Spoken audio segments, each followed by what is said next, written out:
Congratulations, host. You have found 5 candidates. Please choose your first teammate. Note that in the world of survival on the highway, teammates are of utmost importance. Choose wisely. Under the blazing sun, Chen Ye rode his small electric scooter along the endless stretch of asphalt road. A nationwide journey through time, survival on the highway. Everyone would randomly receive vehicles, gather supplies, and strive to move forward. Alas, Chen Ye was rather unfortunate, having acquired only a small electric scooter. He initially thought his fate was sealed, doomed from the start. But unexpectedly, he awakened a system. The system was quite simple, offering a 100-fold return. As long as the female teammate consumed supplies, a 100-fold return would be granted. In search of a female companion, Chen Ye persistently posted recruitment messages in the chat group. All expenses covered, including meals, accommodation, fuel, and batteries. This was succinctly termed the 4-package service. Such generous conditions undoubtedly attracted numerous candidates. Let's see the first one. Chen Ye felt a tinge of anticipation. Chen Xiu age, 21 quality, 5 description, an extreme feminist with a lost virginity, enjoys online fighting, and simultaneously dates multiple boyfriends in reality, discarding them once drained, ding, does not meet the system's minimum standards. Damn it, Chen Ye cursed in frustration. The name sounded promising, but the reality was disappointing. Next, Chen Yu age, 18 quality, 3 description, a high school student, appears cute but is quite the contrast. Holds multiple accounts online, profiting immensely from selling photographs. Ding. Does not meet the system's minimum standards. Next, Chen Yu was at a loss for words. Was there not a single normal girl among them? Chen Feifei age, 25 quality, 1 description, a professional nurse who moonlights as a street worker. Purely enjoys battling with different men. Ding. Does not meet the system's minimum standards. Ridiculous. Chen Ye was utterly speechless. What has become of today's women? Are normal ones so scarce? He had little hope for the remaining 2 candidates. Lu Huan age, 26 moral character, 0 feminine virtue, 0 description, rune battle god, a high-level international player, a biochemical entity, a malicious spreader. Ding. Does not meet the system's minimum standards. Fuck. Chen Ye cursed, unwilling to even look at the last girl. She probably wasn't any better. Finding a normal girl was proving to be exceedingly difficult. Xiao Huang age, 0 moral character, 8 feminine virtue, 9 description, a paragon of purity, never engaged in indiscriminate relations with stray dogs. Ding. Meets the system's minimum standards. What the hell? Is she really a little dog? Chen Ye was taken aback. Devoid of any intention to insult, she was indeed a little dog. This meant that teammates could not only be humans, but also dogs or various kinds of animals. It was a reasonable thought dogs are humanity's friends, and some police dogs are even comrades in arms. Having one as a teammate seemed entirely logical. A little dog is still a female, that if she consumes supplies, can the 100-fold return apply to her as well? Chen Ye was eager to test this theory. However, who arranged for this little dog to apply? Did she do it herself? Or was it her owner's intention? After all, even a clever little dog wouldn't be able to read. Never mind, I accept Xiao Huang as my teammate. With a thought, a small yellow dog appeared on the footboard of his electric scooter. The little yellow dog was adorable, panting happily, a purebred Chinese rural dog. Little one, quite charming. Chen Ye gently patted the fluffy little head of Xiao Huang. The little dog obediently licked Chen Ye's palm. Congratulations, host. You have found your first teammate, and your vehicle has been upgraded. Congratulations, host. The upgrade was successful. Your 2-wheeled electric scooter has transformed into a 3-wheeled crossbody electric vehicle. As a flash of white light enveloped the scene, the electric scooter completed its upgrade. The 3-wheeled crossbody vehicle relieved Chen Ye's immediate concerns. Given that it was a 2-wheeled scooter, Chen Ye had been unsure where to place Xiao Huang, lacking a specialized dog crate. Now, with the addition of the crossbody feature, he could comfortably place Xiao Huang in the basket. Simply perfect. Xiao Huang, enjoy this sausage. Chen Ye fed the precious sausage to the little dog. Clearly hungry, Xiao Huang devoured it greedily. In no time, it was all gone. Ding! Xiao Huang consumed a sausage, triggering the 100-fold return. Congratulations, host. You have received 100 sausages. They have been placed in the system's warehouse, Fantastic. Chen Ye laughed heartily, astonished that it truly worked. A little dog could also trigger the 100-fold return. Dogs are indeed wonderful, far more reliable than women. At least they were not deceitful or exploitative. Moreover, dogs are unquestionably loyal, with no possibility of betrayal. Of course, Chen Ye would not allow his female teammates any chance to betray him. Once a female teammate who met the system's criteria joined his team, he could monitor her loyalty. Should her loyalty be deemed insufficient, he would eliminate her to avert potential risks. Indeed, elimination was necessary. This was no longer a civilized society, but a brutal world of survival where the weak perished. A moment's carelessness could cost one their life. Thus, decisiveness and ruthlessness were essential qualities. To show kindness to others is to be cruel to oneself. Recruiting female teammates, all expenses covered, including meals, accommodation, fuel, and charging. Note, any female animal is eligible to apply. Since a little dog could trigger the 100-fold return, female monkeys and cats should be able to as well. Even female elephants, female tigers. Of course, Chen Ye had no desire to turn his team into a zoo. It was just that finding a normal woman was exceedingly challenging. As the saying goes, the more people one encounters, the more one prefers the company of dogs. Chen Ye's post stirred a tremendous uproar in the group. The ladies began launching a fervent attack against him. Family, this man is truly absurd. How could he equate us with female animals? What about women's safety? I just want to ask one question. Is your mother a female animal? Chen Ye chose not to engage in arguments, merely observing the little fairies in a frenzy, finding it amusing in its own right. Sisters, don't be fooled by this foolish man. Look at his vehicle, then consider his travel distance. My God, he truly is foolish, riding an electric tricycle, without even a tarp on that tricycle. And that's not even the main point. The main point is he hasn't even completed the first 10 kilometers. Sisters, he hasn't even completed the first 10 kilometers. What does that say? Clearly, he is useless. This kind of waste is still recruiting teammates. Everyone, do not fall for it. He hasn't completed the first 10 kilometers. He hasn't even encountered a wooden treasure chest. Has he? How pitiful. No wonder he is so foolish. The first 10 kilometers yield wooden treasure chests. The first 100 kilometers yield iron treasure chests. And the first 500 kilometers yield bronze treasure chests. As long as one travels far enough, they can reap substantial rewards. This is one of the fundamental rules of survival on the highway. In the group, members could not only see each other's vehicles, but also track their travel distances. Everything was transparent. Chen Ye offered no explanation, merely sharing a video of him feeding a dog with a sausage. As soon as the video was posted in the group, it sparked an immediate uproar. Chapter 2. The sausage battery swap. Are you out of your mind? Feeding sausages to dogs? Do you have any idea how scarce resources are nowadays? Have you completely lost your sanity? In a survival scenario on the roads, who raises dogs? One sausage could prolong your life by a day. Do you understand? Such wastefulness is utterly absurd. This young man is merely posturing, risking his life for the sake of appearances. This could very well be one of his last few sausages. Indeed, how could a destitute individual, one who isn't even completed the first 10 kilometers, possibly possess such abundant resources? He is simply trying to show off, to flaunt himself at the cost of his own life. What a fool. In the face of scorn from the crowd, Chen Ye chose not to explain himself. Instead, he recorded a brief video showcasing his vast collection of sausages and uploaded it to the group chat. Instantly, silence enveloped the chat. Everyone was rendered speechless, completely taken aback. It is well known that videos cannot be manipulated. Hence, the plethora of sausages in the video was undoubtedly real. Chen Ye possessed enough sausages to sustain himself for a considerable time. Moreover, sausages are a valuable commodity, exchangeable for various essential supplies. For instance, fuel, batteries, or even components for vehicle modifications. It is crucial to understand that without fuel and batteries, one cannot hope to operate any vehicle. Hey, can I be your teammate?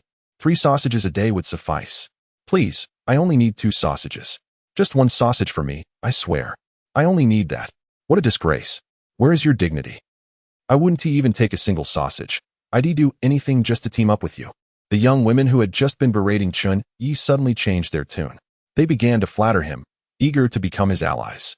Chen Ye glanced at their profiles and nearly retched. They were an assortment of bizarre characters, including one who had been married 3 times and had 2 children.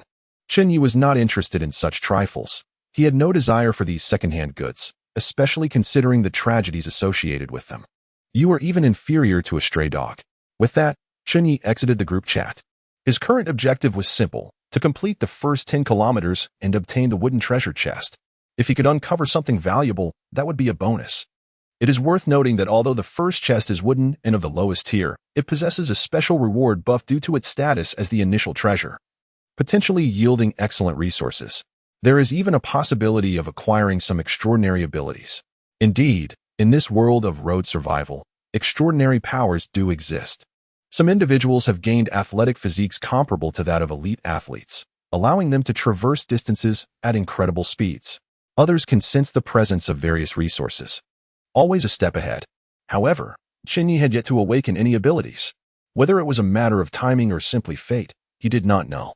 As he continued on his journey, a private message pinged.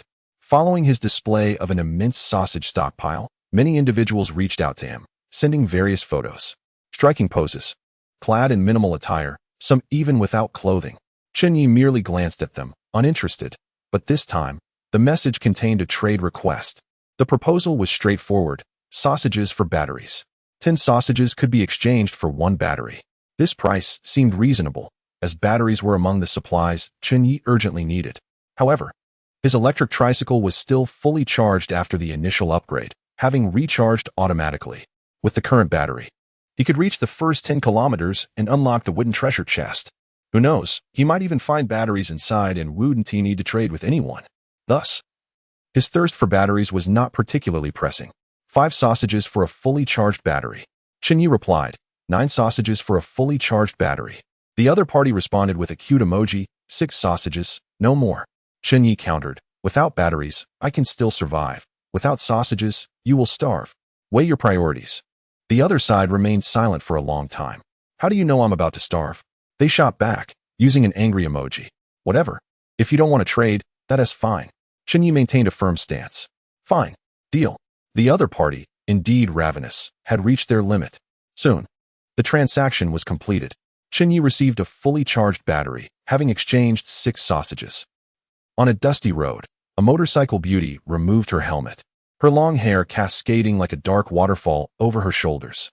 Her cheeks were slightly pale, and her delicate fingers trembled as she clutched 6 sausages, devouring them with abandon. Utterly disregarding her image. Just as Chen Ye had said, she had reached her limit. Though her motorcycle still had fuel and could travel a considerable distance, the pangs of hunger were excruciating. She was experiencing severe hypoglycemia. Continuing to ride could lead to a traffic accident, which would be disastrous. After finishing the sausages, the woman let out a long sigh of relief. Having been pampered since childhood and having tasted countless delicacies, she had never before found sausages to be so delectable. Initially, she felt a bit cheated, believing that a high-capacity battery was worth far more than just 6 sausages. However, now that the food was in her stomach, she felt it was worth every bit, utterly delicious. Should she consider becoming his teammate? Lef Lon Lon pondered seriously. If she teamed up with him, at the very least, she could secure a steady supply of sausages. Moreover, having a teammate would grant her additional rewards from the system. For instance, when reaching the wooden treasure chest after 10 kilometers, if they were teammates, they would receive 3 wooden chests, 1 each, plus an extra. Ultimately, it encouraged collaboration among participants. Forget it, I'll fend for myself. She twisted the throttle and sped off. Having satisfied her hunger, her spirits lifted. Had she still been famished or facing a life-and-death crisis, she might have considered teaming up with him. However, at this moment, it felt unnecessary. Her pride and arrogance would not allow her to depend on a man. Furthermore, the primary reason was that she had never interacted with boys, let alone spend day and night together as teammates in life-and-death situations.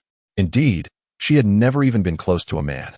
Aside from her family, she had never encountered any boys throughout her life, having been sheltered remarkably well. From kindergarten through university, she had attended only the finest all-girls schools abroad. Chapter 3. Rewards. Rewards, abundant rewards. Congratulations, host, on completing your first 10 kilometers and earning 3 wooden treasure chests. A chilling mechanical voice echoed. Chen Ye was taken aback. 3 wooden treasure chests, was this the advantage of having teammates? Open the first chest. Chen Ye exclaimed eagerly. Congratulations, host. You have received 10 packets of Master Kong instant noodles.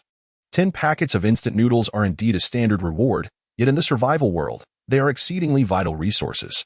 A single packet can sustain a person for an entire day. Let an amp, Oppos, open the second chest. Chen Ye stowed away the instant noodles and continued with the blind box. Congratulations, host. You have unlocked a vehicle upgrade. The surprise had finally arrived. Chen Ye was momentarily stunned, finding it hard to believe. He had unexpectedly received a vehicle upgrade. Previously, he had upgraded from a 2-wheeled electric bike to a 3-wheeled crossover electric vehicle.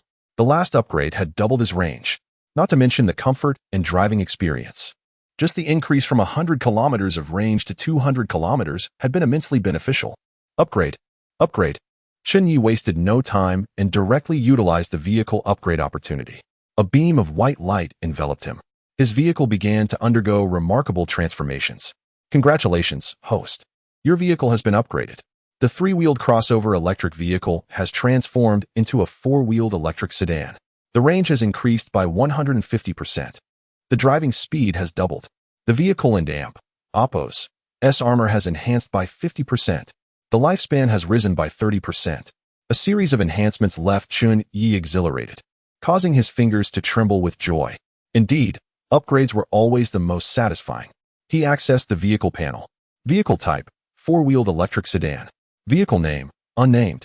Vehicle color, yellow. Maximum driving range, 500 kilometers. Maximum speed, 120. Armor value, 50. Note, if armor value falls below 25, it will affect driving speed. If it drops below 10, the vehicle cannot operate. Vehicle lifespan, 10 years. The data was laid out clearly and concisely.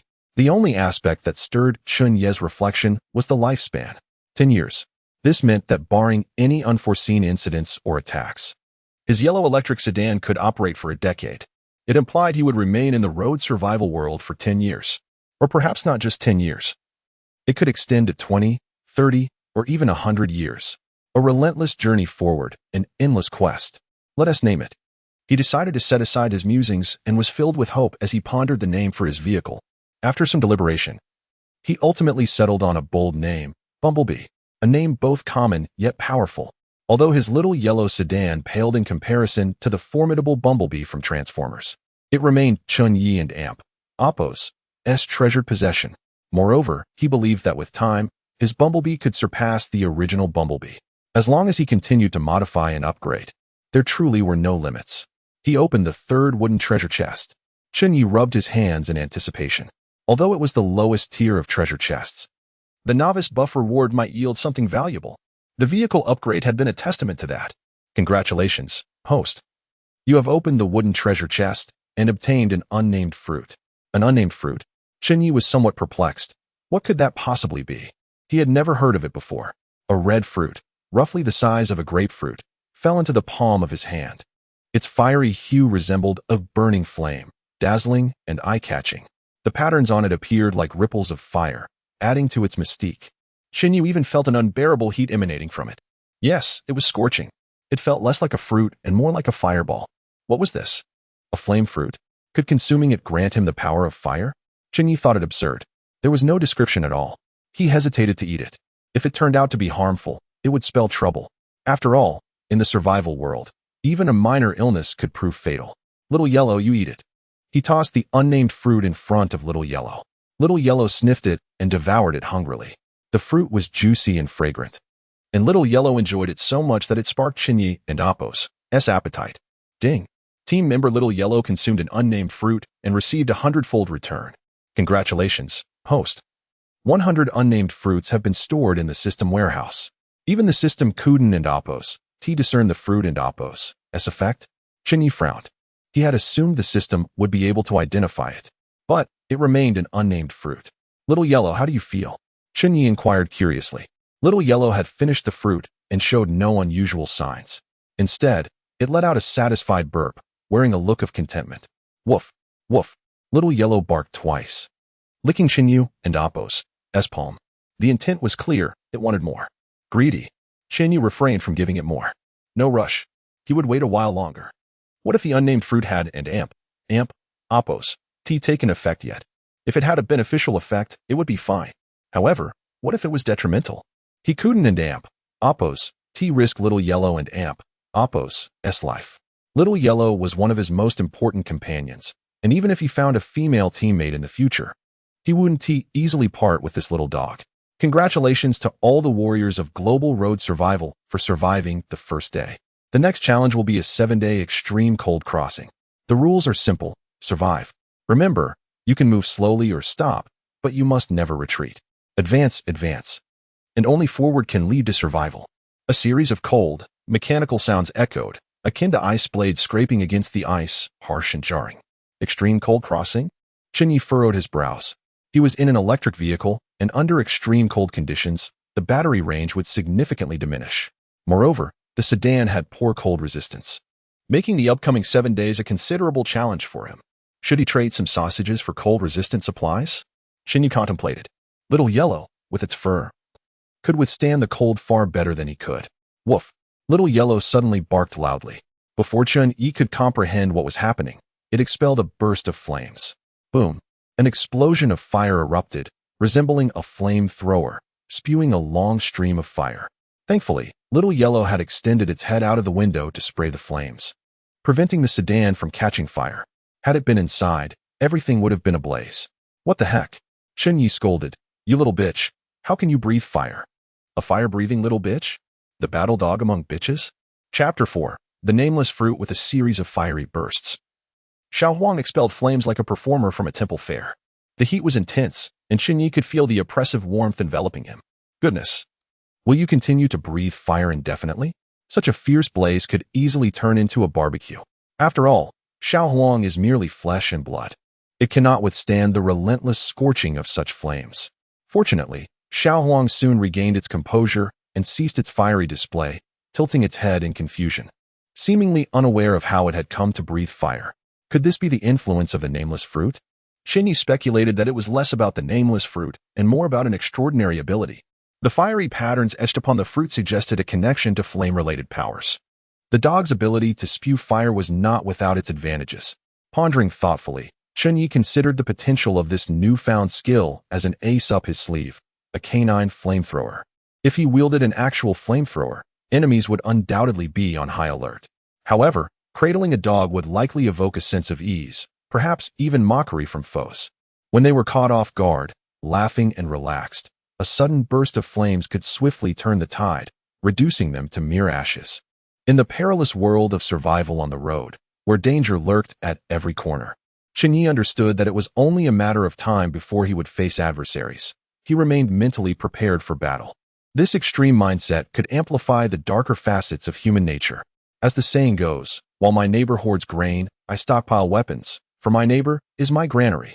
To avoid becoming someone else and Oppos, S supply, one must relinquish fantasies and be perpetually ready for conflict. Since Xiao Huang had consumed the fruit without issue and could now breathe fire, Chen Ye felt an eager anticipation. Who could resist the allure of breathing fire? A boy would never turn down such an opportunity. With the impending harshness of the apocalypse at hand, the awakening of his own fiery powers could significantly reduce the risk of succumbing to the cold. In a world where frost reigns, possessing the ability to conjure flames would be a most comforting advantage. At the very least, he would not suffer under the grip of the bitter chill. Should he feel the cold, he could simply breathe forth a flame. Craving roasted meat? A quick burst of fire would suffice. In this frigid wasteland, the prospect of enjoying a hot meal at any moment was invaluable. For those who have never endured the extreme cold of northern regions, it is impossible to fathom the significance of having access to a warm meal whenever needed. Without hesitation, Chen Ye retrieved the nameless fruit, resembling a small watermelon. The fruit was a vibrant crimson, adorned with intricate fiery patterns. Initially apprehensive about potential side effects, Chen Ye bit into the fruit with fervor, and all his concerns dissipated. The nameless fruit was incredibly sweet. In fact, it was perhaps the most delightful fruit he had ever tasted in his life. Juicy and fragrant, it was sweetness that tantalized the soul. In a matter of moments, he devoured the sizable fruit, leaving no trace behind.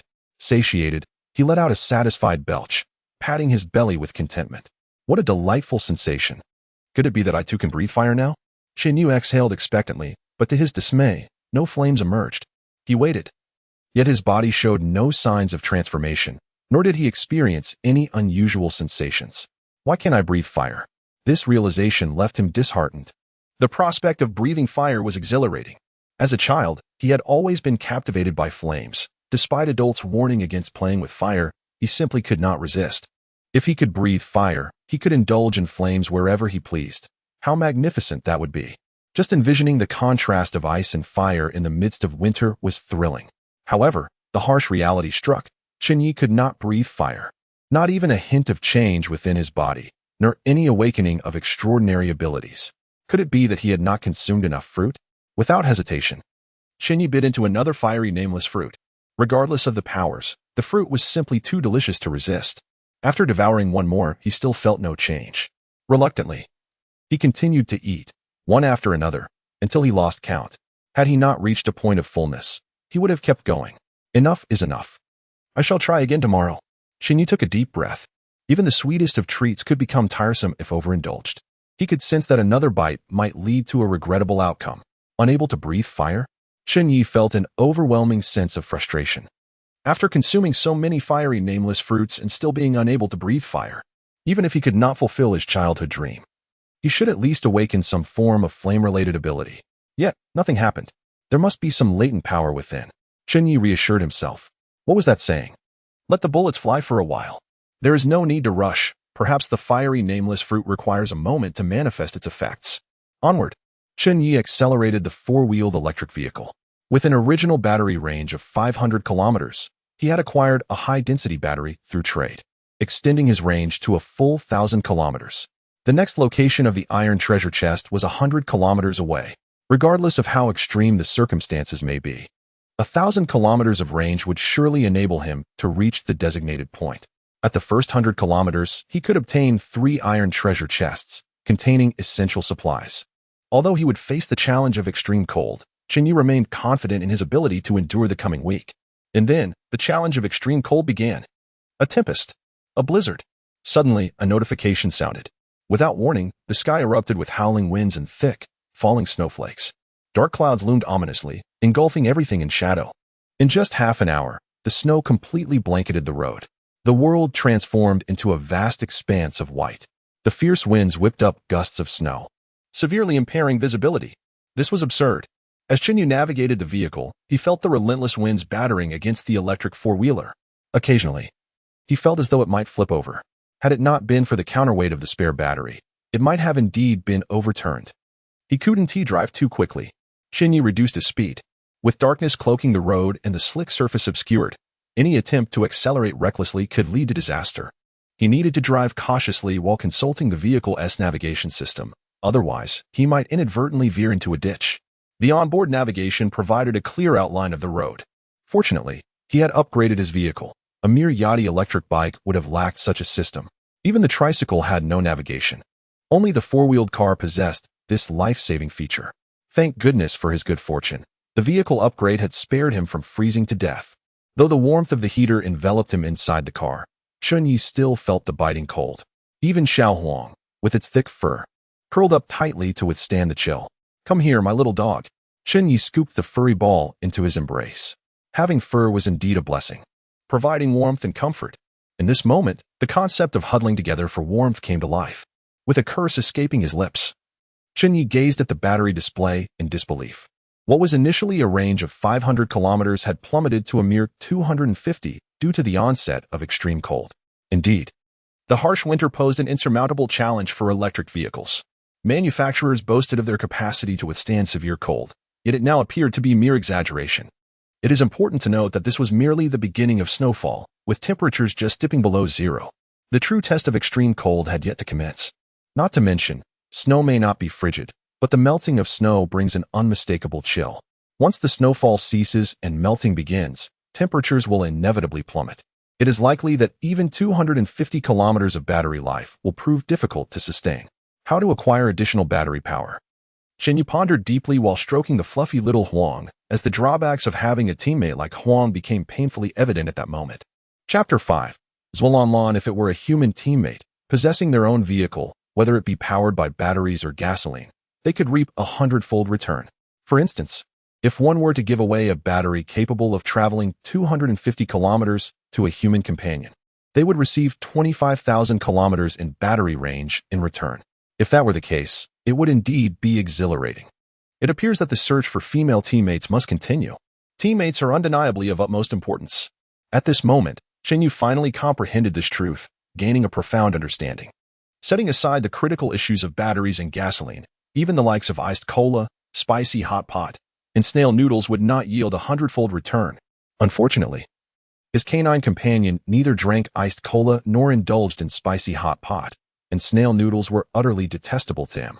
Although dogs may consume excrement, the scent of the snail noodles would deter him completely. He would rather ingest excrement than touch those noodles. In such an extreme survival scenario, if Chen Ye were to offer a bowl of snail noodles to a teammate, they would undoubtedly express immense gratitude, possibly even kneeling in thanks. However, to the dog, such an offering would be of no consequence. Patience is key. Chen Ye was in no rush, as he would eventually find a female teammate. While there are many enchanting young women in society, there are also plenty of normal women. Suddenly, the curled-up little dog, Xiao Huang, began to bark. Chen Ye immediately became alert, observing the front. Was this a warning from his canine companion? Dogs possess a sense of hearing far superior to that of humans, allowing them to perceive many things in advance. A person? Chen Ye spotted them as well. Despite the blinding snow, visibility was poor. Yet he discerned a figure supporting a massive motorcycle, stranded amidst the storm. Driving a car in such harsh weather could prove fatal, and the situation was even more dire for a motorcycle. Though the individual appeared well-equipped, donned in a professional helmet and riding gear, surviving for an extended period in these conditions would be exceedingly challenging. They might endure for now, but as time passes, they would inevitably succumb to the cold, becoming a mere statue in the snow. Should he ram into them? A glint of cold light flickered in Chen Ye and Appo's eyes. If he were to suddenly accelerate and collide without warning, the other party would have little chance of survival. He could seize their supplies and the motorcycle. Although such an action would be decidedly unscrupulous in a post-apocalyptic world who still heeds notions of honor and morality. Suddenly, a chilling notification from the system broke through his thoughts. Detected a suitable female teammate. A female teammate? Chen Ye gazed at the figure in the distance. Could it be her? Despite her motorcycle attire, it was evident she was a woman, slender in form, adorned with adorable stickers on her gear, and even her helmet sported cat ears. The distinctive cat ear helmet was unmistakable. A burly man would never wear such a hat. How embarrassing to even consider bringing her along. Are there detailed statistics available? Chen Ye inquired. Detailed information is as follows. The system and Appo's cold voice echoed again, and a blue panel appeared before Chen Ye and Appo's eyes. Name, Zwalanlan. Vehicle, Bombardier motorcycle. Mileage, 200 kilometers. Powers, none. Character, 8. Profile, a wealthy heiress, studying at a private school abroad, having grown up overseas and graduated from an Ivy League institution.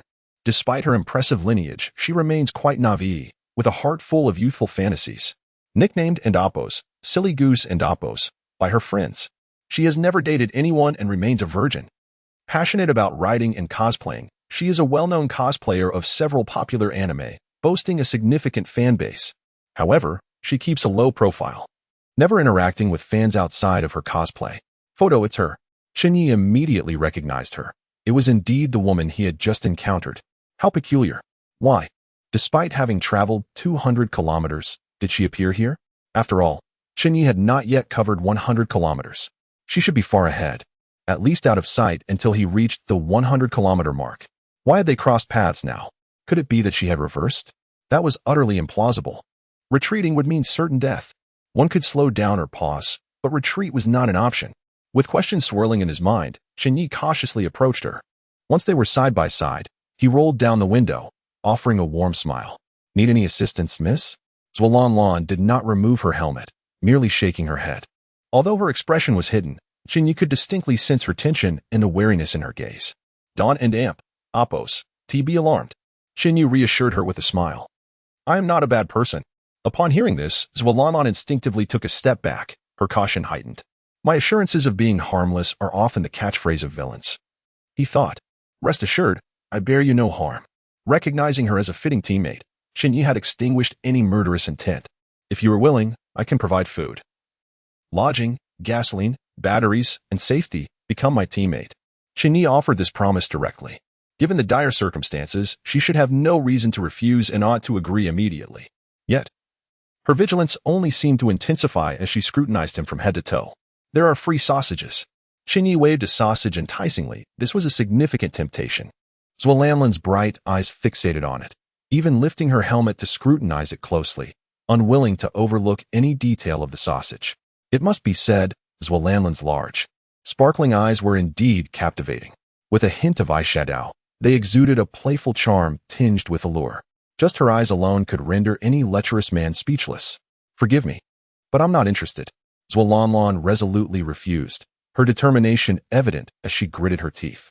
In the face of hunger and cold, she possessed the audacity to decline a delicious sausage, leaving Chen Ye in awe, raising his thumb in admiration. You truly are remarkable, Chen Ye proclaimed, raising both thumbs to express his respect. If you change your mind, feel free to reach out. With that, Chen Ye pressed the accelerator and sped away, leaving her behind. Though he fervently desired a female teammate, it did not imply he would compromise his principles to win her over. To speak frankly, the notion of a female teammate was merely akin to having a female servant.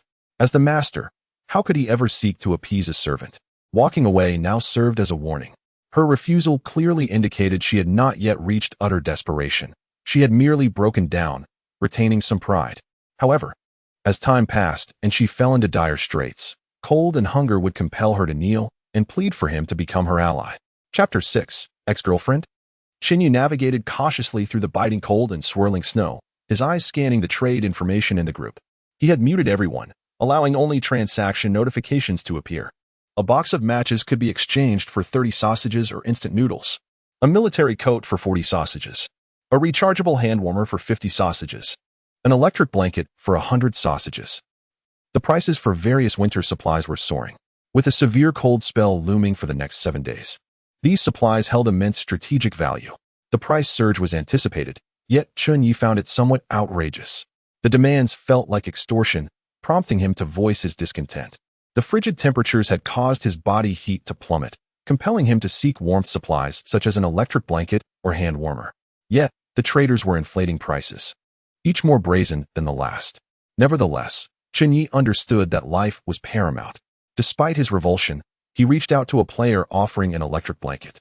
This vehicle-compatible electric blanket could be directly connected to the car, providing warmth for the driver while on the road and keeping them cozy during rest. Could the price of the electric blanket be lowered? Chen Ye inquired. Absolutely not. The seller retorted aggressively. 200 sausages, not a single one less. Is this excessive or what? Chen Ye scoffed. You initially quoted 100 sausages. Is this a breach of contract? How absurd. Stop whining. Others are paying 200 sausages. You want 2,000. Understand? 2,000 sausages, not a single one less. If you can't afford it, then just leave. Such arrogance was intolerable. Fine. I want to buy it. Chen Ye huffed, dismissing the trader. Engaging in dialogue with such a person felt utterly futile. Zhang Xiaoquan. Chen Ye's gaze sharpened at the name, a glint of coldness flashing in his eyes. Everyone's identity was verified with real names and photos. If fate allowed him to meet this individual, he would surely treat him to sausages. After all, didn't he fancy sausages? Let him indulge in 2,000 of them. Ding. Congratulations, host. You have awakened the flame ability, Heart of Flame. Suddenly, the chilling voice of the system resonated in Chen Ye's ears. Heart of Flame?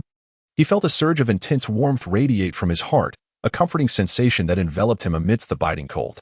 Previously, the low temperatures had rendered his hands and feet icy and unbearable, but now, the chill dissipated, leaving only a soothing warmth. Woof! Little Huang also sensed the warmth. Burrowing closer to Chen Ye. What utility does the Heart of Flame possess?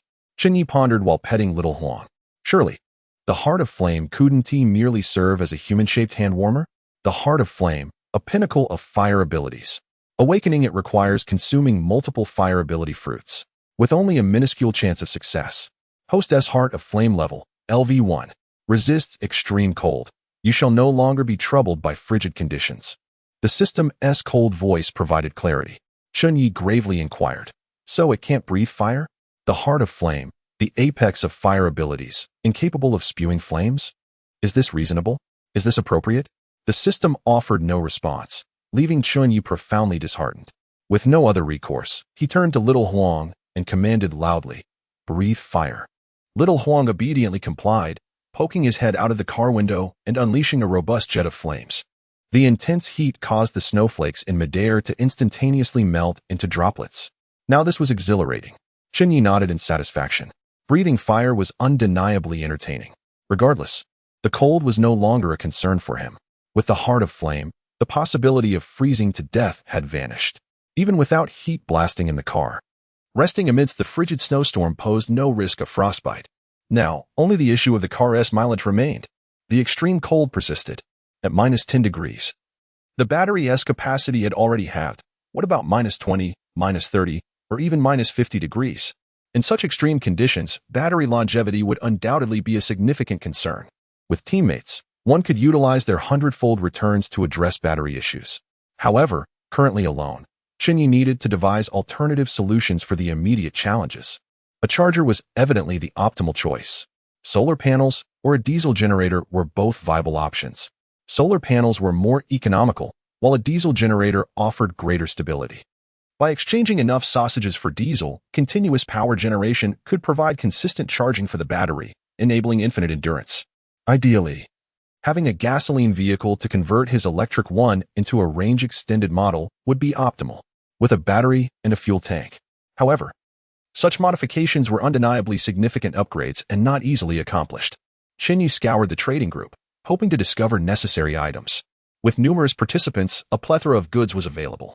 After all, everyone could obtain treasure chests, yielding an array of diverse items. Solar panels.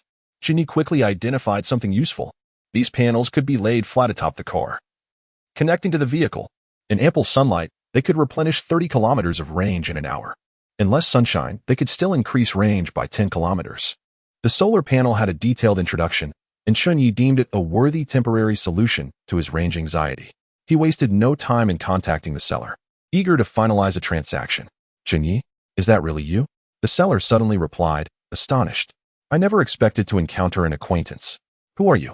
Chen Ye stared at the seller's name and photo, momentarily stunned before realizing it was Li Dan, a former classmate renowned as one of the 4 beauties of the class. Most significantly, Chen Ye had once pursued her. To be precise, he had been a fish in her pond. Li Dan was a quintessential gold digger, captivating many men, even leading some older gentlemen to financial ruin for her affection. Fortunately, Chen Ye had been astute enough to recognize her true nature early on, averting potential embarrassment. How could he describe it? It was a near miss from becoming a sycophantic fool for a gold digger, perhaps the most humiliating episode of his life. Chapter 7. The Siblings Vehicle Upgrade Plan. Is that him? Amidst the swirling snow, a pickup truck struggled forward. Li Dan sat in the passenger seat, fidgeting with her phone, shivering uncontrollably. Her brother, Li Yong, leaned over the steering wheel, straining to discern the direction. The blizzard rendered visibility nearly non-existent. The two siblings were teammates, having formed their alliance from the very beginning, and they had been fortunate enough to acquire a fully fueled pickup truck, marking a favorable start. Even when they opened a treasure box 10 kilometers in, their haul was substantial. They had a high probability of surviving the extreme cold test. But due to her brother's myriad foolish decisions, they found themselves in a precarious situation with dwindling supplies. "It's him. Focus on driving, stop babbling, and watch your sister's skills," Li Dan retorted with impatience, not even glancing at her brother. "Sister, our supplies are critically low. We barely have any gasoline or food left." Li Yong reminded her anxiously. "We must sell the solar charging panel at a high price to reach the next treasure location." Given that they were driving a fuel-powered vehicle, the solar panel was practically useless to them. Moreover, the market value of solar charging panels was inherently low due to the overwhelming number of fuel vehicles compared to electric ones. In this brutal post-apocalyptic world, the reliability of fuel vehicles far surpassed that of electric ones. Whenever the opportunity arose, everyone would prioritize upgrading their fuel vehicles. Consequently, the limited number of electric cars meant that the price of solar panels could never be high, especially in the midst of a blizzard where sunlight was a rare commodity. "Of course, I don't need you to tell me that," Li Dan scoffed, her disdain evident in her eyes. While others might struggle, she was confident that she could sell the solar panel for a good price. After all, she had ample experience dealing with men and adeptly understood the psychology of younger males. Yes, we must sell it for a high price." Li Yong gripped the steering wheel tightly, Anxiety etched across his face. They had encountered numerous buyers, each offering increasingly paltry and unscrupulous bids. Even if they managed to sell at the highest price, it would hardly alleviate their predicament. Only by finding a particularly naive buyer could they hope to turn their situation around. Chen Ye, it seemed, was the perfect candidate for that role. Chen Ye, how could you forget me? Li Dan feigned deep emotion. I thought I'd never see you again in this lifetime. What is the price for the solar charging panel? Chen Ye replied coldly, ignoring her sentiment entirely. Just a solar charging panel. It's not worth much, so you decide. Li Dan continued her act. In such a harsh world, it's truly serendipitous that we can meet again. Perhaps it's fate that has brought us together. One sausage. Chen Ye and Imp, Oppos, eyes were fixated solely on the transaction. If he agreed, he would proceed with the trade immediately. Since she proposed a price, he saw no reason to be courteous. To be frank, he wouldn't even want to part with a single sausage, as taking things for free was always delightful. Scoundrel! Scoundrel! After trying to be sentimental for so long, Li Dan was furious, clenching her teeth in anger. What a despicable trickster! How dare he play games with me? Initially, she had intended to feign affection to lure Chen Ye in. After all, high-level hunters often appeared in the guise of their prey. However, Chen Ye had completely disregarded her. After all that, he only offered a single sausage? It was utterly absurd. Chen Ye, can you really be so heartless? Li Dan took a deep breath, continuing her fishing attempt. Arin and Oppos. You even going to inquire about my situation? Am I not suffering? Your situation? Why should I care? Chen Ye replied bluntly. Are you all right? Has your brain frozen? He offered no courtesy whatsoever, being as straightforward and blunt as ever. I can't believe you're so cold-hearted. I've kept you in my thoughts all this time, Li Dan remarked, feigning disappointment. If that is the case, let us proceed with a proper transaction. Chen Ye remained silent, pondering an appropriate price. A single sausage was clearly a joke, and he didn't hold it against him since she had initiated the jest. Sister, how's it going? Has the fool taken the bait? Li Yong asked anxiously. His stomach was growling in hunger, desperately needing a sausage or two to tide him over. Don't rush. You should know your sister's capabilities, Li Dan replied with a dismissive air. He's just playing hard to get, but soon enough, I'll have him begging like a dog. That's great, Li Yong exclaimed. When that happens, we can wipe him clean and take his vehicle too. Besides the various essential supplies, a vehicle was undoubtedly the most critical and valuable asset for any survivor. Patience is key. You can't rush things, Li Dan smiled. We'll take our time. His supplies are quite plentiful. Really? Have you figured out his details? Li Yong asked excitedly. Take a look for yourself. Li Dan played a video showcasing Chen Ye's abundant stockpile of sausages. This video had gone viral in various chat groups, and of course, Li Dan had seen it. In such a dire world, possessing such a wealth of supplies would inevitably attract a multitude of eyes. Well. Li Yong was instantly exhilarated, shaking with excitement. He slammed on the brakes, pulling the pickup truck to the side, trembling with joy. So many supplies? So many sausages? Where did this fool get all this? It seems too good to be true. As he gazed at the endless sausages, Li Yong couldn't help but swallow hard. He was simply too hungry. The sausages were irresistibly tempting. It's just luck, Li Dan replied nonchalantly. That video can't be faked. The sausages are definitely real. So many sausages. It's unbelievable. Li Yong began to dream of the future, exclaiming, if we can get all of them, not only will we solve our hunger problem, but we can also upgrade our vehicle.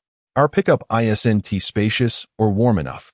If we can upgrade to a high-end cab, it will not only be warmer but also add a bed, making it much more comfortable to rest.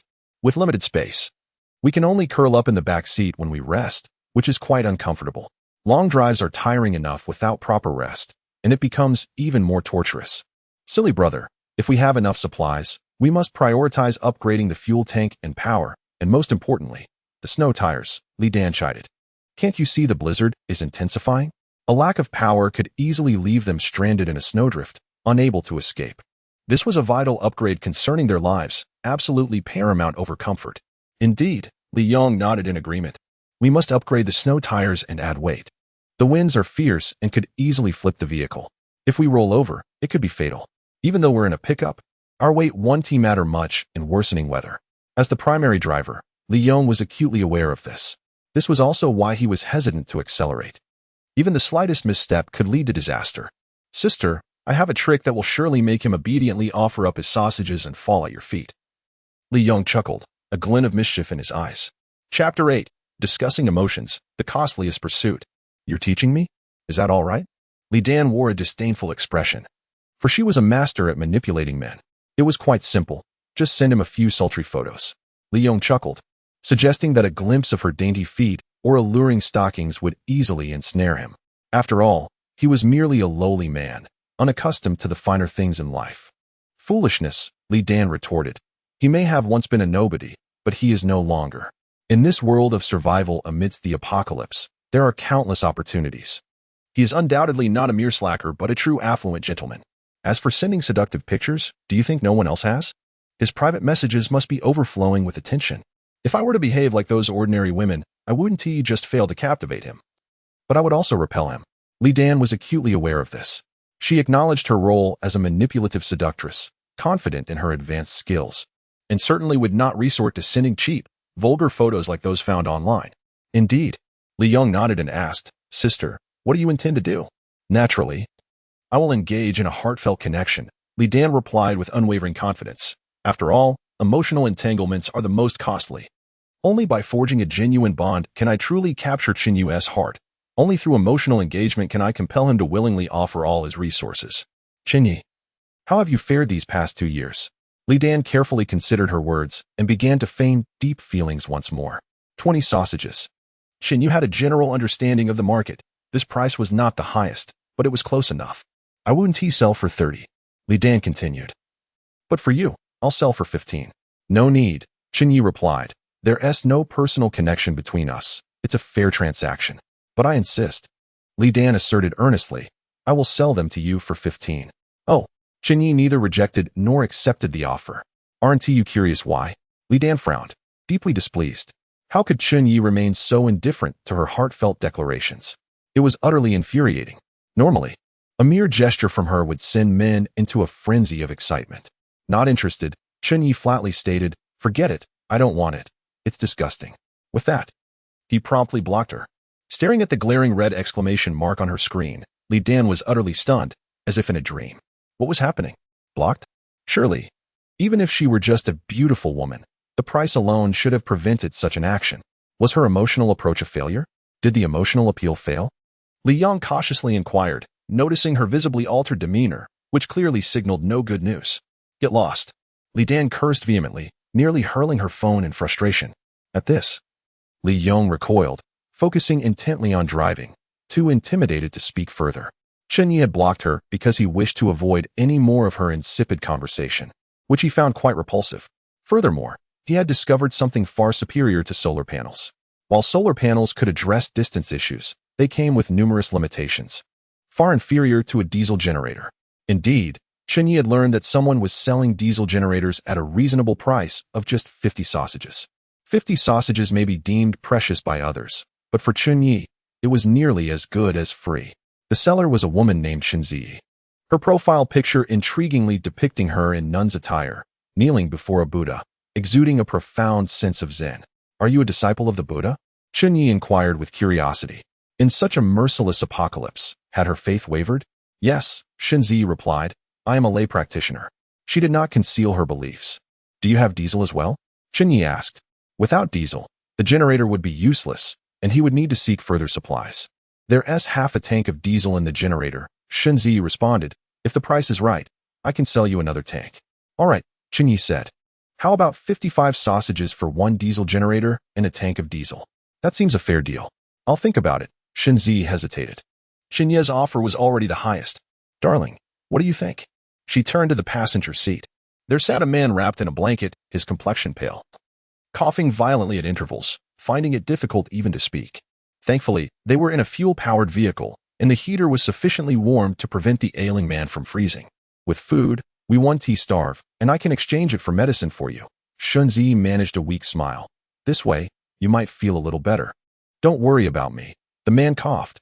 "I'm already dead. Medicine won't help." "I won't allow you to say that." Chen Ye's beautiful eyes glimmered with tears. "You will be all right. You must be all right. Don't be foolish." The man weakly smiled. There's no hope left. He had always been frail, destined to perish even in civilized society, let alone in this world where food was scarce. "I don't care. You cannot die. You promised to take care of me for life," Chen Ye exclaimed. After only 3 years, you wish to abandon me? I won't allow it. No, absolutely not. Z. I owe you so much in this life, the man murmured, fatigue overtaking him as tears began to flow. Witnessing this, Chen Ye felt a deep despair. Leaning heavily against the driver's seat, biting her lip to stifle her sobs. Buddha, why is life so cruel? She murmured, her once unshakable faith crumbling. Ultimately, she agreed to the transaction with Chen Ye, 55 sausages. Chen Ye's vehicle was merely a small family car, running on gasoline.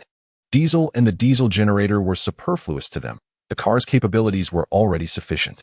Trading the diesel generator for food was clearly a wise choice. Ding. Congratulations. You have acquired a diesel generator. Would you like to proceed with the modification? A cold mechanical voice announced. Upon obtaining vehicle upgrade components, this command would automatically trigger. Modification? Chen Ye's interest peaked as he asked, are there any costs or consumption involved? None, the mechanical voice responded. The modification is complimentary, a gift for every survivor. As long as one could procure the vehicle upgrade components, free modifications would be granted. Good, Chen Ye smiled. Let us proceed with the modification. Ding. The upgrade is currently in progress. Ding. Congratulations, your vehicle modification was successful. Ding. Congratulations. With the acquisition of a diesel generator, your electric vehicle's range will significantly increase. Ding. Once the battery level drops below 20%, the diesel generator will automatically initiate the charging process. Listening to the series of prompts, Chen Ye rejoiced, wonderful. This effectively resolves the electric vehicle's range issues. Ding. Congratulations, you have discovered a qualified female teammate. Would you like to review her detailed profile? Chapter 9. Will you call me husband? Good news arrives one after another. Unexpectedly, another suitable female teammate has been found. Chen Ye is eager to learn more. Name, Chen Ye. Appearance, 9 out of 10. Figure, 9 out of 10. Character, 10 out of 10. Profession, doctor. Profile, a compassionate healer, a considerate wife. A devout Buddhist, married for 3 years, but remains a virgin due to her husband's severe illness, which has prevented them from consummating their marriage. For 3 years, her marital life has been a suppression of her physical desires, compounded by the pressures of work, leading her to seek solace in faith. Indeed, her qualifications are impressive. Chen Ye strokes his chin, admiring Chen Ye's delicate features. Her beautiful eyes, adorned with a faint tear mole, evoke a profound sense of melancholy. No wonder her husband suffers from poor health. She possesses a face that seems to bring misfortune to men. Such beauty in a woman often comes at a price. Chen Ye, would you be interested in becoming my teammate? Without further ado, Chen Ye reaches out to her. Although she is married, finding a good teammate is a rarity, especially in this apocalypse, making such a woman a precious find. Regardless of the system, Chen Ye would willingly partner with such a stunning individual. Even if she is already wed, nothing can quell his yearning for beauty. Chen Ye is resolute in his desire. As for the supposed misfortune she brings to men, nonsense. I apologize, but I already have a teammate. Chen Ye declines outright. Her partner is, naturally, her husband. Your husband? Chen Ye retorts, in such a harsh environment. Can his body endure? The profile states that Chen Ye's husband is in very poor health, incapable of fulfilling even the most basic human needs. In such extreme cold, he is unlikely to survive. How do you know? Chen Ye is taken aback. The condition of her husband is a closely guarded secret, vital to their safety. If anyone knew that her man was utterly powerless, it could lead to undesirable intentions towards her. Do not concern yourself with how I know. Chen Ye continues. In any case, teaming up with me will yield more resources, allowing your husband to live a little longer. Upon hearing this, Chen Ye falls silent. Although she has just acquired some supplies and temporarily escaped her plight, she is acutely aware that, with time, she will inevitably face a dire shortage of medical resources. Finding a strong teammate is indeed a wise choice. If I become your teammate, my husband will too, correct? Chen Ye cautiously inquires. Her husband is her most important person, and she cannot abandon him. No, Chen Ye responds frankly. I only accept female teammates. There is no need for deceit. Being straightforward will eliminate unnecessary complications. If you join me, you will still be able to operate your own vehicle, and I will not interfere with those you choose to accompany you. He adds, indicating that this arrangement allows Chen Ye considerable freedom, a significant concession. That will not do. Chen Ye firmly rejects him. If he wishes to recruit her, he must also recruit her husband. They are a married pair and cannot be separated. Do not be so naive. Chen Ye replies with exasperation. The saying goes, a couple in the same forest will fly apart in times of danger. In such dire circumstances, speaking of marital bonds seems overly childish. I will not yield. Chen Ye states with determination. This is non-negotiable. Very well. Chen Ye concedes without pressing further. Since you refuse, then you must fend for yourself. Although she possesses commendable qualities, his interest wanes with her rejection. When she finds herself in true peril, she will inevitably come to understand the situation. People may not learn from others, but they can learn from experience. How do you know about our circumstances? Chen Ye suddenly asks. How did you acquire such an abundance of resources? She has seen Chen Ye's videos and knows he has amassed a considerable stockpile of sausages. If he could share even a hint of his secrets, perhaps she could also procure a wealth of supplies, thus resolving her predicament. Is this not excessive? Chen Ye would never divulge his true secrets. They are his core assets. Such a direct inquiry from Chen Ye is far too intrusive. I realize it is inappropriate, but I have no choice. Chen Ye replies. I need supplies. A great many supplies, to survive. Not only must she endure, but her husband must also live. This immense burden weighs heavily upon her, compelling her to seek solutions. What does that have to do with me? Chen Ye responds coldly. It is difficult for her, who does not face hardship. Moreover, it bears no relation to him. I can trade. Chen Ye asserts with determination. If you are willing to provide useful information, I am prepared to offer an appropriate price. Oh, Chen Ye asks with interest. What resources do you possess? I have no use for sausages. Chen Ye glances around, realizing she has nothing of value. She was already on the brink of despair. Had it not been for Chen Ye's sausages, both she and her husband might have starved. It appears she has no resources left, does she? Chen Ye chuckles. Then what are you saying? Do you wish to take advantage of me? Taking advantage is certainly not an option. He only exploits others, never allowing himself to be exploited. This is one of the fundamental principles of those who seek to take without giving. If you can assist me this once, I will be eternally grateful. Chen Ye bites her lip, offering only an empty promise, vowing to serve him in the next life. Such words lack substance. Chen Ye smiles. However, I am a soft-hearted person. Seeing you in such difficulty, I am inclined to help. If you call me husband, I will reveal a crucial piece of information that will significantly enhance your and your husband's chances of survival in this apocalyptic world. With diligent application, you can certainly prolong your lives. This, Chen Ye does not deceive her about. You are shameless. Chen Ye's lovely face flushes crimson as her delicate fingers furiously type on her phone screen, chastising Chen Ye. If you refuse, then so be it. Chen Ye is not one to force matters. A single utterance of husband in exchange for vital survival information seems a fair bargain. Face. Shame. Such sentiments are worthless in the face of survival. Upon hearing this, Chen Ye once again lapses into silence. Indeed, in the struggle for survival, what do notions of honor and disgrace truly amount to? What significance do her personal gains or losses hold? For her husband's sake, for the chance to endure. Calling him such is hardly a monumental act. She opens her mouth, hesitating for a considerable time, yet fails to produce even a whisper. The shame. It is overwhelmingly mortifying. The intense sense of humiliation causes her body to tremble slightly, her face glowing with embarrassment. Chapter 10. Solar Charging Panels. She was a woman of dignity. Always had been from childhood to adulthood. A distinguished doctor, a gentle and devoted wife, and a pious believer, her reputation was of utmost importance to her. Moreover, this was an act of betrayal. Betrayal against her husband, betrayal against her marriage. This was something she could never accept. Her loyalty to her marriage was an instinct deeply ingrained in her very being. The mere thought of infidelity made her feel sullied, as if she had committed a grave offense against her husband. How could she possibly address another man as husband, especially in front of her sleeping spouse? Although her husband lay unconscious due to illness and the biting cold, the mere notion filled her with profound shame, rendering her speechless. In her moment of hesitation, Chen Ye grew impatient and ceased to engage with her. Yet, her fingers trembling, sent a message. Though reluctant, she was evidently willing to make sacrifices for her husband. This was indisputable. Husband. Finally typed the two words after a long pause. The utterance filled her with humiliation, akin to being stripped bare and subjected to scorn.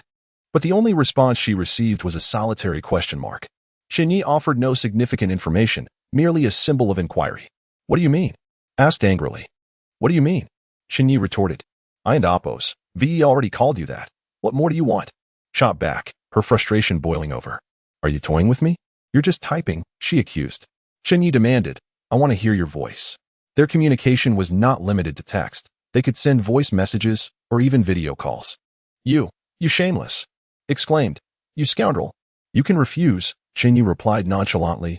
I won't force you. You was at a loss for words. She was unwilling to leave empty-handed. Yet, gazing at her sleeping husband, she found herself unable to produce a sound. Overwhelmed by shame and embarrassment. After a prolonged silence, she finally whispered into her phone, husband. As soon as the voice message was sent, she regretted it. Pinching her fair thigh until it turned purple. Why had she degraded herself so? How could she address another man as husband in front of her own spouse? Even if there was critical information, she should not have stooped so low. That sounds lovely, Chen Ye remarked with a chuckle. Since you've shown sincerity, I will share with you a vital piece of information and principle that could save your life in this apocalypse. What principle? What information? Inquired eagerly. Trust no one easily, Chen Ye replied with a smirk. Otherwise, both you and your husband will meet a gruesome end. Was left speechless, her mind reeling. Had she been played? Was this all just a game? The so-called vital information boiled down to a single phrase. Trust no one easily? After such a humiliating utterance, she felt utterly manipulated. You scoundrel. Seethed. You are truly a cad. Let us not be so harsh, Chen Ye replied with a smile. Perhaps deep down, you harbor a wild, even debased woman? You trembled at his words, which pierced her like a needle.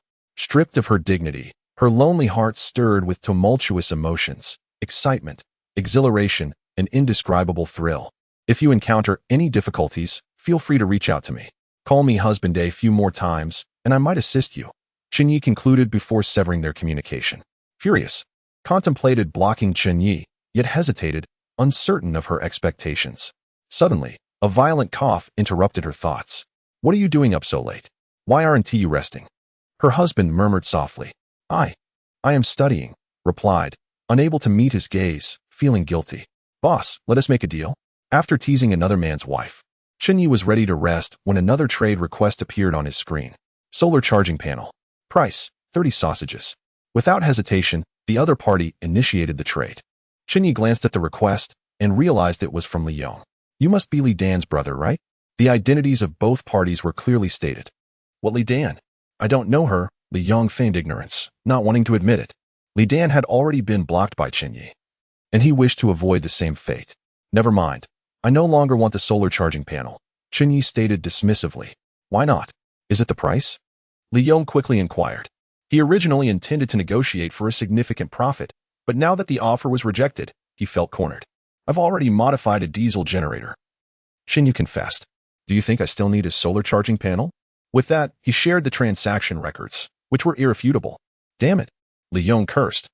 Did you really buy a diesel generator? It was evident that with a generator, the solar charging panel was unnecessary. Sis, what do we do? Li Yong lamented. Is our solar charging panel unsellable now? I'll handle the negotiations. I can guarantee a high price. He is my loyal admirer, Li Dan replied confidently. Don't, Li Yong protested. I fear you might ruin it again. The last negotiation fell through, and I doubt this one will yield better results. What are you afraid of? Li Dan scoffed. This guy is merely playing hard to get. Deep down, he must be infatuated with me, just putting on an act. Perhaps, Li Yong conceded, recognizing his sister's overwhelming confidence. Especially when dealing with men. Boss, make an offer, Li Yong urged, resigned to the situation. Due to adverse weather, the solar charging panels were unsellable. There had been several interested parties, but now they were all silent. Only Chen Ye remained reachable. 15 sausages? Chen Ye proposed, setting a deliberately low price. The solar charging panel still held some value for him. Regardless of the situation, electricity remained a critical resource. As long as there is power, one can stay warm, cook food, and so forth. Its utility is immense. Most importantly, I suspect that after this extreme cold, we may face sweltering heat. At that time, the sun's rays could generate substantial electricity to power the car's air conditioning. Too little, Li Yong objected, insisting on at least 29 sausages.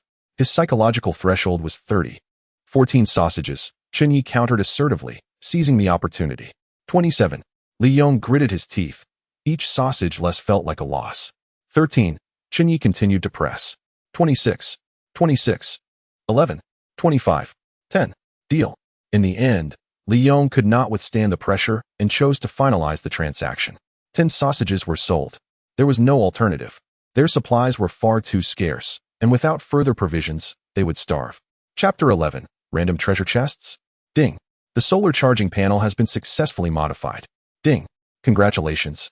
Your vehicle now possesses solar charging capabilities, further ensuring the longevity of its battery life. The cold, mechanical tone of the system brought immense satisfaction to Chen Ye. His vehicle had just gained another upgrade. Indeed, there is nothing quite as exhilarating as an upgrade. Although sunlight was currently absent, rendering the solar panel somewhat ornamental, there would inevitably come a day when the sun would shine again. At that time, he could charge while driving, significantly alleviating any range anxiety. Suddenly, a thunderous roar of a motorcycle drowned out the howling wind and snow. Outside the window, a bombardier motorcycle raced alongside. The cat ears on the rider's helmet perked up in the biting wind, evoking an image of resilience amidst the harsh winter. The rider was none other than Xuelanlan. She had previously been trapped in a snowdrift, yet here she was, miraculously free. Not only had she escaped, but she had also caught up with Chen Ye at a remarkable speed.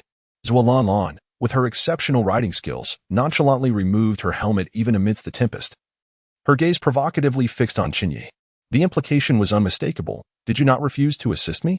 Well, I have managed on my own. Intrigued, Chen Ye lowered the window, eager to know how she had extricated herself. To be honest, Xuelanlan's escape was within his expectations. But the swiftness of it was quite astonishing.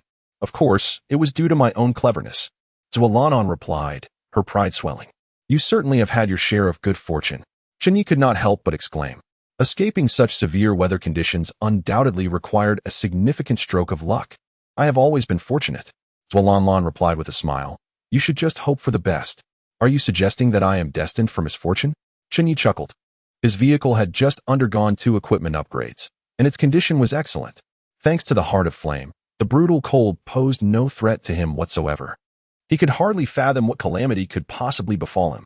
The snow is intensifying and the roads are becoming increasingly treacherous. Your electric vehicle lacks sufficient power and will soon be immobilized. Xuelanlan analyzed seriously. Even if you have a spare battery with adequate range, a lack of power means once you get stuck in a snowdrift, you can only wait helplessly to freeze to death. Her words held a degree of merit. Given the current conditions of heavy snow and strong winds, it was indeed plausible that his low-clearance electric vehicle could become ensnared. Not to mention, the thick snow and the gusts of wind posed a significant threat to Chen Ye. His electric vehicle was too lightweight. Without the weight of the spare battery, a strong gust could easily topple it. However, you need not worry. You can follow closely behind me, and should you get stuck, I can pull you out. Xuelanlan flashed a cunning smile. Of course, it won't be for free. 10 sausages per rescue. To be fair, Chen Ye's sausages were quite delicious. And although she was not hungry at present, the thought of them made her salivate a little. You're quite boastful. Do you truly possess such strength? Chen Ye scoffed. Buddy, this is a bombardier. It's powerful. Xuelanlan immediately took offense. While one might question her looks, questioning the power of her motorcycle was unacceptable. Besides, I just upgraded to a turbocharger, a super turbocharger. It has AT on it. Look closely. Upon closer inspection, Chen Ye indeed noticed a prominent T on her engine compartment. It was indeed turbocharged, boasting tremendous power. No wonder you managed to escape. Chen Ye suddenly understood. She must have completed an upgrade. It made perfect sense. If one became trapped in a snowstorm, the driver would certainly seek every means to extricate themselves. With sufficient resources and materials, one could purchase a turbocharged engine in the group chat. After purchasing, an immediate upgrade would significantly enhance power, leading to a successful escape. If Chen Ye were trapped, he too would trade sausages for a gasoline engine to provide the immense power needed to escape danger. How much did you pay for it? Was it exorbitantly priced? Chen Ye inquired, curious to prepare for his own future purchase of either a gasoline engine or turbocharger. I didn't buy it. Xuelanlan chuckled mischievously. Do you know what a random treasure chest is?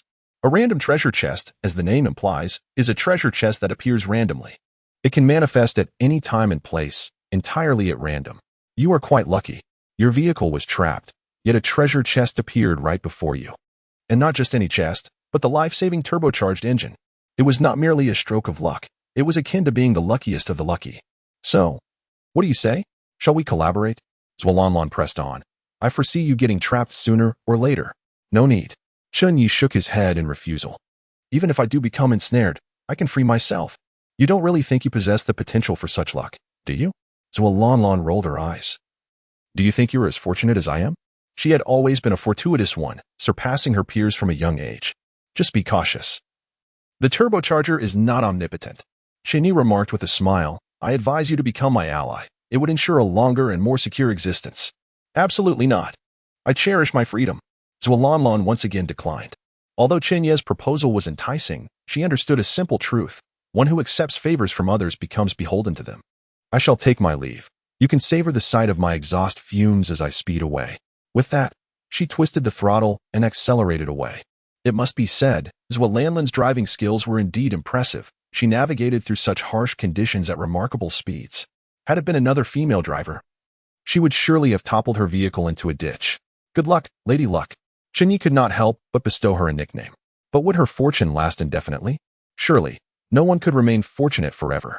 Before long, the embodiment of luck vanished from Chen Ye's sight. There was little he could do. The speed of her two-wheeled motorcycle far surpassed that of his electric car.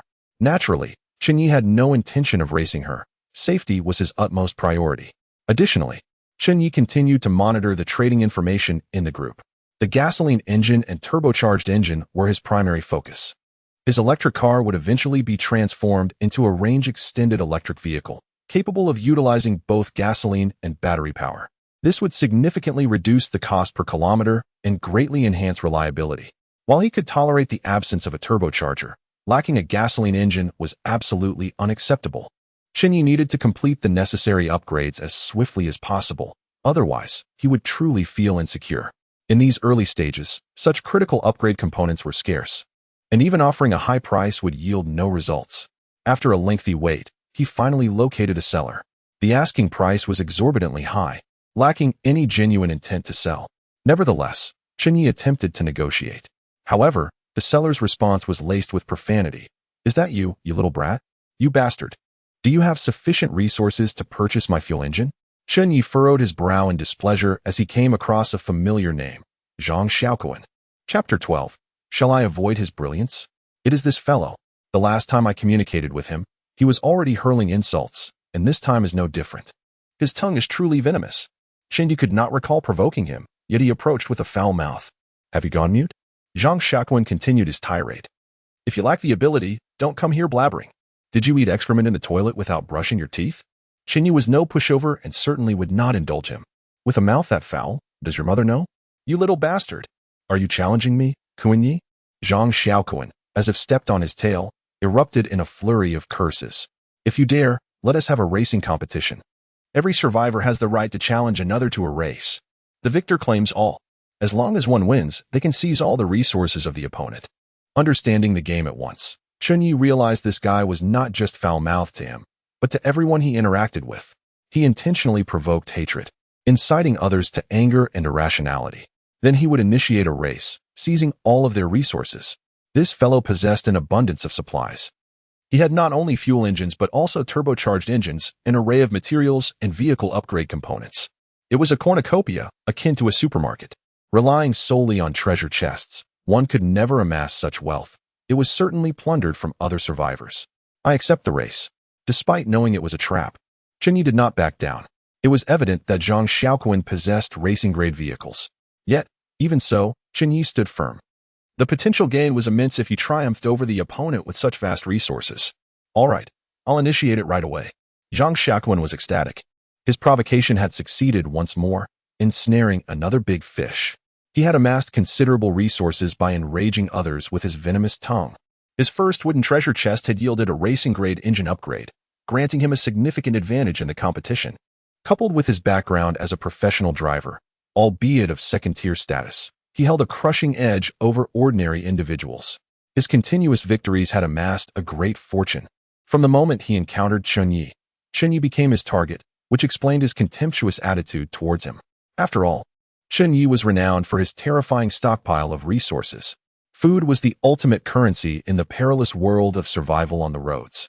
Initially, he thought it would take Chen Ye considerable time to fall into his trap, yet it succeeded far sooner than anticipated. I've initiated it. Why haven't you accepted? Zhang Xiaoquan bellowed in frustration. Are you toying with me? Fool, Don't rush. Chen Ye replied, unperturbed. I will accept at the appropriate moment.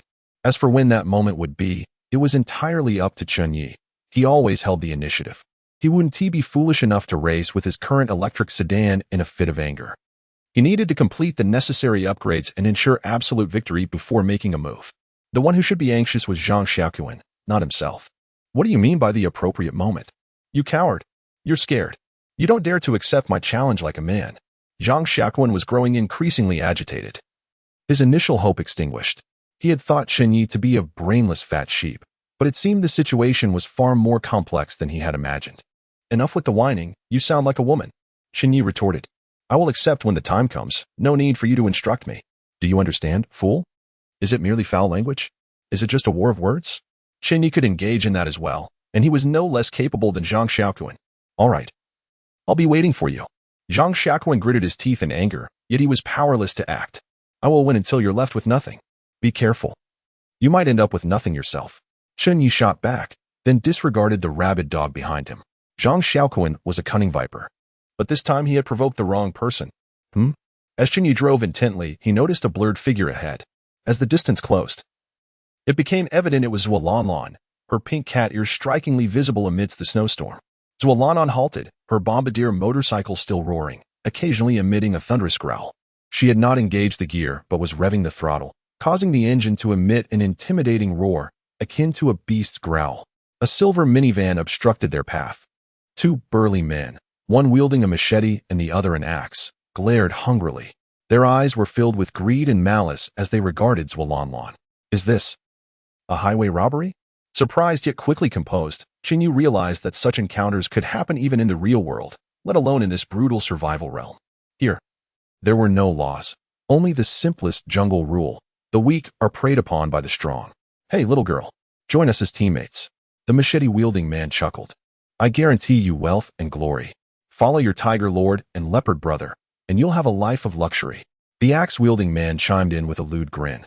You'll be overflowing with joy. As he spoke, he greedily eyed Zualanlan's curvaceous figure, practically drooling.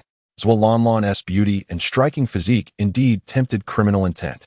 Initially, they had little interest in the bombardier motorcycle, but upon seeing Zualanlan, their minds changed in an instant.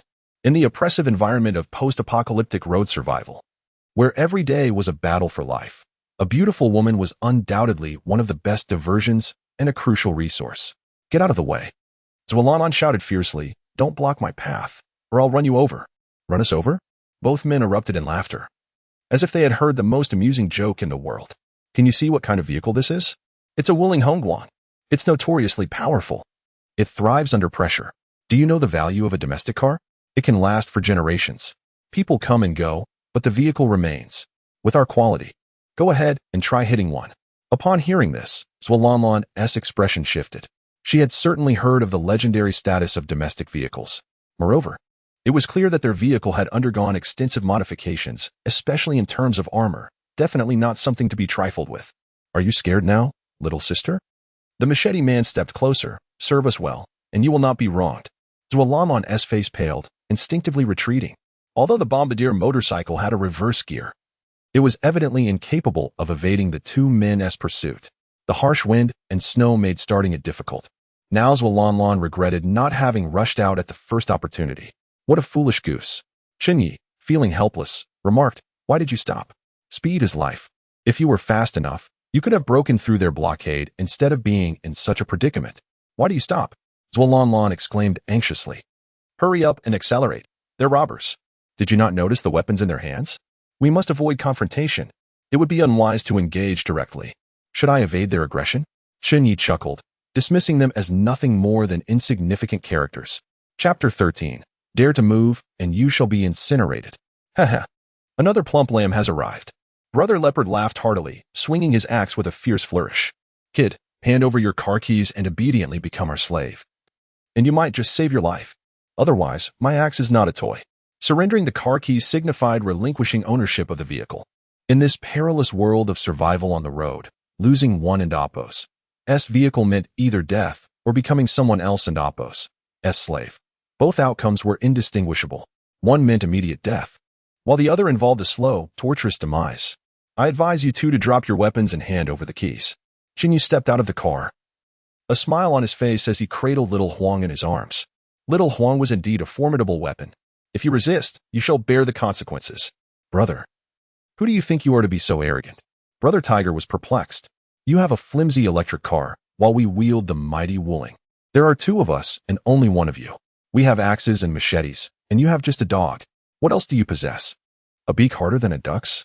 He could not fathom why Chen Ye remained so composed, showing no fear whatsoever. Why are you so ferocious? Left Lan Lan echoed his confusion. Just get in the car and flee. Merely two insignificant mutts, not worth my flight. Chen Ye firmly grabbed little Huang by its front and hind legs, using it as a makeshift machine gun. Enough chit-chat. Surrender your weapons at once. Seeing his demeanor, Brother Leopard and Brother Tiger were not frightened. Instead, they erupted into laughter, one clutching his stomach while the other nearly shed tears. Are you frozen in shock? Left Lan Lan couldn't help but scoff. You can't use a dog as a machine gun. If you had a real machine gun, that would solve the problem. But you don't. True, a dog is not a machine gun, Chen Ye smiled. But it is more than sufficient to deal with these two brutes. How do you intend to handle them? Left Lan Lan retorted, with its undeveloped baby teeth. Little Huang was still in its youth, with its milk teeth yet to fall out. Just don't worry about it. Chen Ye replied, just watch. Brothers, we need not resort to violence. Brother Leopard, clearly the more rational one, chuckled. We can easily cooperate. Cooperate? Chen Ye raised an eyebrow, smiling. And how do you propose we cooperate? Naturally, we can enjoy this woman together. Brother Leopard grinned. I have no cleanliness issues. You can go first. Well. Chen Ye chuckled. You're quite the generous one. Despite being strangers, he was willing to share. Haha, it's all about mutual benefit. Brother Leopard laughed. But why should we serve him? Brother Tiger frowned. He was not keen on sharing. He wanted to be first. Such a stunning beauty. The first encounter would be the most exhilarating. Brother Tiger, women are a trivial matter. Brother Leopard lowered his voice. The major task assigned to us by Kuan Ge is what truly matters. What do you mean? Brother Tiger remained unsatisfied. Acknowledging Kuan Ge and Appo's significance did not preclude them from enjoying the beauty. What if this kid has some hidden weapon? Brother Leopard expressed his concern. He seems to possess something. We should prioritize the significant matter and not risk losing everything over something trivial. What could he possibly have? Brother Tiger scoffed. Yes, just a dog. And his brain seems frozen solid. Be cautious. We must remain vigilant, Brother Leopard advised. We have no medicine, and even a slight injury could be fatal. Upon hearing this, Brother Tiger fell silent. After all, Chen Ye was an adult male. If he fought back desperately, the outcome was unpredictable. In this post-apocalyptic world, even a minor wound could become deadly due to the scarcity of medical resources. So, what do you think, brother? Brother Leopard smiled. There is no need for conflict. Let us keep the peace and prosper. Indeed, I am not one to seek fights. Chen Ye smiled in agreement. That's wonderful. Haha. Brother Leopard laughed, clearly pleased. Brute. Left Lan Lan scolded. Are you a beast? What leads you to say that, young lady? Chen Ye countered. I risked my life to save you. Doesn't that make me human? Not a beast? You. Left Lan Lan was at a loss for words. They had no prior connection. He was no teammate to her. Why should she have any obligation to save him? Isn't it more rational to let the two gentlemen divide your vehicle and resources? That would maximize benefits. Wouldn't it? Chen Ye continued to challenge her. I have no obligation to save you, nor to risk myself battling two robbers. Indeed. Brother Leopard applauded and laughed. One must look after oneself. If we become friends, I am part of Kuan Ge's convoy. Our captain is Kuan Ge, who possesses abundant resources. From now on, we are all friends. What? Kuan Ge? Chen Ye's interest piqued. Zhang Xiaoquan. Exactly. You've heard of Kuan Ge's reputation? Brother Leopard grinned. Of course I have. Chen Ye replied with a smile that was not quite a smile. With so many resources, who hasn't he heard? Right? Kuan Ge does indeed have a wealth of supplies. Brother Leopard continued. From now on, we are friends, and I can sell resources to you at a discount. That would be splendid. Chen Ye exclaimed. I could not ask for more. Brother, to be honest, we are also here to gather supplies, Brother Leopard added. Once we're done with this woman, we can search for resources together. The map provided by Kuan Ge is reliable. We will undoubtedly reap great rewards. That sounds excellent. Chen Ye laughed. Not only will we enjoy the beauty, but we will also acquire resources. What a delightful prospect. These are mere trifles. Let us begin. Brother Leopard mischievously suggested. Shall I go first? Agreed. Chen Ye stepped forward, suddenly declaring, Little Huang, breathe fire. Whoosh. Little Huang opened its mouth wide, unleashing a torrent of flames. Brother Tiger didn't even have time to react before his entire body was engulfed in flames, burning like a torch. Ah! Ah! Brother Tiger screamed in agony, rolling in the snow. Why are you burning me? What is happening? He couldn't fathom why he was being targeted. He had said nothing. So why was he the one being scorched? Moreover, how could a mutt breathe fire? Was this even appropriate? The flames emitted by Little Huang were terrifying, quickly reducing Brother Tiger to charred remains. His form twisted and contorted. The air was filled with the nauseating scent of burning flesh, lingering even in the fierce wind. Is this right? Brother Leopard was horrified. Could a dog truly breathe fire? Was this even possible? Without another thought, he turned to flee. Don't move, Chen Ye coldly commanded. Dare to move, and you shall be incinerated immediately. Chapter 14. The treasure map remained still, paralyzed by fear. Leopard Brother fell to his knees with a thud, repeatedly bowing his head in supplication. Father, I truly dare not move. Who was unafraid of death? The sight of his companion's tragic fate only deepened his terror. Why have you suddenly altered your strategy? Chen Ye inquired with curiosity. Are you plotting against me while I indulge in the company of beautiful women, or is there another reason? I dare not. I dare not. Leopard Brother hastily clarified. I genuinely wish to collaborate with you, while you seem intent on making me your enemy. This is perplexing. Chen Ye's curiosity intensified. At first, you referred to me as a fat sheep, and now you've changed your tune? I possess an extraordinary sense, Leopard Brother explained. I detect an incredibly terrifying scent emanating from you. Hence I prefer to avoid risks. Oh, Chen Ye's eyes lit up. Is this some form of supernatural ability? I cannot say, Leopard Brother replied. It is merely a feeling, and my instincts have always been remarkably accurate, particularly regarding danger. In truth, his intuition was spot on this time. Chen Ye was indeed a perilous individual. The charred, contorted body of his companion served as undeniable evidence. Where's the map? Chen Ye said coolly. Present it. All right. Leopard Brother, trembling with fear, dared not play tricks. He retrieved the map from his bosom, his hands shaking violently. The map was a piece of yellowed leather, its edges frayed, seemingly weathered by the passage of many years. Fetch the map, Chen Ye coldly commanded Zhuolanlan. I refuse, Zhuolanlan protested, instinctively repulsed by Leopard Brother. Silence, Chen Ye commanded icily. Go now. Why are you so fierce? Zhuolanlan pouted, begrudgingly approaching with utmost caution to retrieve the map. Here, she reluctantly handed it to Chen Ye. He took a glance before stowing it away. The treasure chest was in close proximity. It was not a long journey. Father, I have given you the map. Can you let me go now? Leopard Brother hastily implored. We are all friends. I am one of Kuan Ji's men.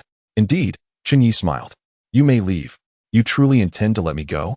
Leopard Brother exclaimed in astonishment. Disbelief etched across his face. Yes, I will not only let you go, but you may also take the Wuling Shenche with you. What? Leopard Brother's eyes widened in shock. You cannot be serious. Of course I am not jesting, Chen Ye continued. Return and convey my regards to Kuan Ge. Do not allow him to harbor resentment towards me. Do you truly know Kuan Ge? Are you good friends with him? Leopard Brother was elated. He had thought he was doomed, yet now there was a glimmer of hope. Yes, good friends indeed. Chen Ye waved his hand. Now hurry and leave, before I have a change of heart. All right. Leopard Brother rejoiced, turning to hasten towards the vehicle. However, as soon as he turned, a tongue of fire shot forth. Boom. In an instant, an explosion erupted. Leopard Brother screamed in agony, rolling on the ground, and within moments, he was reduced to charred remains. In the snowy landscape, his ashen hand, resembling a charred claw, clutched fiercely at the car keys, his last hope for survival. Chen Ye, expressionless, crushed the bones of his hand and picked up the car keys. The Wuling Shenche should possess more power than his electric sedan, right? Why do you not keep your word? Zhuolanlan, trembling in fear, suddenly screamed, her voice piercing through the howling wind and snow. You had promised to let him go. Why then murder him? He no longer posed a threat to us. Why the sudden cruelty? At her words, Chen Ye abruptly turned, revealing his teeth in a smile, and replied, because it is too cold, and I wish to warm myself. What did you say? Zhuolanlan was taken aback, her face pale, unable to comprehend Chen Ye's meaning. What did I say? Chen Ye stepped closer, nearly knocking her over. If I do not kill him, he will plot against me. Look closely among the remains. Is there not a dagger? Indeed, among the charred bones of Leopard Brother lay a sharp dagger. Had Chen Ye refrained from acting, the adversary might have retaliated. Moreover, he could never allow the foe to return alive and relay information. Zhuolanlan stood frozen, at a loss for words. This is a world where humans devour one another. Do you believe we are still in a civilized society? Chen Ye said coldly. Only by recognizing the harshness of reality can you hope to survive longer. Having spoken, he did not linger on the matter. Opening the wooling car door and commencing to rummage for supplies. There was a substantial amount. 100 liters of gasoline, 30 sausages, 10 boxes of instant noodles, and 2 cases of bottled water. There was even a water heater. This was a commendable haul. With the water heater, he could enjoy a warm meal of instant noodles. To be honest, he deeply missed that comfort. While he had been well stocked with sausages, they had always been consumed cold. He was not a foreigner. He preferred his food hot. He could not endure a steady diet of cold meals. May I be your teammate? Zhuolanlan hesitated for a long while before summoning her courage to ask. Teammate? Chen Ye's eyebrows raised in surprise. What has prompted this sudden offer of partnership? You previously refused to even consider it in dire circumstances. I speak without consideration, yet I am not one to kill without a second thought. Surely, I am not an ideal teammate. Chen Ye inquired with curiosity. I wish to live longer. Zhuolanlan feigned bravery. You are a clever person. You fear that I might kill you, do you not? Chen Ye suddenly grinned ominously. Would you prefer betrayal after death, or death before betrayal? Neither seems appropriate, does it? Zhuolanlan jumped back in fright, her fear causing her to slip and fall clumsily to the ground. I offered you an opportunity, Chen Ye said coolly from above. Yet you failed to cherish it. You rejected me. Indeed, I rejected you, she affirmed. Though Chen Ye was in dire need of a female teammate, it did not mean he had to accept her. Can you grant me another chance? Zhuolanlan pleaded, unwilling to give up easily. I can prove to be a worthy teammate. Did you not claim to be free-spirited and unrestrained? Chen Ye chuckled. Why the sudden desire for a teammate? I have already stated, I wish to live longer. After this brush with death, Zhuolanlan had relinquished her fantasies. She now possessed a clear understanding of the brutal world in which she existed. Continuing with her obstinacy would undoubtedly lead to her demise. Some may wish to live, yet no one is unafraid of death. Chen Ye found this reasoning reasonable. How do you intend to prove that you are a commendable teammate? Well, Zhuolanlan contemplated for a long time before having a sudden idea. What if you become stuck in a snowdrift, and I drag you out with my motorcycle? Huh? Chen Ye was speechless, utterly bemused by her naivety. Such a bizarre proposal. What do you suggest we do then? Zhuolanlan asked, still looking aggrieved. Retrieve the map. Chen Ye directed. We shall venture into the wilderness in search of the treasure chest. All right. Zhuolanlan eagerly snatched the map, preparing to set off without an inkling of the dangers that lay ahead. Observing her retreating figure, Chen Ye's pupils constricted slightly, yet he refrained from stopping her. Chapter 15. The Crossbow. Ding. Congratulations on discovering an unclaimed vehicle. Ding. You may choose from 3 processing options. Ding. Disassemble the vehicle, breaking it down into parts for sale on the trading market. Ding. Store the vehicle, preserving it within the system space for future retrieval. Ding. Fuse the vehicle, significantly enhancing its strength and functionality. Listening to the cold, mechanical notifications, Chen Ye furrowed his brow, pondering his decision. Each choice bore its advantages and disadvantages. Ultimately, he opted for fusion, as it evidently promised the greatest benefits. Once fused, the vehicle would be equipped with a fuel engine, transforming Chen Ye and Appo's transport into a range-extended electric vehicle, complete with dual systems. Not only could it refuel, but it could also recharge, greatly increasing its reliability. Furthermore, given the robust nature of the wooling vehicle, it would undoubtedly augment the armor of his small electric car, enhancing its safety. At the very least, it would be impervious to being toppled by the wind. With increased power, even if trapped in a snowdrift, escape would be swift. After all, strength begets strength. Ding. Fusion in progress. Ding. Congratulations. Fusion successful. In a flash of light, both vehicles vanished from sight. As the brilliance faded, a yellow wooling van materialized before Chen Ye. He was quite pleased to see that it retained its cheerful yellow hue, reminiscent of a bumblebee. He opened the vehicle panel. Vehicle type, 4-wheeled electric range extended van. Vehicle name, Bumblebee. Vehicle color, yellow. Maximum driving range, 1,000 kilometers. Note, increased by 100%. Maximum driving speed, 150. Note, increased by 20%. Armor value, 100. Note, increased by 100%. Note, if armor value drops below 25, driving speed will be affected. If below 10, it will not operate. Vehicle lifespan, 20 years. Note, increased by 100%. Dimensions, length 4,655 millimeters, width 1,735 millimeters, height 1,790 millimeters. Wheelbase 2,800 millimeters. Chen Ye was astonished at the significant enhancements achieved through the fusion. The improvements across various specifications were remarkable, bordering on the exaggerated. He stepped into the driver's seat, noting that the van's visibility and space far surpassed those of his previous sedan. The low chassis of the car had hindered his view in the blizzard, but now, those concerns were completely alleviated. Truly, it was a domestic marvel. He started the engine and couldn't resist pressing the accelerator, surging forward. The roar of the fuel engine was exhilarating, wild, and invigorating. While electric vehicles may boast lower costs, they could never replicate the raw, untamed power of a fuel engine, igniting a fervor within one's spirit. Has the silly goose found the treasure chest yet? Chen Ye halted the vehicle. Though indifferent to the fate of the silly goose, he could not overlook the iron treasure chest. Should anything go awry and the chest vanish, regret would be too late. Come on, dog, let us go. Accompanied by his canine companion, Chen Ye followed the trail left by Zhuo into the wilderness. The snowy terrain made her footprints unmistakably clear. By simply following the tracks, he was certain to catch up. Soon, he spotted Zhuo, the young girl eagerly searching for the treasure chest, stepping cautiously as per the map. Found it, she suddenly exclaimed, joyfully announcing her discovery. An iron treasure chest, stark black against the white snow, was indeed hard to miss. Clearly, the thrill of victory had clouded Zhuo's awareness of danger. Unbeknownst to her, lurking in the snow was a ferocious beast. Chen Ye could see it from a distance, but Zhuo remained oblivious.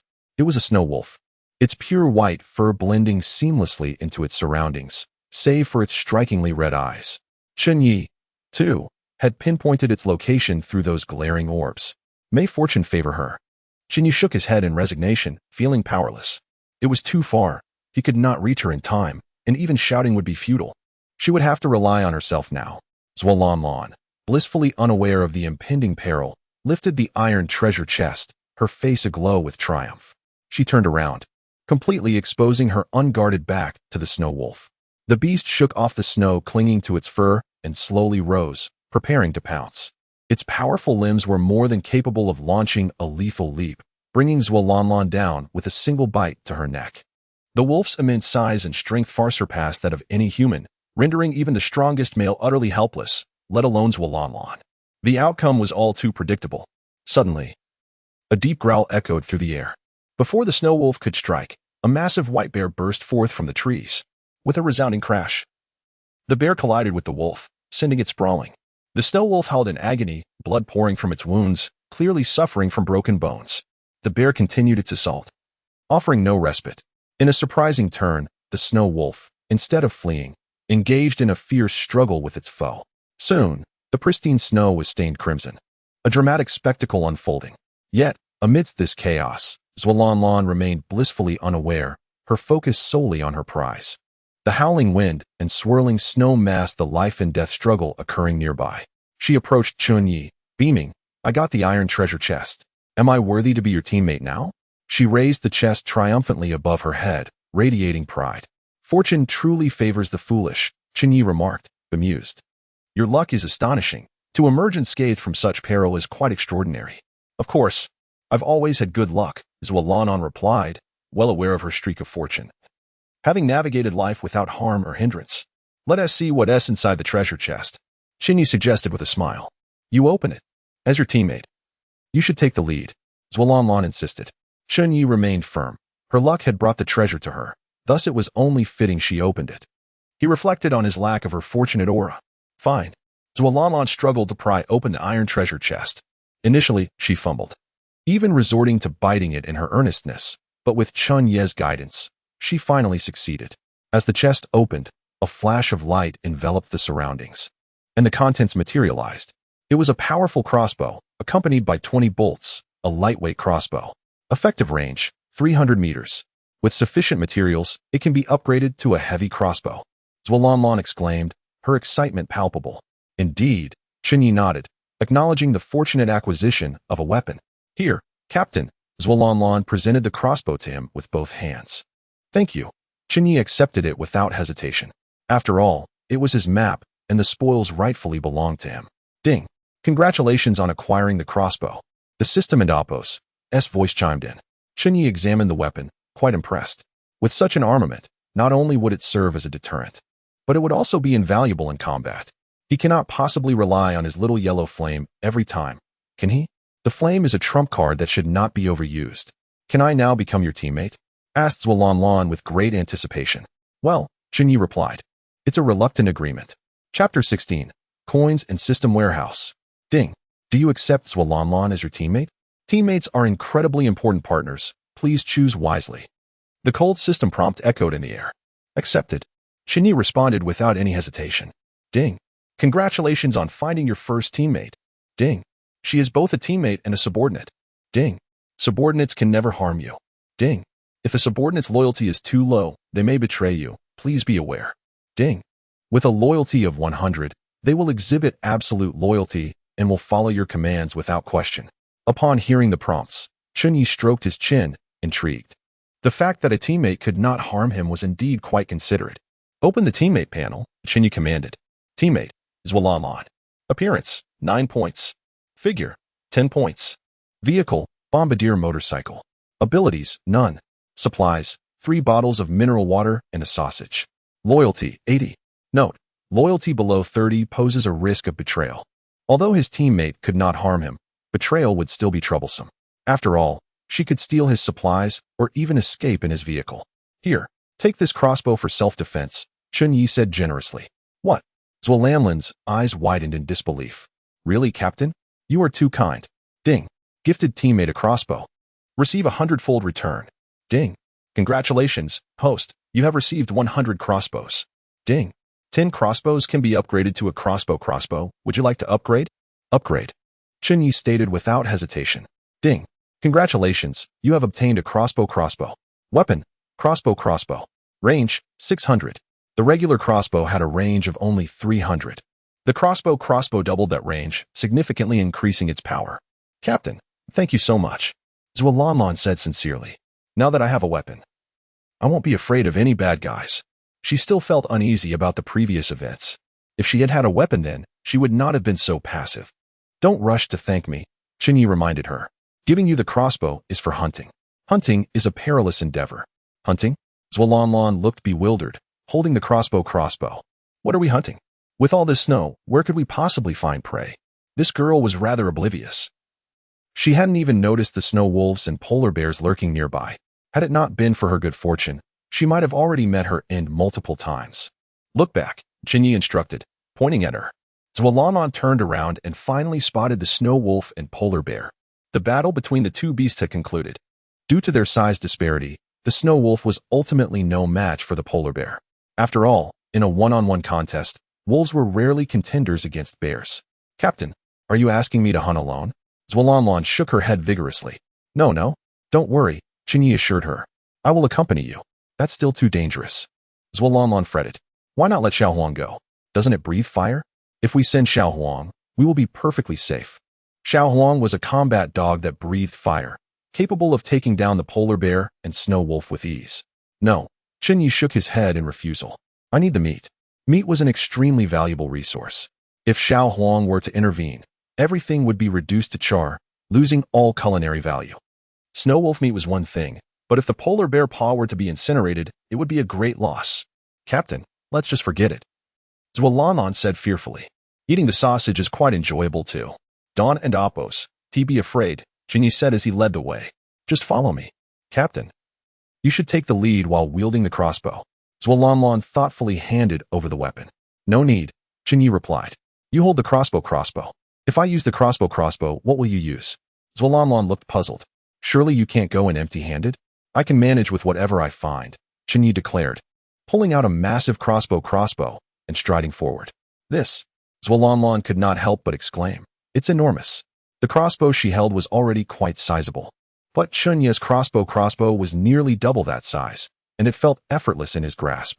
The snow wolf was on the verge of collapse. One of its legs brutally torn away, blood pouring from the wound. Noticing someone approaching, the snow wolf let out a hoarse growl, baring its teeth at Chen Ye. What is the dog barking about? Chen Ye pulled the trigger. The massive recoil of the crossbow sending a shiver through his arm. Bang! The alloy arrowhead pierced the snow wolf's eye, penetrating its skull. The snow wolf convulsed a few times before falling silent. Ding!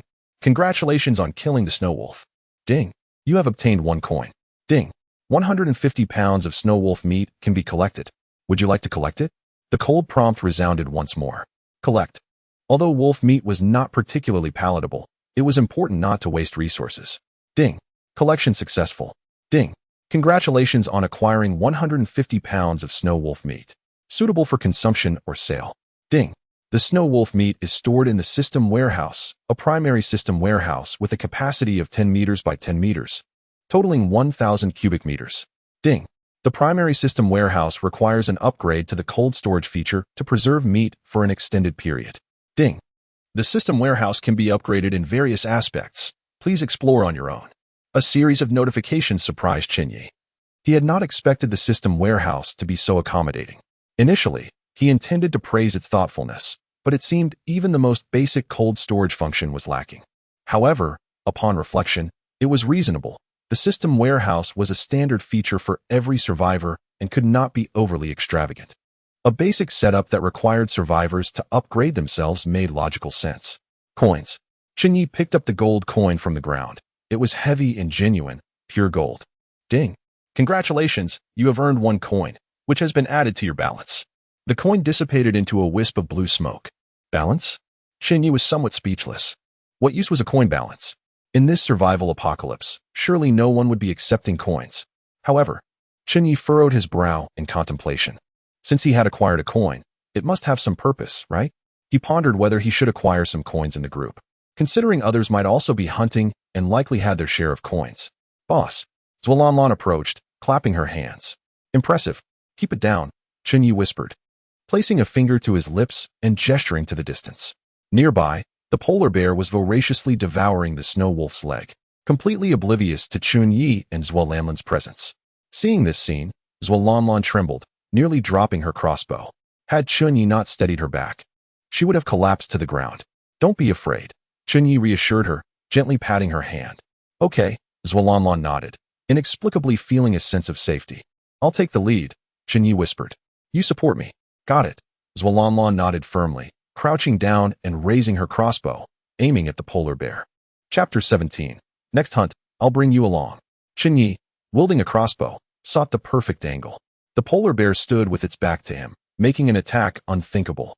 Its back was as tough as iron, often rubbing against trees, indicating a formidable defense.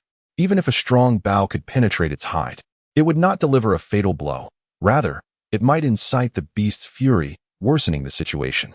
Suddenly, Xiao Huang let out a soft bark, its little paw resting on Chen Ye's hand. What does this mean? Chen Ye furrowed his brow and asked, Do you wish to strike?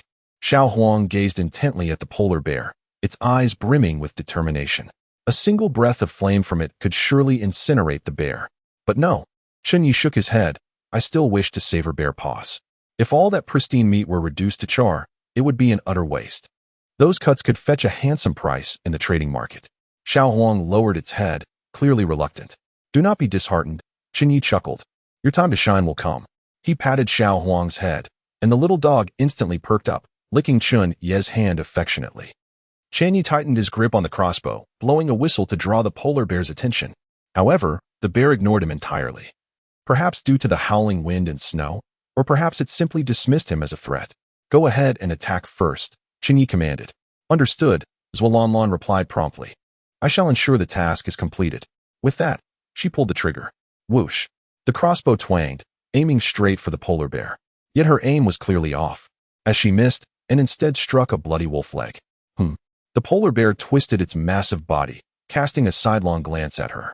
My apologies, Zhualanlan stammered, hastily reloading. I'll hit next time for sure. She took aim at the polar bear once more, preparing to shoot. Roar. The bear bellowed in rage, discarding the wolf leg and charging straight at Zhualanlan. Clearly startled, she trembled and loosed another arrow, but it veered wildly off target. This woman truly was a simpleton. As the polar bear barreled towards her like a tank, she remained rooted in place, still attempting to aim. Even if she had struck true, the crossbow's impact could hardly deliver a fatal blow instantly. Run. Chen Ye fired his shot, striking the bear's enormous foreleg. A line of crimson splattered onto the pristine snow. A stark testament to the crossbow's might. The excruciating pain drove the polar bear into a frenzy. It abandoned Zhualanlan and charged directly at Chen Ye. Phew. Zhualanlan, who had been frozen in place, finally exhaled a sigh of relief, grateful that her captain had taken the brunt of the attack for her. In truth, she had wanted to flee, but her legs felt like jelly. Damn. Chen Ye turned and sprinted, loosing another arrow. This shot was both accurate and fierce, piercing the bear's eye and embedding itself in its brain. Remarkable. Zhualanlan clapped her hands vigorously, in awe of her captain's prowess. Just a minor feat. Chen Ye adjusted his hair, exuding confidence. Roar. The bear let out another furious cry. Astonishingly, the arrow failed to take it down. Not only did it remain standing, but it also charged at Chen Ye with even greater speed. Unbelievable. Chen Ye cursed. How can it still fight after being shot in the eye? Just as he faced imminent peril, Xiao Huang leapt forth, unleashing a torrent of flames. The blaze shot directly at the polar bear's head, catching it off guard. Within moments, the bear's head was reduced to ashes. Boom. The massive body of the polar bear crashed down, sending up a cloud of white snow. Due to the proximity, the bear's paw grazed the back of Chen Ye's head, leaving several deep gashes on his scalp. Woof. Xiao Huang stood atop the polar bear's carcass, barking at Chen Ye as if to boast about its triumph. You are incredible. Chen Ye raised his thumb, needing more than one to express his admiration. Xiao Huang, you are splendid. Zhualanlan scooped up Xiao Huang and planted a fierce kiss on it, then earnestly asked, Captain, would you like a taste? No, thank you. Chen Ye replied, struggling to rise. Next time, I will bring you along. What? Zhualanlan exclaimed. You would take me along despite my shortcomings? It was merely luck on your part. Chen Ye ignored her further and began collecting the polar bear's meat. Ding. Congratulations. You have acquired 500 pounds of polar bear meat. Ding. 500 pounds of polar bear meat has been stored in the system warehouse. Ding. Due to the lack of cold storage in the system warehouse, it can only be stored for about a week. Ding. Congratulations, you have obtained 5 gold coins. They have been added to your balance. It seems I must hasten to sell. The frigid environment allows for long-term preservation. But my small van lacks the weight capacity and space. If I load all 500 pounds of polar bear meat, it might fit. Considering the van can carry between 500 to 1,000 kilograms without issue. However, carrying 200 to 300 kilograms would significantly increase fuel consumption, making it impractical. Overall, selling promptly is the optimal choice. I will sell 400 pounds of polar bear meat and 100 pounds of snow wolf meat. Chen Ye posted in the trading group. No food or supplies, only exchange for vehicle upgrade components, gold coins, and system warehouse upgrade components. 10 pounds of meat per gold coin. I am not lacking food or supplies, as I can easily acquire them from the simpleton. The only things I lack are vehicle upgrade components and gold coins. Wow, Master Yi is impressive. So much meat. Did you really take down the polar bear barehanded? Master, I have gold coins. I've opened several boxes but have no idea what to do with them. Is anyone even collecting gold coins? Is Master Yi okay? Gold coins are utterly useless. Exactly. What use are gold coins now? You all don't understand. Even in the apocalypse, gold has its allure. Master Yi has a taste for gold. Indeed, the master has achieved freedom from food and supplies, and now seeks gold purely for the joy of collecting. The disparity is evident. We struggle for survival, while the master begins to indulge in emotional value. The chat group erupted once more. As gold coins proved to be of little use, everyone rushed to trade with Chen Ye. After all, without gold coins, one could still live, but without meat, starvation was a grim reality. Ding. Congratulations on the successful transaction. You have successfully sold polar bear meat. You have gained gold coins. Ding. Congratulations on the successful transaction. You have successfully sold polar bear meat. You have gained gold coins. Ding. Congratulations on the successful transaction. You have successfully sold polar bear meat. You have gained gold coins. Chapter 18. Survival in the Apocalypse. Do you eat bear paws? Ding. Congratulations on acquiring 30 gold coins, which have been credited to your balance. The transaction was swift. 300 pounds of meat vanished in the blink of an eye, all within a mere minute. The remaining meat, needless to say, would soon follow suit. Suddenly, a transaction request pinged in. Name, Chulingxi. Transaction details, 1 pressure cooker, 1 canister of liquefied gas cooking equipment in exchange for 100 pounds of polar bear meat. Young man, you are a connoisseur of quality. Surely you require a pressure cooker, liquefied gas, and cooking equipment. she teased. Intriguingly, Chen Ye indeed had a need for such items. Yet, how did this young girl come to know? He acknowledged his penchant for quality, replying, however, I do not need a pressure cooker. You must use a pressure cooker to prepare bear paws, Chu Lingxi quickly countered. Otherwise, it's simply one tea tastes good. Cooking bear paws is notoriously challenging. A pressure cooker would certainly make the task easier. How did you know I wanted to eat bear paws? Chen Ye feigned ignorance. I discarded my bear paws. Is that so? Chu Lingxi replied. I noticed you hadn't sold your bear paws, so I thought you were keeping them for yourself. It appears I was mistaken. You are quite perceptive. The details she grasped and her ability to benefit from them marked her as a remarkably clever girl, far surpassing Chen Ye's rather dim-witted teammate. Let us collaborate again when the opportunity arises, Chu Lingxi decisively stated. This time, we can proceed with the exchange. Chen Ye did not haggle and promptly agreed. Ding. Congratulations on obtaining a pressure cooker, a canister of liquefied gas, and a complete set of cooking equipment. All items are brand new. Chen Ye inspected them and found the gas canister full. Excellent. Let us head back to the vehicle, Chen Ye said with a smile. They could not linger in the wilderness. It was too perilous, and safety lay only beside their mode of transport. Upon returning to the road, Chen Ye commenced cooking, utilizing mineral water for its cleanliness and hygiene. Witnessing this, Zhuo eyes widened. Captain, this is quite extravagant.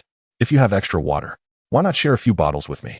Her own supply of mineral water had dwindled, and she had mentally prepared to resort to drinking melted snow. Here, take a whole case, Chen Ye generously offered, retrieving it from the trunk. Thank you, Captain, Zhuo exclaimed joyfully, securing a case of mineral water in her back seat. Chen Ye frowned slightly, noticing she hadn't returned any. I'll drink a bottle first. Zhuo opened a bottle and gulped it down eagerly, her thirst heightened by their earlier fright. Gulp, gulp. The entire bottle was soon consumed. So refreshing, Zhuo exclaimed, utterly satisfied. What once was mere mineral water had transformed into a delightful treat due to its scarcity. Ding. Female teammate consumed 1 bottle of mineral water, triggering a 100-fold return. Congratulations, host, on acquiring 100 bottles of mineral water. Ding. 100 bottles of mineral water have been stored in the system warehouse. Now that is more like it. Chen Ye nodded in satisfaction. Captain, you are truly a good person, Zhuo beamed. Since you're so generous, could you spare some gasoline? Her turbocharged engine consumed fuel at a rapid rate, and her tank was nearly empty. Your vehicle is a Bombardier Spider-Man, correct? Chen Ye inquired. Does it have a 30-liter tank? Captain, you are quite knowledgeable. Zhuo laughed. Could you fill it up for me? I have 50 liters of fuel in the trunk. Take what you need. With a grand gesture, Chen Ye replied, Thank you, Captain. Zhuo was overjoyed. You are so handsome. She attempted to give Chen Ye a playful peck, but he deftly avoided it. Girls should be modest. Captain, you're not fond of men, are you? Zhuo asked curiously. While you still have time to change your mind, I suggest you leave quickly, Chen Ye replied coldly. Zhuo stuck out her tongue and hurried to retrieve the fuel barrels. She seemed anxious, as if fearing Chen Ye might reconsider. Ding.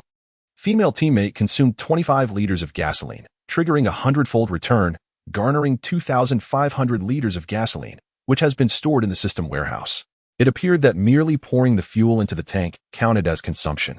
Chen Ye nodded in satisfaction, having initially believed that only after usage would it be considered consumed. This was a pleasant surprise, sparing him the hassle of continual returns. You are now the navigator of the team. Maintain a distance of 3 kilometers behind me, Chen Ye commanded.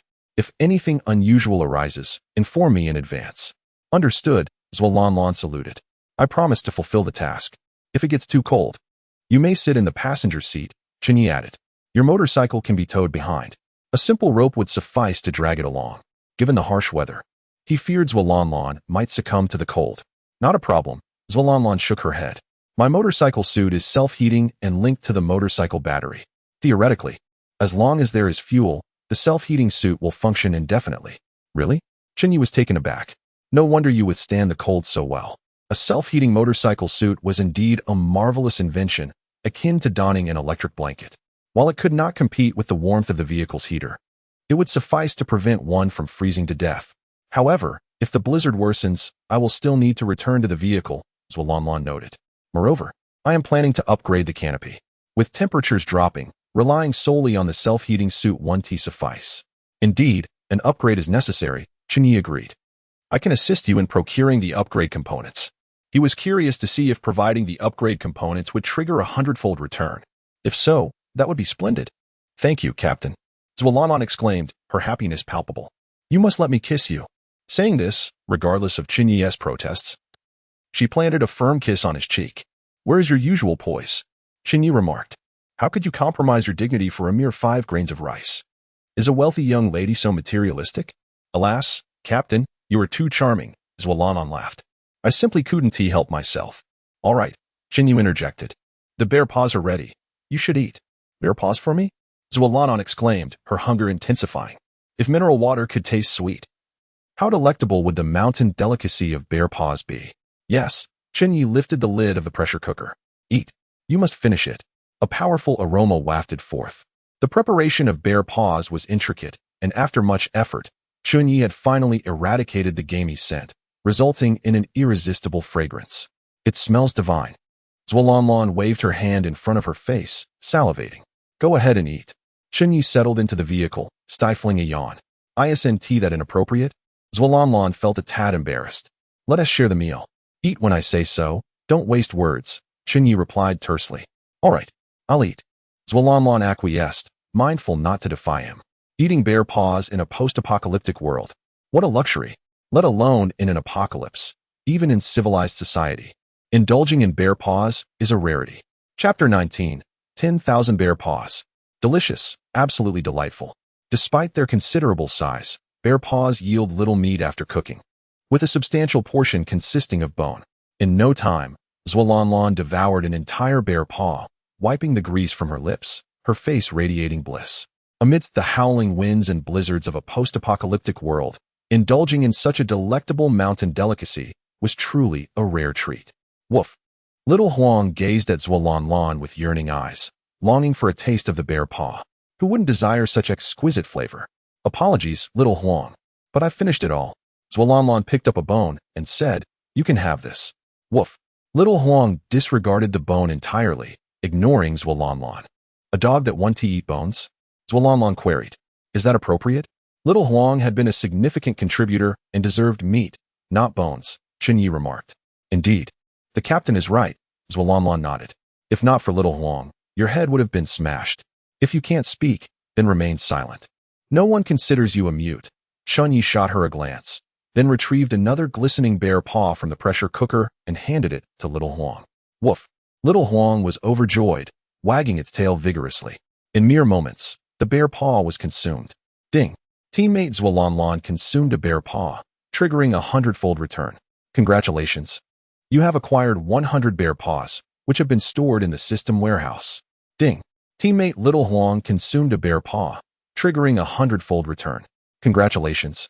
You have acquired 100 bear paws, which have been stored in the system warehouse. Excellent! Chen Ye nodded, quite pleased. With 200 bear paws safely stored, he felt quite comfortable. These were indeed mountain delicacies. As the saying goes, both mountain treasures and seafood are rare culinary delights. Continue eating. Chen Ye fished out another bear paw and offered it to Zhuolanlan. Huh! Zhuolanlan exclaimed in surprise. Captain, aren't you going to eat? Of course. Chen Ye replied. There's still one in the pressure cooker. Thank you, Captain. Zhuolanlan took the bear paw but hesitated, contemplating the consequences of weight gain. While the bear paw was delectable, it was also quite greasy. Overindulgence would surely lead to weight gain. In this frigid climate, fat was essential for survival. Chen Ye remarked. Between being thin and dying, which would you choose? Thin, Zhuolanlan declared with resolve, refusing to gain weight. Then don't eat it. Give it to Little Huang. Chen Ye suggested, noticing Little Huang's eager gaze fixed on the bear paw. Little Huang was panting, wagging its tail, and drooling an epitome of desire. All right. I'll eat it after all. Zhuolanlan resumed eating, ultimately reluctant to relinquish such a treasure. Ding! Teammate Zhuolanlan consumed a bear paw, triggering a 100-fold return. Congratulations! You have acquired 100 bear paws, which have been stored in the system warehouse. It's my turn to taste now. Chen Ye opted for the original, unadulterated bear paw. Although the 100-fold return bear paws posed no issue, he longed to savor the fruits of his own culinary efforts. With a mouthful of the oily bear paw, the flavors exploded, leaving a delightful aftertaste. The meat melted in his mouth, surpassing even the finest braised pork in flavor. The tender fat was rich, yet not greasy at all. Woof! Little Huang barked in displeasure, still craving a bite. Patience, Chen Ye chuckled. Once I'm finished, you shall have your share. Woof. Little Huang continued to whine, clearly dissatisfied. There were only 4 bear paws, and Little Huang was counting. Zhualanlan laughed heartily. Who said there were only 4? In mere moments, Chen Ye polished off the bear paw and tossed another to Little Huang. Wait, this can't be right. Zhualanlan's eyes widened in disbelief. A single white bear only has 4 paws, doesn't he? There can't possibly be a 5th. Who said that? Chen Ye tossed another bear paw to Little Huang, suggesting there could be 5 or even 6. 6? Zhualanlan pondered. Do white bears have 6 claws? I distinctly remember they only have 4. If there were 6, I'd certainly recall such a notable feature. 6? Perhaps even 7? Chen Ye tossed another bear paw to Little Huang, and maybe 8? Little Huang was in bliss, devouring bear paw after bear paw. So many bear paws? Zhualanlan inquired. Captain, you don't possess some sort of food-related superpower, do you? Who knows? Chen Ye tossed yet another bear paw to Little Huang, ensuring it feasted happily. He now had a reserve of 1,000 bear paws, far more than one could consume in a lifetime. With each paw Little Huang devoured, his own stock increased by 100. He now worried that the system warehouse might overflow with bear paws. Moreover, without air conditioning, such a large quantity could spoil easily. Eat, Little Huang. Devour as much as you like. There's plenty as long as you can manage. Captain, don't overfeed it. You might make Little Huang sick. Zhualanlan cautioned. After all, she could hardly eat any more and felt nauseated at the sight of the bear paws. Don't worry. Little Huang isn't a foolish dog, Chen Ye reassured her. It will stop when it's full. Indeed. Watching Little Huang gorge itself, Zhualanlan furrowed her brow. What an astonishing appetite for such a small dog. After consuming the 10th bear paw, Little Huang finally let out a satisfied burp and ceased its feasting. Chen Ye's bear paw reserve had reached a staggering 10,000. 10,000 bear paws, occupying a volume of 30 cubic meters. It was hard to fathom that in a world plagued by scarcity, Chen Ye had amassed such a vast supply of bear paws. Captain, have you noticed that Little Huang has grown quite a bit? Zhualanlan remarked suddenly. Has it? Chen Ye observed Little Huang, indeed noticing a slight increase in size. Though not significantly so, perhaps an illusion? I believe it has grown quite a lot, Zhualanlan exclaimed. Little Huang is extraordinary, capable of both consuming and breathing fire. She had grown quite fond of Little Huang, even considering it a sister. After all, this little female dog had saved her life. For bear paws for sale, 10 gold coins each. Alternatively, I'll trade for vehicle upgrade parts. Any industrial products will also do. No gasoline or food. Thank you. Oh, and the system warehouse cold storage upgrade card can be exchanged for 2 bear paws. Chen Ye promptly listed the 4 bear paws. Although he possessed 10,000, he certainly wouldn't release them all at once. To do so would severely diminish their value. After all, not everyone was a fool. Impressive. Captain Chen Ye is truly remarkable. Captain, aren't you going to eat any of the bear paws yourself? Why list them all? Is there anyone capable of affording such a luxury? I doubt anyone besides Captain Chen Ye appreciates quality and enjoys bear paws as much as he does. Though the purpose of gold coins remained unclear, spending them on bear paws seemed excessively extravagant. Let us be realistic, even in civilized society. 99% of people have never had the pleasure of tasting bear paws. What is so special about bear paws? I'll take them all for just 40 gold coins. That's a mere trifle. Suddenly, a trade request arrived, seeking all 4 bear paws. Upon seeing the transaction name, Chen Ye could not help but smile in delight. Could it truly be him? Chapter 20. Zhang Xiaoquan is infuriated. It is indeed Zhang Xiaoquan, the rival of Chen Ye. Clearly aware that the seller is Chen Ye, he still proceeds to offer 40 gold coins for the transaction. What are you hesitating for? Zhang Xiaoquan demanded angrily. Hurry up and confirm the trade. Why the urgency? My friend, Chen Ye replied, unfazed. Out of the 5,000 people in our group, I am the only one who can afford a bear paw. Zhang Xiaoquan arrogantly boasted. If you won't sell to me, who will you sell to? This was not mere bravado. His influence and resources were indeed substantial, allowing him to purchase bear paws when others could not. It is worth noting that despite possessing a strong bow and a fiery little companion, Chen Ye had not managed to accumulate even 10 coins. This illustrates the rarity of gold coins and the challenge of amassing them. Since Zhang is eager to acquire bear paws, there is little more to discuss. Chen Ye confirmed the transaction, and the 40 gold coins were credited to him. You are truly a fool, trading bear paws for gold coins. Have you lost your wits? No sooner had the transaction concluded than Zhang Xiaoquan entered a mocking phase, being exceedingly unscrupulous. Did he truly believe he could return to civilized society and amass wealth with these coins? Such delusions are laughable, given the current circumstances. The trade seemed rather unwise. After all, a single bear paw could extend an adult's life by a day or two, while gold coins offered no immediate benefit. Are 4 greasy bear paws insufficient to silence you? Chen Ye retorted, uninterested in engaging in a verbal duel. Just enjoy your meal. You fool. When will you accept my racing challenge? Zhang Xiaoquan resurrected the old topic. If you continue to refuse, I shall make sure to spread the word in the group. In truth, he had been maligning Chen Ye in the group, claiming that Chen Ye was too cowardly to confront him directly and too afraid to participate in his racing contests. Whenever the group erupted with admiration for Chen Ye, he would be there, making sarcastic comments. Not only did he personally engage in ridicule, but his lackeys echoed his sentiments, employing every possible means to slander Chen Ye with vile and crude language. Don't rush. I am merely waiting to stockpile more resources. Chen Ye responded with a smile. Then I shall secure greater victories. You really do have a talent for boasting. Zhang Xiaoquan scoffed while savoring the bear paw. I must admit, your culinary skills are commendable. The flavor of the bear paw is indeed delightful. When you find yourself stripped of all your possessions, you may come to my team as a cook. Then I shall thank you in advance, Mr. Zhang. Chen Ye brushed off the lowbrow mockery without a care. You are truly unfortunate, after finally slaying a polar bear. You cannot even enjoy its paw. Zhang Xiaoquan continued his taunts. It is only natural. How could you ever be worthy of such a delicacy?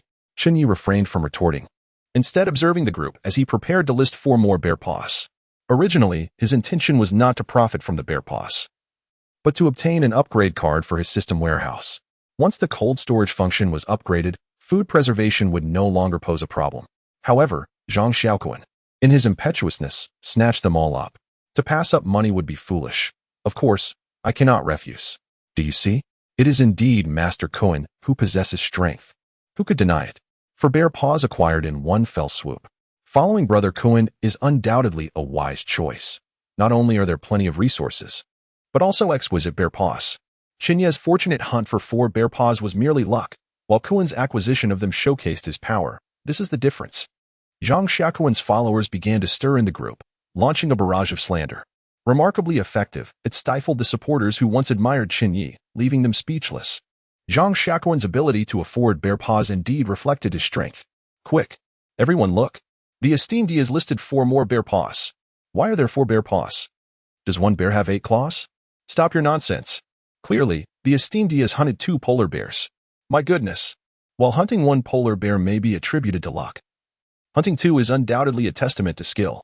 This is sheer, overwhelming prowess. The chat group erupted once more. The significance of 8 bear paws was beyond question. Zhang Xiaoquan's followers fell silent, unable to formulate any retort as they watched the admiration for Chen Ye unfold. There was nothing they could do to counter it.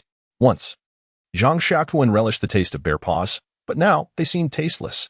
The rich, flavorful delicacy now felt as bland as chewing wax. In frustration, he hurled the half-eaten bear paw to the ground. Damn it! By those 4 bear paws, bring them back to me.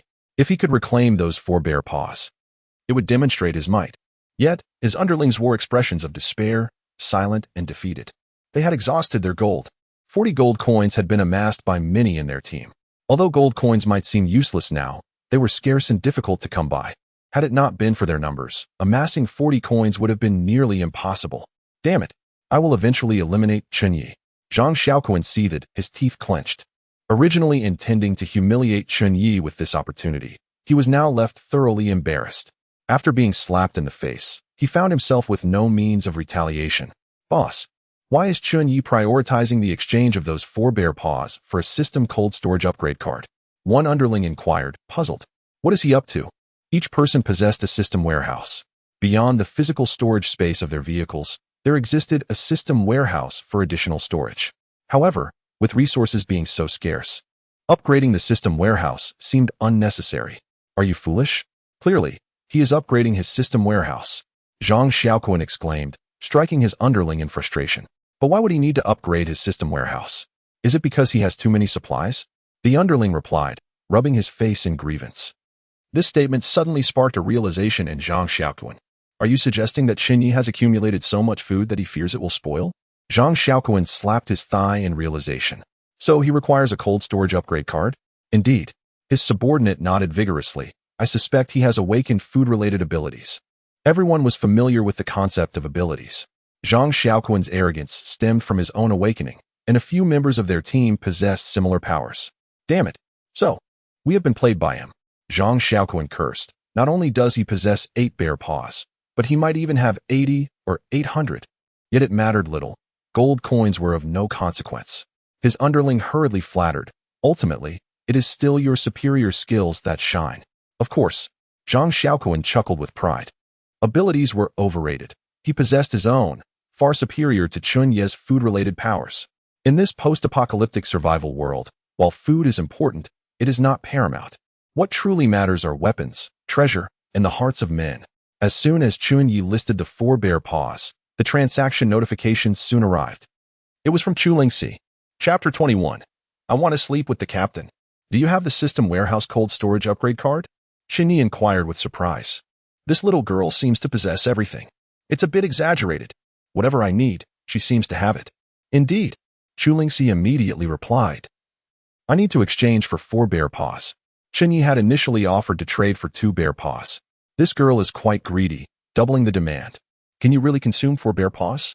Chen Ye asked, not bothering to refute, merely smiling. If I can't eat them all, I can store them in the vehicle. The temperature is low enough now to ensure nothing spoils. Lingxi sent a cute emoji. Why do you want to exchange for my bare paws?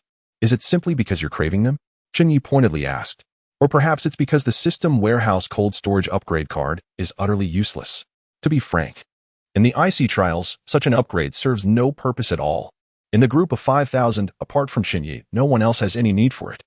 Even considering the 3,000 who perished before, there remains no demand. Indeed, in just a few short days, 3,000 have already met their end. Such is the apocalypse. It is indeed brutal. Dear sir, let us not dwell on it. Just consider me as someone with a craving. Lingxi giggled, providing no further explanation. My bare paws are in high demand, while your cold storage card has but one customer. Chen Ye continued. Who do you think holds the power in this exchange? All right then. Lingxi relented helplessly. 3 bare paws should suffice, right? We have collaborated before, and surely, we will again. Grant me 1 extra bare paw. And you 1 TB at a loss. With the conversation reaching this point, Chen Ye naturally did not refuse any further. Acquire any good items, and contact me first. If I am in need, my offer will undoubtedly be the highest. Chen Ye concluded. Ah, it seems our dear sir has awakened his culinary abilities. Lingxi remarked suddenly. How delightful. And you? What abilities have you awakened? Chen Ye inquired curiously. He, that's a secret. A secret? Lingxi replied. I'm off to enjoy my delicious bare paws now. With that, she logged off. Chen Ye gazed at her avatar in silence. The little girl had twin tails and dyed her hair a striking blue, resembling a character straight out of an anime. To be honest, he even doubted the authenticity of her photograph. Of course, the photo couldn't be deceiving. It was all genuine. This girl appeared as if she had stepped out from the pages of a manga. Ding. Congratulations, you have obtained the System Warehouse Cold Storage Upgrade Card. Ding. Would you like to use it? The system and Oppo's cold voice echoed. Yes. Chen Ye responded promptly. With the cold storage, preserving food would no longer pose an issue. He possessed an abundance of food and had to consider its preservation. Ding. Congratulations, your system warehouse has been successfully upgraded. Ding. Congratulations. Half of your system warehouse area has been transformed into a cold storage zone. Ding. Would you like to place all your food into the cold storage area? The system's voice resonated once more. Yes, Chen Ye commanded. Ding. Congratulations. All your food has been transferred to the cold storage area and can be preserved long-term. Ding. From now on, all food you acquire will automatically be placed in the cold storage area. The system was indeed considerate. There would be no more worries regarding food preservation. For Chen Ye, the stored food was more than sufficient to ensure his sustenance. However, he still desired to diversify his food options. Firstly, to enhance his quality of life. Secondly, to engage in tangible trades for other resources. Just imagine, in a snowy landscape, enjoying hot pot while singing. How delightful. Yet, little Huang cannot drive.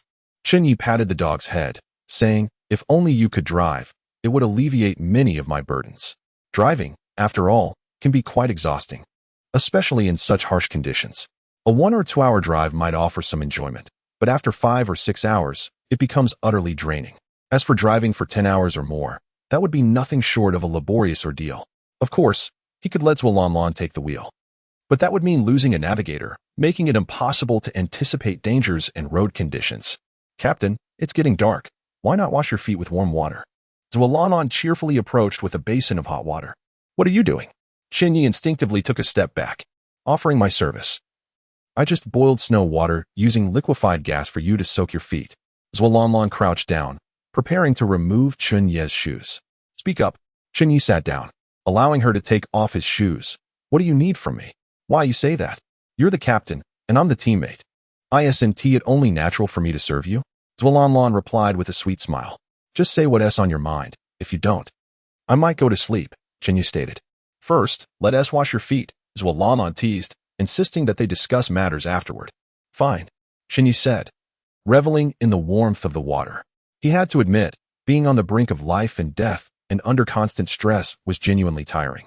Soaking in hot water was indeed refreshing. Chen Ye felt a wave of fatigue wash over him, urging him to sleep. How does it feel? Zhuolanlan asked. Is it comfortable? Very comfortable. Chen Ye nodded, genuinely enjoying the sensation. There's even more comfort to come.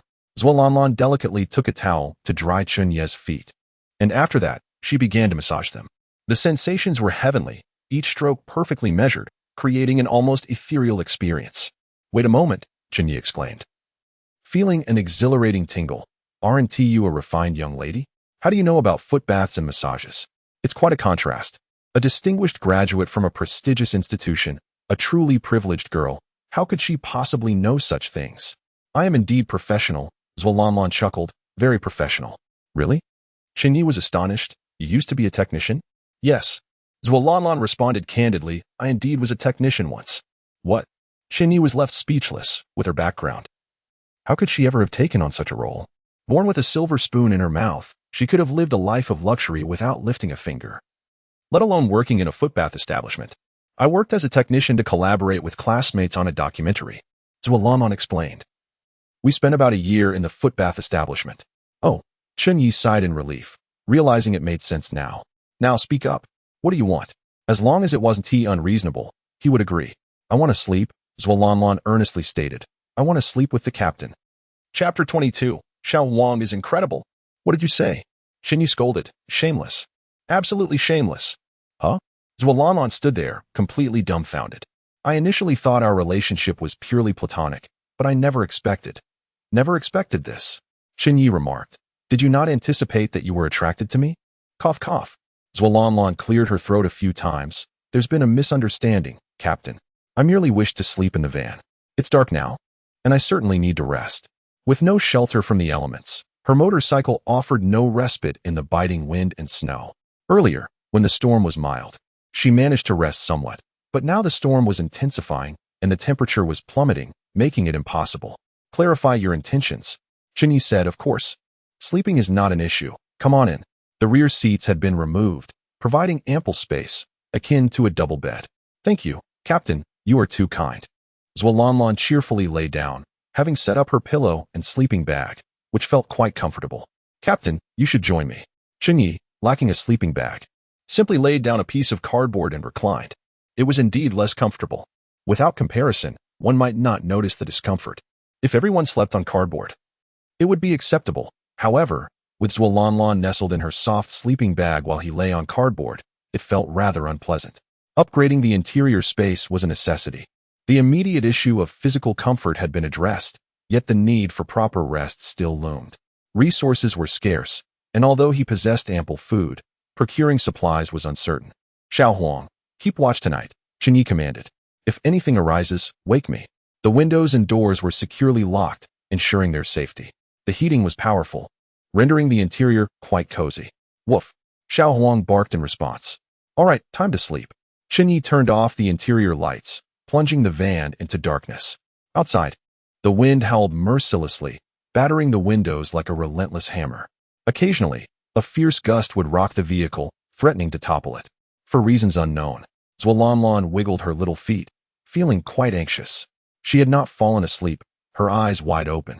After a considerable wait, She mustered the courage to gently nudge Chen Ye's leg with her delicate foot. Initially, he did not respond, but after several attempts, he finally reacted. What's the matter? Chen Ye frowned. Why aren't you sleeping? What mischief are you up to? Captain, could you give me a moment? Zhuolanlan replied. I need a bit of psychological preparation. What do you mean? Chen Ye raised an eyebrow. I require time to fully give myself to you. Tears welled in Zhuolanlan's eyes as she hoped for his understanding. Despite her usual playful demeanor, she was no fool. She had a clear awareness of the harsh realities of their apocalyptic world. After all, she was a top student from a prestigious university, well-versed in the fundamentals of game theory. In this brutal world, Chen Ye could not afford to provide for her without reciprocation.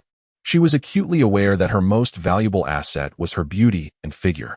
I'm not in a rush, Chen Ye replied, not driven by base desires, yet acknowledging that it was only a matter of time. As the saying goes, when one is well-fed, desires arise. Once basic needs were met, natural urges would inevitably follow. Wait for my ovulation period, Zhuolanlan bit her lip. That's when I will crave a man the most. Not only do men have needs, but women do as well. Hormonal fluctuations occur monthly for any healthy human. It's a natural inclination that cannot be ignored. All right, Chen Ye, feeling weary, said, let us sleep. With that, he quickly drifted off. Such matters were trivial to him, yet Zhuolanlan remained preoccupied, unable to sleep as she gazed at Chen Ye's profile in the dark. One must admit, the captain was quite handsome. Her cheeks flushed, a warm sensation coursed through her body, leaving her feeling quite comfortable. In the dead of night, Xiao Huang suddenly began barking furiously. Woof, woof, woof. The piercing sound jolted Chen Ye awake. Xiao Huang, what is happening? He looked out the window, and amidst the swirling snow, he spotted pairs of glowing green eyes. It was a pack of snow wolves. Wait, it's a pack of snow wolves. The wolves circled the van, and Chen Ye was taken aback by their numbers. How could there be so many? Zhuolanlan also awoke, her face pale as she observed the scene outside. A chill of fear surged through her. Had she not become Chen Ye's teammate and entered the van? What fate would she have faced? She would likely have been torn to shreds by the wild wolves. They must be seeking revenge, Chen Ye deduced, carefully observing the situation. Having killed one of their own, the pack would certainly retaliate, for wolves are social creatures. Xiao Huang, can you handle them?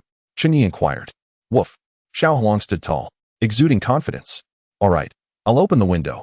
You charge out and eliminate them. Chen Ye commanded. He knew they had to act quickly, opening the window just enough for Xiao Huang to dart out before closing it again. Otherwise, the cunning snow wolves might invade the vehicle.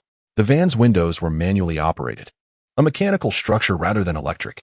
If they were automatic, it would have been far more convenient. In case of any nighttime danger, Xiao Huang could have opened the window himself and swiftly dealt with any threats, greatly enhancing Chen Ye's sleep quality. Xiao Huang, are you ready? Woof. Xiao Huang's eyes gleamed brightly in the darkness. Charge. Chen Ye flung open the window, and Xiao Huang dashed out like a streak of yellow lightning. Chen Ye quickly shut the window, crouching to observe the unfolding scene. Xiao Huang showcased remarkable prowess. As soon as he exited, flames erupted forth, illuminating the night like torches. Each burst of fire claimed the life of a snow wolf. Initially, the wolves, led by their alpha, attempted to retaliate against Xiao Huang. But it soon became apparent that they were no match for him.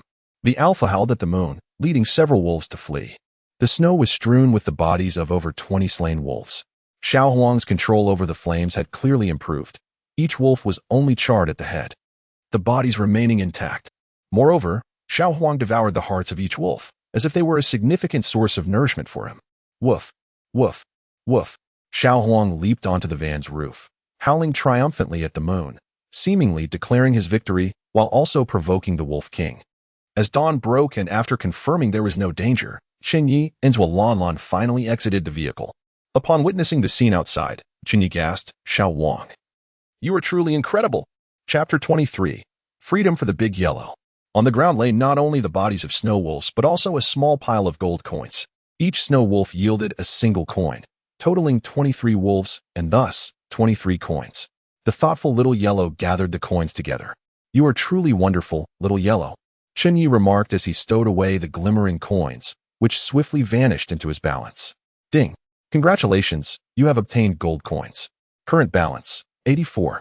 Captain, am I hallucinating due to lack of sleep last night? Zhuolanlan queried. Why has Little Yellow grown so much? Chen Ye finally noticed the anomaly. Little Yellow had indeed grown considerably, now measuring at least 1 meter in length. Previously, it had merely been a palm-sized puppy, yet now, it possessed an imposing presence. "What have you been eating, Little Yellow?" Chen Ye inquired, observing the blood on its mouth and the hollowed heart of a snow wolf. The implication was clear. From now on, you can no longer be called Little Yellow. You shall be known as Big Yellow. Haha. Woof. Big Yellow responded proudly. "Is this rapid growth a problem?" Zhualanlan expressed concern. "What's the issue?" Chen Ye replied, exasperated. "This dog can breathe fire. What could possibly be unacceptable?" Previously, after consuming bear paw, Big Yellow had grown larger, though he hadn't noticed until now, having recently feasted on an abundance of wolf hearts. Collect the snow wolf meat. Even the smallest mosquito is still meat, and we cannot discard this valuable snow wolf flesh. Ding. Congratulations, you have obtained 3,000 pounds of snow wolf meat. All of it is listed in the trading hall, priced at 10 pounds of meat for 1 gold coin. Chen Ye commanded, various automotive upgrade components can also be exchanged, as well as any other items, even toilet paper. Captain, do you think selling so much snow wolf meat could lead to inflation? Zhualanlan suggested. Perhaps it would be better to list only 100 pounds at a time? With so much meat at such a low price, it's practically a benefit. Indeed, it is a benefit, Chen Ye smiled. Enabling more people in the group to survive is surely a good thing. Isn't it? A good thing? Captain, you seem overly idealistic, Zhualanlan remarked. In a post-apocalyptic world, it is often the benevolent who are the first to be slaughtered. Moreover, a saint shows kindness to others while being cruel to oneself. You foolish goose, you do not understand, Chen Ye chuckled, dismissing the need for explanation. He was certainly not a saint. The motivation behind allowing more individuals to survive was purely self-serving. After all, his own food and resources were virtually limitless, while the rare treasures and items were not. The more individuals who survived within the group, the more opportunities he had to acquire rare items. Every additional member increased his chances. Should anyone have rare items for sale, he would undoubtedly offer the highest price. Another 1,000 pounds of meat? Big Brother Yi is impressive. Big Brother Yi is indeed formidable, having slain so many snow wolves. Big Brother Yi is truly a benefactor. He allows us to exchange meat for any item. I just traded a pack of cigarettes for a pound of meat. I exchanged a pack of sanitary napkins for a pound of meat. I had despaired when I offered the napkins, thinking I would starve, but unexpectedly, Big Brother Yi showed great mercy. One by one, the members of the group expressed their heartfelt gratitude. The 3,000 pounds of meat quickly sold out. 500 pounds were exchanged for 50 coins. Those with coins had likely hunted animals themselves, and thus had no shortage of meat, leading to a scarcity of coins. The remaining 2,500 pounds were traded for an assortment of supplies. Everyday items included a pack of sanitary napkins, 10 rolls of toilet paper, a box of cigarettes, a case of Matai liquor, hot pot base, a mattress, towels, a bathtub, and so forth. Automotive parts, a car water tank, headlights, glass for electric vehicles, and more. Weapons, knives, guns, nunchaku. Curious items, contraceptives, condoms, Fiji cups, and inflatable dolls, celebrity edition.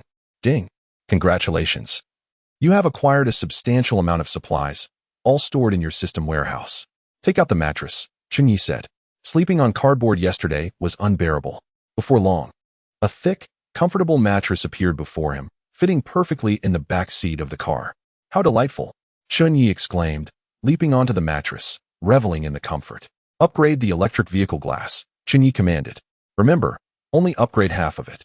In other words, one half should be automatic, while the other half remains manual. Captain, why is that? Zhualanlan asked, perplexed. Think for yourself, Chen Ye replied lazily.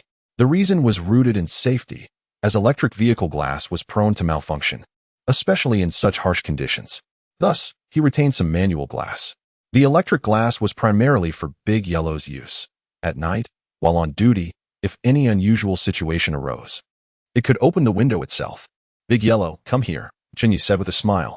I will teach you how to operate the car window.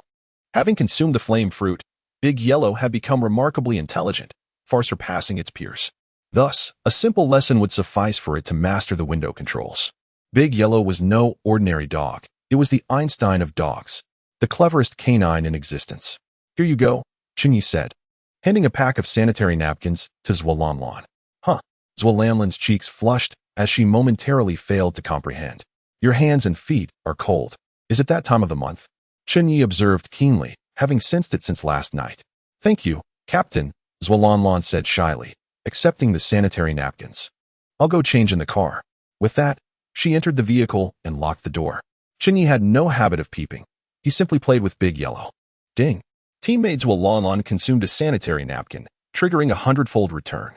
Congratulations, you have obtained 100 sanitary napkins, now stored in the system warehouse. How delightful. Chen Ye chuckled. Sanitary napkins were indeed a valuable commodity. While they might hold little use for men, they were absolutely essential for women, indispensable and necessary. Quite pleasant indeed. Chen Ye lit a cigarette, reflecting on how female teammates were far more useful than male ones. Big Yellow, would you like a smoke? Chen Ye lit another cigarette and offered it to Big Yellow. Initially, Big Yellow resisted vehemently, but gradually, it became entranced by the fragrant smoke. What do you think? Chen Ye asked cheerfully. Not bad, right? Woof. Big Yellow barked excitedly, its expression one of sheer satisfaction. It had never experienced such a delightful sensation. A feeling that sent shivers down its spine. Ding. Teammate Big Yellow consumed a cigarette, triggering a 100-fold return. Congratulations, you have obtained 100 cigarettes. Now stored in the system warehouse. How exhilarating. Chen Ye lit another one. At that moment, Big Yellow was truly free to enjoy its cigarettes. In the past, during civilized times, such freedom had eluded them. Woof. Big Yellow barked angrily. My apologies. Chen Ye quickly offered another cigarette. Big Yellow, smoke to your heart's content. Plenty for you. Before long, one cigarette was devoured entirely by Big Yellow, which spun around in joyous glee, as if it had just enjoyed a night of passion with a lovely female dog. Captain, I'm ready, Zhuolanlan announced. Shall we set off? Let us go. Chen Ye extinguished the cigarette, filled with confidence for the journey ahead. Chapter 24, Trading Stockings for Gasoline? Chen Ye yawned, smoking a cigarette as he drove through the snowstorm. His speed was neither too fast nor too slow, creating a sense of ease. The road conditions were relatively good, allowing him to engage in conversation with the co-pilot. Zhuolanlan. After serving as a navigator for the day, she was eager for a moment of respite as darkness approached. The motorcycle was being towed by a van. And given that it was a bombardier motorcycle with 3 wheels, it remained remarkably stable. By the way, your mileage has far exceeded mine. How did I manage to surpass you? Chen Ye inquired curiously. He recalled his first encounter with Zhuolanlan, where she had sped past him on her motorcycle, leaving him in awe. Yet, it seemed that fate had brought them together once more. I had to reverse a considerable distance, Zhuolanlan explained. What? Chen Ye exclaimed in disbelief. Reverse? How is that even possible? Reversing means certain death. That is the most fundamental rule. I received a reward in the form of a 100-kilometer iron treasure chest, Zhuolanlan clarified. Inside, there was a mileage card. By reversing a certain distance, one can exchange it for supplies. She had been on the brink of running out of resources, but the existence of the mileage card had allowed her to survive. A mileage card? Chen Ye realized, understanding now. In this apocalyptic world of survival on the roads, various cards with unique functions existed. For instance, Chen Ye had a cold storage upgrade card, while Zhuolanlan had utilized a mileage card. The small supermarket not only accepted gold coins but also various cards, regardless of their perceived utility. Naturally, they also traded vehicle modification components in exchange for precious food and daily necessities. Chen Ye updated the group chat with this information. With an abundance of food and supplies, he decided to open a small supermarket, listing a large quantity of resources for trade. His generous supply of food significantly increased the survival rate of the group, leading them to affectionately refer to him as Ye the Benevolent. Thank you, Ye the Benevolent. I have several functional cards, but am unsure how to use them. I possess a defecation card. What a waste to discard it. Can it be exchanged for food now? How delightful. What is a defecation card? Can it be consumed? It simulates a bathroom experience. No cold seats, and after use, there's no need for wiping, just a warm water rinse. It's pure enjoyment. This sounds promising indeed. I wish I could use it, but alas, I cannot afford it. The chat buzzed with excitement, as those who benefited expressed their joy. However, a few disgruntled members voiced their discontent, such as the siblings Li Dan and Li Yong, who seethed with resentment, wishing to harm Chen Ye. Damn it! This sycophantic fool must have stumbled upon luck to acquire such abundant resources, Li Yong cursed. He sold several bear paws. While I have never tasted one. Stop cursing and drive, Li Dan snapped. Turn on the heater, it's freezing. Their pickup truck remained stationary on the roadside, and Li Yong lamented, how can we run the heater when the fuel tank is nearly empty? We'll freeze to death tonight. What? We're out of gas? Li Dan fumed. What have you been doing? We've run out of food and oil? The two were now in dire straits, having just finished their last sausage and now facing the reality of an empty fuel tank. Without gasoline, the vehicle was merely a metal can, likely to succumb to the biting cold of the night. And you blame me? Li Yong retorted angrily. Isn't it your fault for angering Chen Ye? You called him your sycophant. How dare you speak to your sister like that? Li Dan shot back. What's the matter with that? You're too self-important, he continued. If you had listened to me and shared a few enticing photos, we could have easily won Chen Ye over and enjoyed some bear paws ourselves. How dare you? Li Dan was furious. Do you think of me as one of those online harlots? Fine, fine, Li Yong sighed, lacking the energy to argue further. You think you're superior. You're a socialite. With that, he stormed out. You. Li Dan fumed, wanting to chase after him, but reconsidering due to the cold. Moments later, Li Yong returned, having switched on the heater. I managed to acquire some gasoline, he exclaimed, revealing that he had made a purchase at the trading market. Where did you get the gasoline from? Li Dan asked, intrigued. They had exhausted all means of acquiring supplies. How had he suddenly procured gasoline? None of your business, he replied evasively. Just go to sleep. You want tea freeze tonight. Are you hiding something from me? Li Dan demanded. Did you also acquire food? Show me. I didn't tea, Li Yong replied, annoyed. I'm still hungry myself. I don't care. You must have food, Li Dan insisted. Show me now. I really don't have any, Li Yong sighed, exasperated. Not even a drop of water. Nonsense. Li Dan was relentless. You must be hiding something, otherwise. Why would you go out to trade without telling me? Say whatever you like. Li Yong had had enough, determined to maintain his innocence. Then tell me, what did you trade for the gasoline? Li Dan pressed on.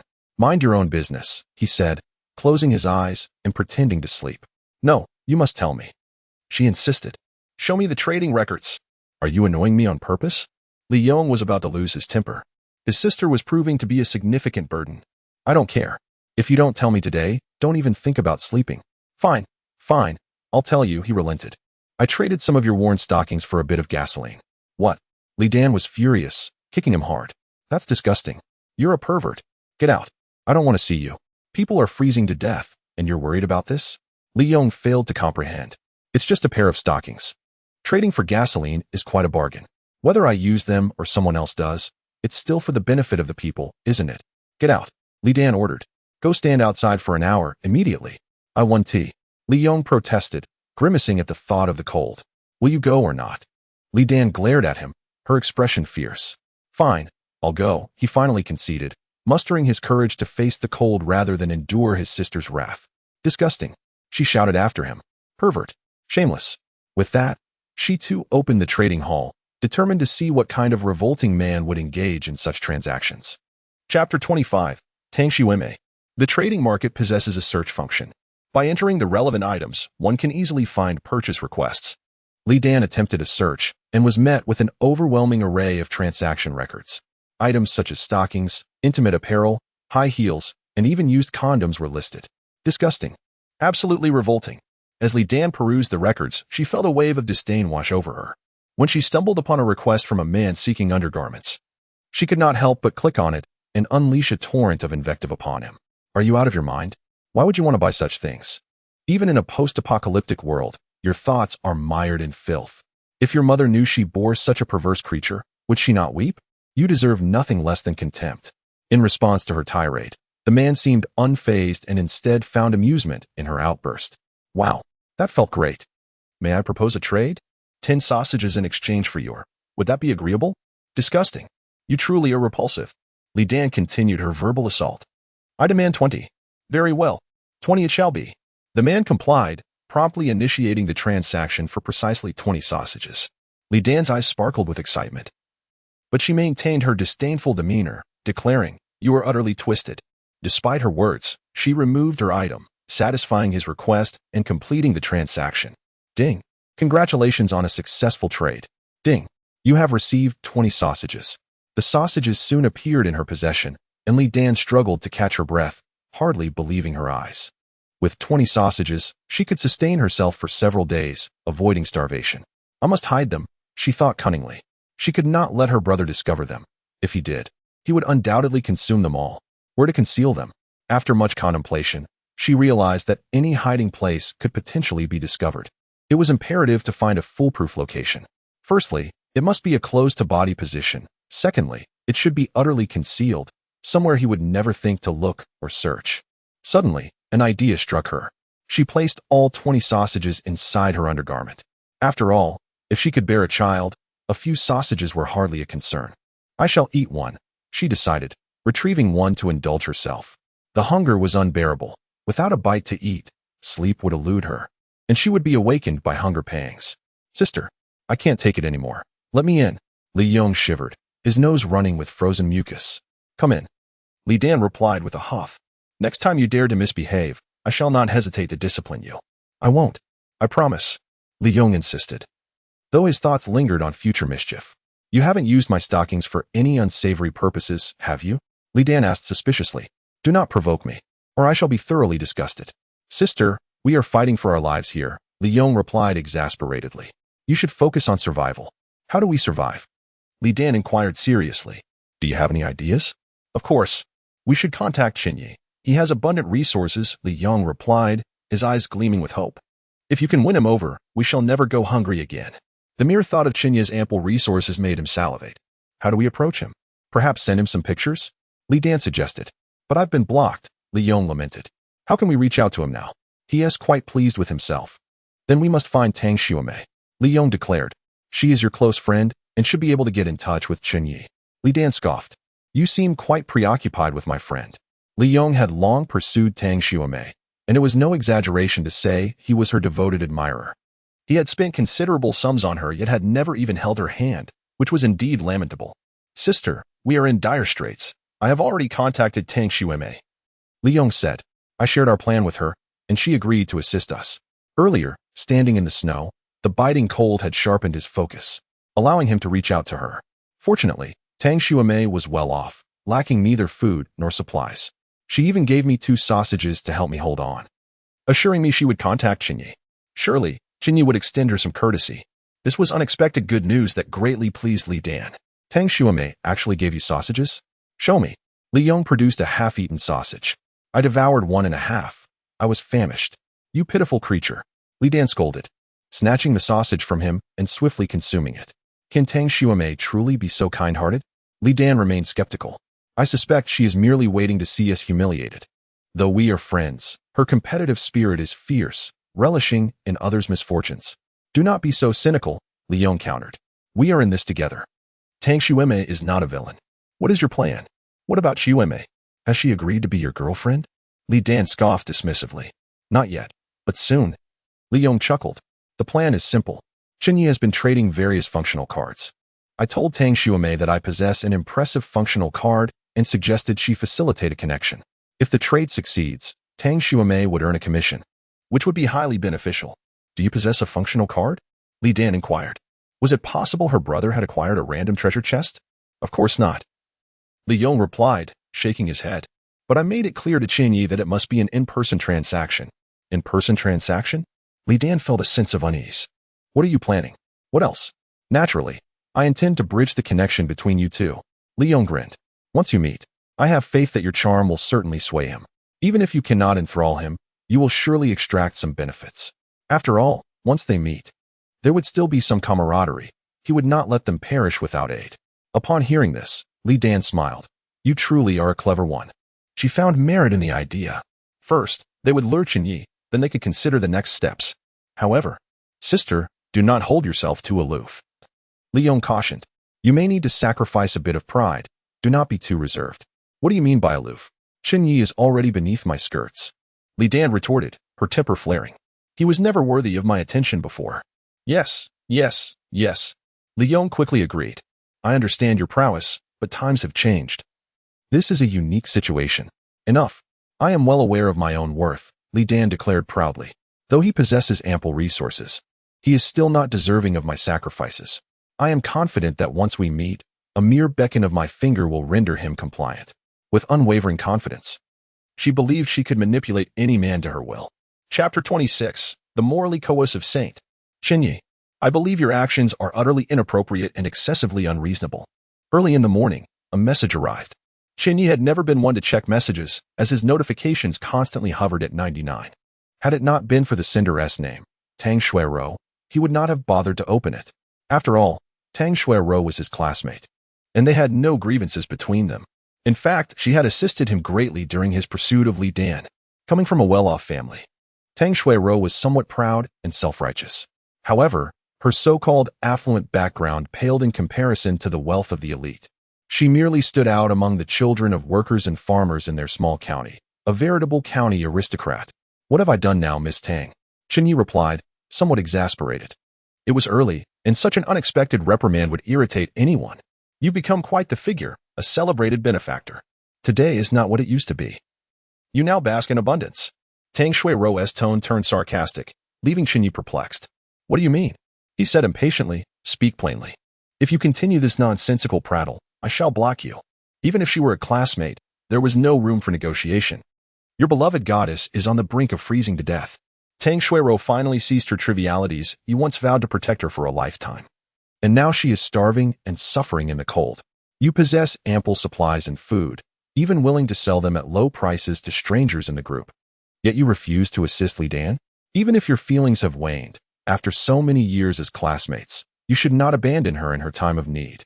It is utterly heartless." Tang Xuerou unleashed a barrage of accusations that left Chen Ye amused. "Are you trying to morally coerce me on behalf of your dear friend? Did she send you, or is this your own initiative?" Chen Ye was genuinely curious about that. "Neither," Tang Xuerou asserted with righteous indignation. "You have misjudged me and the goddess you once admired. Spare me the disgust. What do you mean by once admired? She is nothing but a dog." Chen Ye could not restrain his contempt. "You, how dare you speak such vile words?" Tang Xuerou retorted angrily. "Even in this ruthless apocalypse, we must adhere to the most basic principles of morality and humanity.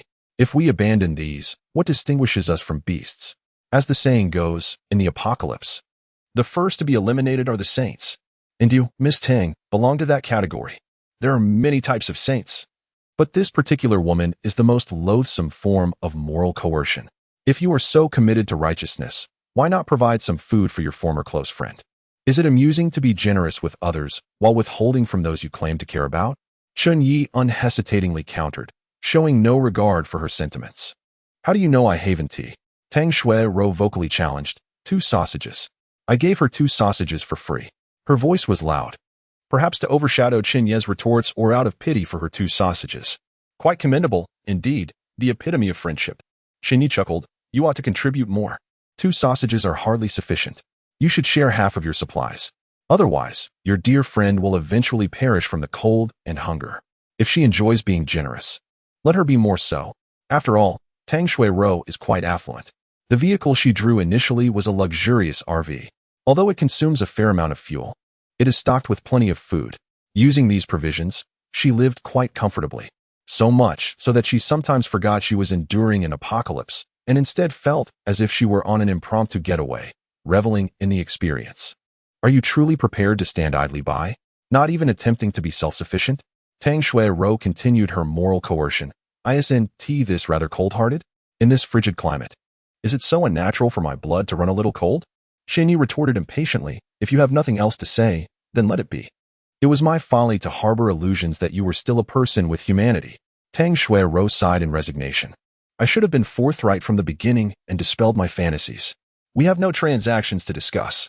Chen Ye responded firmly. "I have no desire to engage in any transactions with you. Don't you want the card?" Tang Xuerou asked triumphantly. "A card with excellent functionality. Precisely what you need at this moment." "What card do I need? Spare me the vague nonsense," Chen Ye declared, losing all patience. "Blocked.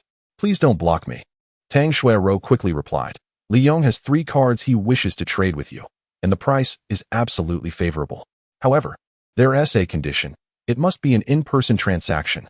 You decide how to proceed." "Why aren't you responding? Have you lost your voice?" The subsequent messages turned into red dots, indicating that Chen Ye had indeed blocked her. Chen Ye had no interest in trading with Tang Xuerou, nor with Li Yong.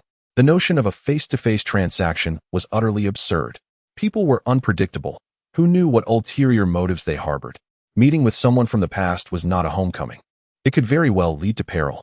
"Damn it! How dare you hang up on me?" Tang Xuerou seethed, her fury palpable. "What gives you the right to hang up on me? What qualifications do you have to do so? You merely got lucky and acquired some supplies. How dare you be so arrogant? Whose phone call is it?" Zualanlan inquired curiously.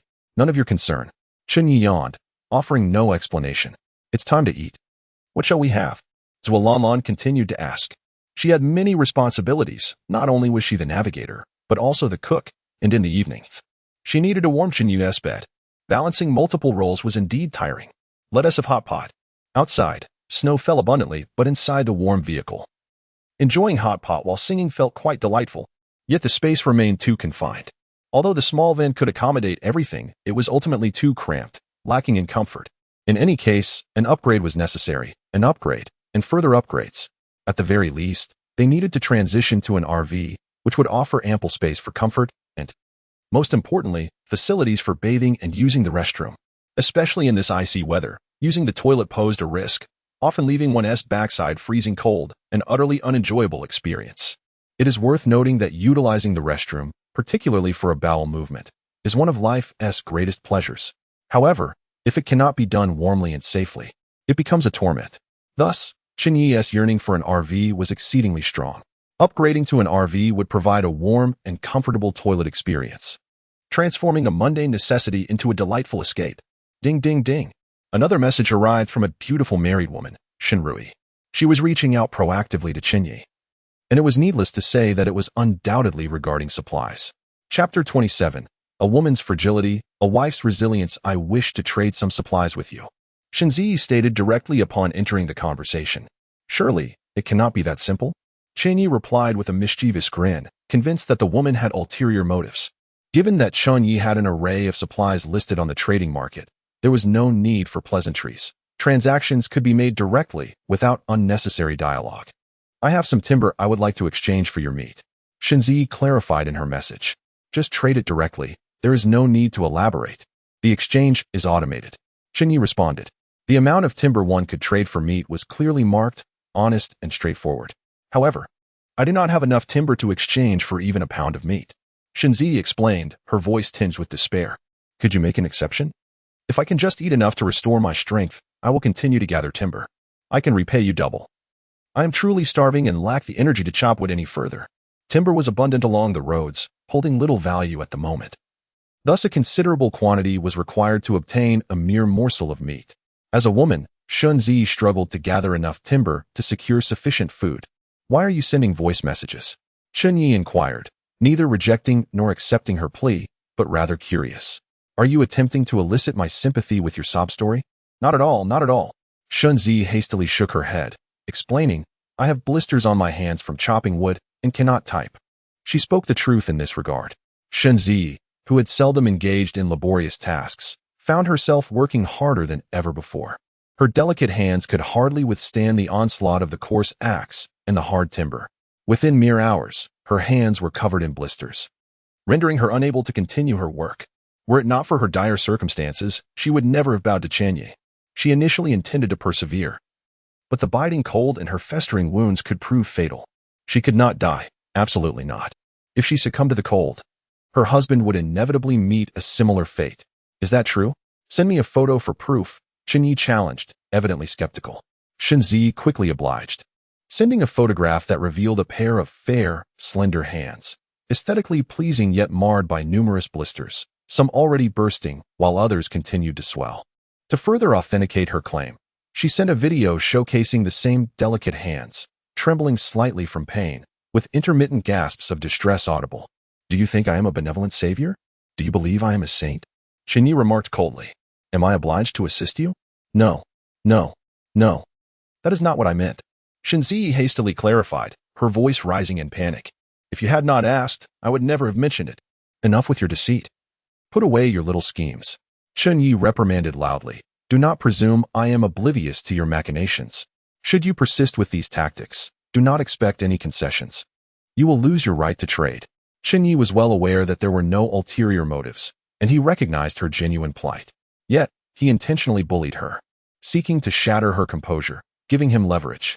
Though he did not currently require a female companion to gather supplies, having a few more attractive women around certainly held its advantages, especially one as exquisite as her. I am so sorry. I am so sorry. Chen Ye quickly apologized, her voice breaking further, rendering her utterly speechless. Losing her trading privileges would spell doom for them both. In a crowd of 5,000, Only Chen Ye could provide such affordable sustenance. The prices from others were exorbitantly high, far beyond their means. I do not seek any concessions. I will go chop wood right now. Chen Ye exclaimed in distress. I will gather enough timber. Please do not revoke my trading privileges. With that, she grasped her axe, preparing to push open the car door and begin her task, but the multitude of blisters rendered her grip weak. The axe slipped from her hands, bursting several blisters, sending waves of agonizing pain coursing through her. She gritted her teeth, trembling, striving to mask her discomfort from her husband. Do not rush into chopping wood, Chen Ye said with a smile. You need not suffer. If you join my team, you can live without worry. That is impossible. I must care for my husband. Chen Ye firmly shook her head. I cannot abandon him. If I neglect him, he will not survive. Do you not see the reality? Even if you exert every effort to protect him, the outcome will remain unchanged. Even in a civilization abundant with medicine and food, your husband is destined for a short life. They both understood this unspoken truth all too well. No matter the outcome, I will strive to protect him with all my might. Chen Ye's gaze was resolute, her heart swelling with courage. No matter how dire the conclusion, no matter if she lost everything, she would never forsake her husband. They say a woman is inherently fragile, yet becomes fierce for her children. She, however, was fierce for her husband. Since you feel so strongly, I shall not press further. Chen Ye conceded, recognizing her determination. Regardless of the situation, this conviction was worthy of respect. I am not a cruel person. Chen Ye concluded. Let us adhere to our usual arrangement. I can offer you a concession, but you must address me as. Do you wish for me to call you husband again? Are you intent on continuing to bully me? Chen Ye and Apos' beautiful eyes brimmed with tears. Why must you torment me? I have already endured so much. The last time she had called someone and Apos, husband, and Apos, she had gained nothing in return. Who said I wanted you to call me husband? Chen Ye chuckled mischievously. This time, we shall change things up. It cannot always be the same. Change what? What new game do you intend to play? Chen Ye's eyes reflected confusion and fear. How would this man torment her now? Let me think. Chen Ye feigned deep contemplation. How about you call me daddy? Just uttering that word will earn you a concession. Overall, it's quite a favorable exchange. You. Chen Ye's face turned pale with indignation. You are truly a pervert. She had not anticipated Chen Ye could sink to such depths. To make her his daughter and take advantage of her in such a manner. The last time someone had asked her to call them daddy was in a kindergarten game. Decades had passed, and she had never encountered such a situation again. Can I call you instead? Suddenly, a weak male voice interjected. It was Chen Ye's husband. Chapter 28. As long as there is life, there is hope. His sudden appearance not only surprised Chen Ye, but also caught Chen Ye off guard. It is worth noting that she had been concealing such matters from her husband. No matter how arduous or challenging the situation became, she never allowed him to hear a word of it. She had initially thought he was asleep, but to her astonishment, he had been listening attentively to everything from beginning to end. It was shocking to realize the extent of her wife's hardships and indignities. Father! Father! Father! Father! Chen Ye's husband shouted loudly, his voice growing increasingly frantic, causing Chen Ye's eardrums to ache. No, no, no. You are my grandfather, my true grandfather, my ancestor. As long as you do not mistreat Chen Ye, you may be called whatever you wish. Grandfather. Ancestor. I bow to you. Your grandson bows to you. Desperately, Chen Ye's husband began to prostrate himself, the sound of his forehead striking the ground echoing painfully, drawing blood. What a disgrace. Chen Ye could not help but curse. Stop this nonsense. You have completely shattered the mood. Mr. Chen, please attend to your matters. My side is in utter chaos. Chen Ye, ever the understanding one, quickly severed the connection. She did not wish for her husband to be embroiled in this turmoil. It is my fault, my inadequacy. Chen Ye's husband struck his own face in despair. I have brought you nothing but trouble. If it weren't for me, you wouldn't have to endure such suffering. I might as well end my life. My death would relieve you of my burdens. In a fit of despair, he violently slammed his head against the dashboard. The force was tremendous, shattering the glass panel, the shards cutting into his forehead, blood pouring forth. Husband, you are not my burden. Do not say such things. Without you, I would lack the courage to continue living. Chen Ye embraced her husband, trying to prevent his self-destructive behavior, but he was like a man possessed, impossible to restrain. Moreover, Chen Ye, being a woman and utterly fatigued, was unable to stop him. In her helplessness, tears streaming down her face, she pleaded, if you truly understood me, You would not seek death. If you injure yourself, it will be I who must care for you. I am already burdened enough. Please, have some compassion for me." Upon hearing her words, the frantic man fell silent. He trembled all over, tears streaming down his face. "I am neither alive nor dead. I am caught in a deadlock, unable to move forward or backward. It is too difficult, too difficult." His life had become unbearably hard. Everyone suffers. At the very least, we are still alive.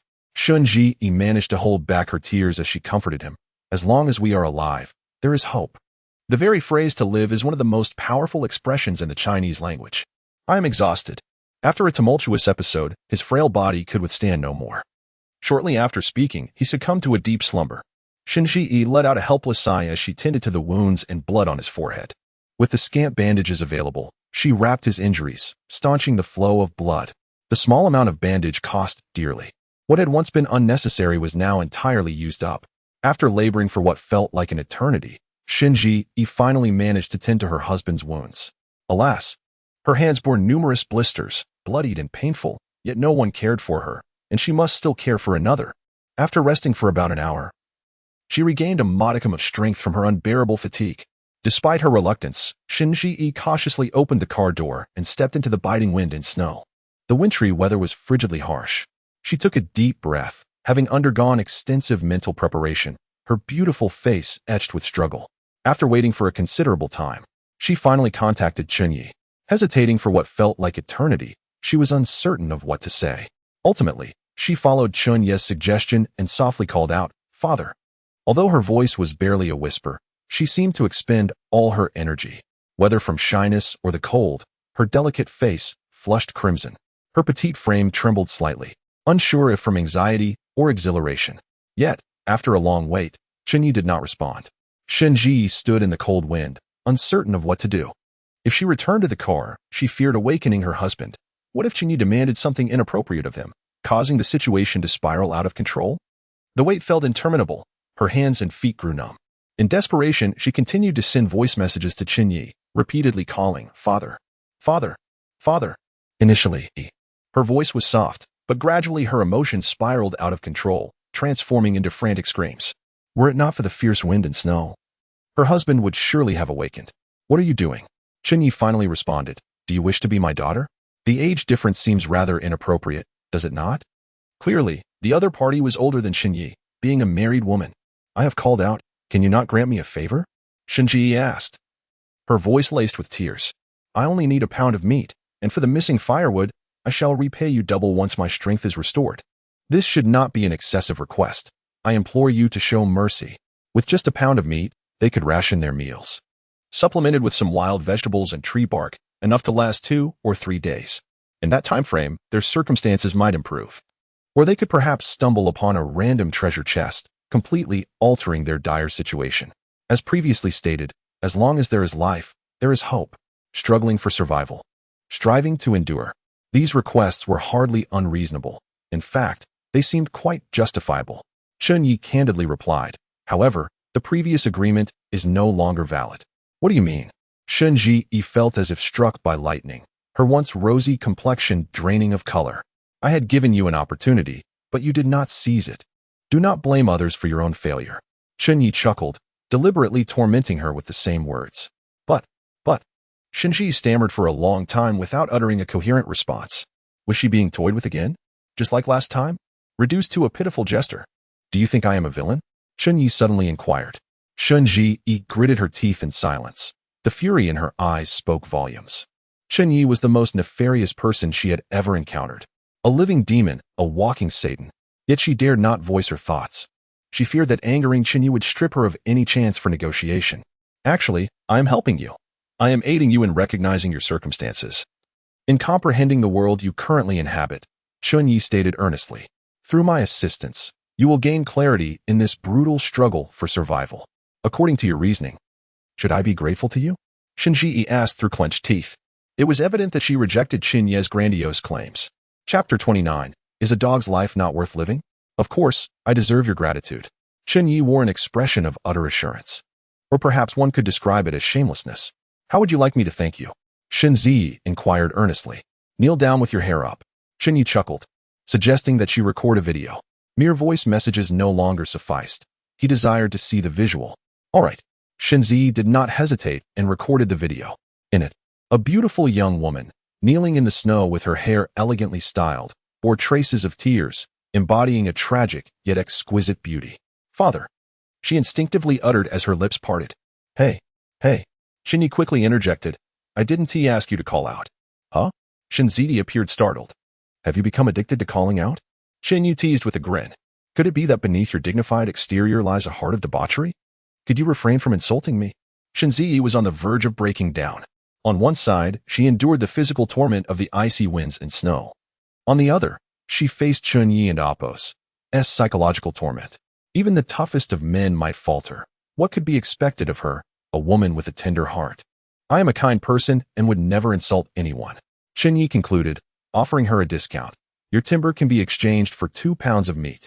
By the previously agreed price, not even a pound of meat could be afforded. Yet Chen Ye waved his hand generously, granting her the 2 pounds. This left Chen Ye utterly astonished. Thank you. You truly are a benefactor. Really, thank you so much. With this 2 pounds of meat, the dire circumstances of their household would be significantly alleviated. It was indeed life-saving meat. Without it, the couple would have likely perished from starvation. No need to thank me. Chen Ye replied coolly. I am not such a good person. You are a good person, a great benefactor who saved our lives. Chen Ye felt immense gratitude towards Chen Ye, nearly forgetting his earlier humiliation and torment. I am a devil, and dealing with a devil comes at a cost. Upon hearing this word, Chen Ye shivered, her beautiful eyes reflecting fear. A cost? What kind of cost? What did Chen Ye want her to pay? You need not be afraid. At this time tomorrow, if you are still alive, remember to pay your respects to me. Chen Ye flashed a devilish smile, refraining from specifying his demands. Pay my respects? Though simple, the term sent a shiver down Chen Ye's spine. That expression is reserved for juniors addressing their elders, or for slaves before their masters. I saved the lives of you and your husband. Surely that makes me your benefactor? Chen Ye said with a smile. Asking you to pay your respects tomorrow morning is hardly an excessive demand, is it? Not at all. Chen Ye responded sweetly. Like a docile kitten. Mr. Chen, I will pay my respects and greet you tomorrow morning. Chen Ye nodded in satisfaction, choosing not to respond further. The boundaries of humanity are gradually breached. The so-called unbreakable principles will eventually succumb. Captain, we have a situation. Suddenly, messages from Xuelanlan came through. We encountered a stranded pickup truck 3 kilometers from my location. Xuelanlan continued her report. I haven't seen any other vehicles and do not know how many people are inside. What should we do next? Awaiting instructions. At this moment, the role of the navigator became evident. She promptly identified the latest developments on the road. A stranded pickup truck could very well be a trap. Of course, it might genuinely be out of fuel, leaving its occupants to freeze in solitude. Remain on standby. I'll be there shortly. Chen Ye pressed the gas pedal, soon spotting the bombardier motorcycle through the swirling snow. After the previous robbery incident, Xuelanlan had become exceedingly cautious. She had hidden her vehicle beside the road, making the most of the snowstorm for cover. Given the intensity of the storm, the snow piles along the roadside offered excellent concealment. What is the situation? Have you discovered anything new? Chen Ye parked beside the motorcycle. Have you seen anyone else? No signs of others. It's likely just a vehicle out of fuel. Xuelanlan analyzed. It's possible that the occupants have already frozen to death. In such frigid conditions, without fuel or heating, one could succumb to the cold overnight. It could also be an ambush. The more harmless it appears, the greater the potential danger. What if I go take a look by myself? Xuelanlan suggested whimsically. My motorcycle is fast enough to make a dash. Even if there is an ambush, they won't be able to catch me. You truly are quite clever. Chen Ye playfully flicked her forehead. It's best to send De Huang instead. De Huang. De Huang clearly understood human speech and looked at Chen Ye with an annoyed tilt of his head, as if to say, is a dog's life not worth living? 3 cigarettes. Chen Ye produced 3 cigarettes. You take one and check if there is anyone inside the truck. If anyone attacks you, breathe fire and incinerate them. If no one attacks, hurry back, and I'll give you 2 more cigarettes. With that, Chen Ye placed 1 cigarette in De Huang's mouth and lit it with care. De Huang, understanding the task, took a few deep puffs and then consumed the entire cigarette. Once finished, De Huang sprang into action, racing toward the pickup truck with astonishing speed, akin to a supercar, consuming 1 cigarette for every 100 kilometers. De Huang nimbly leaped onto the pickup truck, glanced inside to assess the situation, and turned to sprint back to Chen Ye. In the blink of an eye, he was back before Chen Ye. 1 bark for a person, 2 barks for a corpse. Chen Ye tossed a cigarette to De Huang, who barked once. 1 person, 2 barks, 2 people, 1 bark. Chen Ye tossed another cigarette, and De Huang barked again. 1 bark for no danger, 2 barks for danger. Chen Ye lit a cigarette for De Huang. De Huang barked once more, indicating that there seemed to be no threat. Since there is no danger, let us proceed. Chen Ye retrieved his crossbow and commanded Zhuo, "You sit in the passenger's seat, prepared for combat at all times.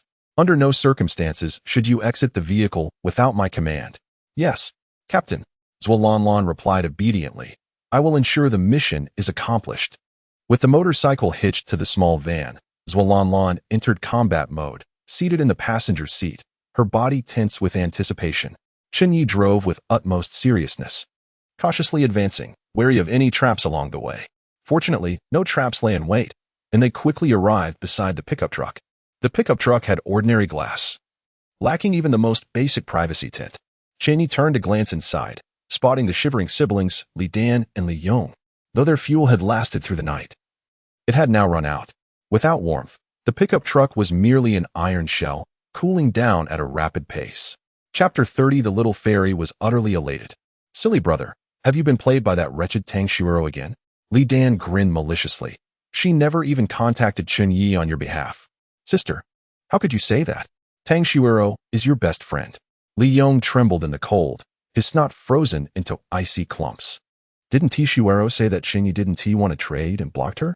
Naturally, he unconditionally believed in his goddess. Moreover, in truth, Tang Xuero had not lied. She recounted everything that transpired in detail. It wasn't that she refused to help. It was simply that Chen Ye was utterly heartless. "Enough of this nonsense. She is only toying with you." Li Dan spat through clenched teeth. "That vile woman would relish the sight of us freezing to death. If she truly wanted to assist, why not directly provide us with supplies? She has plenty of fuel and food. Wouldn't it be feasible to share half with us?" Did she do that? Instead, she tried to placate us with 2 sausages. "You fool. That wretched woman is likely sitting comfortably in her RV, eagerly awaiting the news of our demise. Once someone dies, it will be announced in the group, unable to be muted, and displayed prominently for all to see. Xuero is not that despicable of a woman." Li Yong exclaimed in fury. "She doesn't harbor such malice. In his heart, his goddess was eternally pure, kind, and beautiful. She is not a bad woman." "Am I a bad person?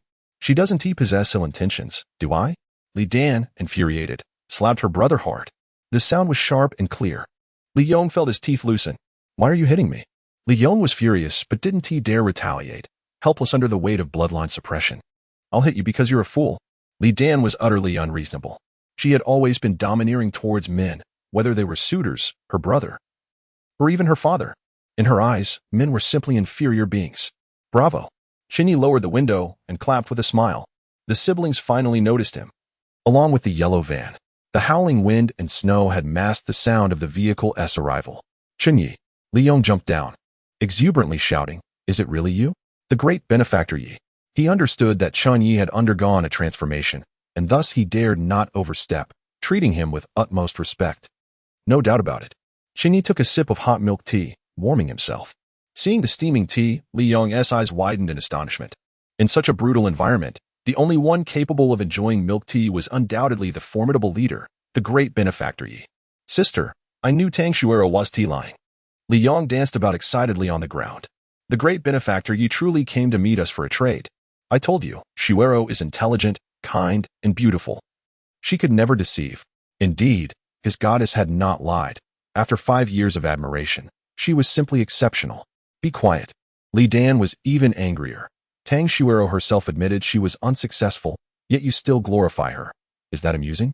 Perhaps our Xuero is just being modest? She does good deeds without seeking recognition." Li Yong, now quite obstinate, retorted, "Otherwise, the great benefactor Ye wouldn't be here before us. Ask him if it's because of Tang Xuero." Li Dan spoke with confidence. She believed Chen Yu's sudden appearance was undoubtedly not due to Tang Xuero, but rather because of her own allure.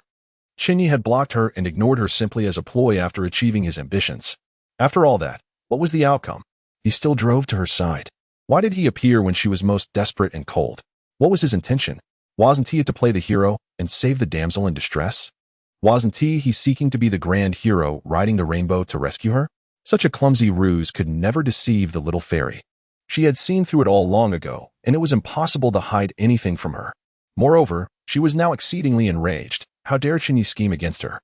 The little fairy had resolved that if Chen Ye did not kneel in the snow to apologize and share half of his food and supplies, she would never forgive him. Brother Chen, may I call you brother? Li Yong cautiously inquired. Chen Ye nodded slightly, signaling him to relax. You came to find us because of Tang Xuero, right? Li Yong asked nervously. It's because she contacted you. I assenti it? Tang Xuero did indeed contact me, stating that you had various functional cards and required a face-to-face trade, which I declined. Chen Ye replied candidly. I'm here not out of regard for Tang Xuero. She holds no significance with me. Upon hearing this, Li Yong stood frozen, his limbs icy. He was utterly stunned, at a loss for words. Silly brother. Did you hear that? Li Dan laughed heartily. I knew this had nothing to do with Tang Xuero at all. The little fairy was ecstatic. It was indeed because of her. Even if Chen Ye had achieved his ambitions, he still remained under her spell. The little fairy's charm was truly enduring. Li Dan was now so elated she felt a surge of energy, eager to apply makeup.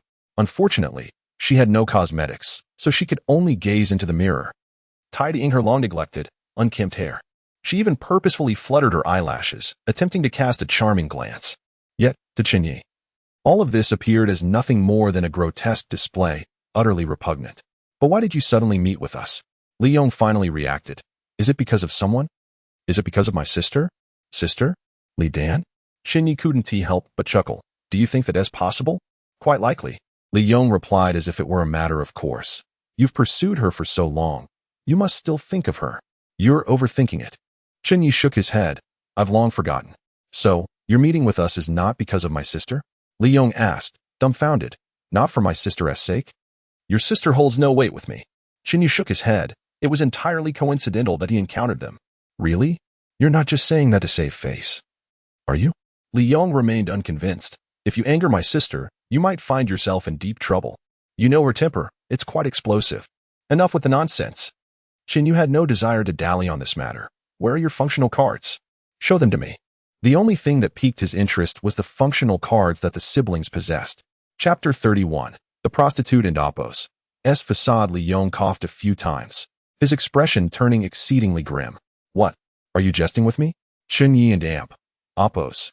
S. countenance also darkened, sensing that this fellow was likely boasting, devoid of any actual goods. This was evident to Chen Ye from the outset. Of course I have them. How could I dare to deceive you? Li Yong exclaimed, startled, quickly donning a smile. Chen Ye and Oppos' status had significantly elevated. Enraging him could lead not only to a lack of food and supplies, but potentially to dire consequences. Well then, present them for inspection. Chen Ye said, growing impatient.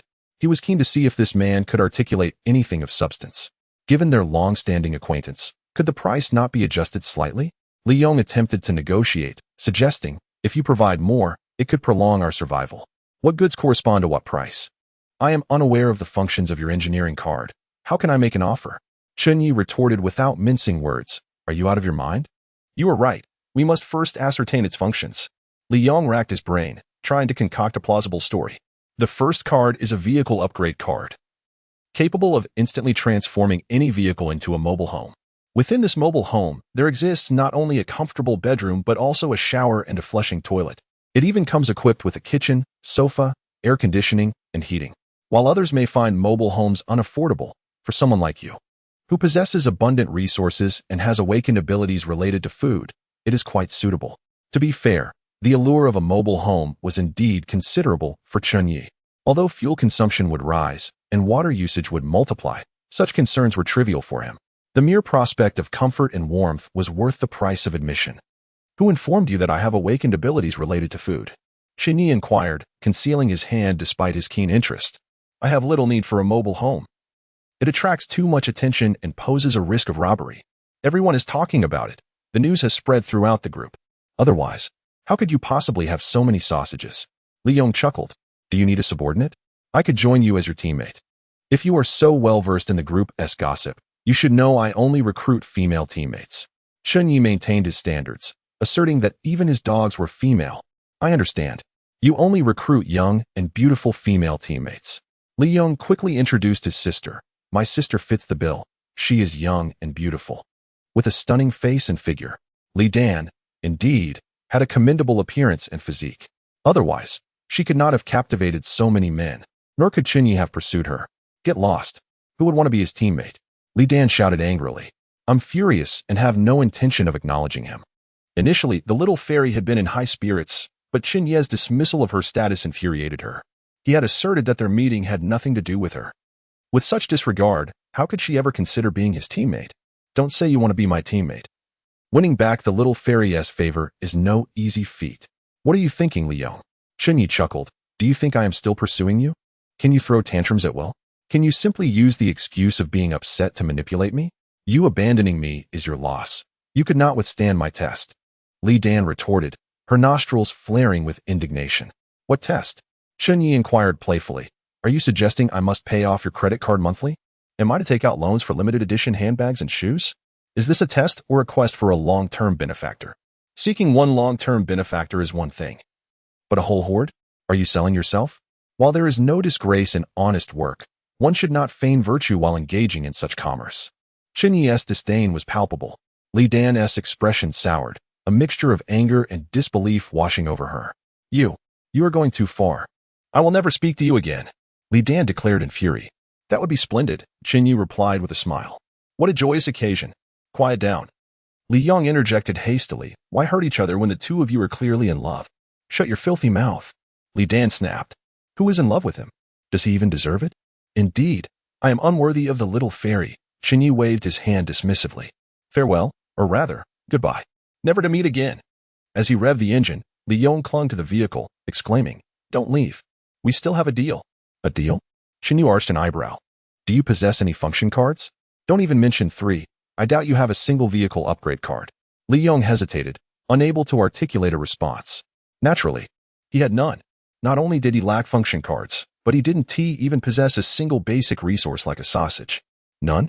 Are you deceiving me? Chen Ye scoffed. Dare to trick me? There will be consequences. Though they were devoid of supplies, it must be said that the pickup truck was still a valuable asset. Accepting it could yield significant space. Li Yong's face turned pale as he retreated step by step, unsure of how to proceed. Chen Ye was not a soft-hearted fool. He was a man capable of hunting even formidable bears. Is it just a function card? Li Dan suddenly interjected. I have one. Chapter 32. The first eunuch in the world of road survival. What did you say? Chen Ye expressed skepticism. You possess cards? RV upgrade cards? Indeed, Li Dan nodded earnestly. 3 cards, each with distinct functions. Do you want them? No, I do not. Chen Ye shook his head. In all honesty, he had no desire to trade, even if she genuinely possessed the coveted RV upgrade card. Moreover, she might not truly have them. Enough of this nonsense. Have you lost your mind? Li Dan scoffed. This is typical of men. Enough, Chen Ye said impatiently. Show me the cards and let me see their functions. Ah, so you do want them? Li Dan replied triumphantly. You are indeed full of contradictions. My patience is limited. Chen Ye's expression turned serious. You had better hurry, before my patience is entirely worn thin. It would be wise for you to be forthcoming. Otherwise, you wish to trade with me? Simple enough. Kneel and apologize, beg for my forgiveness. And if you perform well, I might be inclined to trade with you. The price will be favorable, and my goods will surely satisfy you. Upon hearing this, Chen Ye remained silent, but Li Yong was visibly frightened. Sister, my sister, he whispered, trembling. Have you lost your mind? They are no longer the same as before. How can you treat them so dismissively? You cannot demand they kneel. If you provoke Chen Ye, the consequences would be dire. Zualanlan, who had been in the passenger seat, held a powerful crossbow, which Li Yong could see clearly. Get lost. What do you know? Li Dan scolded. You coward. Trembling at the thought? Sister, what on earth do you intend to do? Li Yong asked, bewildered. You don't actually possess functional cards, do you? Could it be that you truly have an ace up your sleeve? Just watch closely, Li Dan replied coolly, as I manipulate him. But no sooner had she spoken than she was slapped in the face by reality. Chen Ye, refusing to indulge her, retorted coldly. Who do you think you're ordering to kneel? With that, the powerful crossbow was aimed directly at Li Dan, the glint of the arrowhead catching the light ominously. Li Dan was startled. She had initially thought to use her cards to control Chen Ye, but he had unexpectedly produced a carbon-based biological tranquilizer. What are you planning to do? Li Dan stammered, her earlier bravado evaporating. I ask you again, who is to kneel? Chen Ye's eyes glinted with murderous intent. Speak clearly. I am willing to trade for the functional cards. Li Dan quickly replied. However, it must be kept confidential. I wish for us to trade privately. Just between you and me. Enough with the pleasantries. Show me the cards, Chen Ye demanded coldly. You should be acutely aware of the current situation. Are you attempting to rob me with that crossbow? Realizing the precariousness of her situation, Li Dan was unwilling to spend a single penny, pondering whether to seize their functional cards. Is there a problem? Chen Ye asked, his face devoid of expression. It is merely the law of the jungle, survival of the fittest. Stealing and killing. Such acts are indeed crimes in civilized society, but here, they are mere fundamentals. I do not carry such important items on me, Li Dan confessed, her bravado crumbling. I've buried them in a secret location. Follow me. With that, she walked towards the snowy expanse beside the road. Chen Ye, armed with the crossbow, called for Xiao Huang and followed closely behind her, ready to seize control should any ambush arise. Before long, they arrived at a tree, the blizzard having obscured Li Yong and the others from view. Where are the functional cards? Chen Ye asked, his patience wearing thin. Chen Ye, Li Dan suddenly knelt down. There were too many people before. I felt embarrassed. Please forgive me. I am a beautiful woman, after all, and I have my pride. Interesting, Chen Ye chuckled, amused. Even Xiao Huang tilted his head in curiosity. If you don't mind the cold, I could. Li Dan began to twist her hair, her intentions unmistakable. Stop pretending, you vile woman. Are you planning to take advantage of me? Chen Ye replied coolly, utterly uninterested. Her pearly white teeth appeared menacing, and he sensed she would take the opportunity to retaliate when he was most vulnerable, potentially making him the first eunuch in the world of road survival. Not at all. Li Dan laughed like a harlot. I assure you, I am quite skilled. Enough with the chatter. I am only interested in the functional cards. Produce them. Chen Ye insisted coldly. What do the cards matter? You have me completely, Li Dan said, crawling towards Chen Ye and grasping his waistband. From now on, we are family. So, you do not possess the functional cards? Chen Ye pushed her away, realizing that neither she nor her brother had any cards. Which is more important, the functional cards or me? Li Dan rose, flashing a sultry smile and showcasing her alluring figure. She was confident in her beauty, believing it could easily sway Chen Ye.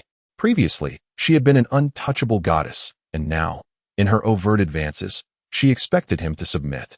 Yet, Chen Ye remained unfazed, merely stating, since you enjoy flaunting your allure, why not serve Xiao Huang properly? What did you say? Li Dan exploded in anger, her features contorted with rage. How dare he suggest she serve a mere dog? A female dog, no less. What's wrong? Do you take offense? Chen Ye scoffed. Do you truly believe I owe you any favors from the past? Li Dan retorted angrily, haven't we long since severed our ties? Indeed, Chen Ye replied coldly. Do not act as if we are intimately familiar. When you pursued me, treating me like a devoted admirer, you did not wear this mask. Now that you've gained a modicum of power, you flaunt your ugly side? Li Dan shouted, I once held deep feelings for you. But that was before I recognized your deceit. Chen Ye spoke calmly, as for our relationship now, we have no ties worth mentioning. His composed demeanor stemmed from his acceptance of the situation. In his eyes, Li Dan was merely an ordinary woman, scarcely deserving of the title. I advise you to refrain from prattling on and clarify the matter of the functional cards, Chen Ye warned icily. Otherwise, I may become very displeased, and the consequences will be severe. No functional cards? All eyes. Li Dan proclaimed defiantly. Do as you wish. Kill me if you wish. Indeed. You were deceiving me all along. Chen Ye commanded. Let us return. Are you intending to kill both of us? Steal our pickup truck? Li Dan asked, her anxiety palpable. Stop your chatter and follow my orders, Chen Ye said, raising his hand and delivering a slap that caused her lip to bleed. Speak another word, and you will bear the consequences. Understand? Li Dan covered her face, seething with indignation, yet unable to voice her anger. The stinging pain on her cheek served as a constant reminder of the menace before her. The trio, 2 humans and a dog, soon returned to the road. Upon arrival, Chen Ye discovered that his vehicle had overturned. Chapter 33, The Master of Human Outlines. Indeed, it was a literal disaster. Due to the heavy snow, the vehicle, unable to bear its own weight, toppled over. Fortunately, the thick layer of snow below provided significant cushioning, sparing the vehicle from severe damage. Hey there, little beauty. The car has flipped, hasn't it? Feeling a bit less arrogant now? Li Yong smirked wickedly. Have you dropped your bow and crossbow? Want to be rescued? Just call me brother and I might listen. After the car flipped, this scoundrel wasted no time in kicking someone when they were down.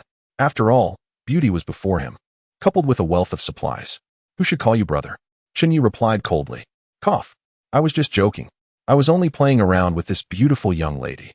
Li Yong stammered, his legs trembling in fear. Oh, you enjoy joking, do you? Chen Ye aimed the bow at Li Yong. Lift the car back up, or my bow and crossbow might not be so forgiving. What? Li Yong was on the verge of wetting himself. Brother, you must be joking. Though Chen Ye's vehicle was light, it was nearly impossible for a single person to ride it, especially with so many supplies weighing it down. Do I seem like I'm joking? Chen Ye's finger rested on the trigger. I'll count to 3. If you don't push, I'll shoot. Let's see if this is a jest. Foolish brother, he truly would shoot. Li Dan shouted, this is no joke. Look at my face. Her left cheek was swollen, bearing an unmistakable handprint. My dear sister. I certainly understand. Li Yong gritted his teeth and hastily began to push the vehicle. He could only curse himself for his foolishness. In truth, he had no intention of truly harming anyone. It was merely his reckless tongue. After all, Chen Ye was not far away, and his sister was still in their grasp. Naturally, Chen Ye understood this and refrained from acting. Had he truly intended to create chaos, he would not hesitate to pull the trigger and deliver a fatal wound. Put your back into it. Chen Ye warned coldly. If you can't lift it within the allotted time, don't blame me for being ruthless. He had been slacking off, which simply would not do. The vehicle needed to be lifted. What? How much time do I have? Li Yong asked, desperation creeping into his voice. Let's say 20 counts. Chen Ye replied coldly. 20 counts? That's impossible. Li Yong's eyes filled with despair. Then how about 10 counts? Chen Ye scoffed. 20 counts it is. I will succeed. Li Yong gritted his teeth and exerted himself fiercely. Yet, with veins bulging on his forehead, he still failed to lift the van. Come on, brother. Li Dan rushed over to assist him. Sister, you are so kind to me. Li Yong was deeply moved, nearly in tears. Of course, you are my brother. If I don't care for you, who will? Li Dan shouted. Brother, keep pushing. Together, we can achieve great things. With that, she gritted her teeth and exerted herself. And Li Yong found his spirits lifted, gaining newfound strength. With their combined effort, they finally managed to right the vehicle. In such situations, a powerful force was all that was needed. Once a bit of momentum was gained, the weight of the vehicle would aid in standing it upright. We did it, sister. We succeeded. Li Yong exclaimed with joy, embracing her tightly. Indeed, my foolish brother, Li Dan smiled, though a glint of malice flickered in her eyes for reasons unknown. What are you up to? Chen Ye approached the window and called out. Why are you still inside, Zualan? Captain, I and Amp. Oppos. Am stuck and cannot get out. Zualan was in a disheveled state, trapped beneath the steering wheel, unable to move, her legs awkwardly positioned upwards. Even a man would find himself in a precarious situation in such a position. Could you be any more foolish? Chen Ye sighed, opening the car door and raising the steering wheel significantly. Instantly, Zualan tumbled out of the vehicle, rolling into the snow. Captain, you're amazing. Zualan, covered in snow, exclaimed as she stood up. If it weren't for you, I would have been done for. Remember to buckle your seatbelt next time, Chen Ye advised. Had you done so, you wouldn't have ended up in such a predicament. Yes, I'll remember, Zualan replied with a silly grin, but her expression suddenly changed as she shouted, watch out. She stepped forward and grabbed Chen Ye. Chen Ye felt a rush of air beside him as a crossbow bolt whizzed past. He swiftly turned and pulled the trigger, shooting without aiming. Hitting the eye or the forehead bore no essential difference. Ah! Li Yong cried out in agony as he dropped the crossbow. Chen Ye's powerful shot grazed his left arm, narrowly missing his heart. Blood gushed forth. I'm sorry. I was wrong. Forgive me, big brother. Father. Grandfather. Ancestors. Li Yong begged as he fled. He realized he was utterly doomed this time. Chen Ye picked up the crossbow and tossed it to Zualan, instructing, keep an eye on Li Dan. With that, he took off in pursuit. Injured, Li Yong could hardly run fast. Whoosh. Chen Ye pulled the trigger once more, releasing another arrow. This shot was swift and precise, aimed at an awkward angle, yet it missed. Ah! Li Yong screamed, running for his life. Oh my! Though it didn't hit, it narrowly brushed past his scalp. Whoosh! Chen Ye's expression remained cold as he fired again.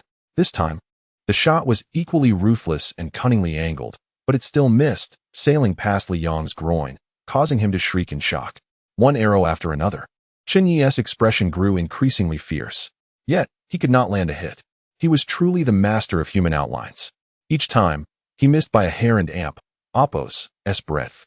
Eventually, Li Yong's spirit broke. He could no longer run and collapsed onto the ground. Brother, do as you wish. You can kill or maim me at your leisure. Li Yong sobbed. You are truly tormenting me. Your archery is too exquisite. Cough. Chen Ye, unfazed, replied, my archery is average. I have yet to hit even once. Don't be modest. You are doing this on purpose, Li Yong shot back. You are intentionally missing and tormenting me. Although I may be foolish, I can still see through that. Enough, Chen Ye responded coldly. Do you have any final words? This scoundrel dared to scheme against him. It was clear he would not be granted mercy. I have no words. I concede with full acceptance, Li Yong gritted his teeth. You lack vision. Xuelan lacks it too. Why is it that you could not hit me? At such close range, with Chen Ye facing away, and Xuelan unable to see him. Success was virtually assured, yet he still failed. Perhaps it is fate, Li Yong said, his head hanging low, completely despondent. Perhaps, Chen Ye mused. This time, your escape should be credited to Xuelan. That foolish girl possesses an extraordinary amount of luck and perception. Had she not sensed the danger in advance? The consequences would have been dire. Was it your sister who orchestrated this? Chen Ye inquired. Absolutely not. Li Yong protested vehemently. It has nothing to do with my sister. Foolish child, your sister has sold you out, and you still assist her in counting the money? Chen Ye scoffed, remarking that such a conspiracy would benefit her regardless of its success or failure. You speak nonsense, Li Yong retorted, his eyes widening in indignation. Do not attempt to sow discord between his siblings. Upon hearing this, Chen Ye found amusement in the situation, believing it necessary to elucidate matters and ensure the other party understood the truth. Chapter 34. A dog-eat-dog world. Your sister incited you to commit murder. Regardless of success or failure, she stands to gain. Chen Ye remarked with a smile. You should be well aware of this, shouldn't you? Anyone with a modicum of intelligence can discern that if the assassination succeeds, Li Dan will undoubtedly be the primary beneficiary. After all, she bears no cost or risk, merely wielding her brother as a pawn with a few whispered words. Should the attempt fail, she still retains the option to deny any involvement, with her foolish brother likely to defend her. And indeed, this is the reality. Do as you wish, to kill or to maim. Li Yong shook his head, disheartened. After all, this matter has nothing to do with my sister. It was entirely my idea, so please do not put her in a difficult position. This scheme was indeed conceived by his sister. He had initially hesitated, but it was her encouragement that emboldened him to undertake such audacious actions. However, now that the plan has unraveled, as a man, he feels compelled to protect his sister, striving to shield her from any repercussions. My sister, after all, is a great beauty. Having her serve you as a maid would be far more beneficial than ending her life. Please, I implore you, spare her life. The bond between siblings is truly touching. Chen Ye could hardly contain his applause. Yet, is it worth pleading for her life at the brink of your own demise? Your sister is a cold-blooded, ruthless woman, devoid of any familial affection or emotion. She is not worthy of your sacrifices. Regardless, she is my sister. Blood is thicker than water. Were our positions reversed, I am confident she would make the same choice. Would she? Chen Ye suddenly became intrigued. Shall we place a wager? If your sister makes the same decision, I will spare your life. Really? Hope ignited in Li Yong's previously despondent eyes. I am a man on the verge of death. Do not toy with me, although the stakes are known only to heaven and earth. And you may not honor your word. I earnestly hope you will not deceive me. You are a person of stature, not a petty trickster. He currently possesses no bargaining chips, seeking to elevate Chen Ye's standing to ensure he remains true to his word. Rest assured, I am above such petty games. While not a paragon of virtue, Chen Ye certainly does not exhibit the fickleness of a rogue. He promptly contacted Li Dan. Getting straight to the point, I offer you a choice. One of you siblings must perish, and you shall decide who lives and who dies. Of course, I should live. Let him die swiftly. He is a fool. I had explicitly warned him against taking action. He is utterly no match for you. Yet he foolishly dreams of seizing your resources and taking your life. Is he not also accusing me, claiming I orchestrated everything? Do not heed his nonsensical ramblings. I am no fool. How could I allow him to commit such a reckless act? Li Dan was exceedingly agitated, her voice loud, and since Chen Ye was on speakerphone, Li Yong heard every word clearly. The hope that had illuminated his eyes was swiftly extinguished, replaced by profound despair and then boundless fury. He could not fathom that his own sister would act so devoid of sentiment. The notion of blood being thicker than water was nothing but a complete farce. He sprang to his feet, intent on vehemently denouncing this vile woman, but was restrained by Chen Ye. Chen Ye continued, I care not whose idea it was. Out of respect for past relations, I can offer you both a chance. You need only sever an arm to save your brother, to give him a glimmer of hope. The condition has been lowered, just one arm.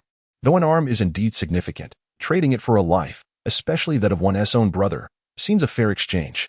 Yet, without a moment's hesitation, Li Dan rejected the offer. Why should I sacrifice my arm for his life? He is a fool. He deserves to die. His existence is a waste of air. You should let him die immediately. Do not be so agitated. I actually quite like your brother, Chen Ye said with a grin. How about this? If you sever a finger, I will allow him to live. Just a single finger.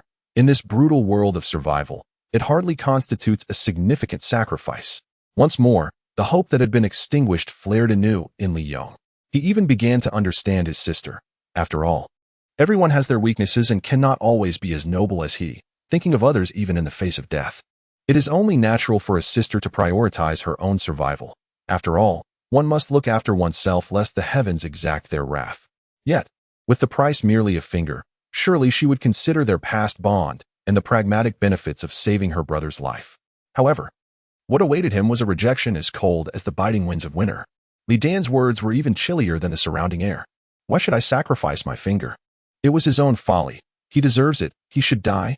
Why should I give up my finger? I fear the pain. I refuse to save him. In that case, there is nothing more to be done. Chen Ye had already made considerable concessions, achieving his objective. There was no need to prolong the game further. Yet, Li Dan persisted. Attempting to seduce Chen Ye. Li Yong is merely a worthless man. Why concern yourself with him? I can serve you. I understand all manner of positions. I am far more valuable than him. If you allow me to live, I will remain devoted to you for life, serving as your maid, warming your bed. Whatever you desire, I can provide. Understood. Chen Ye hung up, glancing at Li Yong with amusement. What say you now? Li Yong's expression was grim.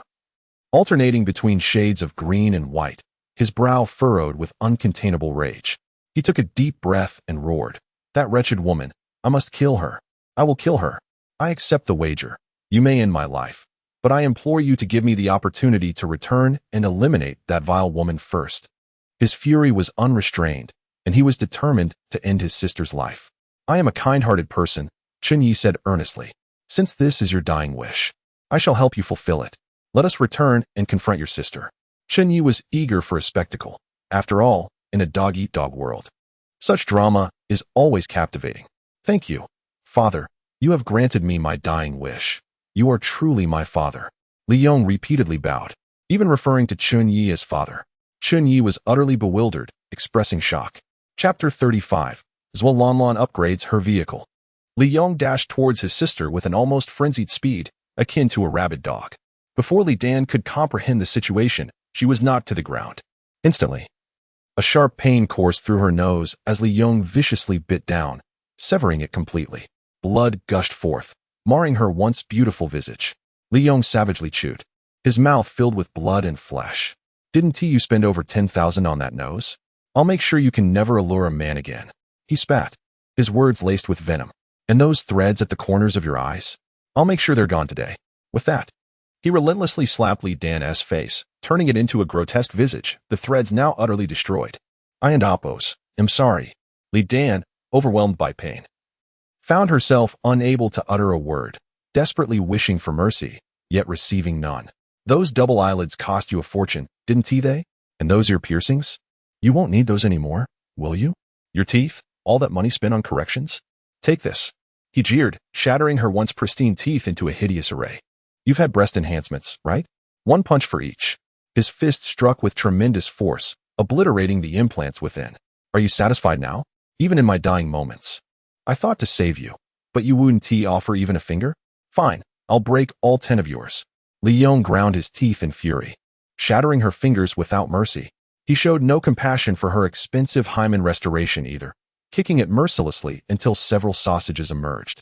You deceitful wretch, hiding so many sausages. You truly are worthless. Starved and desperate, Li Yong devoured the sausages whole, skin and all. You shall perish. Suddenly, from her stupor, Li Dan sprang to life. Snapping the bow from Li Yong's arm and plunging it into his eye, he howled in agony, rolling in the snow, before falling silent, lifeless. Even in his last moments, he cursed Li Dan. Witnessing this, Chen Ye was taken aback. He never imagined Li Dan could mount such a counterattack. How could she strike with lethal force when her fingers were broken? It seemed human potential was indeed boundless, capable of unleashing unimaginable power in moments of despair. Captain, what should we do now? Zualanon asked, her gaze fixed on the grim scene, uncertain of how to proceed. Li Yong was beyond saving, dead. Li Dan, though still breathing, would not last long in the frigid environment. Her fate was sealed. She would become an ice sculpture. If any passerby or beast happened upon her, her body would serve as sustenance. Captain, look. It seems Li Yong is glowing. Zualanlon exclaimed, pointing to the distance. Chen Ye turned to see a radiant light emanating from Li Yong, at the center of which lay a card. Intrigued, he approached. The card instantly provided a notification with detailed information. Item card. 3 mounted crossbows. Upon usage, 3 crossbows can be installed atop a vehicle. Each crossbow holds 3 bolts, connected to the vehicle's mechanical components, allowing for a one-button activation and reloading, an essential weapon for home defense or assassination. Good heavens, what a delightful surprise. Chen Ye marveled. He could hardly believe that such a remarkable weapon could be obtained from a mere minion like Li Yong. We ought to thank Li Dan, Zualanlon remarked suddenly. Chen Ye nodded in agreement. Indeed, she deserved gratitude. Go tell her the news. It was only fitting that this spoils of war belonged to Li Dan, as she had vanquished Li Yong. All right. Zualanon obediently trotted over to Li Dan, delivering the news of the impressive equipment. After a few moments, a horrendous scream erupted from the weakened Li Dan. Her voice conveyed deep frustration and hatred. What was once hers was now claimed by her arch-nemesis, Chen Ye. What is this? This is the essence of psychological torment, killing both body and spirit. It is utterly terrifying, Chen Ye mused as he approached her. Do you have any last words? May you suffer 100-fold. Li Dan spat through clenched teeth, blood filling her mouth as she delivered her final curse. How malicious you are, truly vile. Chen Ye shook his head, reflecting on the most venomous curse he had ever heard. Woof. De Huang seemed to comprehend the woman's malevolent curse, barking furiously, clearly indicating that it could end her life at Chen Ye's command. Never mind. She can last a day or two. No need to grant her a swift end. Chen Ye decided, shaking his head. If he had wished to end her suffering, he would have done so already. Let her perish slowly in the frigid wilderness, enduring her torment. Ding. Congratulations, you have discovered a pickup truck. How would you like to proceed? The system's cold notification presented 3 options: fuse, dismantle, sell. Fusing with his vehicle would significantly enhance the space of his yellow extended van. While not comparable to a true RV, it would certainly be akin to a small one. Yet, none of the options seemed optimal. As the cold wind blew, Chen Ye conceived a more brilliant idea. Zualanlon, isn't this pickup truck impressive? Zualanlon examined the vehicle closely, nodding earnestly. It was indeed in excellent condition, spacious and comfortable, with ample power. As a diesel version, its horsepower far exceeded that of gasoline vehicles. How about I gift it to you? Chen Ye proposed earnestly. You could fuse it with the Bombardier motorcycle. While the motorcycle is undeniably stylish, it is ill-suited for this icy apocalypse. Merging with the pickup truck offers vast potential, though it may not yield an extraordinary vehicle. At least you won't have to endure the biting wind. You will have your own space. Really? Boss, are you joking? Zualanlon exclaimed, leaping with joy, spinning in place. Those who had not felt the cold wind slicing like a blade could never understand her elation. Boss, I must give you a kiss. I am just too happy. Chapter 36. Oh, brother, how abominable. Without regard for Chen Ye's consent, Zualanlon fiercely nibbled on Chen Ye's head several times, leaving bright red lip prints on his face, which stood out starkly against the vast, white expanse of snow. All right, it and oppos, s all saliva. Let's merge and see what kind of vehicle we can obtain. Chen Ye took out some tissue and wiped his face with a hint of disdain. All right, let's commence the upgrade. Zualanlon acquired ownership of the pickup truck and initiated the vehicle enhancement process. A blinding light flashed, and before long, the upgrade was complete. It remained a pickup truck, yet it was now more spacious and powerful. The enormous tires resembled the tentacles of a colossal beast, leaving one in awe. The Bombardier already boasted ample power, and combined with the pickup's might, it was a case of 1 + 1 equating to more than 2. Zualanlon joyfully opened the car door, akin to a child receiving a new toy, exploring every nook and cranny, even kissing the steering wheel fervently. Ding! Female teammate has consumed 1 pickup truck, triggering a 100-fold return. Congratulations, host. You have acquired 100 pickup trucks, now stored in the system space. Warning. Warning. The system space is at full capacity. 100 pickup trucks occupy too much space. Please dispose of them immediately. After 24 hours, the system will clear the warehouse, and the excess will be purged. Upon hearing the notification, Chen Ye couldn't and Oppos, T help but exclaim in astonishment. I can and Oppos, T believe it actually works. Consuming vehicles yields returns. Not just resources. This golden finger is quite the cheat. Okay, can I receive unlimited returns? Chen Ye pondered boldly. Summon a pickup truck. As he commanded, an identical pickup truck appeared on the snowy landscape once more. Dullard, send another pickup truck. Overjoyed, Zhuolanlan was momentarily stunned, gazing at the pickup truck in disbelief. Wait, I consumed one pickup truck for the upgrade. How is there another? Is this reasonable? Is this appropriate? Is this correct? What are you waiting for? Continue upgrading your pickup truck. Chen Ye reminded her. The bewildered Zhuolanlan seemed momentarily dazed. Yeah, boss, are you a deity? How did you conjure another pickup truck? Didn't you just awaken your power related to food? How can you replicate a pickup truck? Zhuolanlan circled around Chen Ye, chattering excitedly to the point of ecstasy. Stop rambling, Chen Ye said, poking her forehead with a finger. Get to work. Yes, sir. Task execution guaranteed. Zhuolanlan saluted with a rather unrefined military gesture and began upgrading the recently acquired pickup truck. Once again, blinding light radiated, an otherworldly glow that momentarily blinded them. In a flash, a brand new 7-seat MPV appeared before them. The MPV was vastly larger than the pickup, boasting exceptional comfort and categorized as a business vehicle. Wow, this is incredible. The space is immense. Zhuolanlan was beside herself with joy, opening the door and eagerly exploring, yet again kissing the steering wheel to leave her mark, claiming it as her own. Ding. Female teammate has consumed one pickup truck, unable to trigger 100-fold return. Since the pickup truck was a returned item, each item can only be returned once. The system's cold notification echoed. Can't we infinitely harvest resources? Chen Ye frowned slightly, wishing to exploit a bug for unlimited upgrades, but it appeared that was not the case. He must seek more female teammates. With 10 female comrades, he could possess 1,000 pickup trucks. It seemed the more teammates, the greater the returns. With that in mind, he decided to upgrade the vehicle. Consume one pickup truck to enhance my vehicle. Having upgraded the vehicles of his subordinates, it was now time for his own. Vehicle upgrade in progress. The system's voice chimed again, indicating that consuming one more vehicle would allow him to choose the upgrade direction. To Chen Ye, who was practically endowed with boundless resources, the opportunity to select an upgrade direction by consuming a pickup truck was exceedingly advantageous. Space upgrade direction. Chen Ye was eager for more space. His living conditions had to improve, and comfort was paramount. Upgrade direction confirmed. Upgrading in progress. Please wait.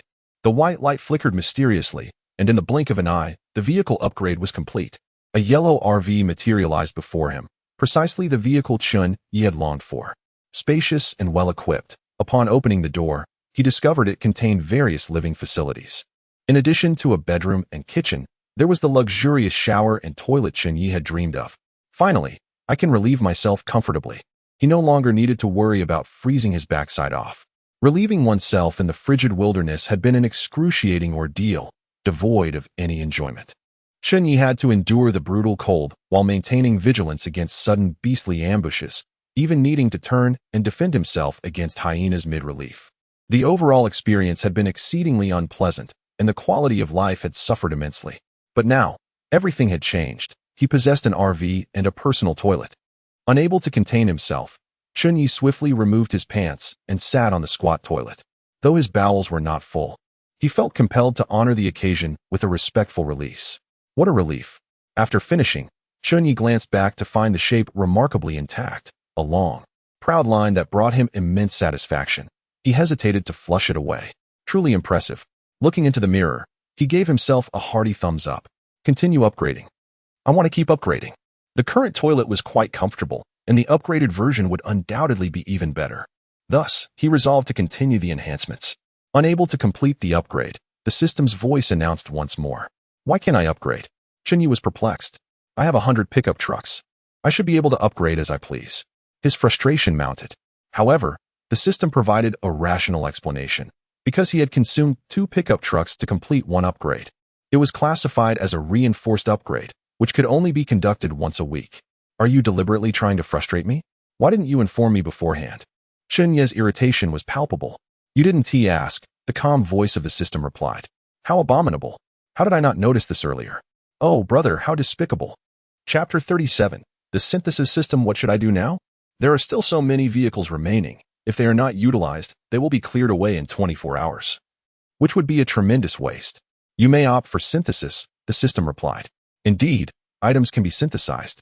For instance, Chen Ye's previous crossbow could be transformed into a sturdy crossbow by combining 10 of them, doubling its range. Ding. 10 ordinary pickup trucks can be synthesized into one special pickup truck. Ding. 10 special pickup trucks can be synthesized into one super pickup truck. Ding. 10 super pickup trucks can be synthesized into one legendary pickup truck. Ding. With each synthesis, the various attributes of the pickup trucks will increase. Wait. Are we playing nesting dolls here? I am far too familiar with this routine. This is nothing more than a mindless pay-to-win mobile game. Continuously synthesizing. Aiming to obtain a legendary pickup truck will deplete a massive number of ordinary pickup trucks, with resource consumption escalating exponentially. Can everything be synthesized? Chen Ye inquired curiously. Of course, any resource can be synthesized. If anything can be synthesized, then that is intriguing indeed. Chen Ye contemplated thoughtfully. Let us start with the pickup trucks. Very well. Synthesizing in progress. He had a total of 100 pickup trucks, consuming 4, leaving him with 96. 96 pickup trucks were synthesized into 9 special pickup trucks, leaving 6 ordinary pickup trucks. Retrieve 6 ordinary pickup trucks. Zhualanlan, I shall give you 2 more pickup trucks to complete a special vehicle upgrade. Since each vehicle can undergo a special upgrade once a week, it is imperative not to waste the opportunity. Understood, boss. Zhualanlan saluted in a rather unorthodox manner. In her eyes, Chen Ye was akin to a deity. It was as if Chen Ye could conjure the sun with his bare hands, and she would think nothing of it. After all, he was a deity. How could the methods of a god be comprehended by mere mortals? Remember, the special upgrade focuses on speed. Understood, Commander. Zhualanlan acted like Chen Ye's automaton, promptly executing the command. 2 pickup trucks vanished on the spot, and Zhualanlan's MPV underwent a special upgrade, directed towards enhancing speed. A flash of white light signified the completion of the upgrade. Her MPV did not undergo significant changes. However, its lines became more streamlined and aerodynamically efficient. The sleek body resembled that of a racing car, complete with an electric rear wing. More importantly, a nitrous tank was added beside the driver's seat. This vehicle not only boasted a V12 engine, but also featured nitrous acceleration. Its maximum speed was unfathomably terrifying. The sky was its only limit. Incredible, boss. With this vehicle, I can drift around corners effortlessly. Zhualanlan, a skilled driver, was well acquainted with high-speed racing. Just look at these anti-slip tires, the nitrous acceleration, and the powerful V12 engine. This is what a car should be. Its roar echoes like that of an ancient beast. It's exhilarating, absolutely exhilarating. Zhualanlan circled the car, bouncing with excitement. This is a beast. Can you handle it? As the team navigator, her vehicle must be fast enough to deal with all sorts of emergencies and expose hidden ambushers. Boss, I am a professional racer. Drifting around corners and accelerating in a straight line is no challenge for me. Zhualanlan brimmed with confidence. Though the current road conditions were concerning, she believed no one could surpass her once she took the wheel. If I raced against Zhang Xiaoquan, he would only see my taillights. Zhualanlan eagerly declared, Boss, let us start the race. I will utterly humiliate him. Why the rush? It will take some time. Chen Ye was not anxious. Besides, Zhang Xiaoquan had yet to become formidable. Chen Ye was still unaware of his superpower, nor did he know the specifications of his vehicle or the extent of its acceleration. Thus, he could not risk accepting a challenge. As the saying goes, knowing oneself and the enemy ensures victory in 100 battles. Without even grasping basic information, it was unwise to proceed. Whatever the boss says goes. Your decisions are always correct. Zhualanlan's loyalty had reached 100%. She was utterly devoted to Chen Ye. Now, even if Chen Ye claimed that feces smelled delightful, she would not hesitate to try it and exclaim how wonderful it was. I wish to utilize a function card. Chen Ye intended to mount a triple crossbow onto the roof of his vehicle.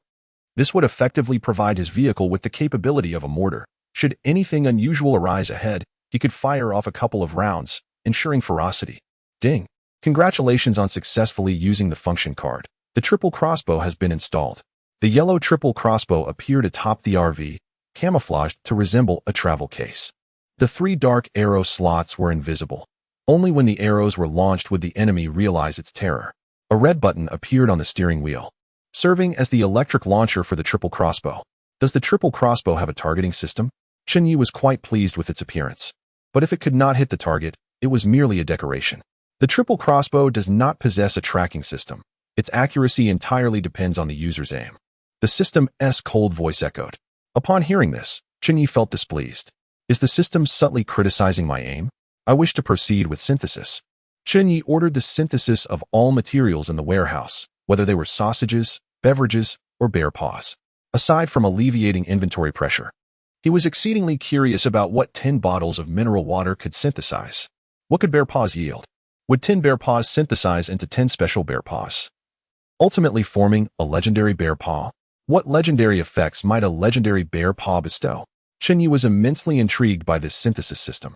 I apologize, but synthesis can only be conducted once per day. The system's cold voice once again dashed Chen Ye's hopes. System, I feel as though you are targeting me, Chen Ye said with displeasure. You misunderstand. I am not targeting any survivor. The system replied coolly. The synthesis system is a feature available to all survivors. Then why can I only use it once a day? Chen Ye retorted angrily. Is everyone limited to just one use? Indeed, everyone is limited to 1 synthesis per day. The system replied again, emphasizing that this setting is not aimed at any individual. If you must insist on someone being targeted, then I can only say it is to prevent certain players from exploiting bugs. As for who those players are, please identify yourself. Chen Ye felt that the system was insulting him, yet he had no evidence to prove it. Chapter 38. The Extraordinary Efficacy of Legendary Mineral Water. Caught in a bug. Chen Ye pondered deeply, muttering to himself. Since each survivor can only upgrade once a day, why not allow my female teammate to level up instead? Let's Walonlon handle it. Indeed, having teammates brings numerous advantages. A single teammate can upgrade only 1 resource, but with 10 teammates, one can synthesize 10 times a day. Truly, it is essential to find many beautiful female companions.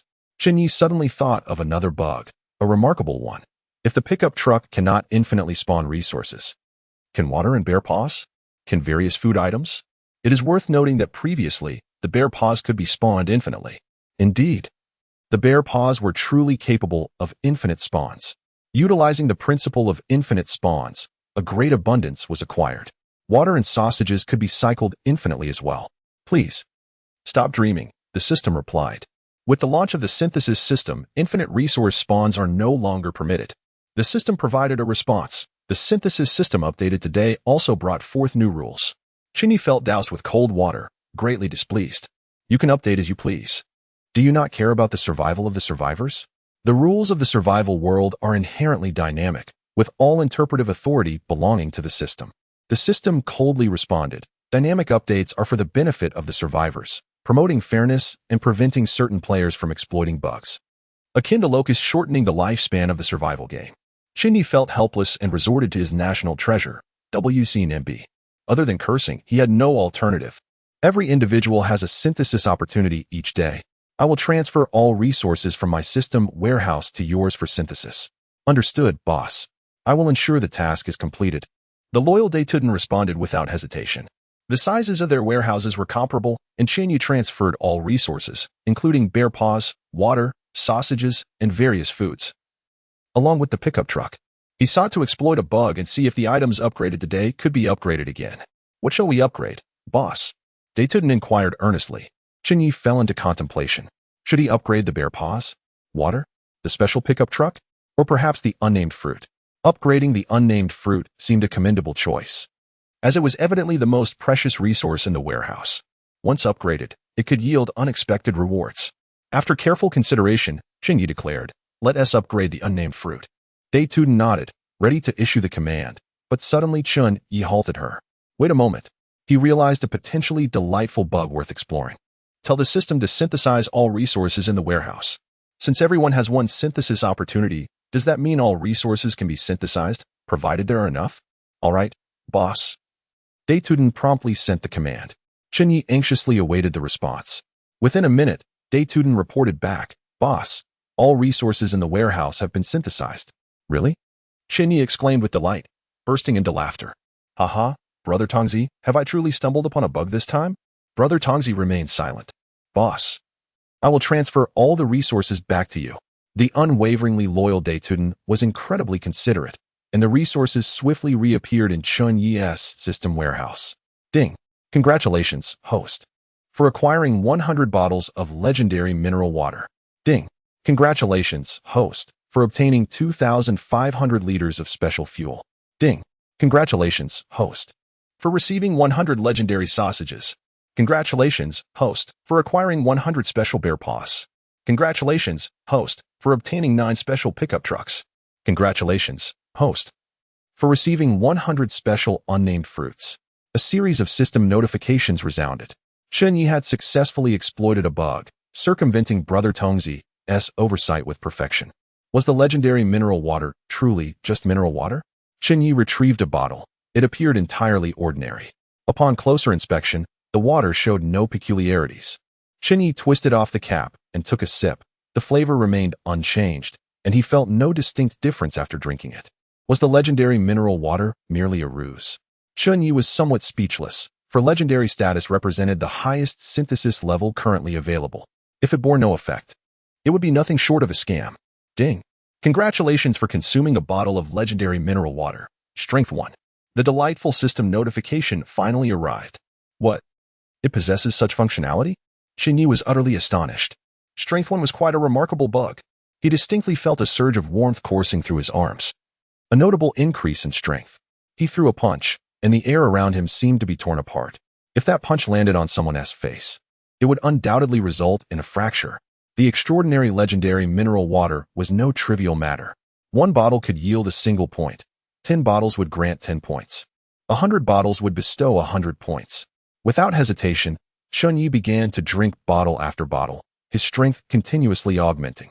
By the time he reached the 10th bottle, he found it hard to keep going. Admittedly, drinking water was a challenging endeavor. He let out a burp. While an average person might consume 10 bottles of beer, it did not necessarily mean they could down 10 bottles of mineral water. Ding. Congratulations for consuming 10 bottles of legendary mineral water. Skill awakened. Multiplication. Skill description. When you unleash a furious punch, your muscles will swell, and your strength will multiply. Can only be used once within a day. What? Awakening a skill by drinking 10 bottles of mineral water? Incredible! Am I not becoming a god? Chen Ye's eyes widened in disbelief. The sudden surge of fortune left him incredulous. Boss, why have you become so large? Zualanlan inquired in surprise. Indeed, Chen Ye had noticeably increased in size. His muscles more pronounced. While he may not possess a bodybuilder's physique, he certainly had muscle definition. Particularly, the muscles in his arms bulged significantly with even slight exertion, presenting a striking appearance. Really? Have I grown? Chen Ye chuckled. This is a testament to hard work and sweat. Muscles will never develop on a soft body. Only through relentless dedication and perseverance can such a perfect physique be achieved. Chapter 39. The Astonishing Transformation of Zualanlan. Ding. Xiao Yi is deceased. Cause of death: severe dehydration. Vehicle: cargo truck. Inherited by female teammate.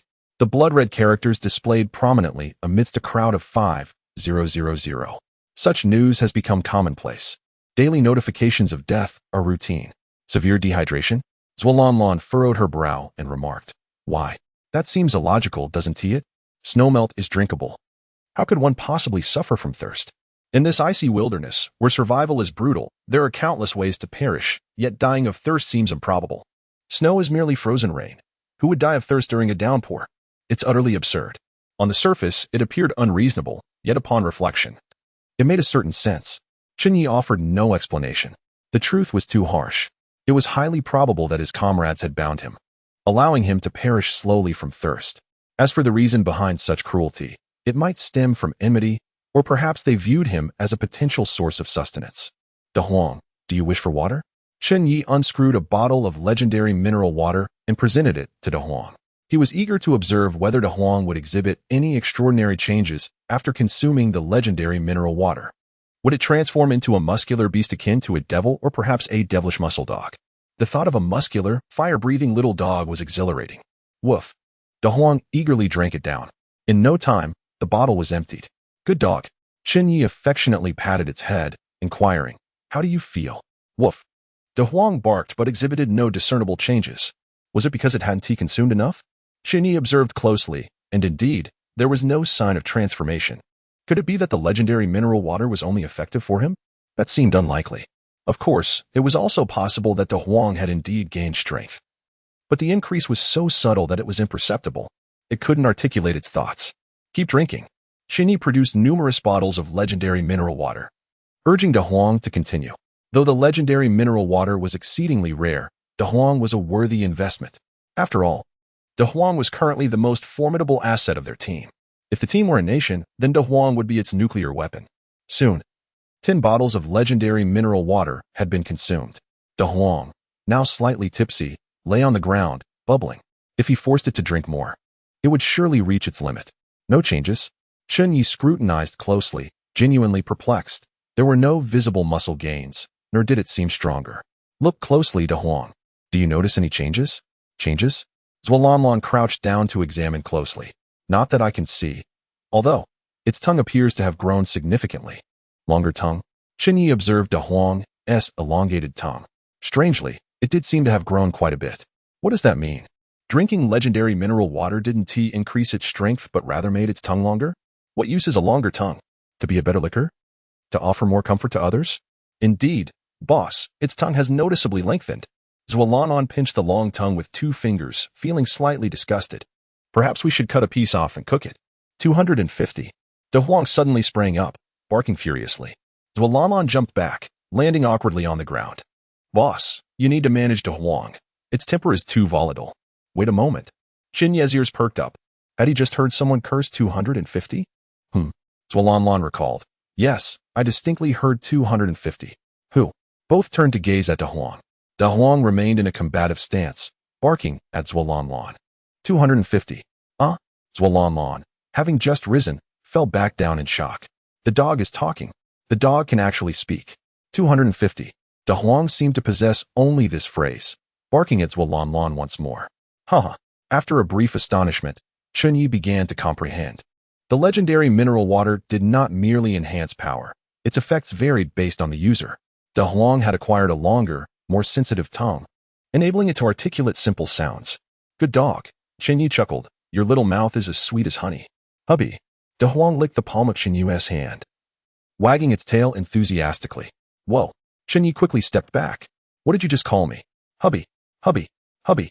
De Huang circled around Chen Ye, sweetly calling out, which left Chen Ye utterly flabbergasted. Stop. Stop. Stop. Chen Ye sighed. Do you know any other words? Apart from 250, it only uttered hubby, and not a single other commendable phrase. Hubby is, of course, a fine term, but it carries a different connotation when uttered by a dog. Hubby. De Huang continued unabated, gazing intently at Chen Ye, its resolve to become his companion unyielding. Boss, it's as if it's determined to be your partner. Zualanlan laughed heartily, clearly enjoying the spectacle. She was even contemplating playing matchmaker for a whimsical tale of interspecies romance. Please, be quiet. Chen Ye, exasperated, tossed 10 bottles of mineral water at her. Drink them all at once. Zualanlan appeared distressed. Drinking 10 bottles at once? I can't possibly manage that. Indeed. Consuming 10 bottles in one go was quite a daunting task. This was no ordinary mineral water. It possessed unique abilities. Chen Ye did not press her further, merely explaining. If you don't wish to drink, you may return them to me. As he reached to reclaim the water, Zualanlan, not one to be foolish, retreated a step and proclaimed loudly, I'll drink it. I'll drink it. After all, this was undoubtedly a precious item. Anyone who refused it would be a fool. It was evident that the mystical mineral water had granted the ability for a dog to speak human words. Perhaps, after consuming it herself, she might understand animal speech. To think, conversing in dog language could be considered a foreign tongue. Though 10 bottles were a considerable amount, Zualanlan persisted and finished them all. However, after doing so, she did not seem to undergo any significant transformation, merely belching and spitting out a few mouthfuls of water. Yet, recognizing the water's rarity, she caught the spat-out water in her palm and drank it again. Boss, can you see any changes in me? Zualanlan earnestly inquired, looking at Chen Ye. I can indeed see changes. They are strikingly apparent. Chen Ye replied, his expression grave, entirely devoid of jest. Zualanlan's transformation was so exaggerated that it left Chen Ye questioning his own reality. Chapter 40. Has a mattress changed? Or have the changes occurred? I feel nothing. Zhualanlan expressed her bewilderment. She genuinely felt no difference. Should I drink some more mineral water? She pondered. Never mind. Chen Ye resolutely shook his head. The transformation had already been sufficiently profound. Drinking more was out of the question.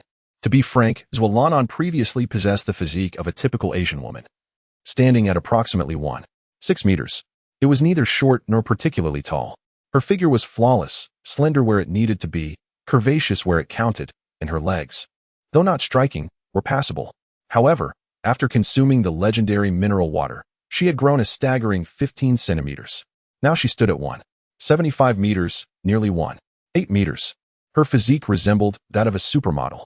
Not only did she gain height, but her body also transformed into a stunningly voluptuous figure, befitting a top-tier model. Long legs, an exquisite silhouette, and a figure that promised to bear children.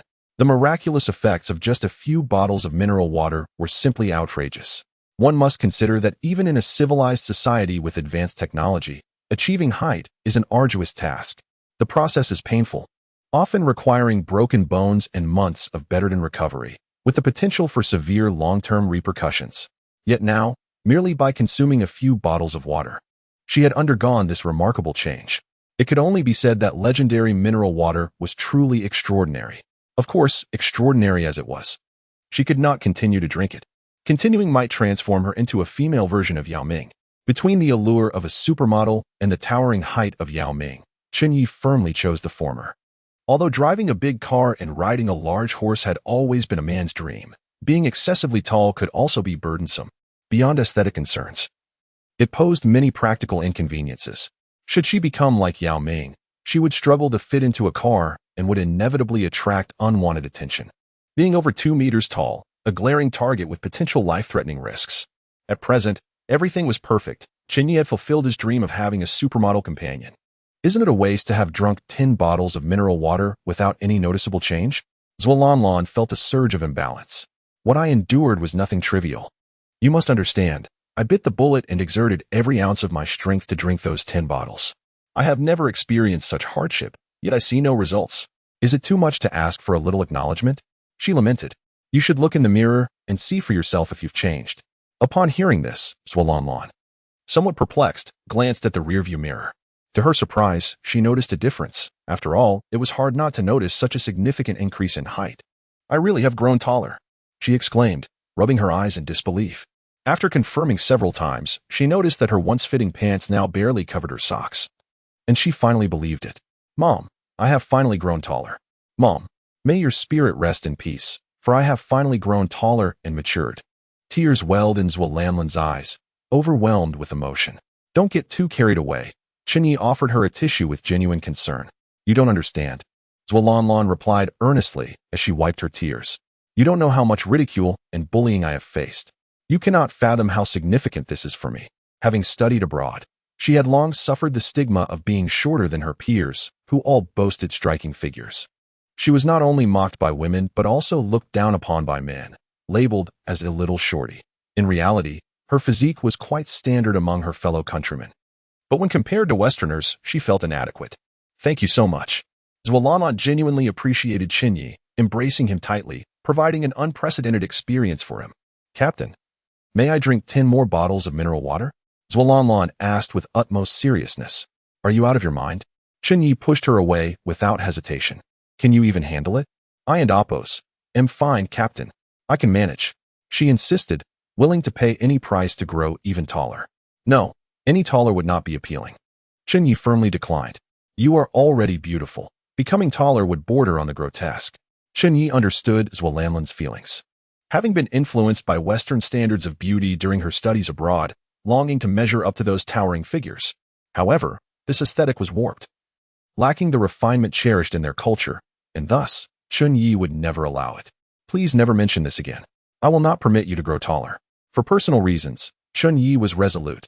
No one in his team could be taller than him. Standing at 1.85 meters, without exaggeration or height-enhancing shoes, he must remain the tallest. All right, Zhualanlan replied, feeling somewhat resigned, bouncing around and comparing heights with Chen Ye, discovering they were nearly equal, her spirits soaring. The effects of the legendary mineral water varied from person to person. It seemed imperative to recruit more female teammates, Chen Ye silently resolved. Indeed, seeking more women was the only viable path forward.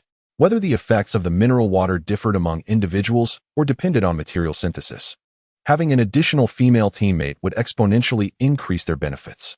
If he were to recruit Chen Ye as a teammate, what enhancements might she experience from consuming the legendary mineral water?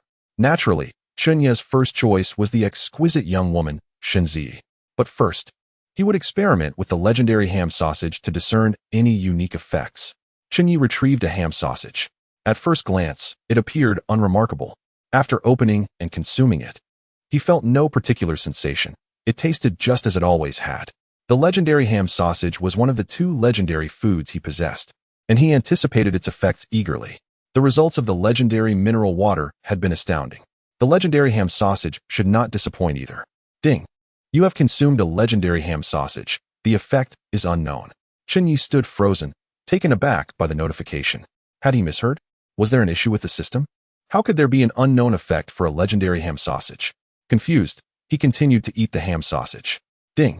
Congratulations on consuming a legendary ham sausage. The effect is unknown. Could it be? No effect at all. What is going on? Chen Ye wondered. Never mind, he resolved, diving into the ham sausages voraciously. One after another, he devoured them. Though ham sausage was usually enjoyable, he now found it repugnant, even feeling nauseous at the mere scent. By the time he consumed the 10th sausage, the system chimed in again. Ding! Congratulations on consuming 10 ham sausages. You have awakened the skill blood eye. Skill blood eye. Description: it is a tragedy to perceive the world solely through visible light. Human eyes, touted as the most precise cameras, possess 576 million pixels, yet can only process 1/10,000th of the entire light spectrum. The human eye cannot perceive infrared or ultraviolet light, nor can it detect bacteria, or, even more so, viruses. Gravitational waves and dark matter lie beyond its reach. However, the blood eye makes all of this conceivable. When activated, the blood eye unveils an extraordinary world. Amaterasu. Note: you possess only one blood eye, and to use it, you must cover the other eye with your hand. Otherwise, it will result in blindness in the ordinary eye. The blood eye? It seems remarkably formidable. Chen Ye covered one eye and gazed at Zhuolanlan. As a voice filled with magnetism resonated, Amaterasu. Ding! The blood eye is activated without the need to call out Amaterasu. Get lost. Chen Ye retorted angrily. Was it necessary to remind him? How impressive was Amaterasu? What a magnificent atmosphere. All of it had been shattered. Buzz. Chen Ye's left eye suddenly turned blood red. The world within his sight transformed as well. Just as described, he beheld an entirely different realm. He could even discern the patterns on a flea nestled within the fur of a large yellow dog with clarity. Upon further examination of Zhuolanlan, he noticed her clothing was riddled with holes, through which glimpses of allure could be seen. It had shrunk. It had astonishingly morphed into a microscope. His eye had become a microscope. Buzz. Another hum resonated, and Chen Ye felt a wave of dizziness wash over him, nearly causing him to retch. The duration of the blood eye was far too brief. Perhaps it was due to insufficient consumption of sausages. This ability necessitated a long-term diet of sausages for sustained enhancement. Who knows, perhaps in the end, he could truly activate Amaterasu. With his current capability, from now on, his arrows would undoubtedly hit their mark. Chen Ye was quite pleased. It was akin to possessing a telescope. Accuracy was guaranteed. He was no longer merely a master of human outlines. Boss, should we also indulge in the taste of sausages? Zhuolanlan suddenly inquired. She understood that the food in the boss's hands often possessed unique effects. Observing him devour the sausages ravenously, she grasped their immense benefits and naturally wished to partake, which was only human nature. No way, absolutely not. Chen Ye firmly refused. They could not have a single sausage. He might share ordinary sausages, but the legendary ones were solely for himself. Chapter 41. Isn't it cool to breathe fire? Why not? Zhuolanlan, with her head tilted in confusion, failed to comprehend. Not just her, but even the dog, Xiao Huang, cocked its head and indignantly muttered, "Fool." While ham sausages made for delightful snacks, consuming them as a staple would soon induce nausea. However, savoring one occasionally was quite pleasurable. Now, Chen Ye had forbidden them from indulging in ham sausages, which naturally sparked discontent in both the girl and the dog. You may eat regular ham sausages, but the ones I possess are strictly off limits. There is no room for negotiation. The legendary grade ham sausage had become Chen Ye's exclusive supplement, something he relished in solitude. He was determined to put in quiet effort to astonish both people and dogs alike. What effects might a special grade bear paw possess? Or special grade instant noodles? Or special grade fuel? Chen Ye was keenly curious and wished to conduct thorough experiments on each. Although these items were not of legendary status and could not be as astonishing as bottled water or ham sausages, they certainly would not disappoint. Wait a moment. Chen Ye had a sudden insight. It would be prudent to conserve special grade resources and food. Even legendary grade ham sausages and bottled water should be consumed sparingly. Why, you ask? Because tomorrow they would have the opportunity to synthesize. Their convoy would have 2 chances for synthesis, and with a plethora of special bear paws, they could forge even higher grade items. Special instant noodles and various foods could also be upgraded. Even the 9 special pickup trucks could advance further. The goal was to synthesize a significant quantity of food into legendary grade quality to test its effects. Otherwise, it would be a waste. If the team was sufficiently large, the resources would abound, and the daily synthesis opportunities would multiply tremendously. Would the supplies and food in my warehouse still be eligible for synthesis tomorrow? To be on the safe side, Chen Ye inquired. Ding. Of course, they can, came the system's cold voice, providing a clear answer. That is splendid. This time could be effectively utilized to continue gathering resources. In fact, the basic resources Chen Ye could accumulate daily were quite calculable, yielding relatively consistent figures. For instance, one female teammate, Zhuo consumed 3 boxes of instant noodles, 3 ham sausages, 3 eggs, and 10 bottles of water daily, thus multiplying by 100. This equated to the resources Chen Ye could reclaim each day from one female teammate: 300 marinated eggs, 300 boxes of instant noodles, 300 ham sausages, and 1,000 bottles of water. After all, they were human beings, not mere machines for excretion. It was impossible to eat, drink, and gnaw on ham sausages around the clock. In just a couple of days, one female teammate would be exhausted. Therefore, recruiting more female teammates was the most rational choice.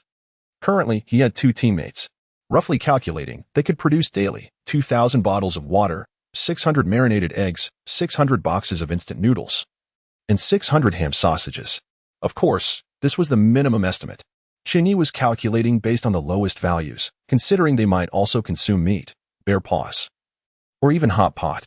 As for the fuel consumed by the vehicles of female teammates, there was also a fixed amount daily. After all, driving time was limited, and speed remained relatively constant, so the fuel consumed during their travels could also be calculated. To be honest, Chen Ye was quite curious about the effects of legendary grade fuel. If it could provide a super acceleration, granting absolute speed advantages, he could easily eliminate Zhang Xiaoquan. Even if he was a master-level racer, he would have to bow before such overwhelming power. Captain, are you feeling a bit hungry?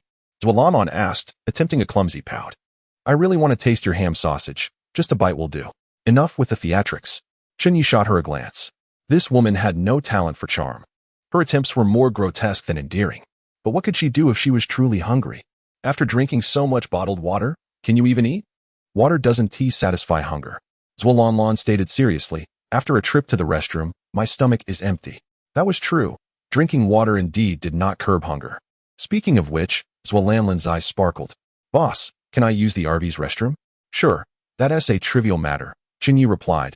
But why was she so excited? You aren't some kind of weirdo, are you? Boss, what are you saying? It's perilous to relieve oneself in this freezing weather. Last time, I froze while doing so. Zhuo lamented, having suffered greatly from the frigid environment. Each restroom visit required a stick for safety. Using it for a bowel movement was even more treacherous. One could easily poke oneself. Just imagining the discomfort was enough to make one shudder. By the way, since you're hungry, how about I offer you a delicious fruit? Chen Ye produced an unnamed fruit of flame. This was the most ordinary flame fruit, with no upgrades. Chen Ye had packed many basic supplies in his vehicle, opting for the comfort of keeping them close rather than subjecting them to the whims of the survival system. With the synthesis system now operational, these low-level unnamed flame fruits, once consumed by teammates, could not be returned. So, he decided to let Zhuo eat it and see what effects it might have on her. He was reluctant to let her consume the special-grade flame fruit, saving it for tomorrow's synthesis. Currently, he was fervently acquiring unnamed fruits, hoping to synthesize them into legendary grade 1 soon, eager to discover what powers might awaken within him. Even if it were something as simple as breathing fire, like Xiao Huang, he would be satisfied. Breathing fire is undeniably cool. This is a romance only boys can truly understand. Thank you, boss. You're the best. Zhuolanlan exclaimed as she happily accepted the unnamed fruit and began to eat. The fruit was incredibly sweet, and after the first bite, she couldn't resist taking a second. Before long, she had devoured the entire fruit. Wiping her mouth with a tissue, she wore a look of utter satisfaction. Chen Ye observed her intently and asked, "How does it feel?" "It's delicious," Zhuolanlan replied, somewhat dazed. "Do you feel anything unusual in your body?" Chen Ye inquired with curiosity. "Have you sensed a surge of warmth?" Zhuolanlan scratched her head, looking bewildered. "Not really." "Then let us wait a while. You'll feel something eventually." Chen Ye boarded the vehicle. It was time to set off. They had already delayed far too long. Remaining stationary was not an option. They must advance. Besides the fixed treasure chest along their route, there were opportunities to discover random chests as well. All their hopes and rewards awaited them on the road ahead. Chapter 42. The Song of the Traitor Chao. "Surely, the boss won't inflict any harm upon my body, will he?" Zhuolanlan anxiously inquired, clinging to the car window. "Not at all. Once you consume this fruit, you shall undoubtedly awaken your extraordinary abilities," Chen Ye elucidated, his patience unwavering. "As for the nature of these abilities, it was left to fate to decide. Will I breathe fire like De Huang?" Zhuolanlan fretted. "That would be exceedingly terrifying, wouldn't it?" "You know nothing," Chen Ye retorted, playfully tapping her forehead. "Breathing fire is rather impressive, you know. Could it truly be possible to breathe fire?" Zhuolanlan appeared distressed. "I certainly do not wish to do so." "You wouldn't even have the fate to breathe fire." Chen Ye shot her a glance. "What kind of physique you possess will determine your abilities. Are you akin to a dog?" "Clearly, that is not the case," Zhuolanlan asserted, her confidence somewhat intact. "Since we are different, our awakened abilities must also diverge." Chen Ye, uninterested in further discussion, commanded, "Increase speed. Let us head towards the first 100-kilometer target." At the 100-kilometer mark, 3 iron treasure chests awaited them. Who knows what extraordinary treasures they might unveil? If they could find a second female teammate along the way, the number of treasure chests would surely multiply. Chen Ye's yearning for a female companion had escalated to an unparalleled level. The rewards from the iron chests: 1 teammate could yield 100-fold return, 2 teammates 200-fold, and 3 teammates 300-fold. Such staggering profits would entice anyone. The duo's convoy commenced its journey. Due to inclement weather, they maintained a speed of 50. The 2 vehicles were spaced 1 kilometer apart, with Zhuolanlan serving as the navigator up front. Chen Ye leisurely drove, enveloped in melodious music, while De Huang lay curled up in the passenger seat, seemingly asleep. Yet its ears were perked, ever vigilant. Any slight disturbance would elicit an immediate response, for a dog's hearing far surpasses that of a human's. Suddenly, the communicator resonated with a sweet melody, a flirtatious song reaching Chen Ye's ears. The lyrics were quite amusing. "If one day I fall in love with your wife, and if your wife also falls in love with me, brother, please do not weep aloud. I shall ensure she suffers no grievances. Would you be able to attend our wedding? Your blessing would add significance." Indeed, this was the exclusive ringtone of Chen Ye, the Song of the Traitor Chao. Whenever Chen Ye reached out to Chen Ye, this delightful tune would play.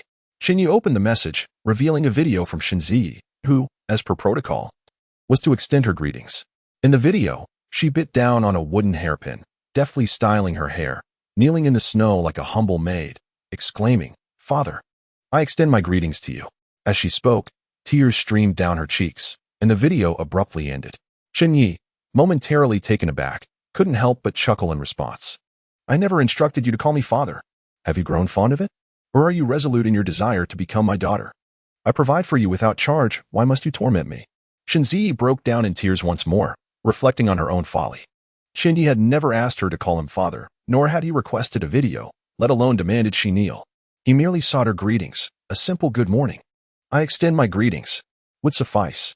Yet she had inadvertently concocted such a dramatic scene out of fear of displeasing him. "Do not weep." Chen Ye heard the melodious cry of a beautiful woman, and he couldn't help but feel a twinge of compassion. "I am not one to take advantage of others, nor am I a villain who delights in tormenting others. Since you have offered your greetings, I shall reward you." Upon hearing this, Chen Ye, who had felt despair, now sparkled with hope. Any resources, even a single sausage, would be a precious lifeline for her family. 2 eggs and a sausage, Chen Ye stated meaningfully. Savor them well. Particularly the sausage. Do not share it with your husband. Naturally, the sausage Chen Ye offered was not of legendary quality, merely a common resource. "Thank you, Mr. Chen." Shinzidi expressed her gratitude fervently, clutching the sausage tightly, unwilling to let go. Do you require fuel? Chen Ye inquired, displaying unexpected kindness. Yes. Yes. Our fuel supply is dwindling, she replied eagerly. While their vehicle could still function, it operated at minimal speed and fuel consumption. With time, it would inevitably run out of power. After all, the couple had little means to procure fuel. I can provide you with 10 liters of fuel. Shenzi was overwhelmed with joy, her tears flowing freely as she hurriedly expressed her thanks. Mr. Chen, you are truly a benefactor. I am at a loss for how to express my gratitude. Do not say such things. I have already informed you that I am not a good person, and my provision of fuel comes with conditions. Chen Ye could not afford to be overly altruistic. He had his own agenda. Shenzi's expression shifted to one of apprehension as she cautiously inquired, Mr. Chen, please feel free to state your request. She closed her eyes, tears cascading down like precious pearls. She had steeled herself for humiliation, ready to comply with any degrading demand Chen Ye might pose. For the survival of her family outweighed her personal dignity.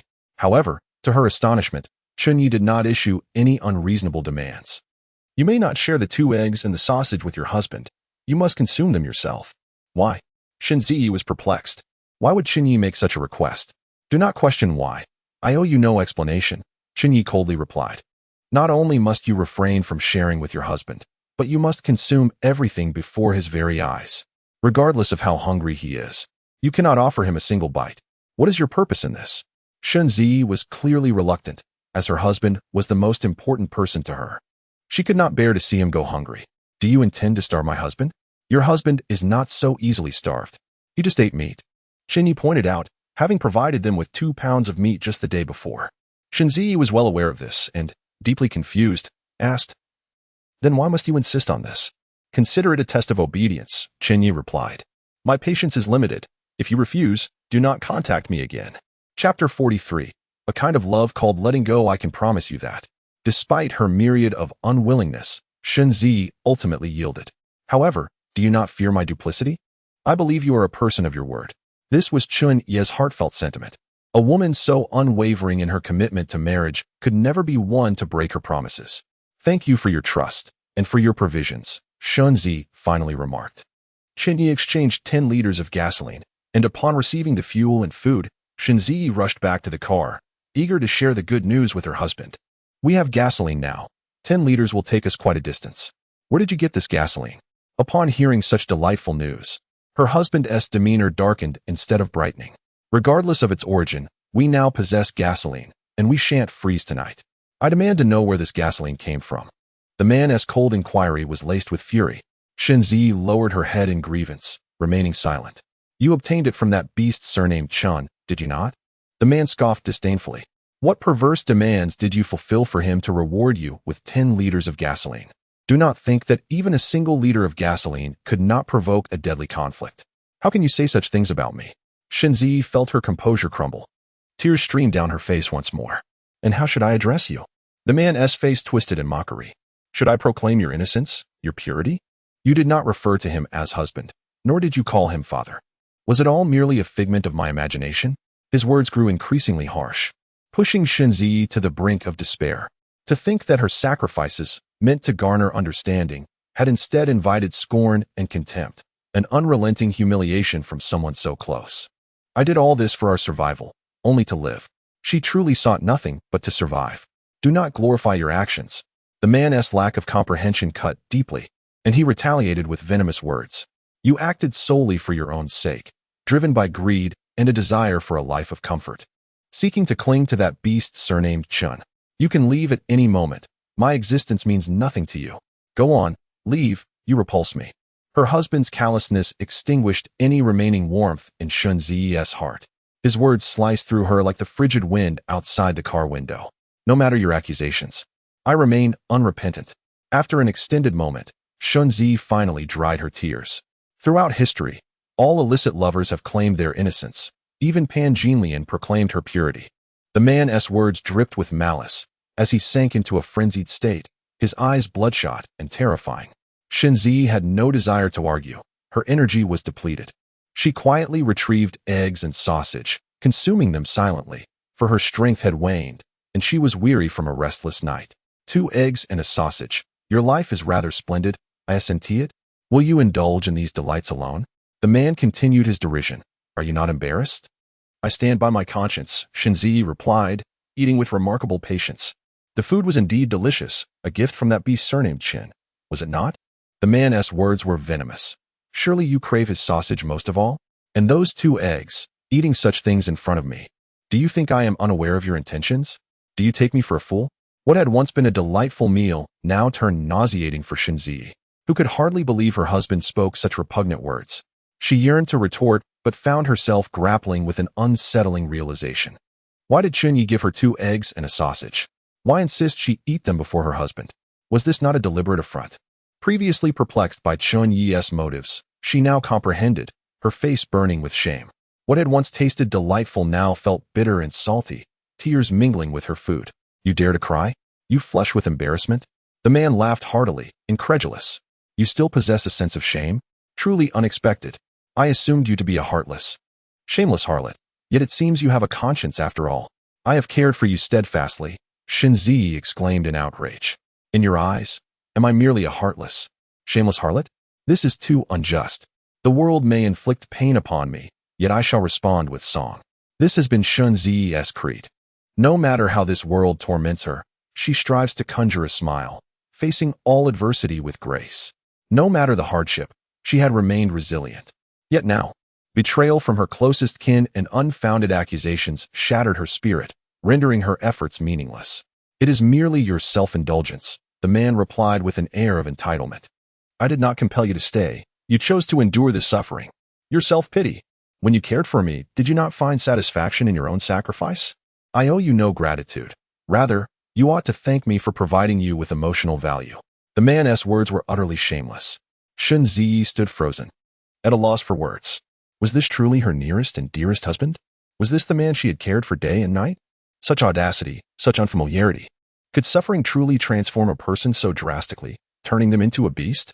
How could you become this way? How can you treat me so? Unable to contain herself, Chen Ye wept, her eyes swollen from too many tears shed in recent days. I have never changed. I have always been this person. The man insisted, with an air of righteousness. If you cannot bear it, leave. Now. Instantly. Depart. Go to that beast surnamed Chen. Leave. As he spoke, he roughly shoved Chen Ye, showing no regard for her fragility. Taken aback, her head struck the car window, causing a painful bump. This was undeniably domestic violence. You have gone too far, Chen Ye cried, angrily flinging the car door open and fleeing in tears.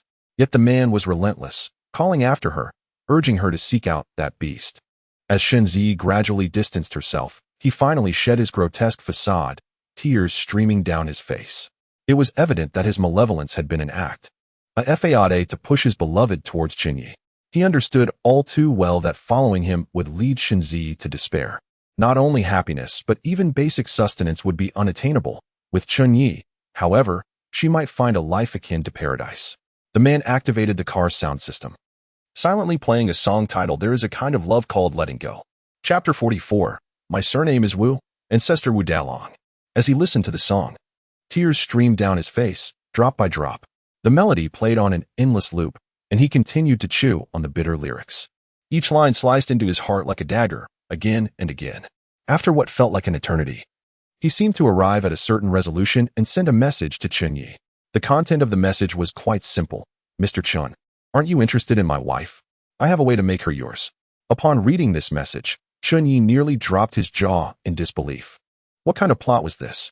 Hey, brother, what nonsense are you spouting? Chen Ye retorted angrily. I never intended to make your wife mine. What do you take me for? Do you really think I'm a villain? Your words are beyond my comprehension, the man replied with a smile. ISN and AMP. Oppos. Is it true that you have been supporting me because of my wife and AMP? Oppos. S beauty? Am I mistaken? Certainly, you are gravely mistaken, Chen Ye sternly corrected. I want your wife to be my teammate, a comrade with whom I can fight side by side, someone I can trust with my life. The reason I sought her out is not due to her looks, not because she is an exquisite young woman, and certainly not because of her alluring figure. It is her beautiful and kind character, the brilliance of her humanity that connects us. What we share is a bond of pure comradeship. Mr. Chen, you are indeed correct. The man conceded without further argument. But do you wish for her to become your teammate? Of course. Chen Ye is the kindest girl I have ever met. It would be my honor to be her teammate. Chen Ye's eyes shimmered with ideals of greatness, justice, purity, and other uplifting sentiments. I will send you a document containing everything she loves and everything she dislikes. As long as you cater to her preferences, you will win her over swiftly. The man continued. To demonstrate my sincerity, I will offer you a functional card free of charge. There's no need for that, Chen Ye replied immediately. The functional card is something I urgently need. I will pay you as soon as the price is right. You need not pay. It is a gift for you. The man reiterated. This is my gratitude. I hope you will accept it. What do you have to thank me for? Chen Ye questioned, bewildered. As a beast in human form, he found it hard to comprehend what he could be thanked for. If the man were to pursue him with a knife, he could understand that better. Thank you for taking care of my wife, for sheltering her in such a cruel world of survival, the man said, taking a deep breath and shedding tears. If you feel guilty for receiving my functional card without cost, then please treat my wife well, sparing her from suffering and pain. Brother, your words frighten me, Chen Ye said seriously. You aren't thinking of taking your own life, are you? I am but a useless, cowardly wretch, the man chuckled, revealing he lacked both the courage and ability to end his life. Chen Ye was not a cruel person. Yet he couldn't help but think, if this man were to die, Chen Ye would surely become his teammate before long.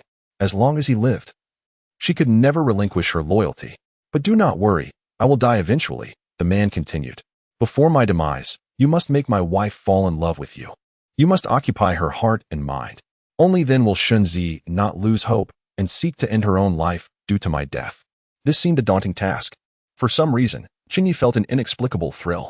A man was conspiring with another to offer up his own wife. What was this? This is called love. A great and selfless love. Alas, think of a plan. My functional card could be of great assistance. The man had yet to reveal the card's purpose. What does your functional card do? Chen Ye asked curiously. Could you explain its function? The function is quite simple. It is merely a date card, the man patiently explained. With this card, you can invite any woman to a date. Once she accepts, both of you will appear in the same space, spending 5 hours together. One date card allows for 9 invitations. Mr. Chen, with your charm and skills, dating my wife 9 times will surely win her over.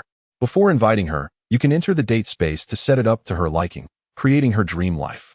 With each date, you will inevitably touch her heart. Upon hearing this, Chen Ye fell silent for a long while. You truly have thought this through, covering every angle. Chen Ye murmured to himself. This fellow doesn't he harbor any peculiar interests, does he? Why are you doing this? Willingly offering up your beautiful wife? Chen Ye questioned, perplexed. Is it merely for the sake of love, for your wife's happiness? Mr. Chen, do not think too highly of me, the man replied with a bitter smile. I am just a mundane person, a sickly wretch. I simply wish to live longer, to find comfort in my final moments. The man spoke candidly. During your dates with my wife, I hope for sufficient food supplies. If you could provide any medication, that would be even better. Just do not let me suffer too much in this harsh world of survival. Furthermore, once you and my wife are united, if I am still alive, I hope you will continue to support me until I draw my last breath. You need not worry. I am aware of my own illness and know I cannot survive for long. Even with the most advanced medical care, it cannot cure the disease I have. I can promise you all of that, Chen Ye assured. I will do my utmost to provide you with food and supplies. Given Chen Ye's capabilities, supporting one sick person, or even 10 or 100, would pose no significant challenge. If that is the case, we have reached a consensus, the man concluded. We are now partners. Very well, Chen Ye nodded in satisfaction. Their conversation was supposed to have ended, but inexplicably, he asked, what do you think of minotaurs? I am not a minotaur. The man replied with a laugh. But I do share the surname Wu. My ancestor is Wu Dalong. Wu Dalong is undoubtedly the most famous unfortunate soul. Your ability to remain so magnanimous is indeed admirable, Chen Ye thought, now devoid of any inclination to mock. Mr. Chen, as the saying goes, illness renders all else meaningless. The man extended his blessing. May you enjoy perpetual health and never fall ill. Their call concluded with a flash of light, revealing a card before Chen Ye's eyes. It was a pink card adorned with 2 hearts, exuding the unmistakable scent of romance. Ding! Congratulations. You have received a date card. Date card allows you to invite someone of the opposite sex to spend 5 hours together. Remaining uses. 9. Chen Ye held the card between his fingers, his expression contemplative. Could the functional card trigger a 100-fold return? If so, what might a legendary date card look like? Without uttering a word, Chen Ye handed the date card to Zhuolanlan. Chapter 45. The Glitch of the Love Card. Zualanlan leaped with joy, playfully biting Chen Ye once more, who, feeling exasperated, pushed her away. The system's notification sound did not chime in response. Why was there no hundredfold return? Chen Ye inquired, his irritation evident. The system offered no reply, providing no explanation whatsoever. Deep in thought, Chen Ye issued another command. Dismantle the three-bow crossbow atop the vehicle. The three-bow crossbow was a functional card accessory that could be disassembled at will. With a flash of light, the cold notification from the system echoed, "Congratulations on dismantling the three-bow crossbow. You have successfully obtained a three-bow crossbow functional card." A black card adorned with the image of the three-bow crossbow appeared in Chen Ye's palm. With a flick of his finger, he tossed it back to Zualanlan. "Use it." The other party hesitated, saying, "Boss, my vehicle's specialty is speed. Installing such a heavy three-bow crossbow will hinder maximum velocity. Besides its weight, the design of the three-bow crossbow would disrupt the vehicle's streamlined aerodynamic structure. In simpler terms, a massive block would create excessive air resistance, affecting speed. Just install it for now.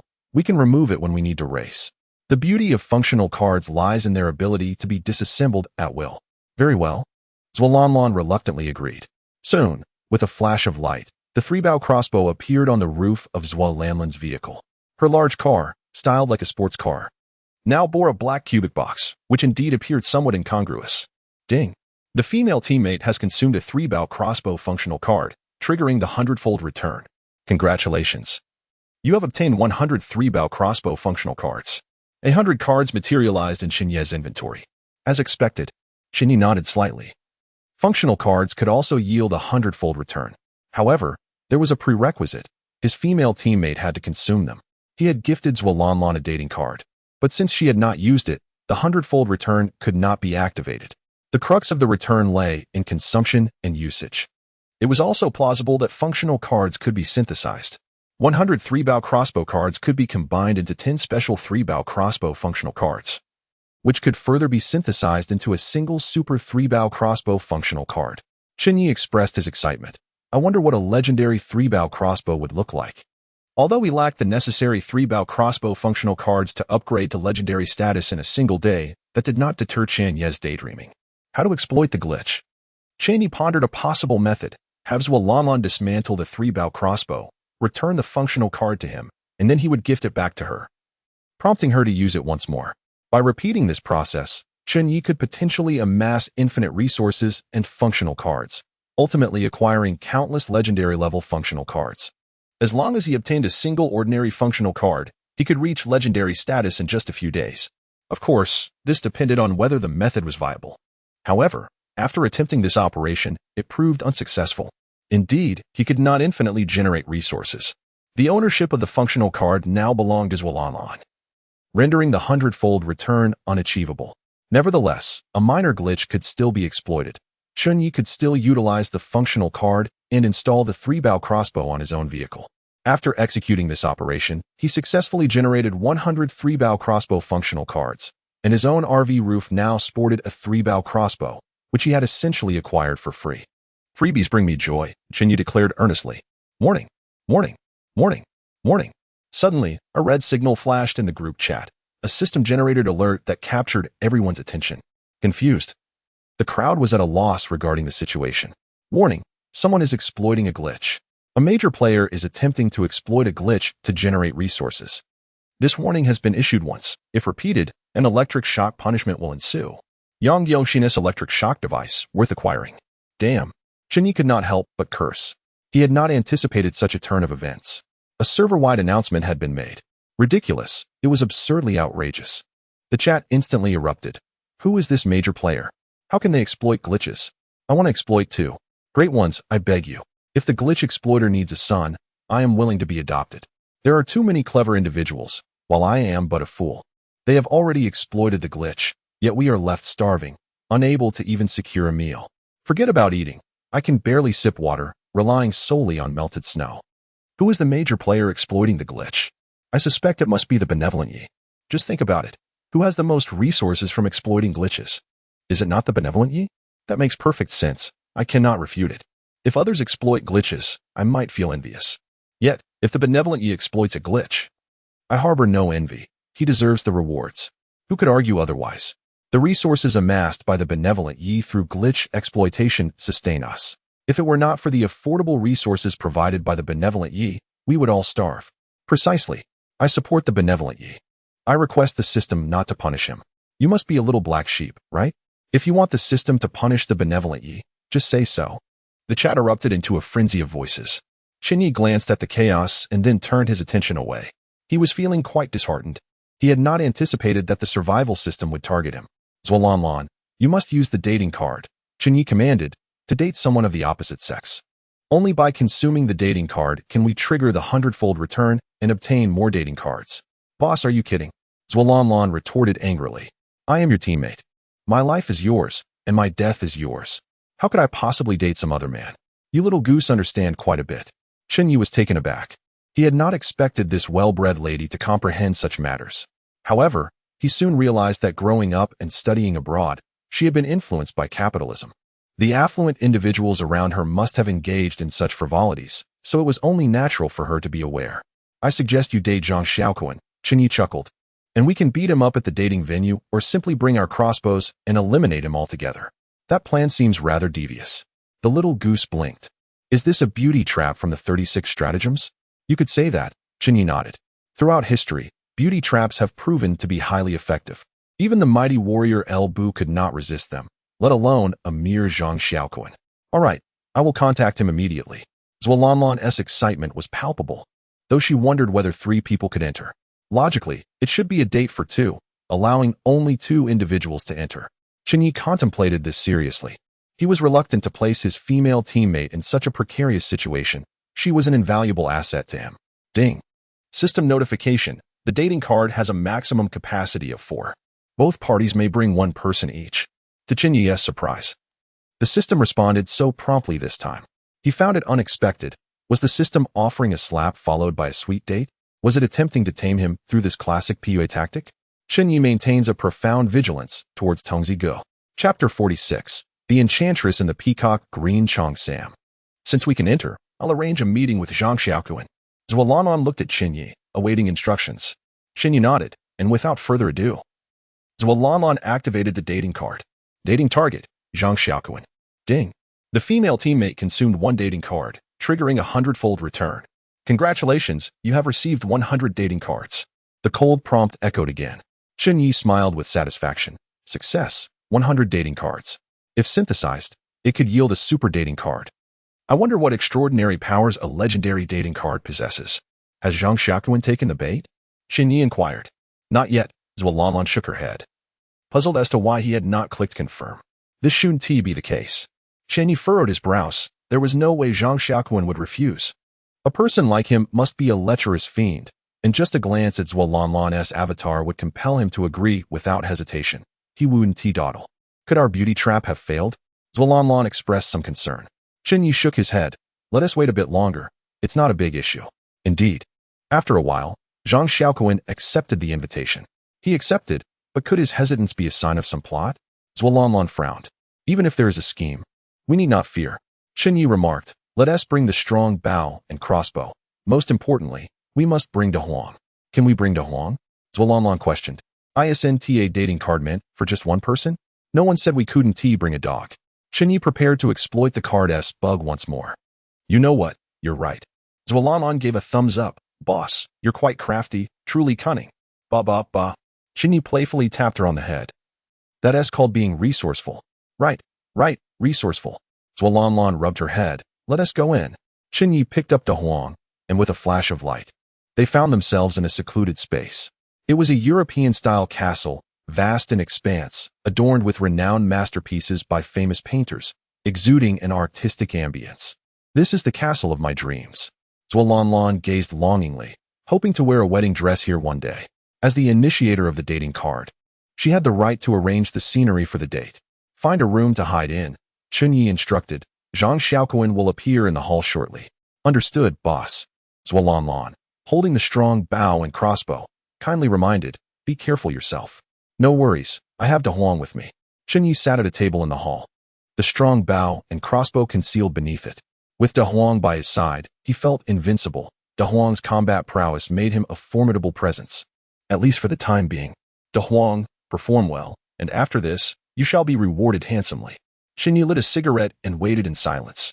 De Huang lay beside him, contentedly inhaling the second-hand smoke. Before long, a glamorous woman appeared, not Zhang Xiaoquan. She bore a slight resemblance to him in her features. The woman appeared to be in her 30s or 40s, clad in a peacock green cheongsam, her subtle makeup enhancing her allure. She clearly possessed refined etiquette, her every movement radiating grace. The flesh-colored thigh-high stockings peeking from the slit of her cheongsam were undeniably seductive. Chen Ye swallowed hard, truly a captivating enchantress. Who are you? The woman, unfazed by the stranger, elegantly seated herself opposite Chen Ye. And who might you be? Chen Ye countered. De Huang raised his head alertly, fixating on the woman. My surname is Luo. The woman's red lips parted slightly. You may call me Miss Luo. The dating target should be Zhang Xiaoquan. Chen Ye frowned. You're correct. Zhang Xiaoquan's intended date should be Zualan. Miss Luo replied playfully. Why is that? Chen Ye asked directly. What is your relationship with Zhang Xiaoquan? And what is your connection to Zualan? The woman countered. How intriguing. Chen Ye smiled broadly. Zhang Xiaoquan was indeed amusing. He was invited by a beauty but sent a beauty in his stead.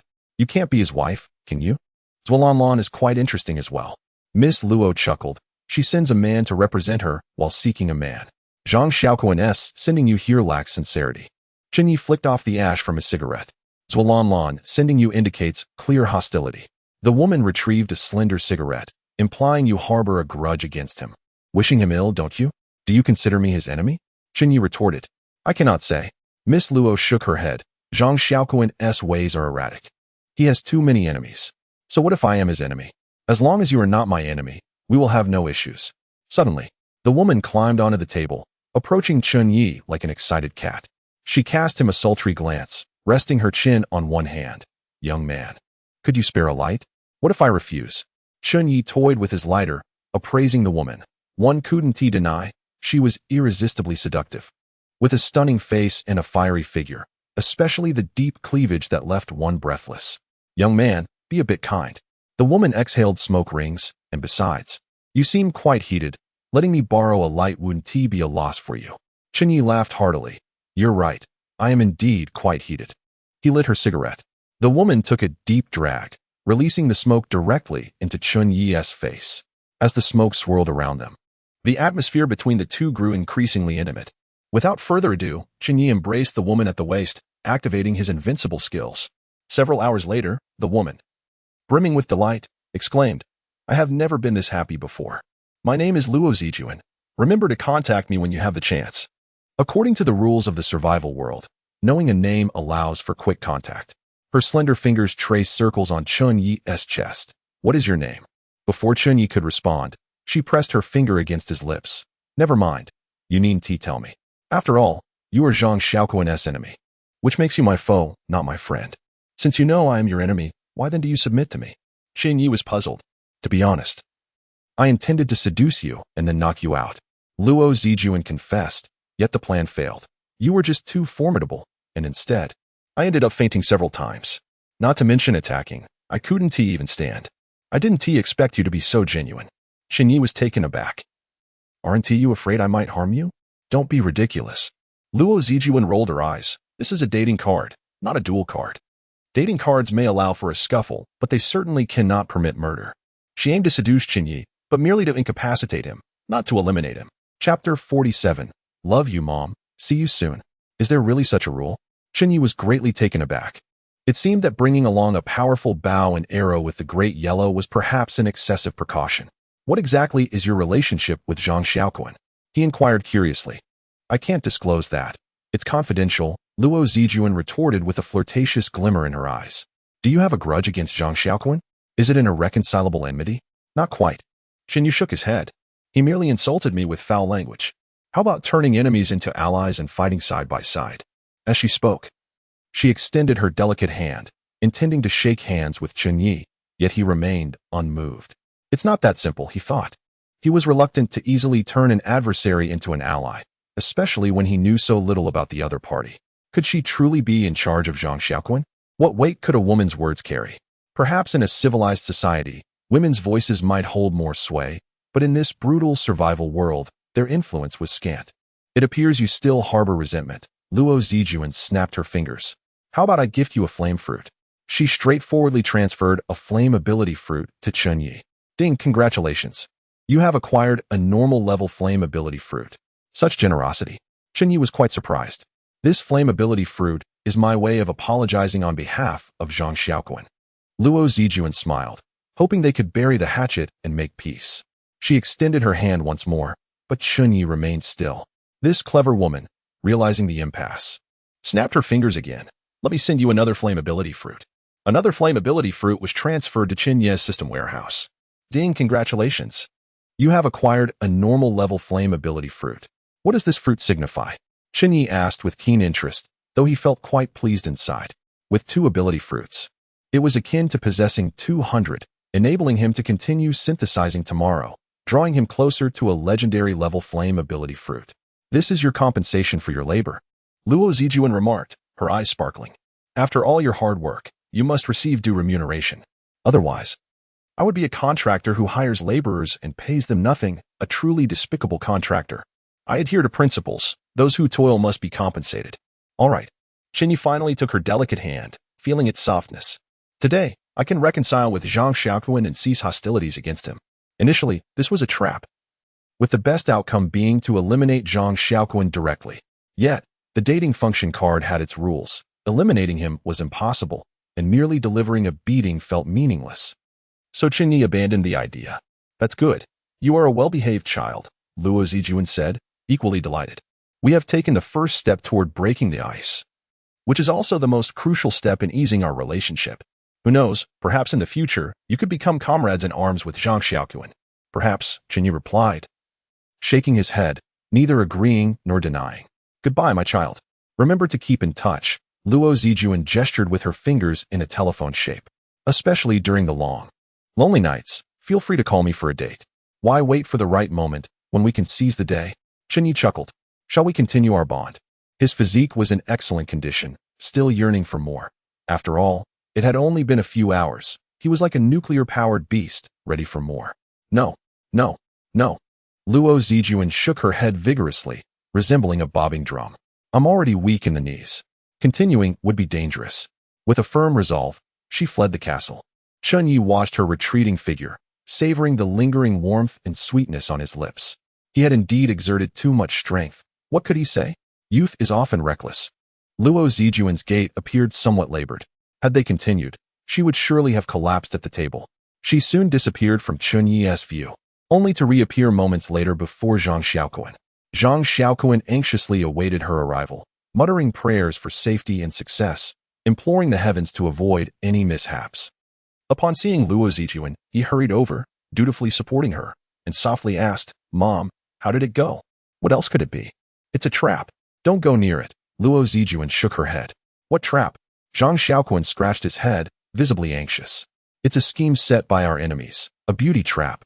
Luo Zijuan explained, refraining from elaborating further. What a pity, such a pity. Zhang Xiaoquan gritted his teeth in frustration. Will I never get a chance to meet that beautiful girl? Can't you be a little more ambitious? Beauty can be a double-edged sword. Luo Zijuan scolded her son sternly. I've warned you countless times not to be entranced by looks. Why can't you understand? But Mom, I'm young and full of vitality. And I don't have a girlfriend. What's wrong with liking women? Zhang Xiaoquan felt wronged. I can't possibly prefer men. Your attraction to women is not the issue. But that woman is our enemy and oppose. There are countless women in the world. Must you hang your hopes on this one crooked tree? Luo Zijuan and Oppo's face remained stern. But she is so beautiful, Zhang Xiaoquan lamented. I've never seen a girl as stunning as her. Useless boy. Luo Zijuan shot him a glare, unable to suppress her scolding. You've always been useless, unable to move on when you see a woman.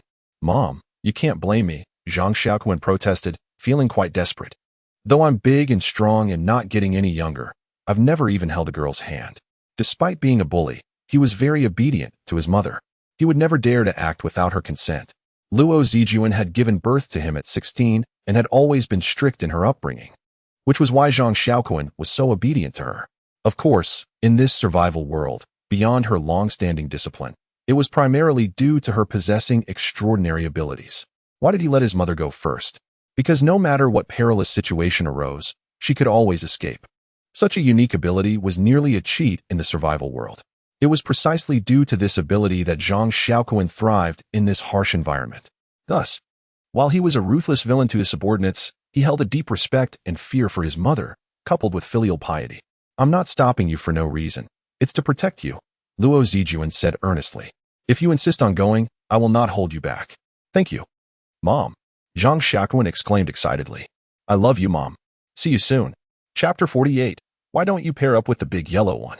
Do not rush to leave. If you suffer any losses, you cannot blame me.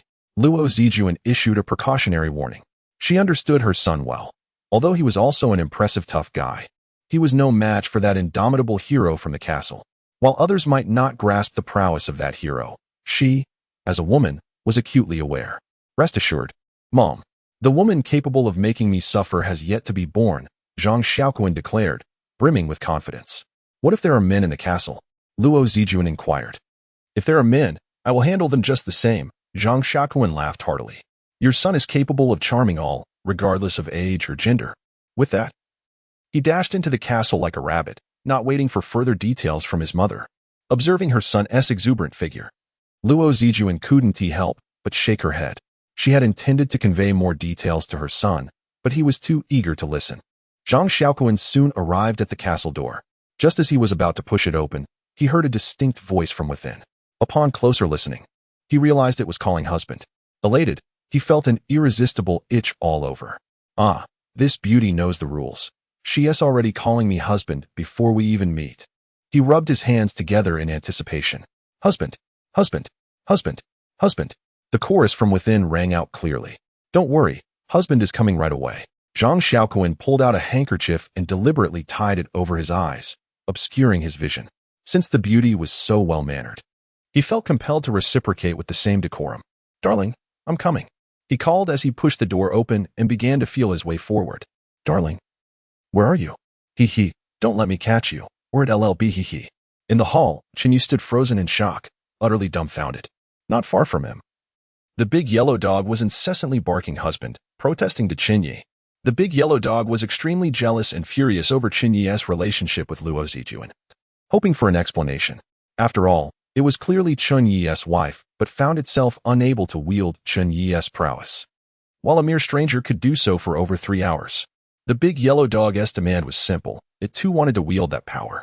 However, Chen Ye felt this was entirely unnecessary. After all, his affection could not transcend species. Although he often joked about it, those were merely exclamatory phrases, not actual intentions. The big yellow dog was evidently not so easily deceived. If Chen Ye did not provide a reasonable explanation, it would continue barking husband in a vexatious manner until he yielded. Little did they know, Chen Ye's stubbornness inadvertently summoned Zhang Xiaoquan. Little darling, I've pinpointed your exact location. I'm coming to find you, don't fret. Zhang Xiaoquan chuckled as he continued his search. One must admit, this lad had remarkably keen ears, accurately locating the big yellow dog and embracing it. The dog's long fur scratched against Zhang Xiaoquan's face uncomfortably. Yet he was not angered. Instead, he laughed heartily. My beauty, you're still wearing mink, huh? Mink beauties are the most delightful. I adore them. He showered the dog with kisses, despite the unpleasant taste and low-quality fur. Your mink coat is rather cheap. Don't worry. Stay with me, and I'll buy you the finest mink coat. As he spoke, he groped around, attempting to touch the woman's face or other sensitive areas. This action, however, irked the big yellow dog, which retaliated fiercely, biting his hand and causing blood to gush forth. Zhang Xiaoquan yelped in pain, collapsing onto the ground. My beauty, why are you so fierce? I merely wanted to hold you. All right, I do like a fiery temperament. Ignoring his pain, he lunged forward again, embracing the big yellow dog and showering it with kisses once more. Witnessing this scene, Chen Ye was utterly speechless. Good heavens! What does it mean to be a lecherous fiend? This is what it means. What defines a professional lecher? This is it, indeed. He is embracing a dog. Yet his imagination conjures a stunning beauty.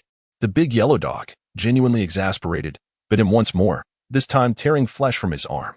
Zhang Xiaoquan cried out in agony, retreating hastily. At this point, he could no longer tolerate it. He ripped off the blindfold and shouted furiously, Are you out of your mind?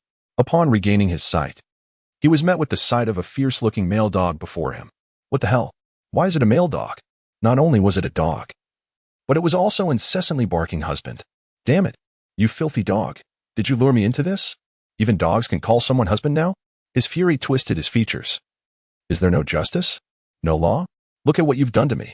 Zhang Xiaoquan displayed his injury, but the wound, which had bled profusely moments ago, was healing at a visible rate, astonishing Chen Ye.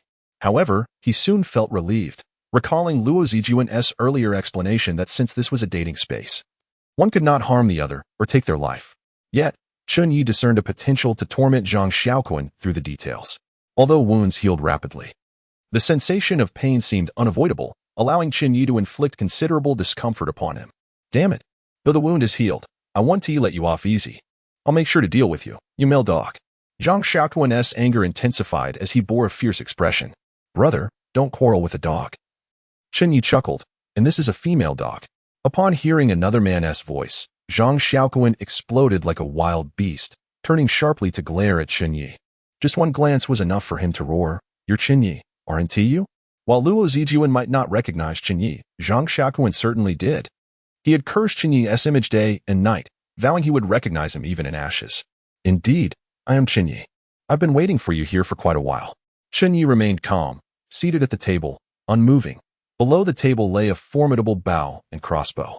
Today, I intend to end you. This is all part of your scheme, isn't it? This dog is part of it too, right? Zhang Xiaoquan's face turned green with rage. You damn bastard, you've used a beauty trap against me. And what of the beauty trap? Did you not enjoy it? Chen Ye smiled. This female dog is in heat, and you are too. Why not unite in matrimony? Henceforth, I shall be your father-in-law, and you shall be my son-in-law. Fuck your mother. Zhang Xiaoquan cursed vehemently. I'll fuck your mother too. Chen Ye retorted, Those who fuck mothers shall be fucked in turn. Chapter 49, Zhang Xiaoquan's extraordinary ability. What on earth are you saying? Zhang Xiaoquan was utterly flabbergasted, sensing an unwelcome truth looming before him. What did you just do to my mother? Your mother? Chen Ye replied, bewildered, that enchantress in a cheongsam is your mother? Show some respect for my mother. What do you mean by enchantress? Zhang Xiaoquan exclaimed angrily, Dare to lay a hand on my mother, and I will end you. Stop yelling, Chen Ye retorted. I've already slapped your mother's backside. Don't you dare speak such nonsense. Zhang Xiaoquan roared with fury. Don't believe me? Go ask your mother. Chen Ye shrugged, unwilling to elaborate. The difference between Zhang Xiaoquan's curse and Chen Ye's claim was stark. One was merely an expression, while the other was a statement of fact. I will take your life.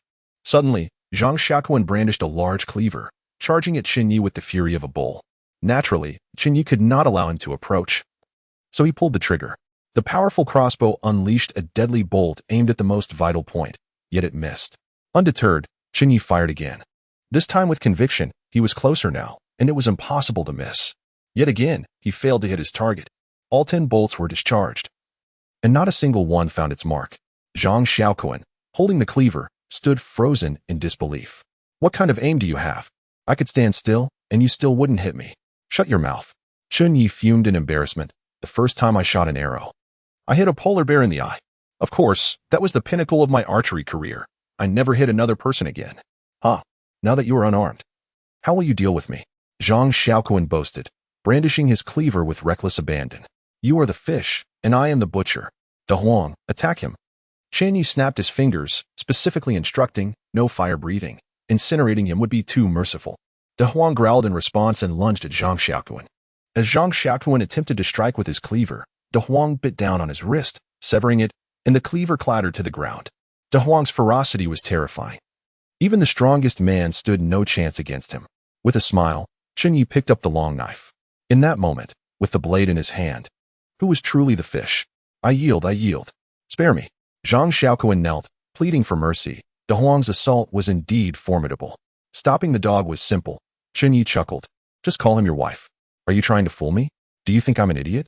Zhang Xiaoquan cursed, bloodied and furious. Believe it or not, Chen Ye teased. You forgot that he adores being called and oppos, hubby and oppos, right? Zhang Xiaoquan hesitated. Indeed, De Huang had a knack for calling him and oppos, hubby and oppos, with perfect clarity, even tricking this exceptionally clever man. Wife. Zhang Xiaoquan hastily called out several times. However, it was futile. De Huang only intensified his grip. You scoundrel, you tricked me. Zhang Xiaoquan seethed, incensed at being outwitted. Your tastes are quite unique. Chen Ye chided, calling a dog your wife. Our De Huang is a purebred, and he won't associate with a rogue like you. So, kindly be quiet. Zhang Xiaoquan seethed with rage, wishing he could silence Chen Ye. By the way, Chen Ye waved his phone. The video of you calling De Huang your wife has already been shared in the group. You are inhuman. You are a beast. Zhang Xiaoquan realized his reputation was in tatters, even as he fought De Huang, desperately demanding Chen Ye to delete the video. Though he was in mortal peril, he remained fixated on his reputation. Deleting it was futile. Everyone had already seen it, and many had downloaded it. It would likely become a source of amusement for them in the future. Chen Ye smiled. You may be a big shot, but seeing you in such a predicament is quite the entertainment for those at the bottom. You truly are inhuman. Zhang Xiaoquan ground his teeth in frustration, feeling utterly powerless. Can you make your dog stop? He can't possibly kill me. I am quite amiable. Chen Ye smiled. As long as you answer my questions honestly, all will be well. What do you want to ask? Hurry up. Zhang Xiaoquan barked. I'm about to be torn apart by your dog. De Huang was relentless, tearing into Zhang Xiaoquan's arms, causing him to grimace in agony, pushed to the brink of despair. The crucial part was that once his arm was bitten off, it would regrow swiftly, only for De Huang to continue his assault, forcing Zhang Xiaoquan to endure extreme suffering repeatedly. You must possess some extraordinary ability, Chen Ye inquired, curiosity piqued. I want to know what your power is. For every survivor, this was the most vital secret. Zhang Xiaoquan, however, laughed heartily, showing no signs of concealment. Are you afraid? Afraid my skills are so formidable they'll eliminate you? Spare me the theatrics. Chen Ye snapped. Stop dragging this out. My ability is quite simple, Zhang Xiaoquan admitted candidly. I receive a treasure map every day. At this revelation, Chen Ye was momentarily stunned. Such an extraordinary ability. Previously, he had encountered Zhang Xiaoquan's two subordinates, who also possessed treasure maps. So, it followed that Zhang Xiaoquan's vast resources and expansion were due to his treasure map ability? With this power, he could infinitely produce treasures, and his subordinates would remain utterly loyal, eagerly awaiting the chance to receive 1 or 2 treasure maps daily. And what about your mother's skill? After a brief moment of shock, Chen Ye continued, why do you send her to scout? Does she possess some ability to escape quickly? You are quite astute. Zhang Xiaoquan acknowledged, my mother's skill is acceleration. Her speed surges over short distances, making it easy for her to escape. That's why I have her scout. His mother served as the top scout in their team, akin to a navigator. You put your mother in the most dangerous position, Chen Ye chuckled. You are indeed a filial son. I am a filial son, Zhang Xiaoquan replied, his name embodying the character for filial piety as proof. It was my mother who insisted on being the navigator. She volunteered. What could I do? Letting you go is simple, Chen Ye said with a smile. But you must show some filial respect first. What do you want? Zhang Xiaoquan cursed. I have no gold coins. He was aware that Chen Ye had a penchant for gold coins, assuming he aimed to extort him. Gold coins were exceedingly scarce. He had spent all his on purchasing bear paws previously. I don't want gold coins, Chen Ye stated, his interest now piqued by fruits, specifically, fire ability fruits. Do you have any? He was eager to synthesize a legendary level fire ability fruit, envisaging the capabilities it would grant him to breathe fire, just like the Huang. This would make future barbecues far more convenient. Chapter 50. Another flame ability fruit harvested. A flame ability fruit? How audacious of you. Zhang Xiaoquan, naturally reluctant to part with his treasure, gritted his teeth and exclaimed, I have none. Do you think it's as common as cabbage? Without it, I shall continue to torment you. Chen Ye replied, glancing at his watch, noting that there remained at least 2 hours until their scheduled meeting. He had already spent 3 hours with Zhang Xiaoquan's mother. You are truly inhuman. Zhang Xiaoquan cursed through clenched teeth. That single flame ability fruit was given to me by my mother. Being a devoted son, he had refrained from consuming the fruit, sentimental as it was. A token of maternal love. Of course, since he already possessed an ability, the likelihood of awakening a second one, even with the fruit, was exceedingly slim. Thus, he chose to preserve it, taking it out only when he missed his mother, as if she were perpetually by his side. Now, however, Chen Ye's intent to take this fruit was akin to carving into his very soul. Did your mother only gift you 1 flame ability fruit? Chen Ye asked with a smile. It seems she favors me a tad more. How dare you speak such nonsense? Zhang Xiaoquan exclaimed, his temper flaring. He would not tolerate jokes about his mother, a principle he held dear. Your mother may have only given you 1 flame ability fruit. Chen Ye revealed the stark truth. Yet she bestowed upon me 2. Does that not indicate her greater affection for me? You're lying. That is impossible. Zhang Xiaoquan vehemently denied, refusing to believe it. Chen Ye. undeterred by his disbelief, produced 2 flame ability fruits. These fruits were distinct, marked with a kiss imprint, a mark left by Luo Zijuan, Zhang Xiaoquan's own mother. I presume you recognize the kiss mark? Chen Ye said cheerfully. It serves as a certificate of authenticity. Why? Zhang Xiaoquan's defenses crumbled again. Why would my mother give you 2 flame ability fruits?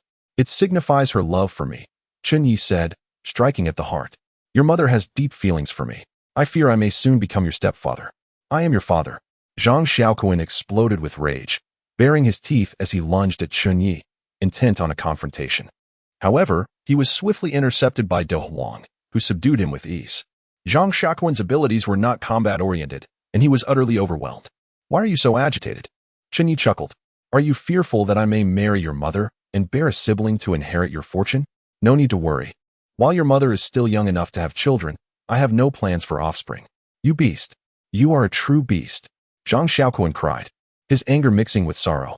You are nothing but a monster. Enough with the prattling, Chen Ye interrupted. Hand over the flame ability fruit, or I shall continue my torment. All right. A wise man does not suffer immediate loss. I shall give it to you. Zhang Xiaoquan relented, tossing the flame ability fruit to Chen Ye as a form of tribute. Chen Ye did not backtrack on his decision, snapping his fingers to signal De Huang to withdraw. De Huang licked the blood from its lips, retreating step by step, ever ready to pounce if Zhang Xiaoquan dared to defy. When I return home, I shall feast on dog meat. Zhang Xiaoquan lamented, unable to exact revenge on De Huang. He resolved to vent his frustrations through such means. Do you still have dog meat to eat? Life must be treating you well, Chen Ye remarked. Considering the harsh reality of their post-apocalyptic world where such fare was a luxury, I can produce treasure maps daily. Supplies are never a concern, Zhang Xiaoquan boasted. Indeed, Chen Ye replied, a hint of envy in his voice. If only you were a woman. What in Apos is that supposed to mean? Zhang Xiaoquan retreated warily, suspecting Chen Ye and Apos as intentions. Fear not, Chen Ye reassured him. I have no plans for gender reassignment surgery. Frankly, I lack the means to do so. By the way, are you willing to sell your treasure maps? Let us make a deal. Of course, I can sell them, provided the price is right. In truth, Zhang Xiaoquan had always been open to selling his treasure maps to various powerful figures, even to his subordinates, as long as the offer was fair. Treasure chests do not equate to supplies. Even a diamond treasure map does not guarantee resources. Each chest is fraught with danger, often guarded by ferocious beasts and hidden traps. Without genuine skill, one risks not only losing the treasure, but their life as well. You must have sold maps before. Chen Ye inquired, probing for information. What prices do you typically charge? My prices vary, Zhang Xiaoquan smirked. For you, however, it would be 1 flame ability fruit for 1 iron treasure map. Iron treasure map? Chen Ye did not dispute the offer, simply stating, I desire a higher grade treasure map. Is that feasible? Impossible. The iron treasure map is already the highest grade. Zhang Xiaoquan retorted, angered by Chen Ye's ambition. He believed treasure maps were as common as cabbage, given his own low-tier abilities that only yielded basic maps. There's no chance I'll give you the flame ability fruit, Chen Ye countered, shaking his head. You may offer me something else. I want the flame ability fruit. Zhang Xiaoquan was clearly acting out of spite, deliberately setting a price he thought would frustrate Chen Ye. You wish to awaken a powerful flame ability by consuming a multitude of flame ability fruits, do you not? I shall thwart your plans, Zhang Xiaoquan declared defiantly. Are you not afraid I might continue to torment you, perhaps even sever your little Kun? Chen Ye retorted coldly. Torment away, Zhang Xiaoquan scoffed, undeterred. After all, it's only a little over an hour. You cannot kill me. If I endure, you will have nothing. Your mother spent 3 hours with me, Chen Ye grinned. Would you like to know what transpired during those 3 hours? Don't you dare. Zhang Xiaoquan seethed, his fury palpable. Do not involve my family. Ah, but you seem anxious. Chen Ye beamed. It appears your mother is quite significant to you, which makes it all the more essential for you to know what occurred in those 3 hours. Chapter 51. The White Dodge War Axe and the Fiery Beast. Cease your slander against my mother. Zhang Xiaoquan, in a fit of fury, bellowed loudly, asserting that his mother was a paragon of virtue, pure and untainted, and demanded an end to the defamation. In his eyes, his mother was akin to a saint, immaculate and divine. Let us refrain from discussing your mother, Chen Ye remarked earnestly. I cannot possibly grant you the flame fruit. Can you propose a genuine offer for collaboration? This was Chen Ye's principle, with no room for compromise. Witnessing Chen Ye's unwavering stance, Zhang Xiaoquan hesitated before stating, I can provide you with a map to an iron treasure chest. However, you must become my mercenary and assist me in exploring a map to a bronze treasure chest. Zhang Xiaoquan had inadvertently acquired a map to a bronze treasure chest, but the dangers it posed had left him torn between selling it or embarking on an adventure. Given Chen Ye's formidable combat prowess, he figured it prudent to enlist Chen Ye as a partner for the exploration, maximizing their potential rewards. Are you suggesting I undertake this alone? Chen Ye inquired, intrigued. Are you attempting to set me up for failure? To cast me into the treacherous iron treasure chest map, where beasts and traps await to extinguish my life? I wouldn't go so far as to employ such crude tactics if I truly wished you harm. Especially at the cost of a bronze treasure chest map, Zhang Xiaoquan explained. I will accompany you into the map. Within, we will be allies, incapable of inflicting harm upon one another. You should feel reassured. That is not entirely unacceptable, Chen Ye mused, stroking his chin thoughtfully. However, I have one stipulation. Your mother must join us. With Zhang Xiaoquan's mother present, Chen Ye's safety would be significantly enhanced, considering her affection for him. Do you have some sort of interest in my mother? Zhang Xiaoquan retorted with indignation. I warn you, do not covet her. Your mother is indeed quite beautiful. With a captivating charm, Chen Ye stated earnestly. Any normal man would find her alluring. Absolutely not. I refuse. Zhang Xiaoquan vehemently rejected, declaring that Chen Ye would not see his mother again. Calm down, brother. I suggest you heed your mother's wishes, Chen Ye advised, patting his shoulder. Do not make decisions without her. Respect her. Be quiet. Zhang Xiaoquan insisted, steadfast in his refusal. Chen Ye continued, I assure you, my intentions are not driven by lust for your mother's beauty, but rather by the value of her abilities. Her skills could significantly enhance our survival rate within the bronze treasure chest map. Think it over, won't you? Upon hearing this, Zhang Xiaoquan fell silent. His mother's abilities were indeed remarkable and would prove invaluable within the map. Consider it carefully, Chen Ye urged. The bronze treasure chest map is perilous. It is not a trivial matter. Do not act impulsively. Quit pretending to be so earnest. I and Oppos am well aware of your ulterior motives. Zhang Xiaoquan grumbled. I'll contact you once I've thought it over. That is acceptable, Chen Ye responded. But could you provide me with the iron treasure chest map first? If you wish for my assistance, you must show good faith. All right, Zhang Xiaoquan surprisingly agreed, handing over a piece of parchment. Good luck. Such swift compliance raised Chen Ye's suspicions. What scheme are you plotting? What could I possibly scheme? Zhang Xiaoquan chuckled. Besides, with your abilities, how could my minor schemes ever affect you? If I were to meet my end at your hands, then your bronze treasure chest map would lose its mercenary. Chen Ye replied with a grin. If you cannot navigate such trivial matters, you are unworthy of being my mercenary. Very well, Chen Ye extended his hand. Please convey my regards to your mother. Zhang Xiaoquan refrained from shaking hands, coldly retorting, Where is Zualanlan? Tell her, I will have my vengeance. Zualanlan's beauty had led him to this predicament, costing him dearly. More importantly, his home had been robbed, and it seemed this scoundrel had sullied his lovely mother. A notion he found utterly repulsive. Rest assured, I shall relay your sentiments. Chen Ye forced a smile, choosing not to stoop to Zhang Xiaoquan's level. Suddenly, he felt a chill at the back of his head as a black arrow shot forth. Zhang Xiaoquan cried out in agony as the arrow pierced his eye. Oh my goodness! Zhang Xiaoquan turned to flee. Zualanlan emerged, brandishing a crossbow, and pulled the trigger once more. A black bolt struck Zhang Xiaoquan's rear, followed by others to his back, heels, and arms, each shot precise and merciless. Chen Ye was astounded. He had not anticipated Zualanlan's marksmanship to rival his own. Stop shooting. I can't Oppos. Take it anymore. Zhang Xiaoquan wailed, scrambling towards the door. Zualanlan delivered a kick to his mouth, exclaiming, How dare you speak so carelessly? Do you think I am one to be trifled with? Though Zualanlan may appear naive, she was certainly not a gentle soul. Come on. You think you can take me down? Just don't kill me. Zhang Xiaoquan shouted defiantly, emboldened by the approaching deadline. Do not be so obstinate. Don't you enjoy racing?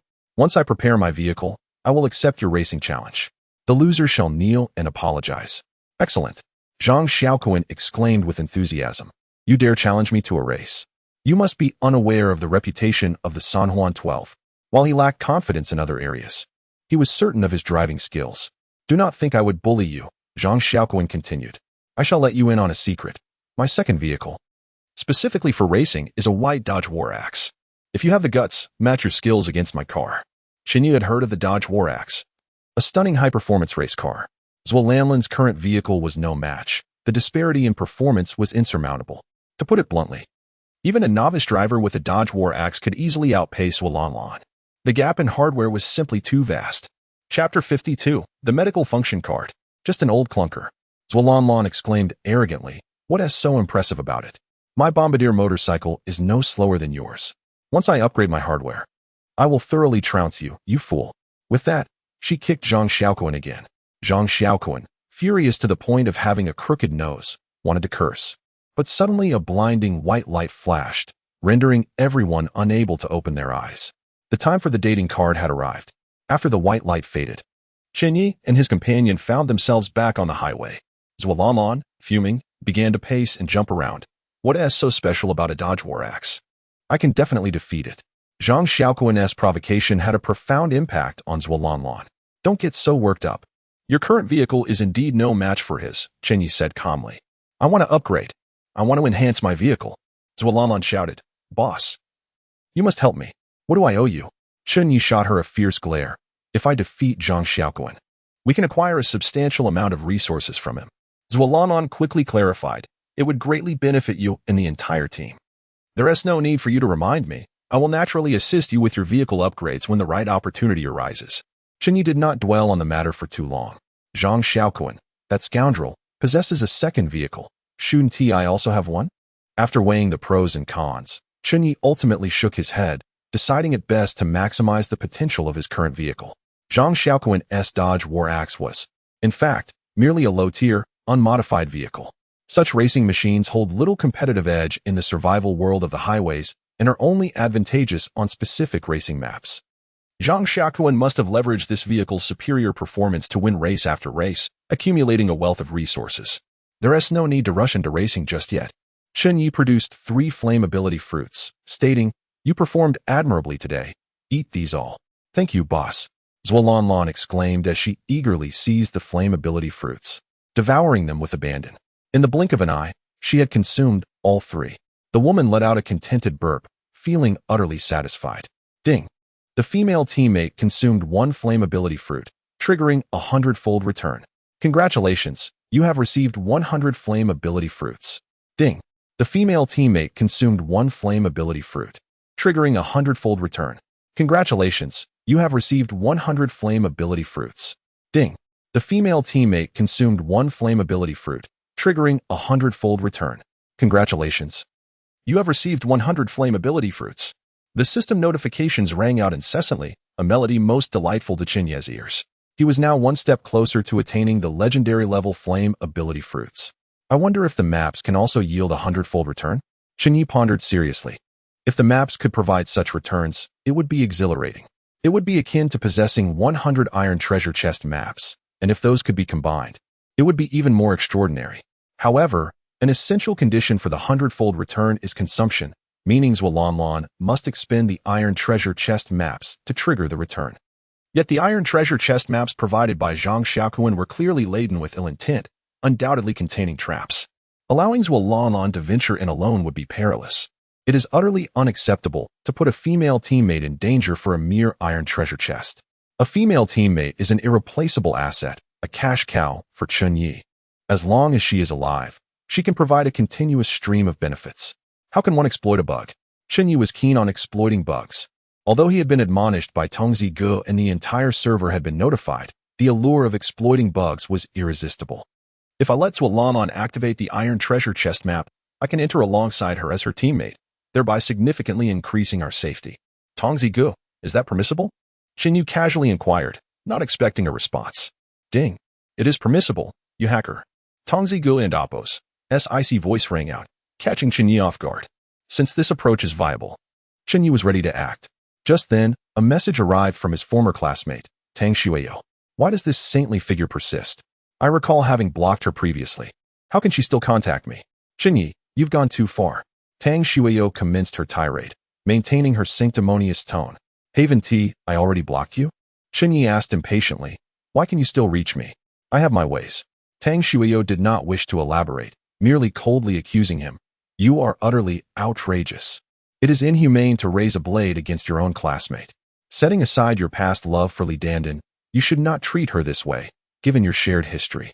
Li Dan and her brother wished me dead, but they simply failed. Chen Ye replied coolly, offering no further explanation. Had it not been for his own good fortune, he might have been the one to perish. I don't believe Li Dan would act against you. Tang Shuiyo was completely unreasonable.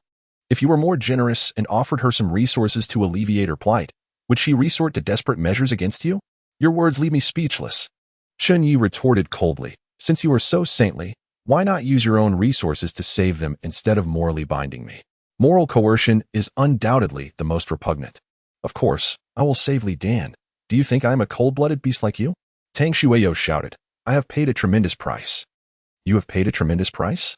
Chen Ye asked, somewhat bewildered. What do you mean? Did you revive Li Dan? That's impossible. It sounds utterly absurd. Li Dan was gravely injured, teetering on the brink of death. Even in a civilized society, recovery would be incredibly difficult, let alone in such a harsh survival world. Indeed, I brought her back to life. Tang Shuiyo proclaimed loftily, our sisterly bond is unbreakable, something a cold-blooded beast like you cannot comprehend. With that, she sent a video in which Li Dan appeared completely healthy, enjoying a steaming bowl of instant noodles, complete with an egg, looking utterly appetizing. Previously, Li Dan had been severely injured, yet now there was no trace of her former condition. Is this your ability? Chen Ye inquired with surprise. Or is it some special function card? What does it matter to you? Naturally, Tang Shuiyo would not divulge the truth to Chen Ye. In reality, the matter was straightforward. She had sacrificed a medical function card to save the near-death Li Dan. The medical function card was exceedingly precious, and she felt immense regret over its loss. Chapter 53. Your presence is my happiness. Take my advice. Li Dan is malevolent and unfit to be a teammate. Chen Ye cautioned from a place of good intentions. This wicked woman did not hesitate to betray her own brother, so what could one expect of her treatment towards outsiders? Moreover, how she managed to survive might well be attributed to having feasted on her brother's flesh. Otherwise, she would never have endured until Tang Shuiyo came to her rescue. To ally oneself with such a venomous creature is exceedingly perilous. The tale of the farmer and the snake has echoed through the ages. Chen Ye, you are truly malicious. Tang Shuiyo, utterly oblivious to Chen Ye's goodwill, retorted, you have persecuted Li Dan to such an extent, yet you still speak ill of her behind her back, extinguishing her last glimmer of hope. If I refuse to partner with her, how will she survive in this frigid wasteland without a vehicle? To abandon her would be tantamount to murder. Suit yourself. That is your affair, not mine. With that, Chen Ye concluded the discussion, recognizing that further words would be futile. Should you not apologize to Li Dan? Tang Shuiyo pressed, her tone accusatory. I owe her nothing. Chen Ye replied coldly, and do not contact me again. With that, he blocked her number.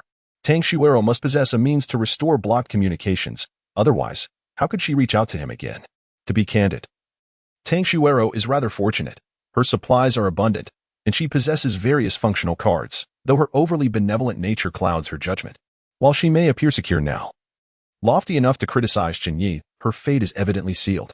Li Dan, the Viper, will never be content merely as her teammate or subordinate. Rest assured, dear sister, I will make that despicable man kneel before you in apology.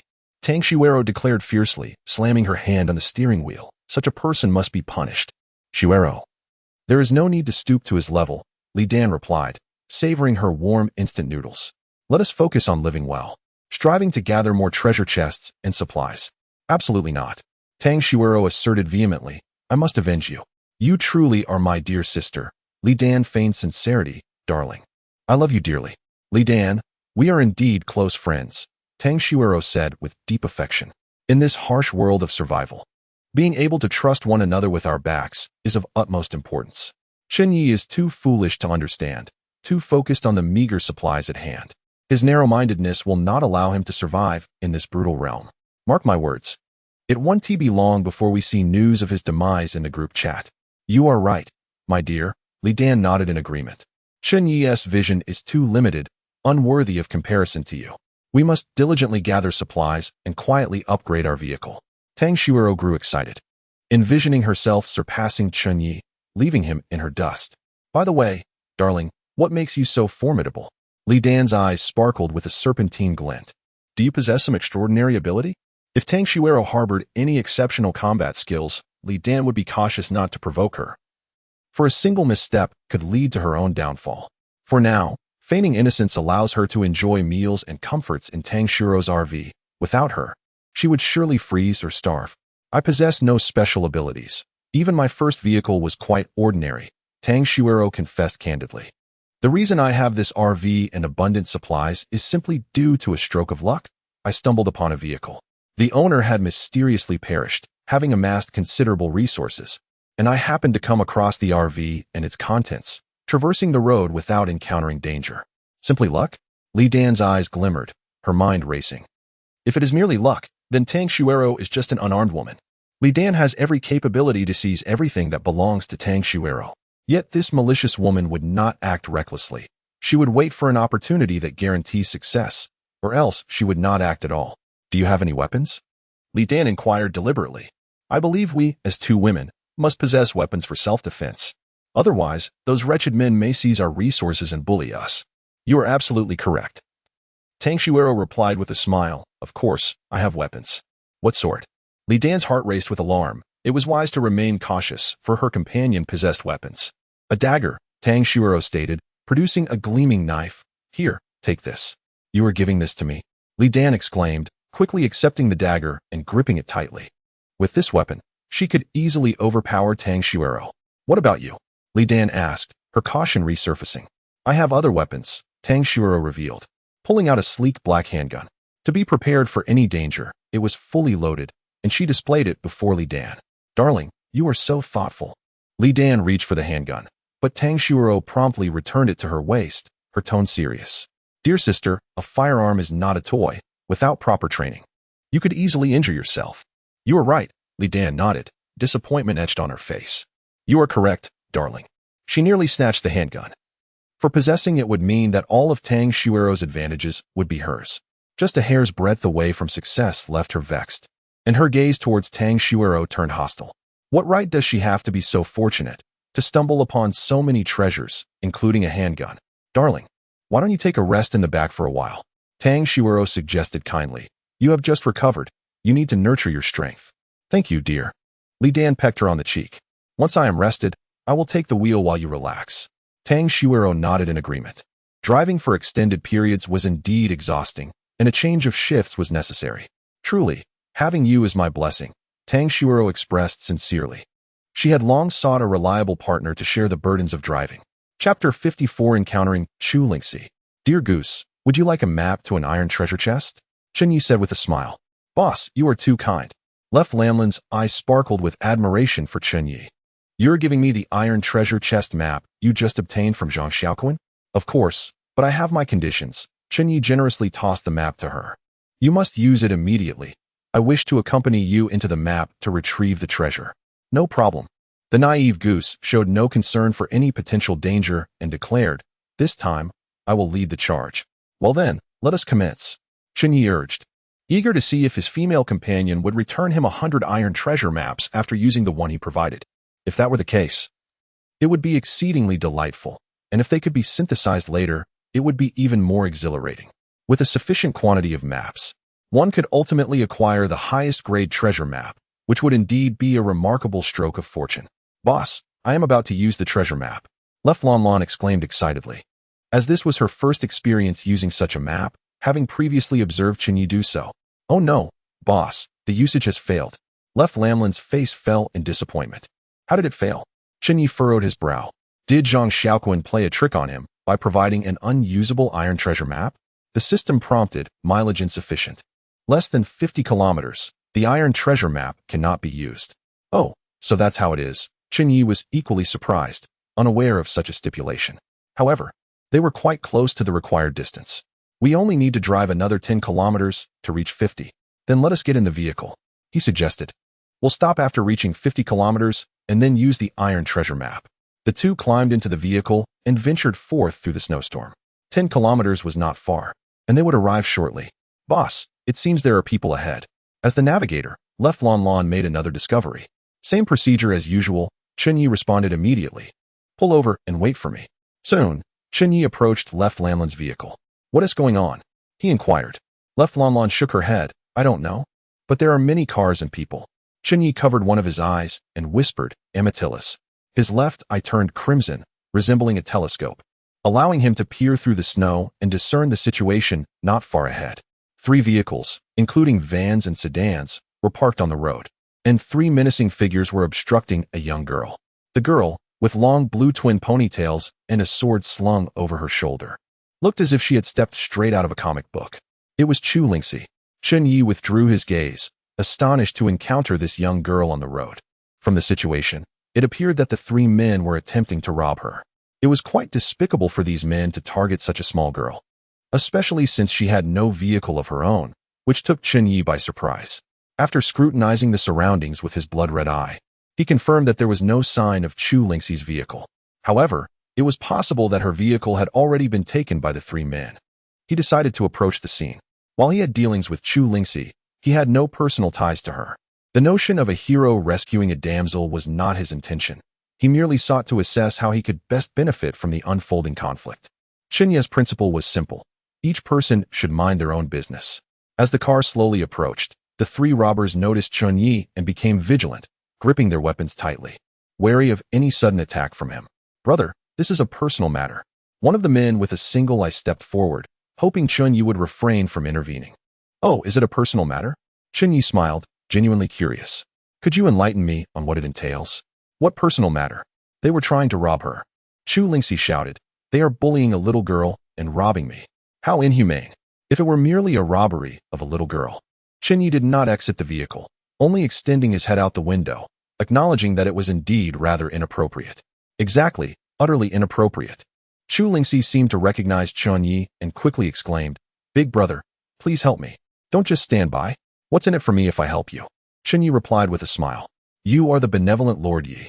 Chu Lingxi leaped forward like a skilled martial artist, instantly reaching Chen Ye's car. "We have a good relationship. We have traded before. I am your little fan. You must save me, please, big brother." This little girl's charm far surpassed that of the naive goose.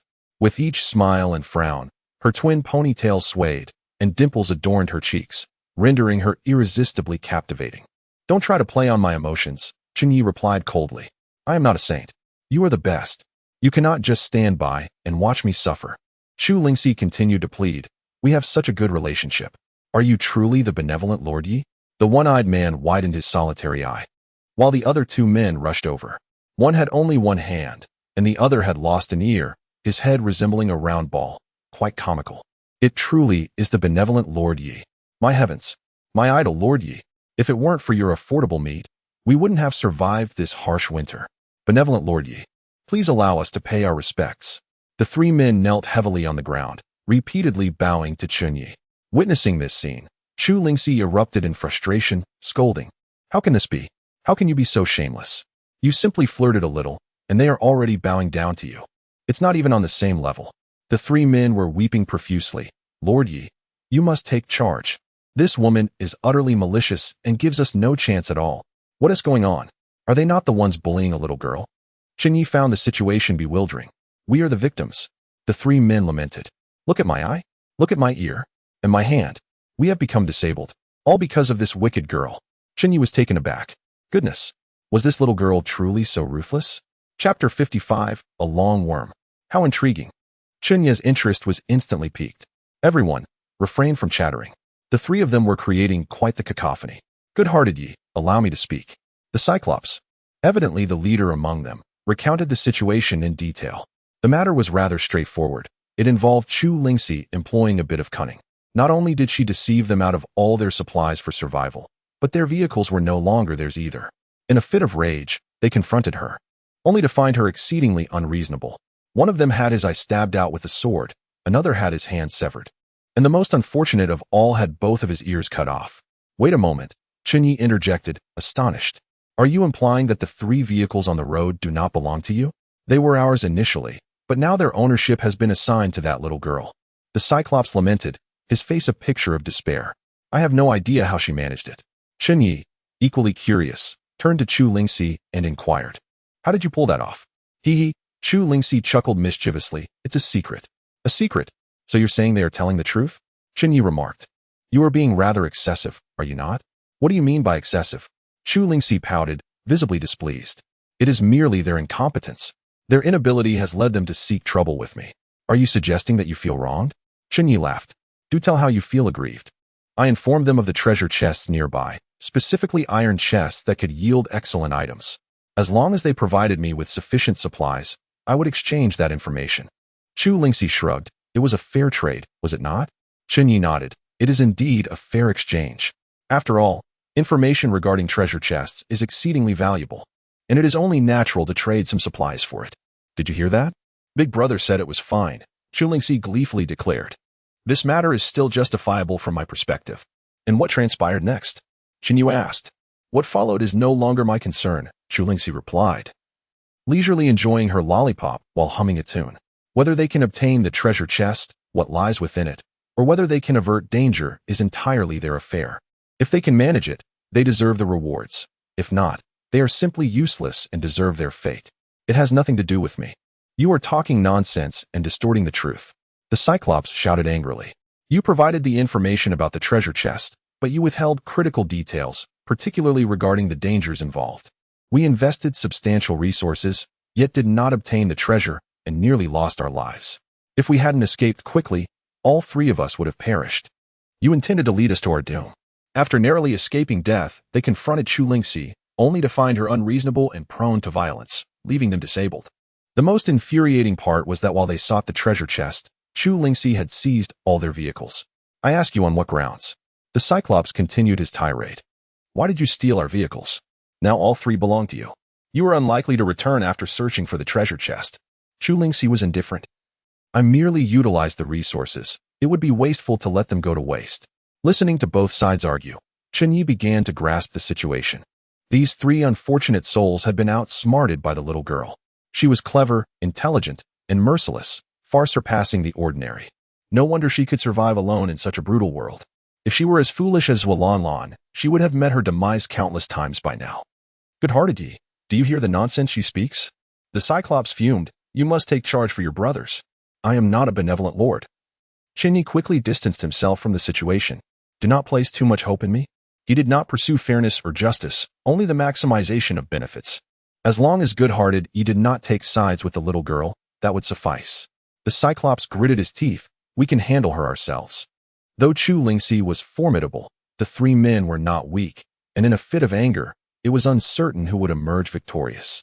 I doubt you are her match, Chen Ye warned. Losing supplies is trivial, but losing your life is significant. Upon hearing this, a flicker of fear crossed the Cyclope's eyes. It must be said, this little girl was indeed skilled in swordsmanship. They had all suffered at her hands. How about this? Chen Ye suggested with a smile. Let's search for the treasure chest together, and we can share the spoils. This way, there will be no need for conflict, and we can acquire resources. The three men exchanged glances, slightly tempted yet hesitant to make a decision. I will not conspire with this girl to endanger your lives, Chen Ye continued. I have my credibility to uphold. Furthermore, the treasure is abundant. Your losses can be recouped. If we engage in a battle of mutual destruction, the cost will be too great. We can agree to that, the Cyclops finally decided. But what about our vehicles? They must be returned. The vehicles were crucial. Without them, surviving in this frigid wasteland would be tantamount to a death sentence. On what basis should I return them? Chu Lingxi retorted, displeased. I acquired them through my own abilities. Why should I return them? I believe it would be wise to return the vehicles, Chen Ye interjected. A line should be drawn for future encounters. Taking away the vehicles is equivalent to taking a life. The supplies need not be returned, but you must join us in the search for the treasure chest. On what grounds? I refuse. Chu Lingxi vehemently rejected, having already won and deeming it unnecessary to take the risk of seeking the treasure. Listen to me. And I guarantee you will receive unimaginable rewards, Chen Ye smiled. If you ignore my advice, you may end up with nothing. This was a common tactic in negotiations, wielding both a stick and a carrot. You are bullying me. Chu Lingxi was reluctant to agree, yet under Chen Ye's formidable presence, she had no choice but to relent. Little girl, have you ever lost money in a deal with me? Chen Ye inquired with a smile. When have I not come out ahead? Just one treasure chest. And you expect me to believe you can make me that profitable? Chu Lingxi remained skeptical. I keep my promises, Chen Ye assured with a smile. Believe it or not. That is your choice. Do I have any other options? You must be hiding various weapons. If I disobey you, you will surely retaliate. But you are quite strong. Are you not? 3 strong men are no match for you, Chen Ye chuckled. You could always try to rob me. Chu Lingxi, not foolish, recognized his strength. You are formidable, and your trump cards are many. I would not dare provoke you. So do you agree? Chu Lingxi nodded, accepting the deal, hoping to profit even more this time. Do the three of you agree? Chen Ye turned to the unfortunate trio. They eagerly nodded in agreement. Reclaiming their vehicles was a good outcome, and they could also share the treasure's bounty. Now, tell me more about this iron treasure chest, Chen Ye inquired, directing his gaze at Chu Lingxi. Actually, there is a ruin not far from here, and the iron treasure chest is located within it, Chu Lingxi explained. However, within the ruins, there is a large, fierce worm. A large worm, you say? Is it a python? Chapter 56, Brother, am I handsome? Indeed, there was a massive python, exclaimed the Cyclops, his voice resonating with the gravity of their near demise. We narrowly escaped being devoured. Our survival was purely a stroke of luck. You three are quite impressive, praised Chu Lingxi, giving them a thumbs up. How about this? You continue to deal with the python while I accompany my brother to retrieve the iron treasure chest. Why should we do that? The Cyclops retorted, his displeasure evident. Are you trying to get us killed? We are all disabled, after all. It was true, during their last escape. They had lost their ranged weapons and were left with only knives and axes. Even with powerful armaments, vanquishing the python would not be a trivial task. My vehicle is equipped with heavy weaponry. If we can lure the python out, we stand a good chance of defeating it, Chen Ye asserted, recalling the 3 crossbows atop his vehicle, which had yet to be tested for their efficacy. You three are the most suited for this. You know the terrain well. Chu Lingxi reiterated her proposal. Why don't you go? Just say you want to put us in danger, the Cyclops insisted, unwilling to confront the python again due to the psychological scars from their previous encounter. Very well, Chu Lingxi surprisingly agreed. I shall go. Really? The Cyclops was taken aback, not anticipating her compliance. Are you truly going? Chen Ye echoed, skepticism lacing his tone. This was perilous. Drawing the python out was tantamount to becoming bait. A moment's carelessness could lead to a fatal encounter. If I do not venture into hell, who will? Chu Lingxi shook her head, resigned. What can I say? I am but a kind-hearted girl. You kind-hearted? The Cyclops and his companions spat in disbelief. If she were kind, there would be no villains in this world. You aren't plotting something, are you? Chen Ye chuckled. Perhaps there's a grand scheme afoot? Brother, how could you say that? Chu Lingxi replied with a smile. While I may be cunning, I still honor my word. Very well, I trust you, Chen Ye nodded. Go ahead. Brother, are you certain your heavy weaponry will suffice? Chu Lingxi asked. Just be careful not to attract the python's attention, or you may end up in trouble. Rest assured, Chen Ye replied confidently. I am well prepared. Besides the 3 crossbows, I also have Xiao Huang. If necessary, let Xiao Huang breathe fire. No matter how large the python is, it will be reduced to ashes. That is reassuring. Chu Lingxi flicked her ponytail and extended her pinky. Brother, let us make a pinky promise. May it last 100 years without change. All right, pinky promise. Chen Ye chuckled, finding the gesture somewhat juvenile. With that, Chu Lingxi ventured alone into the snowy expanse, her small figure swiftly swallowed by the storm. To Chen Ye's astonishment, he marveled at Chu Lingxi's bravery. Such energy resided within her petite frame. Boss, are you planning to use the crossbows to finish off the python? But, do you have the accuracy? Zhualanlan expressed concern. Last time, you couldn't even hit Zhang Xiaoquan. Be quiet. Chen Ye snapped. I don't need your instruction. Last time, my aim faltered because I neglected to use the blood eye. If I employ it, I shall hit my target every time. Look at you, getting worked up. Zhualanlan pouted. I was just being well-meaning. Just be ready to deliver the finishing blow, Chen Ye commanded. Stay sharp and don't be slow-witted. Yes. Zhualanlan raised her crossbow. Boss, I guarantee we will complete the task. You three, prepare for battle, Chen Ye ordered, tossing each of them a crossbow. Though they were merely ordinary crossbows, the 3 expressed their gratitude to Chen Ye. If you truly wish to thank me, then be clever and hunt down the python, Chen Ye instructed. Fear not.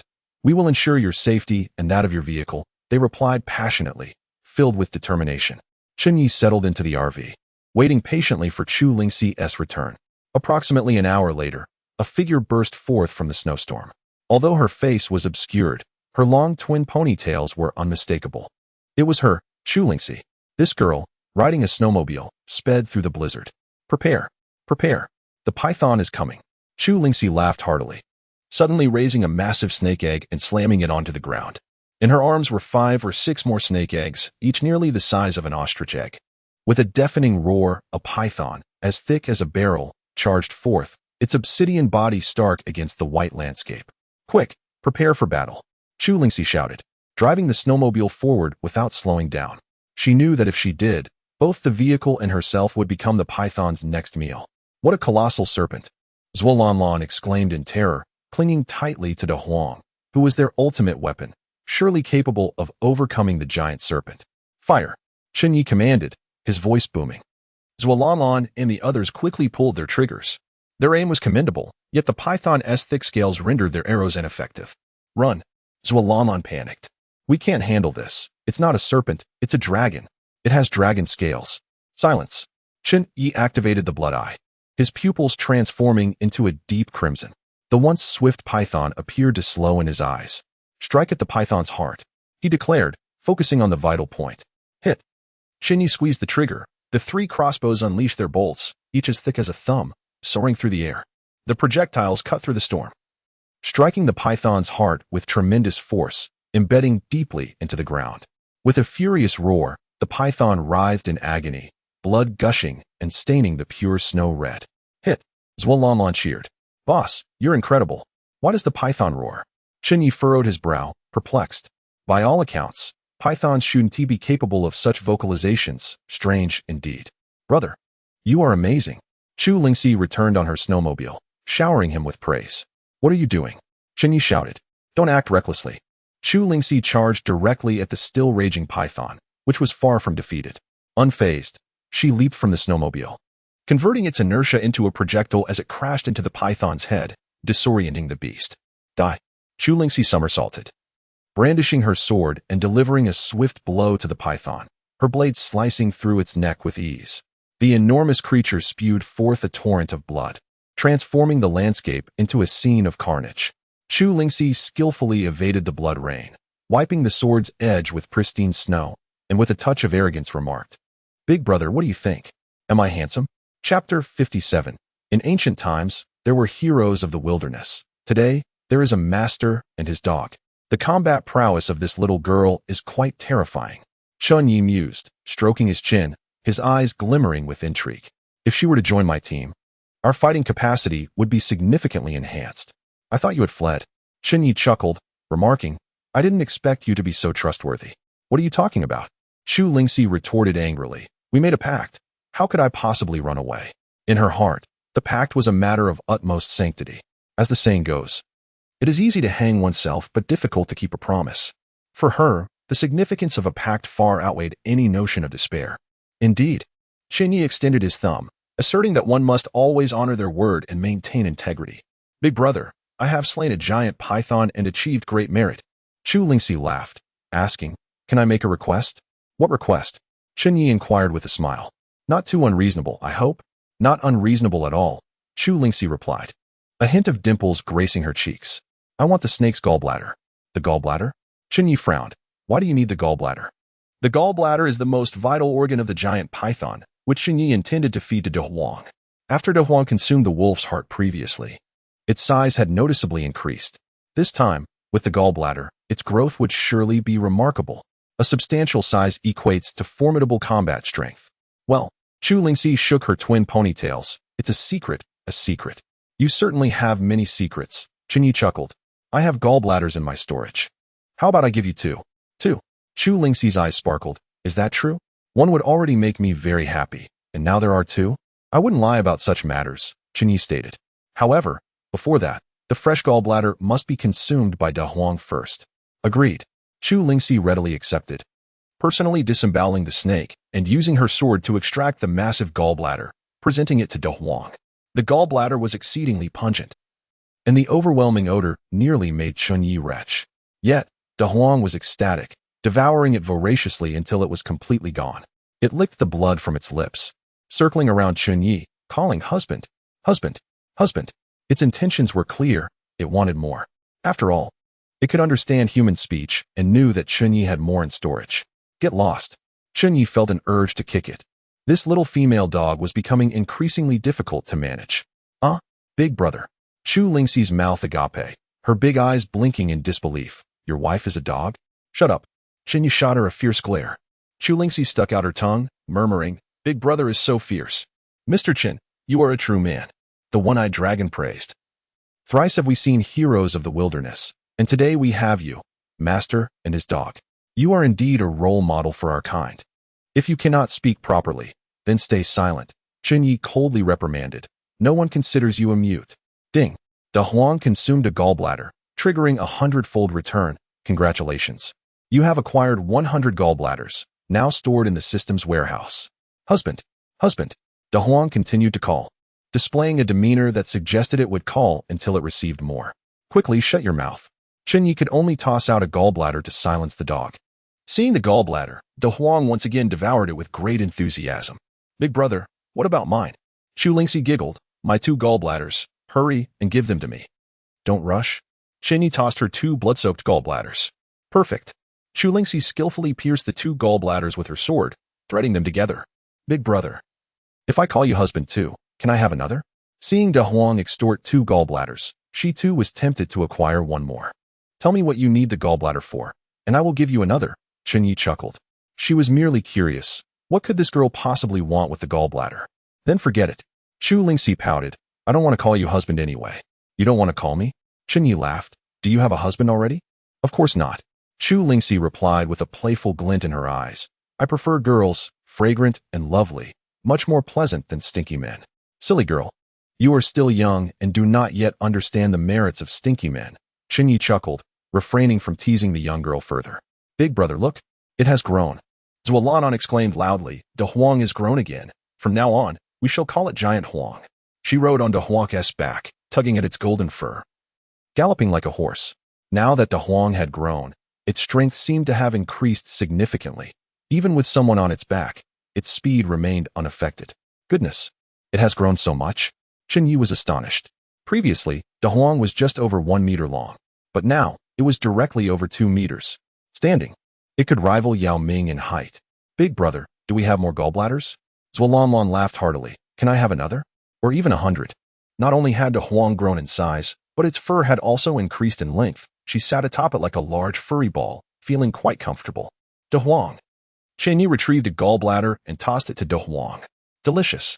De Huang howled and leapt up, biting the gallbladder and devouring it once more with gusto. What did that silly dog just say? Chen Ye was taken aback, not expecting it to have learned a new phrase. Delicious. The one-eyed dragon imitated De Huang's voice. Not bad. Chen Ye nodded. As long as it didn't call him husband, anything was fine.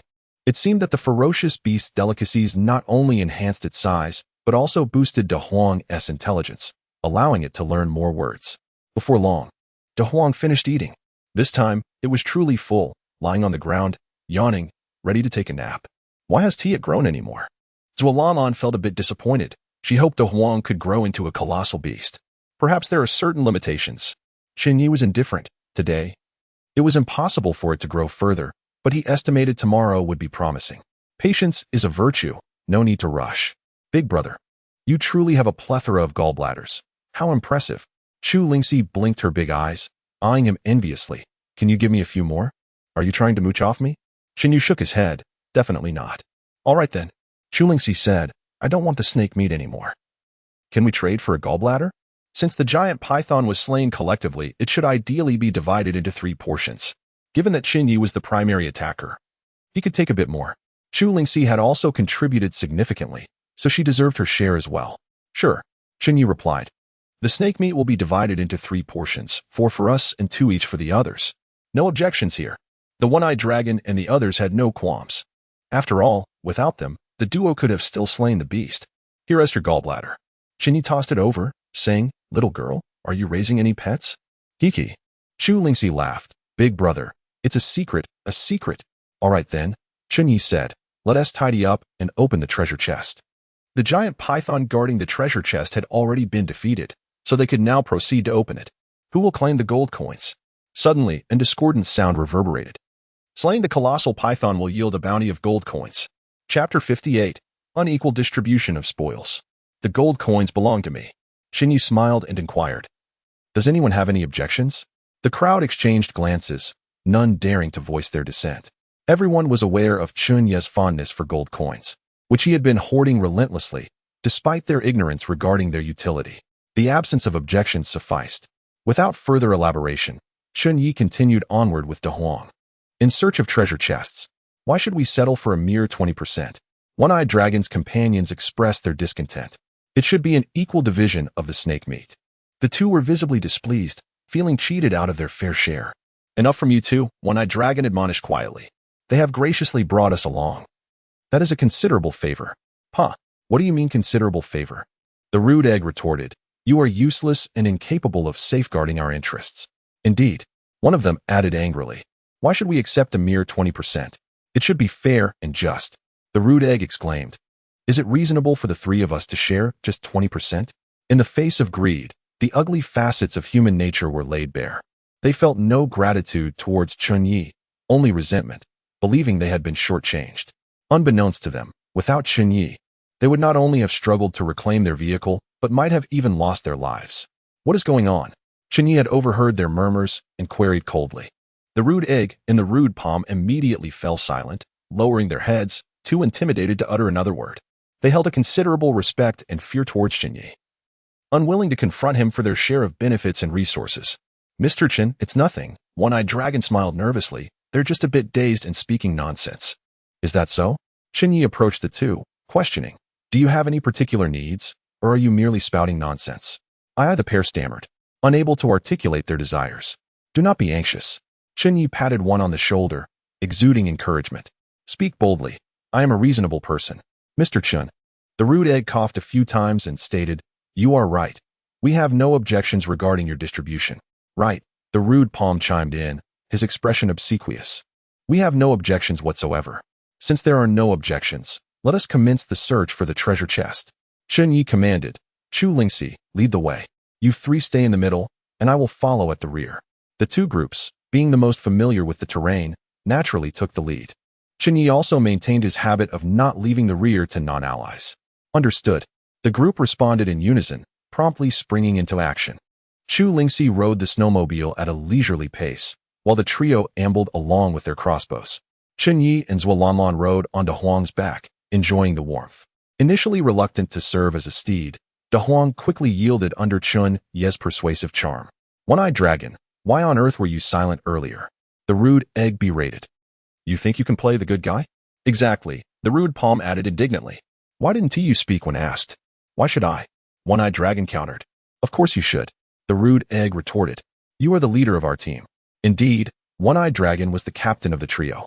The dealings with Chu Lingxi were orchestrated by him, and it was he who had consented to cooperate with Chen Ye. You've brought us to this dire state. All the losses are on you, the rude palm exclaimed. Now that we need to fight for our interests, you choose to remain silent and play the mute? Are you even human? You are nothing but a coward. The rude egg shouted. Have I wronged you in some way? One-eyed dragon sighed. We have already acquired a substantial amount of meat. The giant python was immense, although they had only received 20%. The quantity was still significant enough to meet their meat needs for an extended period. What good is a meager amount of meat? The rude egg scoffed. It merely provides for our basic sustenance. Indeed, the rude palm echoed. Following a useless leader like you, we have been reduced to mere survival. Enough, both of you. One-eyed dragon protested, feeling wronged. Am I solely to blame for this situation? The agreement with Chu Lingxi was a consensus among us three. At that moment, all three had felt optimistic about the deal, believing they would reap substantial rewards. Yet as the captain, why did you not voice your objections? The rude egg retorted. Had you opposed it, we would not be in such a wretched state, nor would we be crippled. Are you suffering from dementia? One-eyed dragon shot back. I did oppose it, but you two insisted on proceeding with the trade, forcing me to reluctantly agree. Oh, how convenient for you to shift the blame. The rude palm sneered. If you perceived a problem, as captain, why did you not intervene decisively? Exactly. The rude egg scoffed. You were appointed captain to make decisions and bear responsibility. And yet, here we are, facing such dire consequences, and you still refuse to accept accountability? You do not advocate for the team's interests and then seek to evade responsibility? Where is your sense of duty as captain? Each cutting remark was sharper than the biting wind, leaving One-eyed dragon utterly defenseless, his eyes reddening. It's all my fault. I will take responsibility. Is that sufficient? Is it as simple as declaring it your fault to bring closure? The rude palm scoffed, finding the situation amusing. What do you want from me? One-eyed dragon sighed. I am sorry for you both. Is it acceptable if I bow an apology?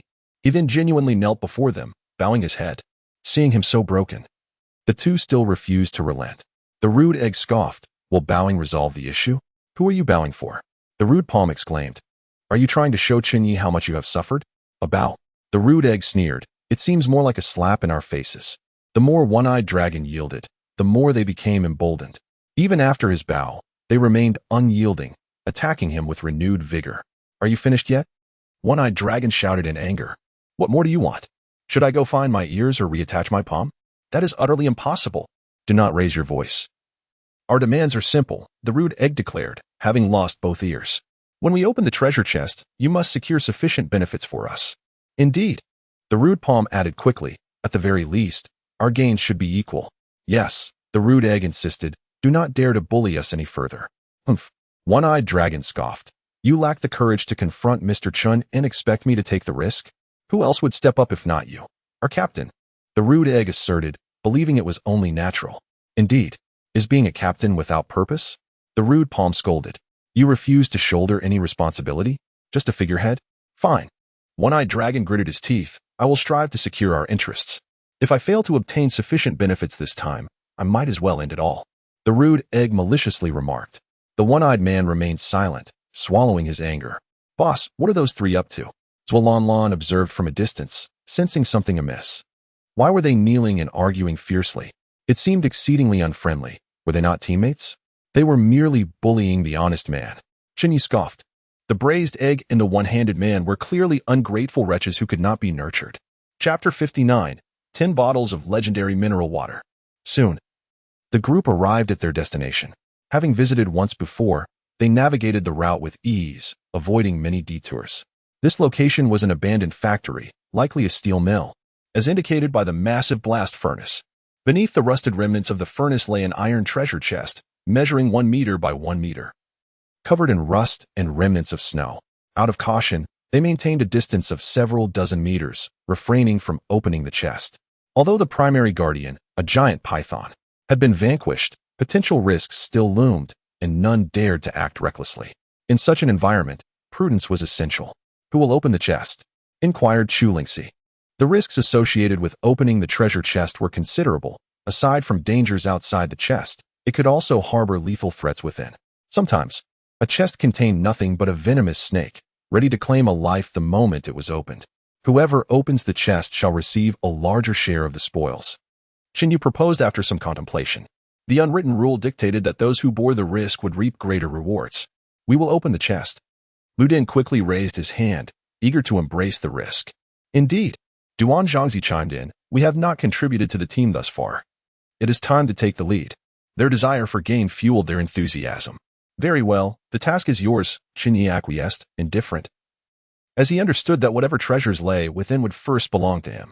Captain, hurry and open the chest, Lu Dan urged, giving a push to the one-eyed dragon, who was reluctant to take on the dangerous task himself. Captain, go on. Duan Zhangzi pressed. What are you waiting for? If you open the chest, we can all benefit. The one-eyed dragon frowned, his expression sour, unwilling to take the risk. I do not wish to go, he muttered softly, hoping Chen Ye wouldn't tea over here. Speaking only to his teammates. Are you even human? Lu Dan snapped, frustration boiling over. Because of you, we have lost so much. Now that we have a chance to gain more, you're acting like a coward. Are you even fit to be captain? You refuse to shoulder any responsibility. Damn it. What bad luck to be your teammate. Duan Zhangzi echoed, anger evident in his tone. Indeed, we must have been cursed to be paired with you, Lu Dan added, showing no mercy to the one-eyed dragon. Let me tell you, you will go, whether you want to or not. Duan Zhangzi pushed him again forcefully. If you refuse, we will disband. After all these years of brotherhood, it will all be for naught. Think it over. The three were not just teammates. They had grown up together, playing in the streets as children. The one-eyed dragon's face contorted in struggle. He did not want to lose his friends, yet was equally unwilling to risk opening the iron chest. Are you a coward, or what? Just make a decision already. Duan Zhangzi's frustration reached a boiling point, ready to resort to violence. I will go, sighed the one-eyed dragon, ultimately yielding. This was not the first time he had compromised. He had always done so while teaming up with these childhood friends. Brothers, if I perish, remember to leave me a cigarette, he said finally. Lu Dan and Duan Zhangzi waved him off impatiently, uninterested in his morbid request.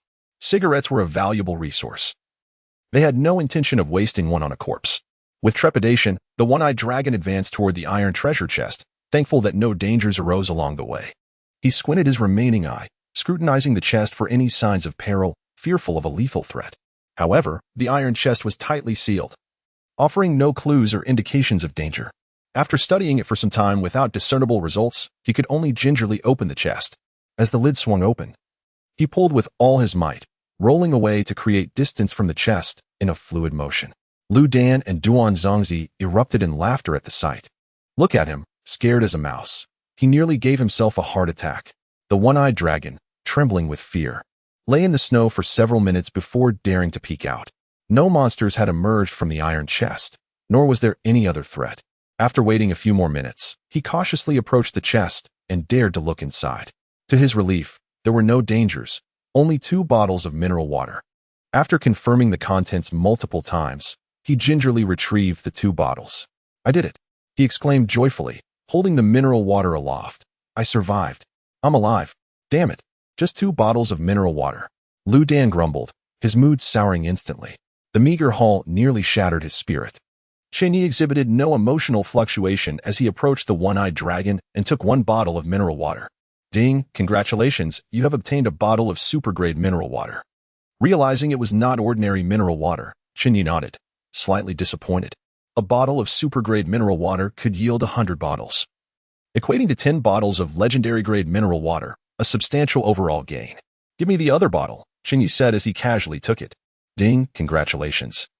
You have obtained another bottle of super-grade mineral water. This treasure chest had essentially yielded 20 bottles of legendary-grade mineral water, a commendable reward. Left Blue, drink both bottles of water, Chen Ye instructed, tossing them to her. Thank you, boss. I'm just parched, Left Blue exclaimed, eagerly twisting open a bottle. Lu Dan and Duan Zhongzi immediately grew displeased. Mr. Chun, this isn't right. Even though there are only 2 bottles, we should share. In truth, mineral water was not a rare commodity. It was abundant in the wilderness, and those with robust physiques could drink it directly or boil it for use. What? Do you have an objection? Chen Ye retorted coldly. Though they dared to bully the one-eyed dragon, they knew better than to provoke Chen Ye. A single glare from him silenced them, and they stammered, none willing to speak first. Finally, the one-eyed dragon took a step forward. Mr. Chun, although there are only 2 bottles of mineral water, we should share. As we previously agreed. Can you split 2 bottles of mineral water into 3 portions? Chen Ye coldly countered. Indeed, it does seem insufficient. The one-eyed dragon scratched his head, yet pressed on, but we should still divide it. After all, it was the agreement. Brother, we agreed on this before we set out, Chen Ye replied, growing impatient. All obtained resources should first go to me. I can ensure everyone receives more. Is it truly possible to gain more? The one-eyed dragon's eyes lit up. Chen Ye offered no explanation, simply directing Left Blue to drink. Left Blue consumed 1 bottle of mineral water and gave the other to De Huang, who quickly finished it as well. Both felt nothing particularly special, having previously tasted legendary-grade mineral water. This super-grade variety seemed rather lackluster in comparison. Ding. Female teammate consumes a bottle of super-grade mineral water, triggering a 100-fold return. You have obtained 100 bottles of super-grade mineral water. Ding. Female teammate consumes another bottle of super-grade mineral water, triggering a 100-fold return. You have obtained another 100 bottles of super-grade mineral water. In total, 200 bottles of super-grade mineral water were deposited into the system's warehouse.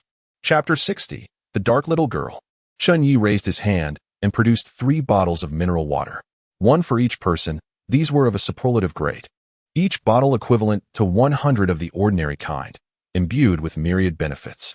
Chen Ye dismissed the notion of offering them mere, ordinary water. The mineral water was indeed of a superior quality, not commonplace. The gluttonous egg was overjoyed, his eyes gleaming with excitement. It was no wonder there were only 2 bottles in the iron treasure chest, for they were exceedingly precious. What advantages does this superlative mineral water possess? The scarred hand rushed forward, seized a bottle, and promptly drank half of it. Will this grant me immortality? He mused, initially intending to consume the entire bottle, only for Egg to suddenly dash forward, snatch it away, and gulp it down voraciously, leaving not a single drop for the Cyclops. Have you 2 gone a bit too far? Zhualanlan could no longer hold her tongue, unable to witness their antics any longer. However, Chen Ye shook his head, signaling her to disregard it. It's fine, let them drink. The Cyclops displayed an air of magnanimity, asserting, I'm not thirsty anyway. Given that the directly involved party had spoken, Zhualanlan found herself at a loss for words. Mr. Chen, we drank too hastily earlier, Egg chuckled. Could you perhaps spare me another bottle? Let us not just share one. Why not give us both of the remaining bottles? Scarred Hand proposed a more audacious demand. What has 2 bottles of water among you giants? There are 3 of us, perfectly suited for one each. Am I your father? Chen Ye retorted coldly. Am I to indulge you too?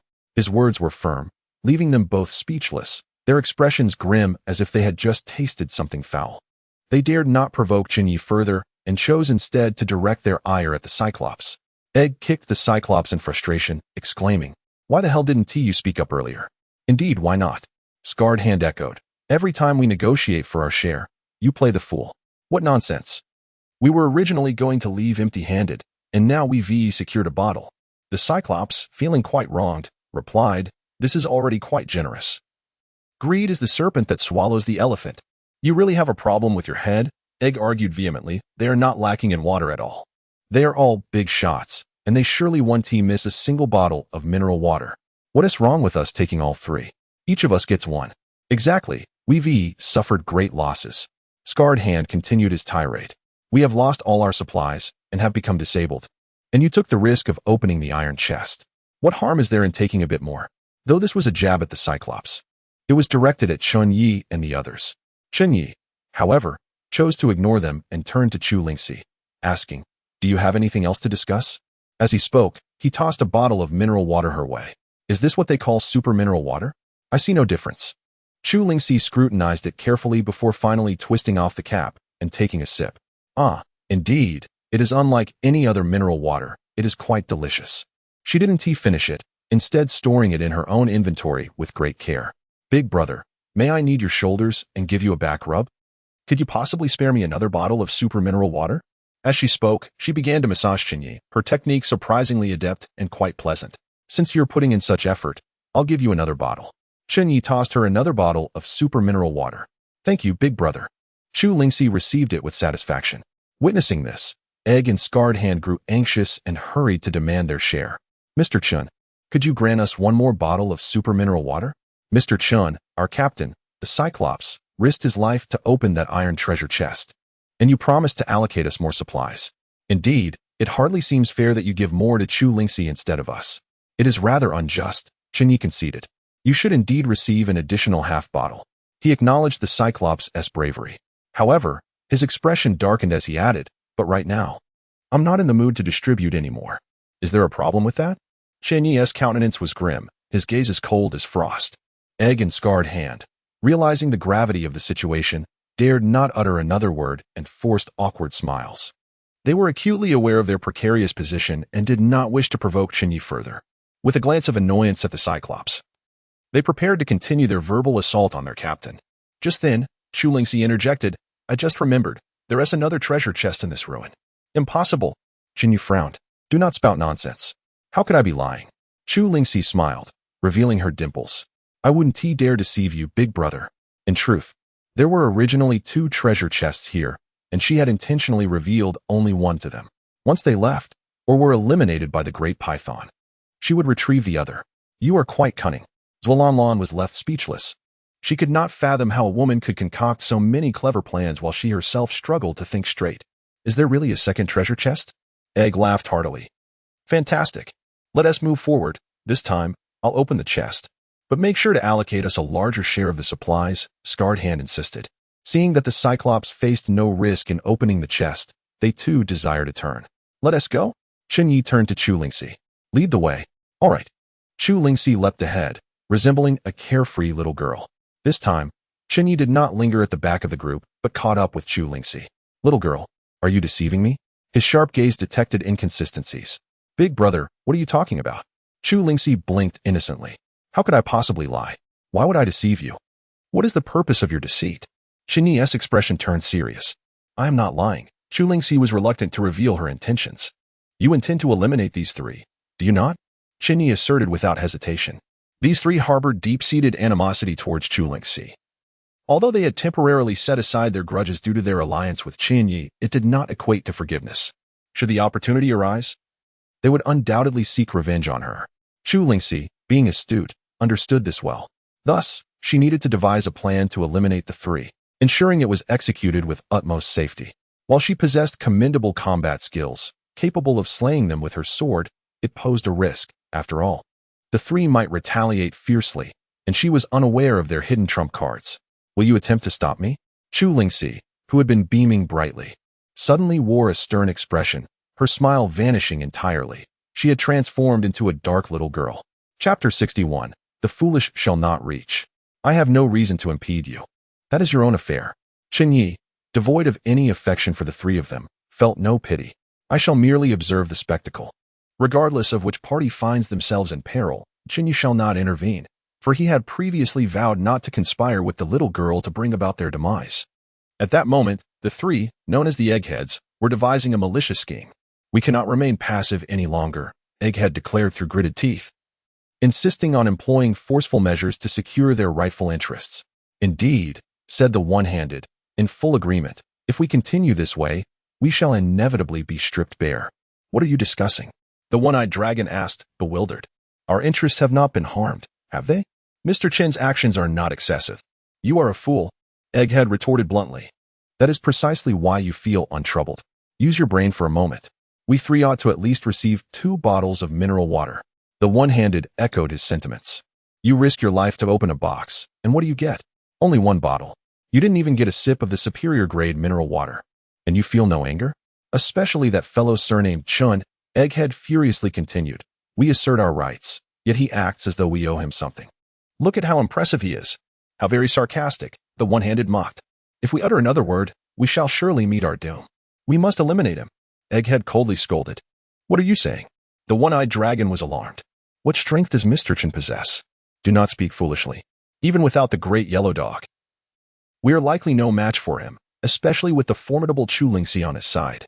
What strength does he possess? He has merely 2 shoulders to carry 1 head. The one-handed scoffed. I refuse to believe that a single punch wouldn't make his nose bleed. Precisely. We must strike him down. Egghead nodded. He has abundant resources, far exceeding what lies within a treasure chest. If we can eliminate him, we could acquire a wealth of supplies, allowing us not only to escape the struggle for survival but also to command the very world we inhabit. Are you repaying kindness with enmity? The one-eyed dragon's face darkened. Mr. Chen has returned our vehicle and even distributed a considerable amount of snake meat. The profits from the box we just opened were not insignificant either. He is now leading us to another treasure chest. This is a monumental favor. How could we repay kindness with malice? Throughout their journey, Chen Ye had indeed assisted them greatly. Had he not intervened, their battle against Chu Lingxi would have left their fates uncertain. And even a victory would have come at a great cost. What nonsense about repaying kindness with malice? This is the apocalypse. One must look out for oneself. Egghead spat vehemently. Well said. I adore that phrase, the one-handed chimed in. One must look out for oneself. One-eyed dragon, you may choose your side.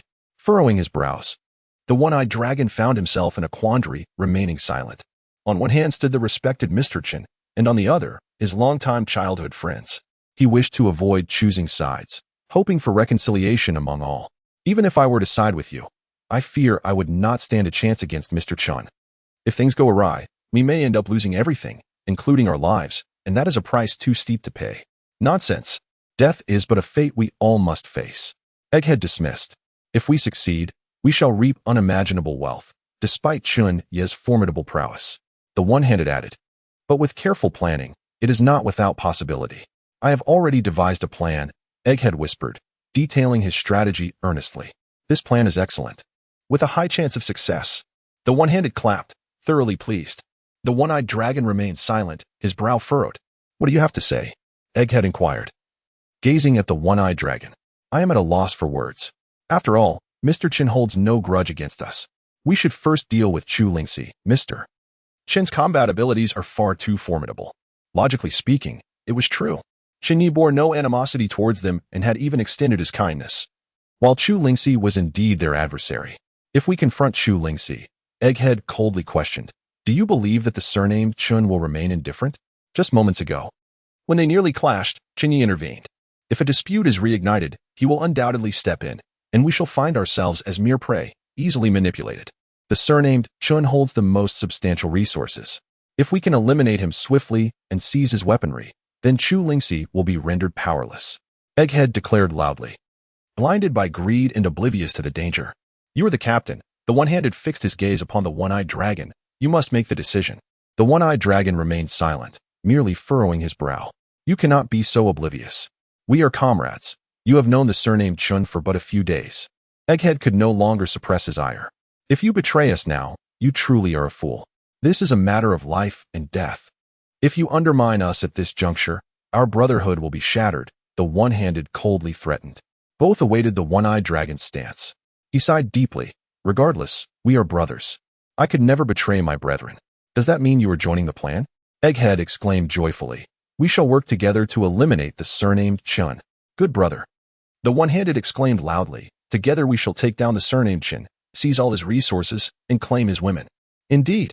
Egghead echoed. Eliminate Chen Ye, seize his resources, and claim his women. Upon finishing, they fixed their gaze intently on the one-eyed dragon, awaiting his final declaration. The one-eyed dragon hesitated but ultimately stated, eliminate Mr. Chen and seize all his resources as well as claim his women. Good brother, your ability to chant the slogan brings me great comfort, Egghead praised, giving him a thumbs up. However, I have one crucial task to assign to you. What task? The one-eyed dragon frowned, a sense of foreboding washing over him. You will execute the most critical task. Egghead's eyes glinted with malice. What is the most critical task? The one-eyed dragon's sense of foreboding intensified. Of course, it is to launch a surprise attack on the surnamed Chen. Egghead chuckled ominously. Control him at the first opportunity, as long as you can get close. A dagger at his throat will grant you control. Once you secure that, absolute power shall be yours. Will you undertake this? Egghead fixed his gaze upon the one-eyed dragon, offering him a sharp dagger. The one-eyed dragon wished to refuse, his worry evident as he spoke. I fear I may not be up to the task. I am clumsy and might ruin everything. Do not belittle yourself. Egghead continued to encourage. You are our captain. Your abilities far surpass ours. This matter relies entirely on you. Indeed, the one-handed began to fan the flames of motivation. We are all good brothers. You have always been the leader among us.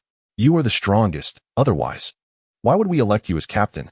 These words flattered the one-eyed dragon, who nodded in agreement. You are right. What is so special about Mr. Chen? He, too, has but one head and two eyes. I am entirely capable of taking him down. Watch closely. I shall demonstrate that my leadership is not without merit, for I possess undeniable strength. Seeing his spirits lifted, Egghead and the one-handed exchanged satisfied glances. This fellow remains as easily deceived as ever, truly a fool beyond measure. The three of them reached a consensus and swiftly pursued Chen Ye. Chapter 62. Fools are beyond redemption. Where's the treasure chest? Duan Zhangzai exclaimed. I will open the chest, and this time I shall lead the charge. We must secure a larger share of supplies. Lu Dan echoed loudly. Our trio has suffered considerable losses and taken risks. We deserve a greater portion. Their loud banter was a deliberate ploy to create confusion and draw the attention of Chen Ye and Chu Lingxi. This distraction would provide the one-eyed dragon with an opportunity to act. Indeed, their antics did catch Chen Ye's eye. Observing their erratic movements, Chen Ye grew increasingly wary. The three of them were dawdling instead of hastening their pursuit, raising his suspicions further. Now, their wild antics only compounded his concerns. However, Chen Ye was undeterred, waiting to witness the farce performed by these clowns. Are you blind? Chu Lingxi chided. Can't you see the iron treasure chest? Not far away. A rusty iron chest lay quietly beneath a steel structure. Is there really a treasure chest? Lu Dan exclaimed in delight, attempting to approach it. But suddenly, he turned his gaze toward Duan Zhangzai. You go first? All right. Duan Zhangzai strode confidently towards it. I will. Yet halfway there, he hesitated and returned. Is it really safe? If not, should you go instead? I could go, but if I do, I expect a larger share of the resources. Don't be envious, Lu Dan insisted playfully. Wait. Despite his fear, Duan Zhangzai ultimately could not resist the temptation of immediate gain. I will go. With that, he charged forward without a backward glance. Lacking any finesse, he flung open the iron chest and leaned in to inspect its contents. Suddenly, a snake as thick as an arm sprang forth and lunged at his face. Instinctively, he raised his hand to shield himself, but the serpent clamped down on his arm instead. Shit. Duan Zhangzai yelped in terror, rolling on the ground. Help me, quick. Don't be afraid, I will save you. The one-eyed dragon rushed forward first, disregarding the danger, and swiftly severed the snake's head. The serpent's head remained clamped onto Duan Zhangzai's arm, embedded deep in his flesh. It hurts. It hurts so much. Duan Zhangzai wailed as his arm visibly darkened with bruises. Cut it off. Just cut off my arm. He realized that only by severing his limb could he hope to survive. Otherwise, the venom would spread, sealing his fate. Hang in there, brother. The one-eyed dragon gritted his teeth, applying all his strength to sever Duan Zhangzai's arm. Blood gushed forth in torrents. Duan Zhangzai's face turned as pale as a sheet as he fainted. The one-eyed dragon quickly tore off his belt, binding the stump in a desperate attempt to staunch the bleeding. But Lu Dan interjected, Don and Oppos. T waste your effort. He won and Oppos. T survive. What kind of talk is that? He is our brother. The one-eyed dragon refused to abandon hope, striving to save him. Why don't you go handle the real business while I tend to him? Lu Dan suggested softly. I know how to stop the bleeding. Really? The one-eyed dragon was taken aback, for he had lost all composure and was unsure of how to proceed. Of course. Hurry, now that they have let their guard down. It is a once-in-a-lifetime opportunity.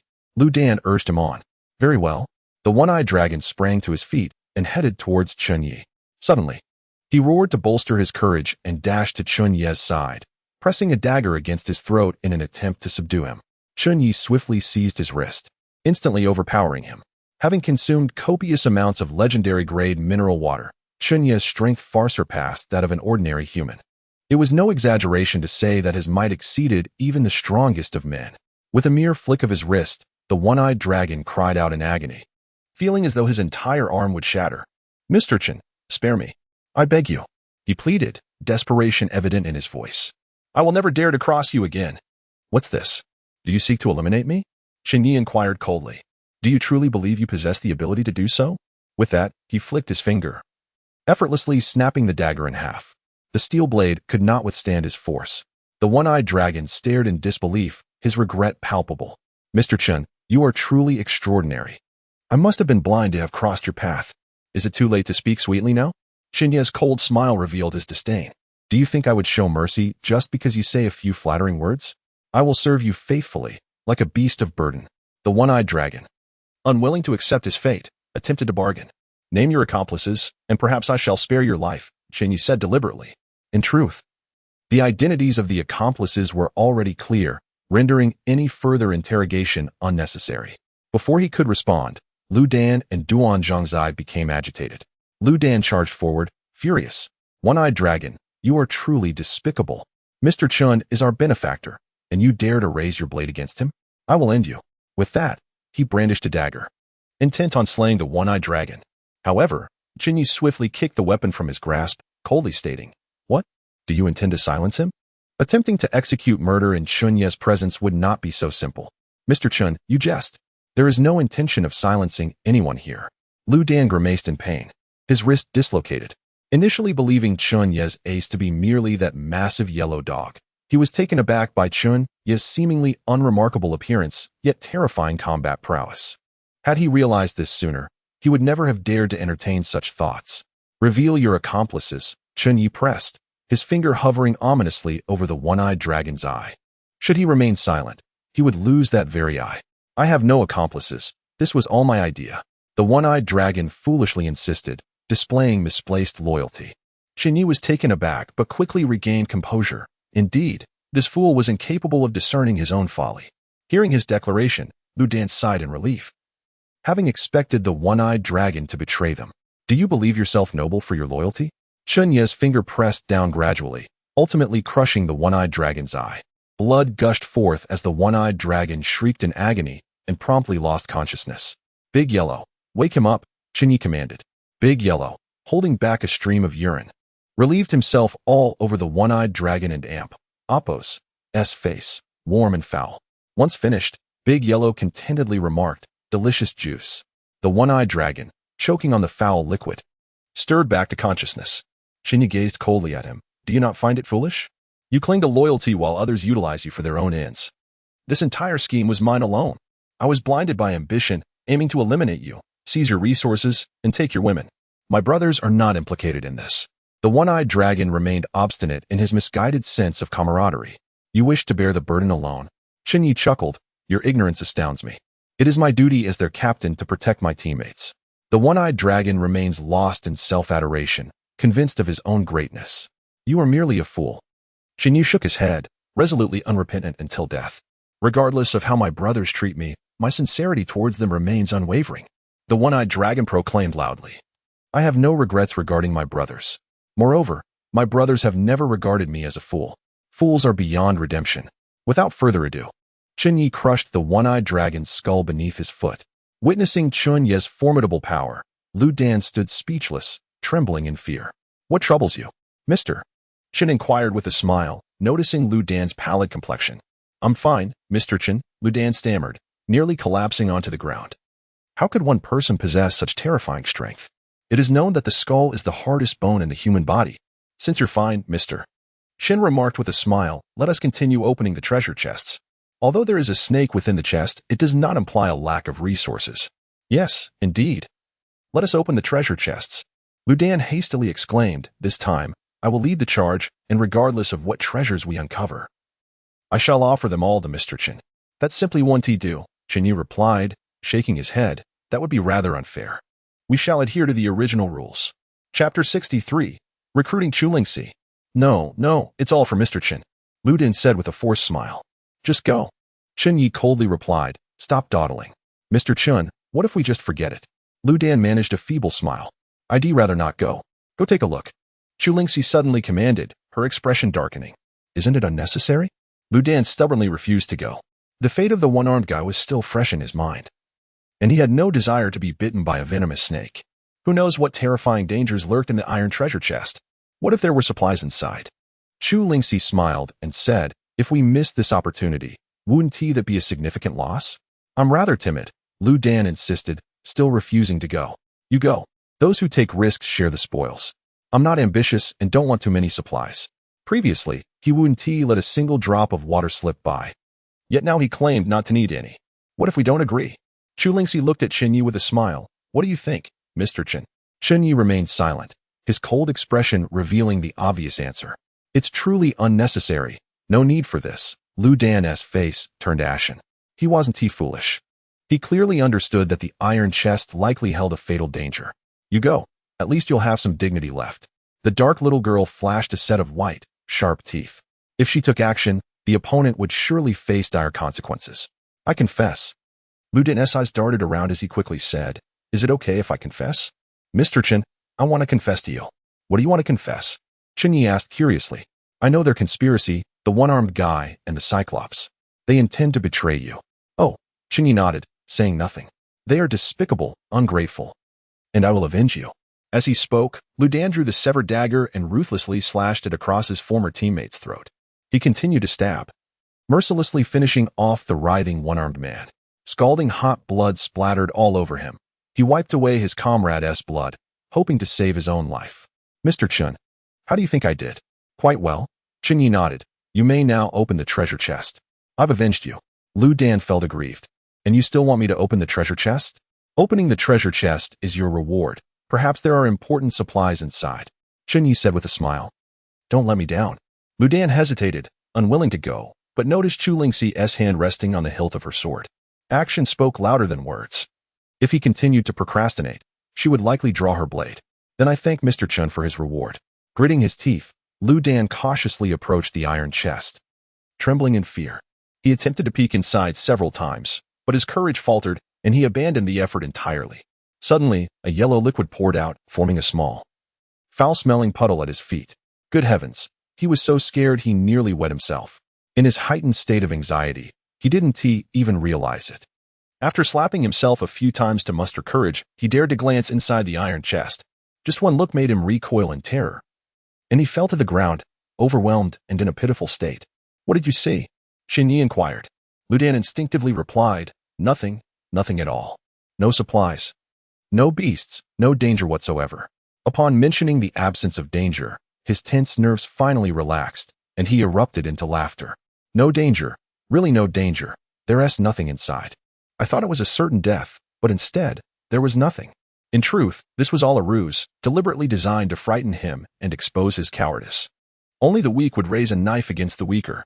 Lu Dan, the type to bully the meek and fear the strong, was often as timid as a mouse, oblivious to the essence of true courage. Chen Ye, I've completed the task. Can you spare my life? Of course, I want to kill you, Chen Ye declared. Thank you. Mr. Chen, you are truly magnanimous. Lu Dan, having narrowly escaped death, was overjoyed and knelt repeatedly in gratitude. Don't be so excited. You may escape the death penalty, but the lesser offenses are inescapable. Mr. Chen, as long as you spare my life, I will do anything you ask. Then dig a pit and bury your former comrades. Lu Dan could hardly believe it. Was it really that simple? Chen Ye nodded, seeming genuinely uninterested in making things difficult for him. Thank you, Mr. Chen. Lu Dan expressed his gratitude again and immediately began to dig. After digging a substantial pit, he thoughtfully placed the bodies inside. Mr. Chen, I've completed the tasks you assigned. You should join them, Chen Ye commanded coldly. Isn't that inappropriate? Lu Dan's face turned an extreme shade of pale. Wasn't he this digging his own grave? Just get in. It'll save you some energy. Chu Lingxi had already drawn her sword. If he didn't go willingly, she would undoubtedly deliver a swift death blow. Startled, Lu Dan stumbled and fell into the pit. The ground was hard and frozen from the cold, causing him to bruise his face badly. Mr. Chen, this matter truly has nothing to do with me. Lu Dan struggled desperately, hoping for a sliver of mercy. You are the mastermind behind this, Chu Lingxi said with a smile. Killing Mr. Chen, seizing his supplies, and taking his woman, wasn't that your rallying cry? Didn't you also say that Mr. Chen is nothing special, just a shoulder to carry a head? Don't think your little tricks can deceive others. You can't even fool my eyes. How could you escape the brilliance of Mr. Chen? On one side was the judgment of Lu Dan, while on the other was flattery towards Chen Ye. Chu Lingxi, sharp as ice, was multitasking seamlessly. That's not how it is. I'm innocent, Mr. Chen, I truly am. Lu Dan desperately sought to clear his name. I know the little girl's secret. I've guessed what her abilities are. You must be curious too, right? Her abilities. Before Lu Dan could finish, Chu Lingxi swiftly severed his head. The speed was so astounding that even Chen Ye failed to react in time. Mr. Chen, this fellow was spouting nonsense. He truly deserved to die. Little girl, you seem rather insecure, Chen Ye remarked with a half-smile. Everyone has their little secrets. I prefer to maintain an air of mystery, Chu Lingxi sweetly smiled. That's how big brothers remain interested in me. I'm quite interested in you right now, Chen Ye said with a smile. Would you be interested in becoming my teammate?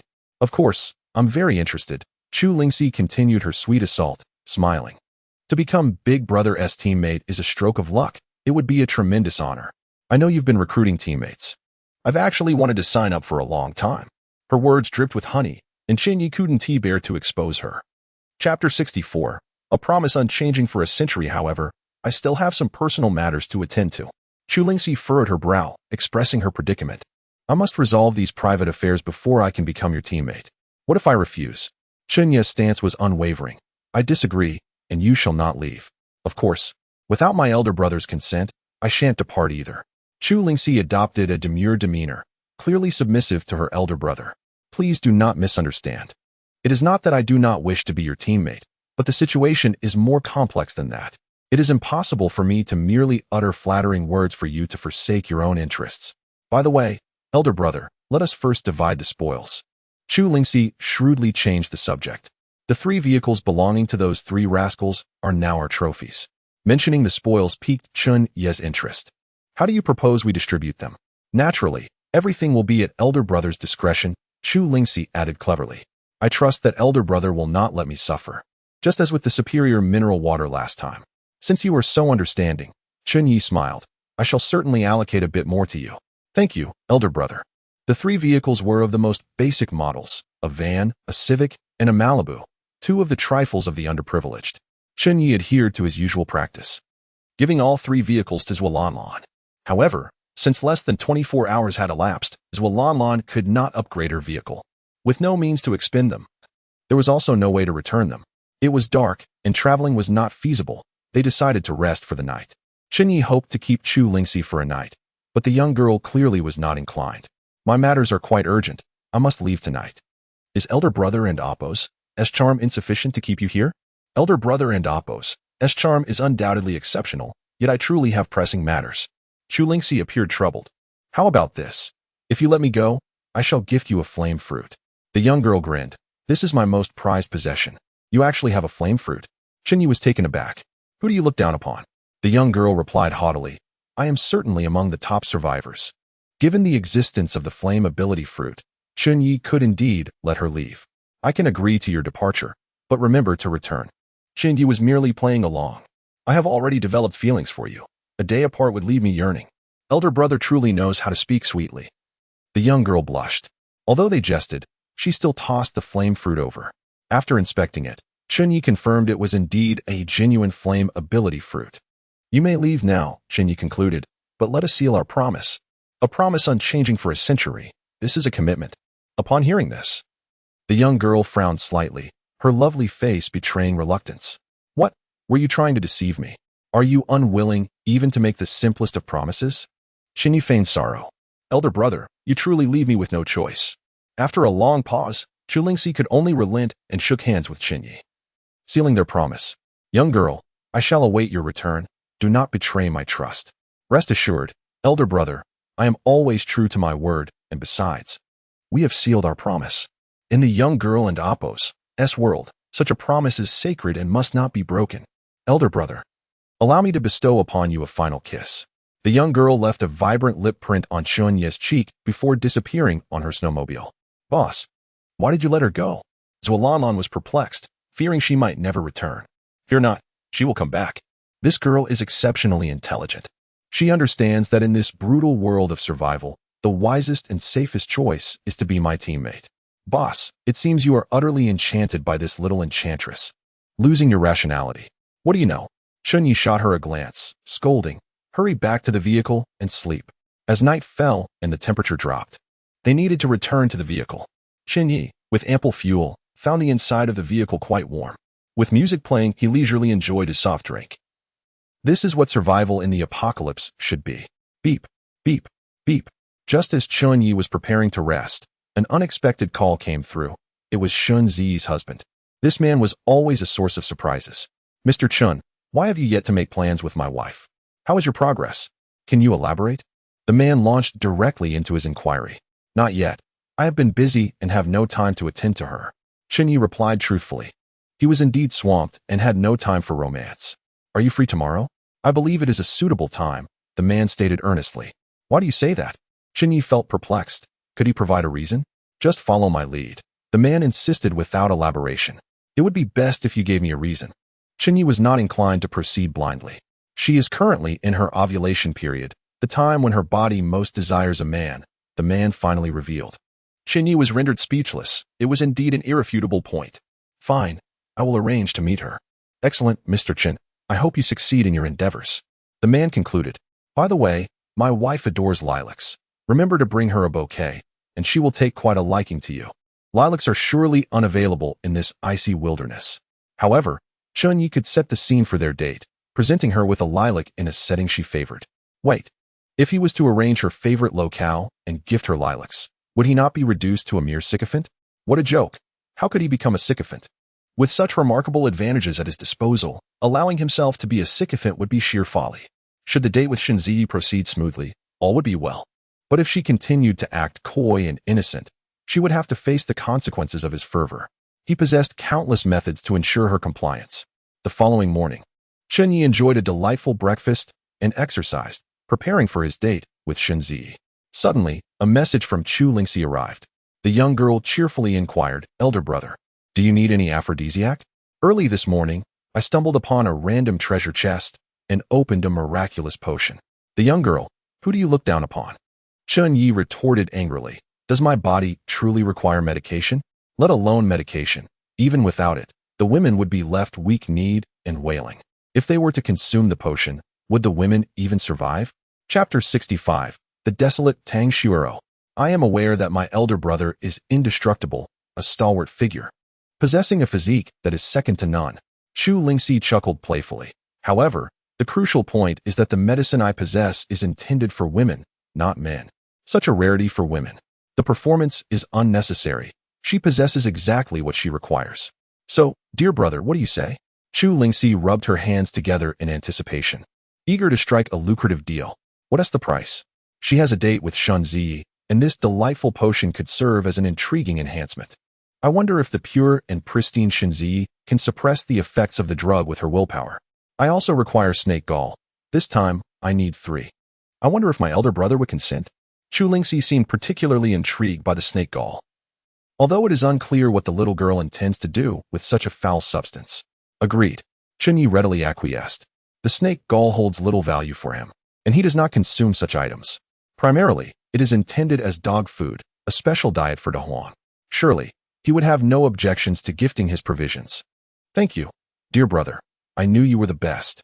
Chu Lingxi was overjoyed, indicating that the snake gall was of great importance to her. Soon, the transaction was complete, and a box of small pills appeared in Chen Ye's hands. The little box was pink, adorned with a small heart, exuding an alluring aura.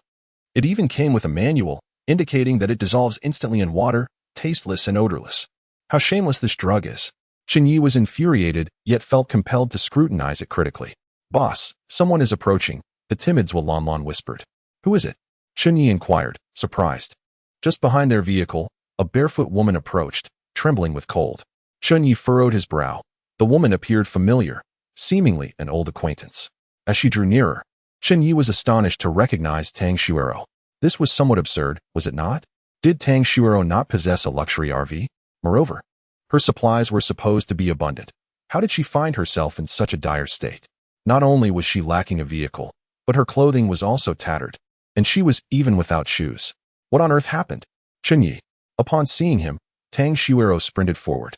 She rushed to the RV with an unprecedented urgency. I'm so cold. Let me in to warm up and give me something to eat. She was quite unabashed, demanding entry into the RV. However, Chen Ye blocked her path. Tang Xuero, is this really appropriate? We hardly know each other well. This woman, who often engaged in moral coercion, now found herself in need.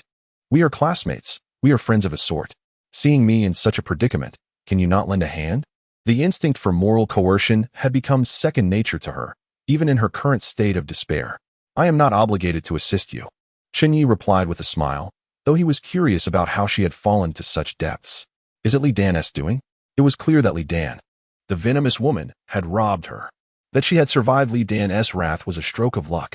Logically, Li Dan should have ensured her complete destruction, leaving no chance for survival. You can mock me now. Your curse has come true. Are you pleased? Satisfied? Her words implied that all her misfortune was Chen Ye's fault. She believed that her current plight was a result of his curse rather than her own folly. I am indeed satisfied. You brought this upon yourself.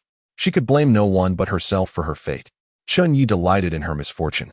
He bore no ill will towards the foolish, but he detested the truly ignorant. Fools deserve punishment, much like the one-eyed dragon who had met his end. Fine. I have my pride. I would rather freeze or starve than take a morsel from you. Tang Xuero displayed remarkable fortitude, clenching her teeth, resolute in her refusal to plead with Chen Ye, and took a step forward. Are you planning to walk along the road to survive? I am indeed walking the road to survive. Does it concern you? Tang Xuero retorted, her temper flaring. Then good luck. Chen Ye replied cheerfully. You could actually become our teammate. Zhualanlan, who had remained silent, finally spoke, feeling sympathy for her. Become your teammate? That is utterly impossible. Tang Xuero shouted defiantly, striving to maintain her dignity. If you sincerely invite me, her resolve wavered under the biting cold. The harsh wind soon shattered her pride.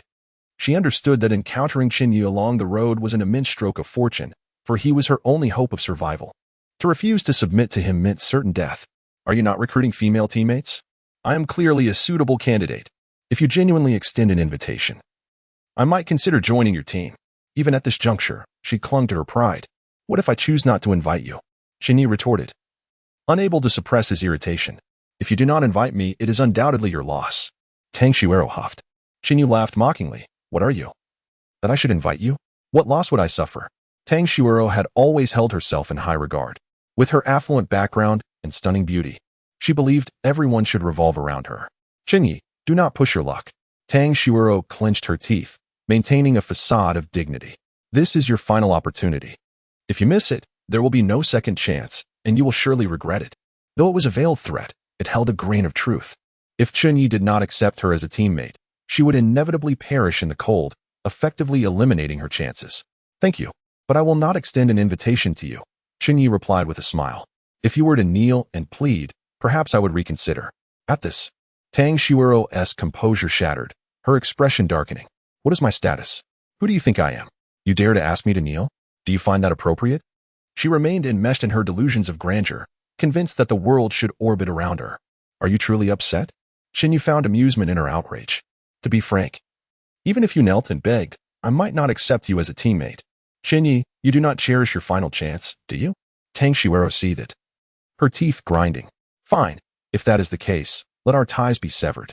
She was exasperated, having humbled herself, yet Chen Ye remained obstinate. It was akin to slapping her face. After all, many men sought her favor, and she had previously ignored them. Chapter 66. The despised Tang Xuerua. Sister, it would be best for you to leave quickly, said Zualanlan with a hint of exasperation. Your intellect is far too limited. You simply do not have what it takes, nor the qualifications, to be our teammate. If you provoke our leader, you will not fare well. Zualanlan had been with Chen Ye for a while, and was keenly aware that he was not a benevolent soul. Currently, Chen Ye was still calm. But if he were to become enraged, the consequences would be dire. Am I foolish? Tang Xuerua erupted. I am a member of Mensa, with an IQ that is terrifyingly high. Zualanlan could only manage a wry smile and shake her head. Whether this woman was actually intelligent was uncertain, but her emotional intelligence was undoubtedly abysmal. Let us ignore her and enjoy our hot pot. Chen Ye had prepared the meal in the RV. For most survivors, hot pot was a luxury beyond compare. For Chen Ye, it was merely a part of his daily routine. Isn't it a bit inappropriate to eat hot pot this early? Zualanlan scratched her head. What is inappropriate about it? I suddenly crave lamb and tripe, Chen Ye replied playfully. Add some cola and a bit of beer, and it's simply a divine existence. Listening to their banter, Tang Xuerua felt her mouth water. She could not even satisfy her most basic needs, let alone indulge in hot pot. Regretting her pride, she realized that her chance had slipped away. The only response to her plight was the heavy sound of Chen Ye slamming the RV door. Inside, the trio, 2 humans and a dog, happily enjoyed their lamb hot pot, their laughter echoing, causing Tang Xuerua's heart to ache. She had lost all semblance of dignity. If she had any pride, she would not have been eavesdropping outside. Since Chen Ye refused to feed her or accept her as a teammate, she should have left decisively, yet she lingered, standing by the window and listening, craving the experience vicariously. Even the dog feasted on tripe and lamb, while she, a living being, had nothing. After a prolonged struggle, Tang Xuerua finally made a resolute decision. She must survive. Are you considering accepting her as a teammate? Zualanlan inquired, curious. What do you think? Chen Ye replied with a smile. I believe she is unworthy to be your teammate. She is far too self-important and utterly detestable. Initially, Zualanlan had felt some sympathy for her, but that sentiment had transformed into disdain. It seems she is indeed unqualified, Chen Ye mused, stroking his chin, contemplating. He had a genuine desire for female teammates. Zualanlan alone could not fulfill his substantial resource demands. With the advent of the synthesis system, acquiring higher-level resources necessitated a vast quantity of basic materials and opportunities for synthesis. Should we assess whether Tang Xuerua qualifies to be a teammate? Chen Ye suddenly proposed. Beep. Assessment indicates that Tang Xuerua meets the criteria to become a female teammate, but it is not advisable to recruit her, the system replied. Due to her beauty, physique, and intelligence, there is a risk of losing control, with the host potentially becoming subservient to her. Such a result displeased Chen Ye. What was this system thinking? How could a woman as simple-minded as Tang Xuerua pose a threat to control? Beep. A significant secret is detected within Tang Xuerua, which may greatly impact the host. Recommendation: avoid contact or eliminate on the spot. Intrigued, Chen Ye found this revelation fascinating. Who would have thought that Tang Xuerua, a lost soul, could harbor such remarkable secrets? Honestly, Chen Ye grinned. I initially planned to extract the heart of this so-called saint to feed to Xiao Huang. Surely, a saint's heart would be a great supplement. However, the system's revelation of her secrets has piqued my interest. Boss, that sounds terrifying, Zualanlan said, somewhat frightened. In the apocalypse, one must first eliminate the saint. Chen Ye shrugged nonchalantly. However, I am now inclined to consider her as a teammate. I disagree. That would be utterly repulsive. Zualanlan immediately opposed. Xiao Huang also barked sharply, clearly in agreement. Seems both of you disapprove of her. Her career may be in jeopardy. Chen Ye chuckled. As the saying goes, despised by both man and dog. This is precisely the situation. You two need not be agitated, Chen Ye smiled. Whether to accept her will depend on her performance. If she continues to hold herself aloof and remains insufferably self-important, she shall endure a harsh lesson. She will come to understand why flowers bloom so beautifully. Chen Ye opened the door, glancing at Tang Xuerua, standing in the snowstorm, coldly stating, What are you waiting for? Tang Xuerua's face betrayed her inner turmoil. No matter what decision she made, it would be excruciating. You have 30 seconds to contemplate this seriously, Chen Ye reminded her with indifference. As time passed, the door of the RV would soon close, sealing her hope alongside it. With each tick of the clock, she felt as if death itself were counting down. At the last moment, Tang Shuirua knelt. Her pride and composure shattered in that singular act. Why are you kneeling in silence? Chen Ye feigned curiosity. He intended not only to break her dignity, but to trample it beneath his feet. Please accept me, Tang Shuirua wept. Let me be your teammate. What are you pretending for? Chen Ye coldly retorted. Do you think kneeling before me guarantees your acceptance? Do you truly believe you hold any significance? Your pleas and submission are worthless. On account of our past connection, or perhaps my modest beauty, please accept me and provide me with sustenance. What did you say? Chen Ye guffawed, striding toward her. You claim to possess beauty. I see none. Grasping her hair, he scrutinized her closely, leaving no detail overlooked. Admittedly, Tang Shuirua did possess a certain allure, her features striking even under the harsh cold, though reddened by the chill. Not enough, not nearly enough. You must present ample leverage if you wish to become my teammate. Chen Ye was determined to uncover whatever significant secret she might hold. Leverage? Tang Shuirua was utterly despondent. I have nothing. I have lost everything. If she had any leverage, she would never have knelt before the one she despised most. Since you possess nothing, you are utterly worthless, Chen Ye scoffed. What use do I have for a worthless being? Provide me with a reason. Chapter 67. The Wild Heart of Tang Shuirua. Tang Shuirua found herself at a loss for words, her discomfort palpable. After a moment's contemplation, she suddenly remembered that she still possessed some trump cards. I have bullets, handgun bullets. This was all that remained to her after Li Dan's relentless pillaging. But I do not have a handgun. What use are your bullets to me? Chen Ye immediately recognized them as handgun ammunition. Li Dan possessed a firearm. Yet she had but a single bullet. Tang Shuirua hastily clarified. Chen Ye furrowed his brow. This was indeed critical information. Moreover, it was imperative that you eliminate Li Dan. Tang Shuirua continued. Why do you say that? Chen Ye chuckled. Because she wishes to eliminate you. You are her foremost adversary. This was something Chen Ye already understood without her needing to state it. Beyond this, do you have any other cards to play? Although the opponent had provided some vital information, Chen Ye deemed it insufficient. I can ascertain her location. Tang Shuirua revealed her final trump card. My RV is stocked with supplies, including your favored functional cards, and a medical card for treating injuries and illnesses. A medical card? Chen Ye's interest was piqued. He urged her to elaborate. Tang Shuirua, not daring to delay, divulged all she knew. The usage of the medical card is quite straightforward. Regardless of the ailment or severity of injury, its application ensures complete recovery. The survival of Li Dan stands as testament. Her condition had been dire. Yet a single application of the medical card restored her to health. It is as miraculous as it is incomprehensible. So, you mean to say that even terminal illnesses, ones deemed untreatable in civilized society? Chen Ye's gaze flickered, pondering the implications. They could be effortlessly cured? I do not know, Tang Shuirua replied, shaking her head.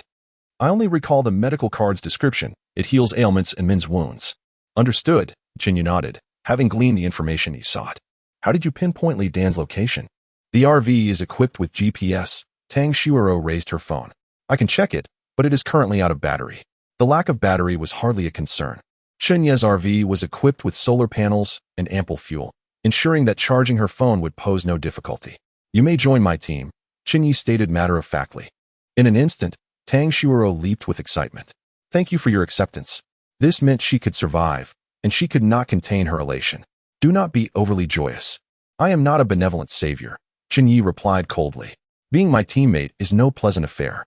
Once she joined the team, her rank would be the lowest, relegated to the most menial tasks, even beneath De Huang. After all, while De Huang was merely a dog, he represented the pinnacle of combat strength. The nuclear weapon of Chen Ye's team. May I enter the RV now?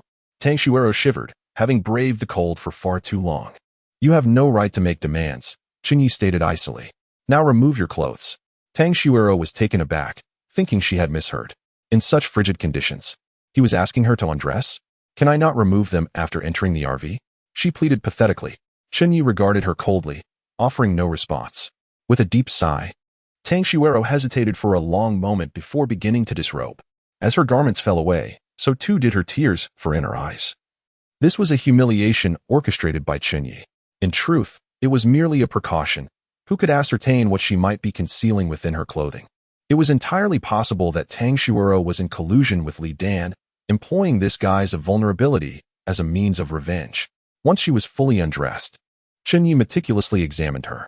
Initially, he inspected with his eyes, followed by a thorough examination with his hands, scrutinizing every conceivable hiding place, leaving no crevice unchecked. Only after confirming that she bore no concealed items did Chen Ye nod in satisfaction. "Congratulations, you are now my teammate." He extended his hand. The naked Tang Shuuro suddenly knelt, cradling his hand with both of hers and gently licking it like a kitten. This unexpected gesture startled Chen Ye. What is happening here? Initially, he had merely intended to shake her hand, yet this woman had taken it a step further. "All right, you may enter." Tang Shuuro donned her clothes and stepped into the RV. Inside, it was warm and inviting, a stark contrast to the harsh chill outside. She wisely seated herself in the last row, in the least conspicuous corner. Without Chen Ye's command, she dared not partake in the hot pot, opting instead to steal glances from time to time. Though her eyes sparkled with desire, she refrained from making any rash movements. Ding. "Congratulations, host. You have acquired a teammate." New teammate. Tang Shuuro. Age, 21. Appearance, 8'10". Figure, 9'10".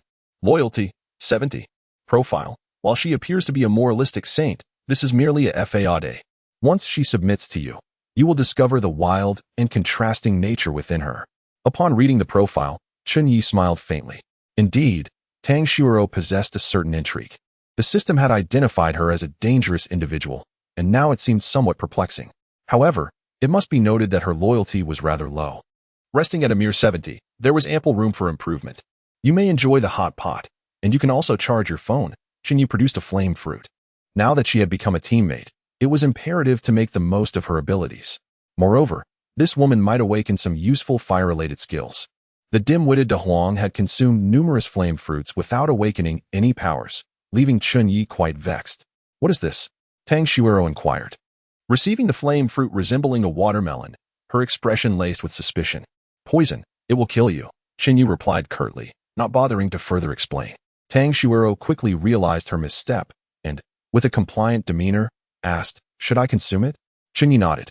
Without hesitation, Tang Shuuro devoured the fruit, finishing it in less than a minute. Immediately thereafter, she emitted a piercing scream and collapsed unconscious. The bewilderment among the two humans and one dog was palpable. They had each consumed flame fruits before, yet none had reacted so intensely. "Boss, she won't awaken some formidable power and obliterate us, will she?" Lef Lan Lan expressed her concern. Rest assured, Chen Ye shook his head. With the system in place, teammates posed no threat to him. He was undoubtedly safe. Otherwise, he would not have bestowed upon her the fruit. Chapter 68. The Meeting Place. The Church. Is this woman merely posturing? Chen Ye was taken aback and hurriedly checked on Tang Shuuro's condition. The female teammate was of utmost strategic importance to Chen Ye. Not a single one could be lost or perish. Fortunately, Tang Shuuro was not dead, merely unconscious, her breathing remarkably steady, indicating she should be out of danger. "Boss, what happened to her hair?" Zhuolanlan exclaimed in astonishment. Tang Shuuro's formerly jet-black tresses had transformed into a fiery crimson, changing visibly before their eyes. "Goodness, is she a fire dancer now?" Chen Ye remarked in awe. Such a transformation lent her an exotic allure. Tang Shuuro was already quite beautiful, and now, with her red hair, she exuded an otherworldly charm. "She can't be in a perpetual state of unconsciousness, can she?" Zhuolanlan mused, likening her to the sleeping beauty of fairy tales. "Stop rambling," Chen Ye chided, casting her a sidelong glance. "You drive today, I'll rest in the back seat." He needed to prepare for his date with Shunzi and could not afford to play the chauffeur. Once Tang Shuuro regained consciousness, she could take over. Chen Ye was finally liberated from the burdensome role of driver, his loyalty at a safe 70%, ensuring no harm would come to him. "All right, boss. I promise to fulfill the task," Zhuolanlan replied with a salute, albeit a rather unorthodox one. "By the way, didn't we agree to embark on an adventure with the Iron Treasure Chest map?" Zhang Xiaoquan had provided the map, but it could not be opened until they had traveled 50 kilometers, which they had now accomplished. "There's no rush," Chen Ye shook his head. "I need to do some morning exercises." With that, he activated the dating card, enveloped in a flash of white light, vanishing from sight. Morning exercises were crucial. Life thrived on movement. "The boss only knows how to play," Zhuolanlan scoffed, knowing there were many pressing matters at hand. Her concerns revolved around resource synthesis.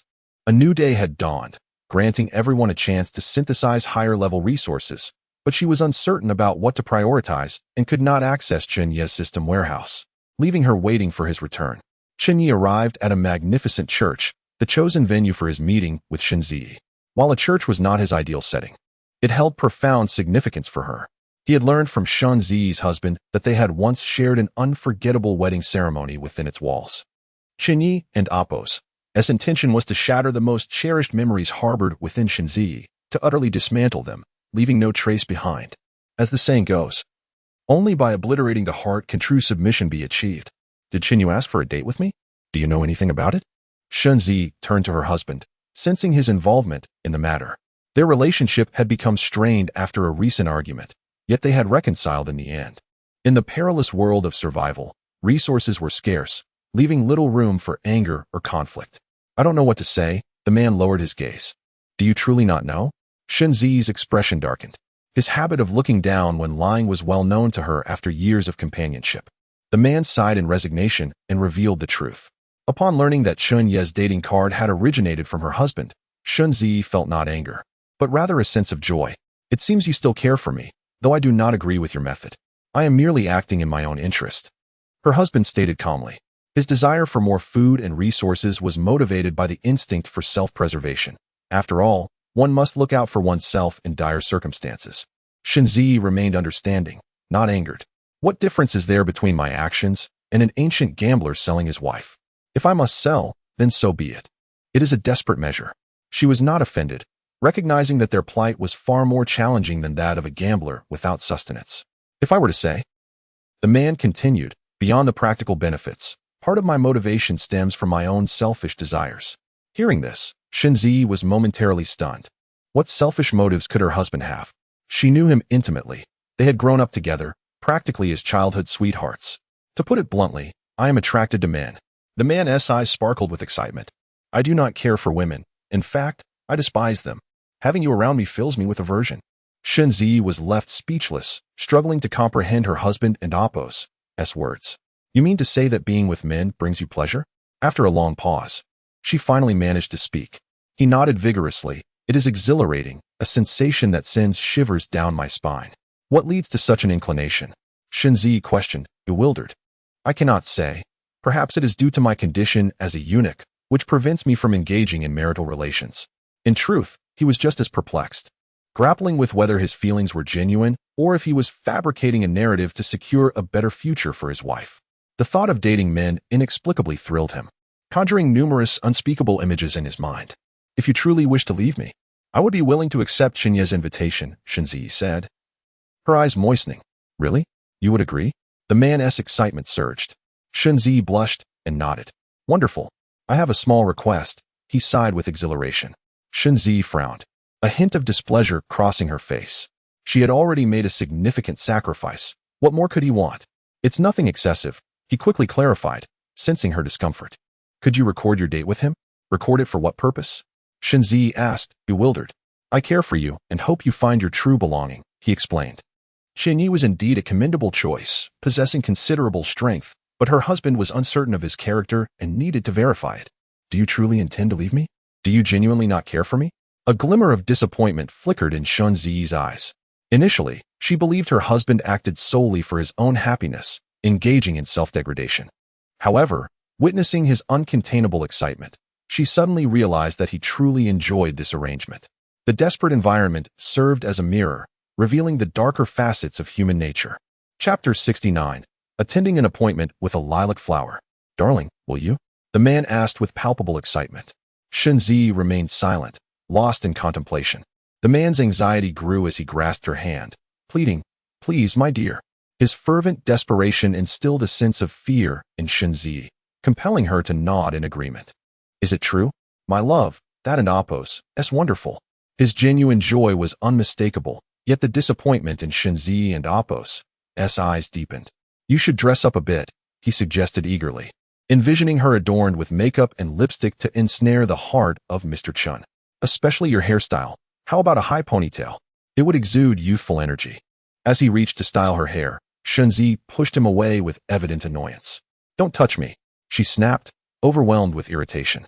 She had endured his illness without complaint, yet now, the mere thought of his touch repulsed her. "All right, I won't touch you. You can do it yourself," he replied cautiously, realizing the need to soothe her, lest she become angry or turn against him. If she refused to cooperate, his long-planned desires would be dashed, along with the joy he sought for himself. "I want to be alone for a while." Chen Ye expressed her feelings of grievance, longing to shed tears, yet finding none. She felt utterly miserable. "Fine, take your time," he said, exiting the car to stretch in the biting wind. After much hesitation, Chen Ye finally began to prepare herself. She opted for minimal makeup, eschewing the favored stockings of her husband, instead placing a single lilac flower at her temple. This vibrant plastic bloom, paired with her exquisite beauty, created a unique charm. Mr. Chen extended another invitation. Chen Ye bit her lip, retrieving a cherished bracelet she had honored for years, reciting the Heart Sutra in hopes of finding the tranquility she longed for. With trembling fingers, she ultimately pressed the consent button. In a flash of white light, she vanished, reappearing within an ancient church. At the center, Mr. Chen stood clad in a black clerical robe, holding a Bible with grave solemnity. "Ms. Chen Ye, under the witness of the suffering Jesus, will you remove your clothing and don a wedding dress?" Behind him loomed a colossal statue of Jesus, crucified, blood oozing from his wounds, a symbol of redemption and sacred faith worshipped by believers. "I am a Buddhist," Chen Ye declared, her hands pressed together, the jade bracelet catching the eye. "Nanhai Guanyin Master," she added, referring to the deity known for granting fertility. "Perhaps I can help you fulfill your wish, Mr. Chen said with a sudden smile. "What do you mean?" Chen Ye was perplexed, yet a hint of understanding washed over her, coloring her lovely face with a blush. "Maybe I am one of the 46,000 manifestations of Guanyin Master," Mr. Chen jested.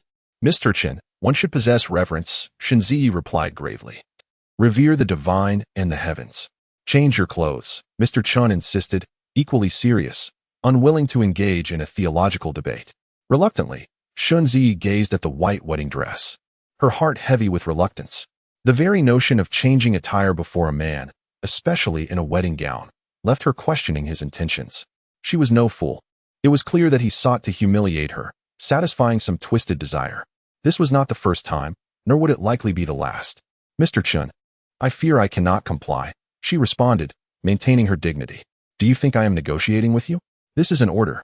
Mr. Chen's tone turned icy. "Do you comprehend the meaning of an order? It is not to be defied. It must be executed. Should you refuse my command, what will happen?" Chen Ye retorted through clenched teeth. "Refusing an order naturally invites punishment," Mr. Chen replied. "Consider if you can bear my punishment."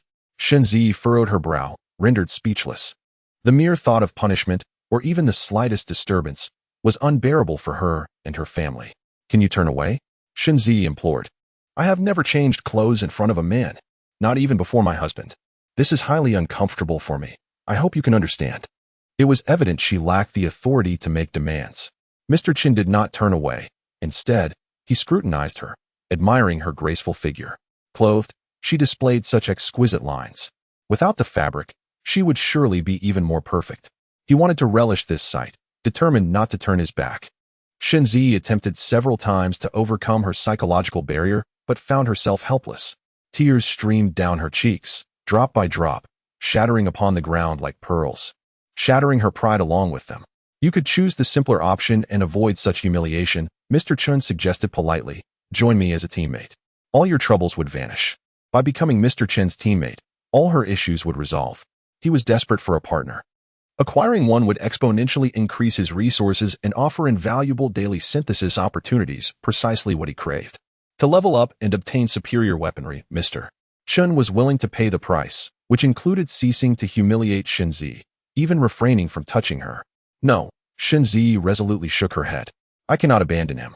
Joining Mr. Chen's team would signify neglecting her husband, casting him aside, something she could never do. Despite her husband's peculiarities that repulsed her, she regarded him as family. And she would never forsake her kin, especially in such dire circumstances. Morality forbade it. The saying, "couples are like birds in the same forest, when disaster strikes they fly their separate ways," was one she despised. As a wife, one must remain steadfast, enjoying prosperity while also enduring solitude, even at the cost of a lifetime. "There's no other way. We are all adults and must face the consequences of our choices," Mr. Chen shrugged, refraining from further persuasion, respecting her decision, albeit in confusion. Chapter 70. All forms are illusions. Chen Ye bit her lip, struggling several times to overcome the mental barrier within her. Chen Ye, growing impatient, stepped forward and plucked the lilac flower from her hair. In her astonished and fearful gaze, Chen Ye threw the lilac to the ground and crushed it mercilessly. The gift of the lilac was utterly inconceivable. Not only would he not offer it, but he also aimed to obliterate her sole remnant of tenderness. "How can you do this?" Chen Ye exclaimed, her anger boiling over. This was her most cherished lilac, albeit a mere artificial one. Yet it represented the last flicker of warmth in a world ravaged by doom. In a sense, this plastic flower was her only remaining beauty. Whenever despair threatened to engulf her, she would take out this little bloom, gently soothing her shattered spirit. Each time, she found a sliver of resolute strength in its vibrant colors, enabling her to persevere. But now, Chen Ye had mercilessly trampled it, utterly annihilating it. "My time is limited. And so is yours," Chen Ye stated coldly. "You had better hurry. Once my patience runs out, I will not be so accommodating." If she refused to change her clothes, he would force her, tearing her garments to shreds, subjecting her to unprecedented humiliation. Gazing into Chen Ye's icy eyes, Chen Ye realized her fate lay in the hands of this devilish man. With no alternatives, she reluctantly began to undress, like a marionette obeying its strings. As each piece of clothing fell away, tears cascaded down her cheeks, along with the stubborn pride she once clung to, now strewn upon the floor. Standing bare before Chen Ye felt akin to a newborn accepting a priest's baptism. Her flawless figure and skin, reminiscent of pure jade, evoked an intoxicating allure. Chen Ye nodded appreciatively, indulging in the sight before him. In his gaze, there was no hint of malice, only admiration, a profound appreciation for a rare masterpiece. A tribute to the exquisite beauty of nature. Indeed, it was a tribute, a fervent homage. Such beauty bore no trace of artifice, it was entirely natural. How aptly the verse describes it. The clear water brings forth the lotus, unadorned by sculptor's hand. Elegant, truly elegant. Now you may dress. After half an hour of unbridled admiration, Chen Ye finally issued his command. Chen Ye, still like a puppet, began to dress, only to be halted by Chen Ye. "Shouldn't you put on stockings first?" he asked, producing a pair of stockings. "Choose for yourself." Chen Ye stared at him in disbelief. How had he acquired so many women's stockings? In this survival world, where even a hearty meal was a luxury, this man had managed to collect such an array of stockings. Long, short, sheer, opaque, and everything in between. "Since you won't choose, I shall assist you," Chen Ye declared, selecting a pair of black stockings. Black stockings are timeless. After a moment's hesitation, Chen Ye relented and slipped them on. The perfect contours of her calves, now encased in black, exuded an even greater allure, tempting one to reach out and feel their texture. Yet, Chen Ye remained still, simply appreciating the view. After all, he was a gentleman, never to overstep his bounds. As the saying goes, beauty is to be admired from afar, not handled impudently. Soon, Chen Ye completed her outfit. The black stockings paired elegantly with a wedding gown, black and white in flawless harmony. Of course, the piece d'or assistance was the glossy high heels, a tribute to divine elegance. Thus, a perfect, seductive bride was born. Splendid, truly splendid. Such beauty deserves fine wine. Chen Ye produced a bottle of red wine and 2 crystal goblets. The deep crimson liquid poured into the glasses resembled blood in its vivid hue. This act plunged Chen Ye into further astonishment. How could Chen Ye possess such high-quality wine? While others struggled for clean water, he indulged in law fight. "Come, let us share a toast," he said earnestly. "Do not refuse me." "I do not drink," Chen Ye frowned. "I am a Buddhist. The pursuit of wine, wealth, and lust is forbidden, especially alcohol, which is deemed the source of chaos. As the saying goes, and oppos, wine and meat pass through the intestines, leaving the Buddha's heart untouched." Chen Ye extended a goblet toward her. Chen Ye hesitated, yet the terror in his eyes compelled her to yield once more. "Let us drink." "And finish it in one go," Chen Ye commanded, his tone leaving no room for dissent. His gaze had turned menacing. Should Chen Ye refuse again, she would face dire consequences. Reluctantly, she complied, raising the crystal goblet to her crimson lips. As the wine touched her mouth, Chen Ye flashed a wicked smile. "I forgot to mention, there's an aphrodisiac in the wine, designed to awaken desire. Unlike the rogue, I speak plainly," he continued, contrasting his approach with that of a coward who lurks in shadows. Setting down her glass, Chen Ye defiantly declared, "I had no intention of drinking. I wanted to splash this wine in your face." but now I have changed my mind. Chen Ye was taken aback. What did she mean by changing her mind? Without further explanation, she lifted her goblet and downed the entire glass in one gulp. Wiping her lips clean of the crimson residue, her gaze resolutely locked with Chen Ye's. As if to challenge, what nonsense about drugs? I fear nothing. Impressive. Chen Ye couldn't help but applaud, finishing his own drink. Are you provoking me? Is this your way of challenging me, of asserting your strength? Such actions were undeniably foolish. Yet, Chen Ye had no other means to express her defiance against Chen Ye. She could not confront him directly, so she resorted to this expression of anger and dissatisfaction. All forms are illusions. Chen Ye recited the Buddhist scripture quietly, striving to relinquish desire and maintain inner tranquility, particularly to cast aside her carnal instincts. This way, Chen Ye would be thwarted in his attempts to torment and degrade her. You possess remarkable character. I find it quite appealing, Chen Ye remarked, unable to suppress a smile. To be candid, he had always harbored primal desires for Chen Ye. She was a paragon of restraint, a rare gem of femininity, differing only from the images on his hard drive in her flesh and essence. Yet, through this encounter, he glimpsed a different facet of her, a woman not merely submissive but possessing her own tenacity, courage, and, crucially, wisdom. She did not confront Chen Ye head-on. Yet she conveyed her indignation with dignity and grace. Truly, she was deserving of respect. Indeed, deserving of respect does not imply that Chen Ye will refrain from extending his nefarious hands. These are two entirely different matters. Chapter 71, Fresh Vegetables. Since you are so capable, I shall grant you an opportunity, Chen Ye remarked with a smile. Before our date concludes, if you can truly resist the effects of the drug, I will refrain from touching you. I hope Mr. Chen keeps his word, Chen Ye replied with her eyes closed. She struggled to maintain her clarity, but the fluctuations of hormones in her body and Apos' desires relentlessly tormented her. Although it had only just begun, she found herself breathing rapidly. Her cheeks flushed, as if some feral beast within her was poised to break free. Desire surged like a dam bursting. Once unleashed, its power was overwhelming. Chen Ye was aware of this. Hence, she gritted her teeth, striving to appear nonchalant. In truth, she was already teetering on the brink of collapse. Honestly, I am quite eager to see whether your willpower can triumph over the drug and your body's hormones, Chen Ye encouraged with a smile. If you truly succeed, I shall commend you greatly. If she were to succeed, Chen Ye would indeed admire her immensely. However, he doubted her chances of success. He believed it was utterly impossible. No matter how strong a person's willpower or self-control, it could not withstand the dual assault of drugs and hormones. Unless this woman were not of flesh and blood, but rather a celestial being, it seemed unlikely. Yet the unfolding events began to sow seeds of self-doubt in Chen Ye. Chen Ye remained seated, quietly reciting scriptures, utterly still, seemingly unaffected by the drug. The so-called drug and hormones appeared to have no effect whatsoever. Chen Ye scrutinized her closely, noting only her flushed cheeks and slightly trembling form, nothing more. Either the drug had lost its potency, or this woman possessed astonishing willpower, firmly suppressing her desires. Chen Ye preferred to believe the former, as it seemed the more plausible explanation. Did that little girl, Chu Lingxi, sell me fake medicine? Chen Ye mused, somewhat irked to discover that the girl might be a purveyor of counterfeit drugs. To be honest, he had no means of verifying the drug and Apos' efficacy or its effects.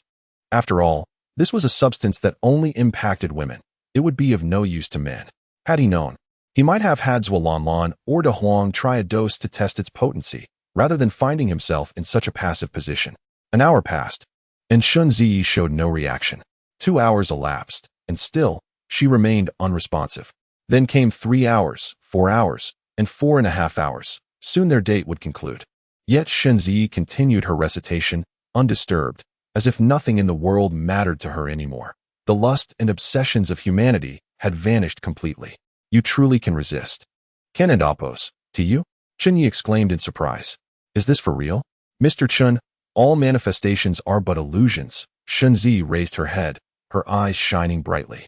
I hope you can see through it soon and let go of your attachments. Is there no attachment in your heart?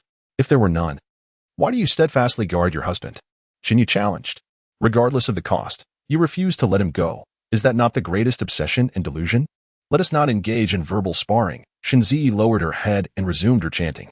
Unable to counter, she fell silent. This exquisite young woman truly understood the essence of argument. It seems you may have one. Chen Ye chuckled. Could it be my drug has lost its effect? Your drug has not lost its potency, Chen Ye replied calmly. I feel an intense desire within me. Yet, by simply observing it, I can naturally withstand the torrent of cravings and distractions. This is the power of faith. Once one possesses faith, it seems one fears nothing, giving rise to unparalleled courage and strength. Chen Ye did not believe in such notions. He dismissed all deities and figures such as the Buddha or Jesus Christ. To him, all beliefs were mere illusions meant to deceive. Mr. Chen, you need not be defensive. Your obsession with victory will only lead to your unhappiness, Chen Ye continued. It would be best to let go. Do you think I have lost? Chen Ye replied with a smile. It's not that simple. What does winning or losing matter? Do not be overly attached. Chen Ye offered a slight smile. You must be feeling quite pleased with yourself for defeating me in this manner. However, you are mistaken. Chen Ye revealed the truth.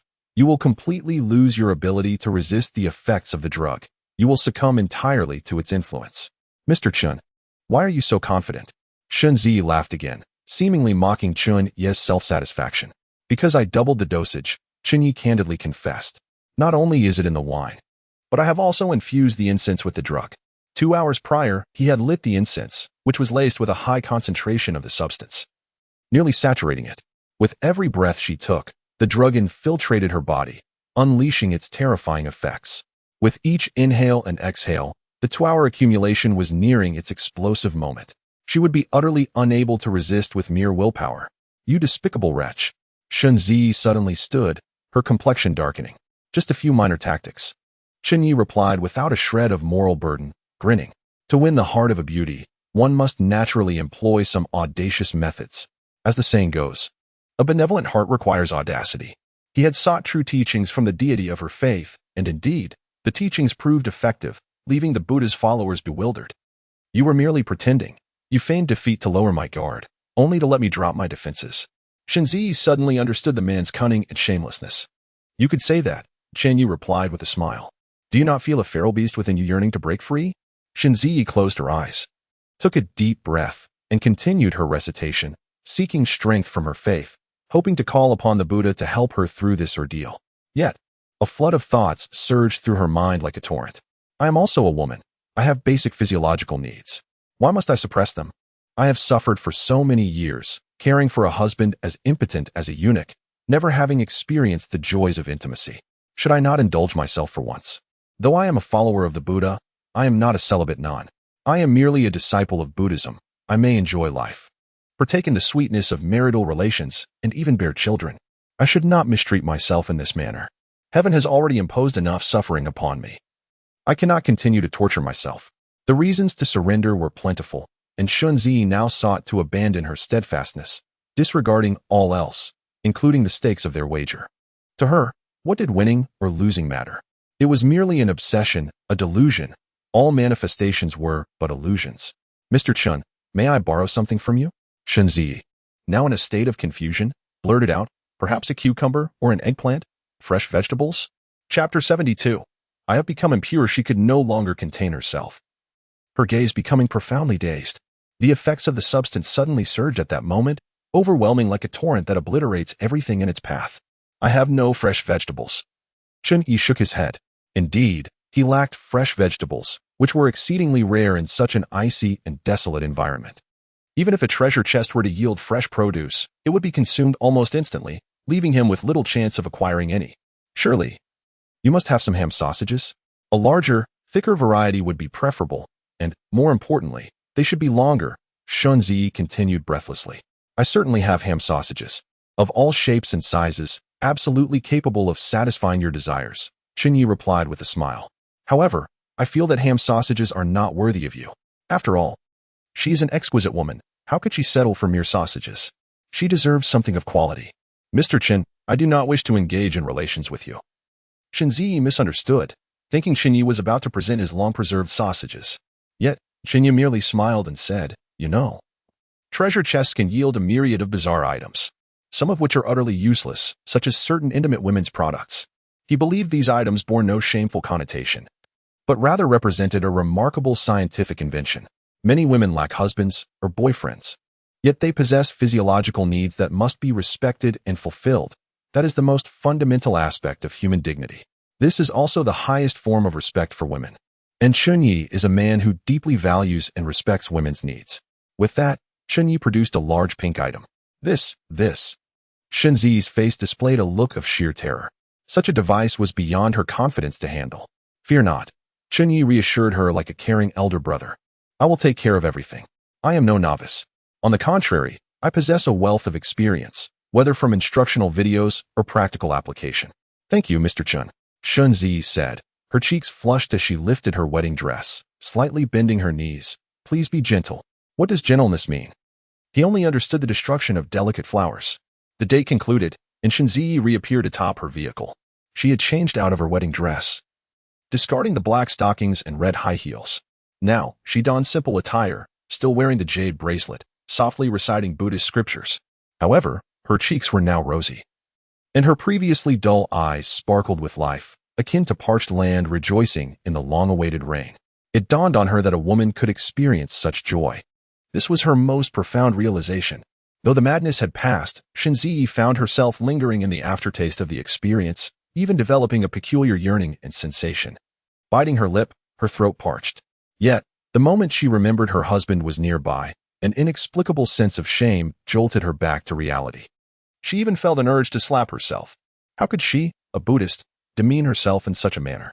Husband, what is wrong with you? Chen Zi turned to find her husband sprawled in the passenger seat, foaming at the mouth, having fainted.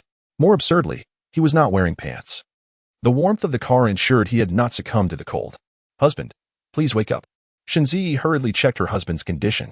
As a doctor, despite lacking diagnostic equipment, she could still assess his health through various physical indicators. Fortunately, after her examination, she concluded it was merely a temporary fainting spell with no serious harm. Chen Zi noticed the car's audio system was emitting strange sounds. Upon replaying it, her face turned as red as a ripe apple. She had promised her husband that her meeting with Chen Ye would be recorded in its entirety. Thus, whatever transpired, her husband was fully aware. The car's recorder played all her embarrassing moments without reserve. How mortifying. How disgraceful. She wished she could vanish into the ground. How could you behave in such a manner? Chen Zi glared at her husband, scolding him fiercely.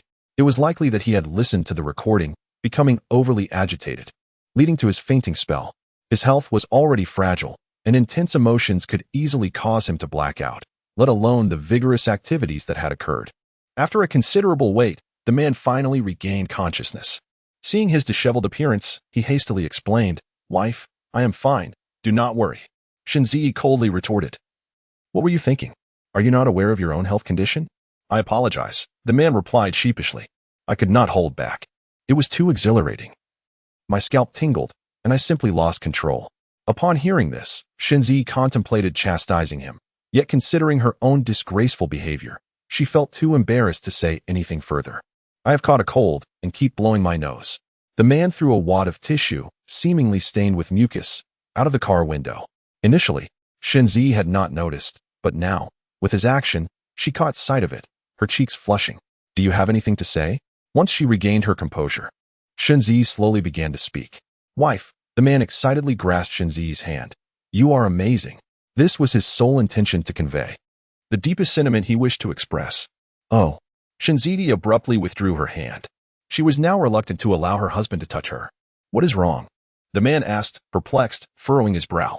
"In the future, could you refrain from touching me?" Chen Zi hesitated. Why? The man was nearly at his breaking point. His wife, refusing to let him touch her? Even if he were almost impotent, unable to engage in any substantial actions, could he not even touch her? Was it due to him? Was it his command? The man shouted, "Are you so obedient to him? Is he your husband now? And you are angry?" Chen Zi frowned, visibly displeased. "Wasn't he everything your design? Now that you have achieved your desires, why are you unhappy?" "I am certainly angry," the man replied, dissatisfied. "You need to clarify this for me." "There is nothing to clarify."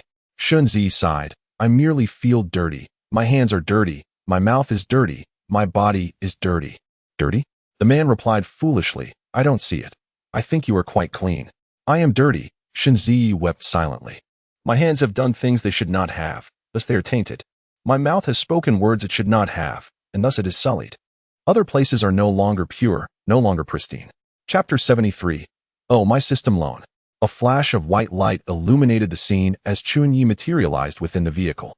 The moment he returned, Zhualanlan chirped with uncontainable joy, her happiness palpable. However, Chen Ye remained silent, placing a finger to his lips to signal her to hush. Zhualanlan was perplexed. He retrieved a cigarette, lit it with a calm demeanor, and took a deep drag, exhaling the silver ash out of the window.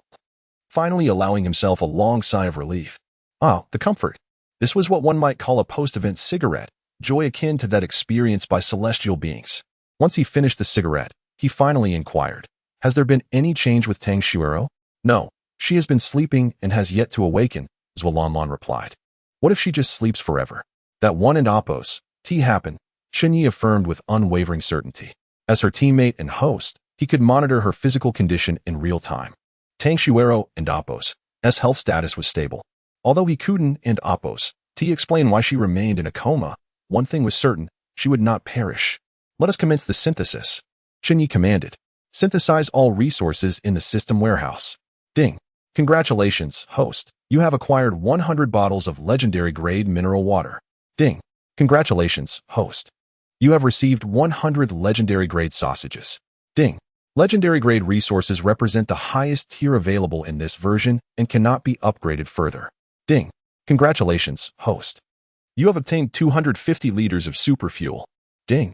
"Congratulations, host. You have received 10 super bear paws." Ding. "Congratulations, host. You have acquired 9 special snake gallbladders." Ding. "Congratulations, host. You have obtained a super pickup truck." Ding.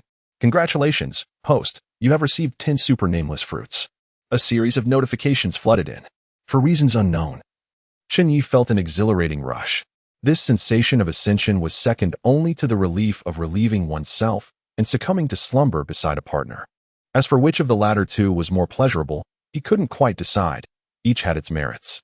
The act of relieving oneself was brief, while a night of sweet slumber could stretch on due to Chen Ye's combat prowess. Wait a moment. Why was there a super pickup truck? Chen Ye recalled that he owned only 9 special pickup trucks, and according to protocol, he shouldn't have been able to synthesize a super pickup. The system supplemented the last missing truck to fulfill the requirement of 10 for synthesis, the system's cold voice explained. This allows the host to quickly enjoy the benefits of the super pickup. Is it truly that generous? Chen Ye responded, suspicious. There must be a catch. What is the system's ulterior motive? It cannot be this benevolent.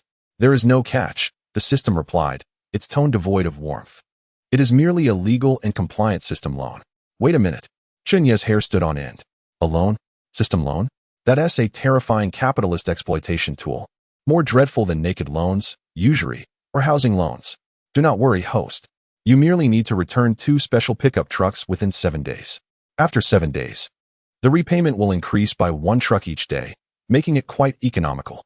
The system's voice had an odd inflection, as if it had been coerced by wild dogs over 100 times. Damn it, Chen Ye cursed vehemently, sensing the system's deceit. Do not be agitated, host. The super pickup truck is exceedingly impressive, the system reassured. Upgrading to a recreational vehicle will be exceptionally worthwhile. Silence, Chen Ye retorted, dismissing the system's chatter as he took out the super pickup truck. The super pickup was substantial, exuding an imposing presence. It measured 6.8 meters in length, weighed 3.8 tons, and had a maximum towing capacity of 13.6 tons, equipped with 3712. 5 R20 LT snow tires and chains for superior grip. Ridiculous, Chen Ye exclaimed. Upgrade the vehicle. Use the super pickup truck for the upgrade. His recreational vehicle needed further enhancement. Only by increasing the size of his vehicle could he feel secure. At the very least, he needed a large truck. Only a large truck could dominate in various traffic scenarios. To a large truck driver, all other vehicles appeared as mere fragile morsels. A simple press of the accelerator could turn a small car driver into a mere splatter of meat. Any experienced driver would know. Keep your distance from large trucks. Keep your distance from large trucks. Keep your distance from large trucks. A low hum filled the air as white light flickered around him. Ding. Congratulations. You have upgraded your vehicle. Ding. Congratulations, you have received a 12-wheeled truck. A massive truck emerged in the snow, towering over everything, far more imposing than the recreational vehicle. Length, 18.1 meters. Width, 2.55 meters. Height, 4.0 meters. Total weight, 15 tons. Standing beside it, even a man like Chen Ye felt diminutive. With such colossal weight, even a minor collision with a small car could result in catastrophic damage. Congratulations, host. You have successfully completed the vehicle upgrade. The recreational vehicle has been upgraded to a 12-wheeled truck. The range has increased by 150%. There is no increase in speed.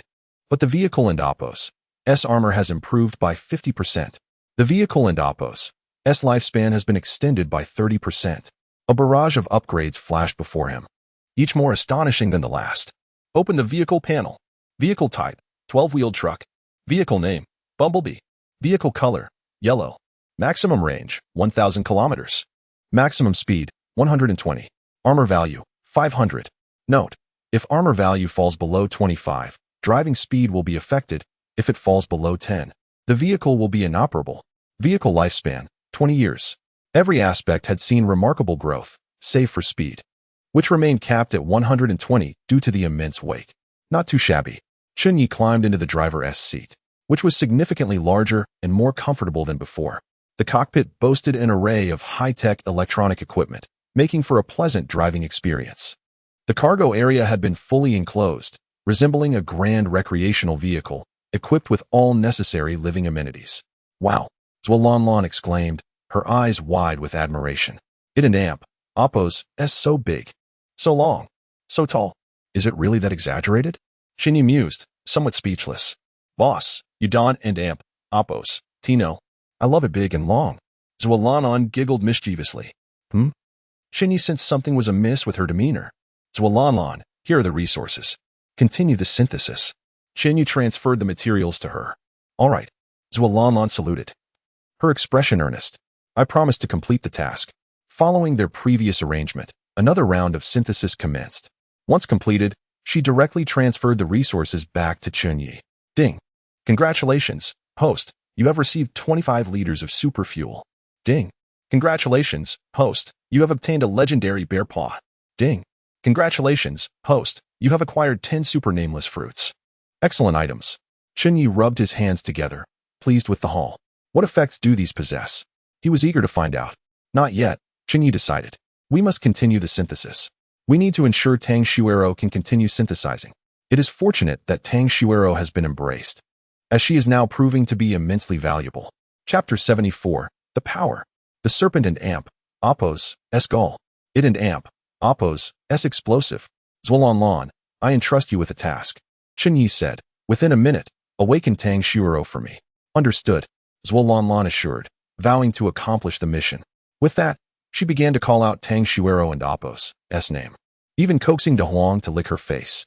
The coarse tongue brushed against the fair skin, yet no matter the effort, Tang Xuero remained in slumber, resembling a sleeping beauty. Time was running short. Chen Ye reminded her. Desperate measures. Zhuolanlan gritted her teeth and slapped Tang Xuero repeatedly. The sound of each slap echoed loudly.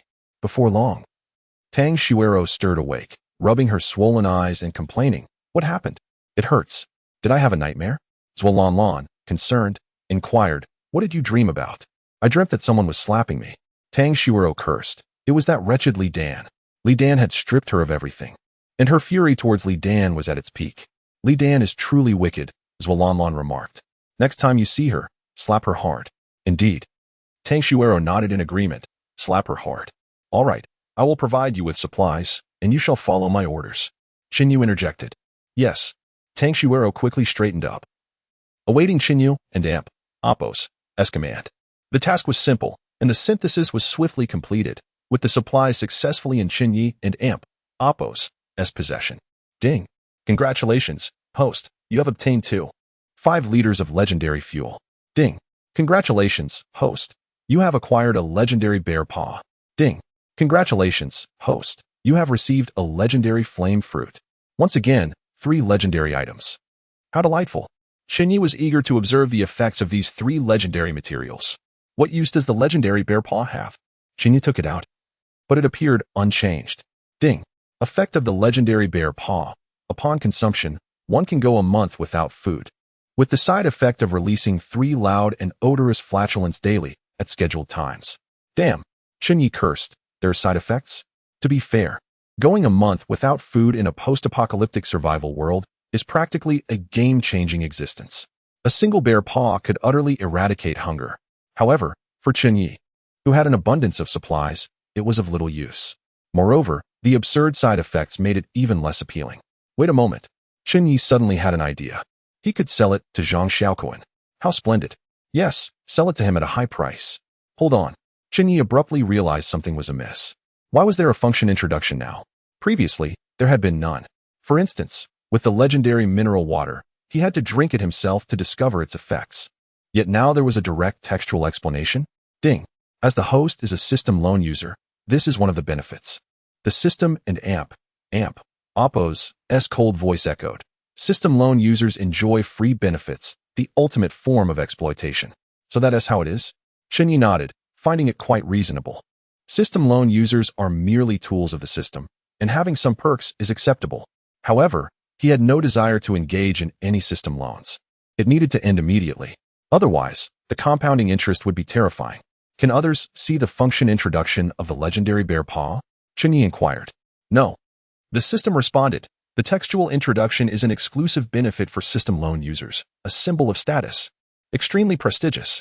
Not everyone can possess it. Understood. Since others cannot see it, there is no issue. He promptly listed the legendary bear paw, including the textual introduction. Legendary bear paw. Function. Consume 1. And you need not eat for a year, with an exceptionally delectable taste that lingers on the palate. Price. 5 pickup trucks. Special note. Not for sale to Zhang Xiaoquan. Once the information was released, the group erupted in excitement once more. What is going on? A legendary bear paw? The big shot is incredible, possessing legendary level materials? What is Yi Daijian up to? Is he going against Zhang Xiaoquan? Is the legendary bear paw really that impressive? A year without food? Few in the group could afford the legendary bear paw. Most were merely spectators. Chen Ye's goal was singular, Zhang Xiaoquan. The so-called pressure to buy was not a transaction. The explicit note of not selling to him would only ignite his competitive spirit. Ding ding ding. Soon, someone contacted Chen Ye. The name, Ajin. Handsome. Sell me the legendary bear paw. I have 5 pickup trucks. The other party sent a voice message, thick with a southern accent. Such strength? Chen Ye was slightly incredulous. To be fair, he himself could not produce 5 pickup trucks at present. Just a casual remark.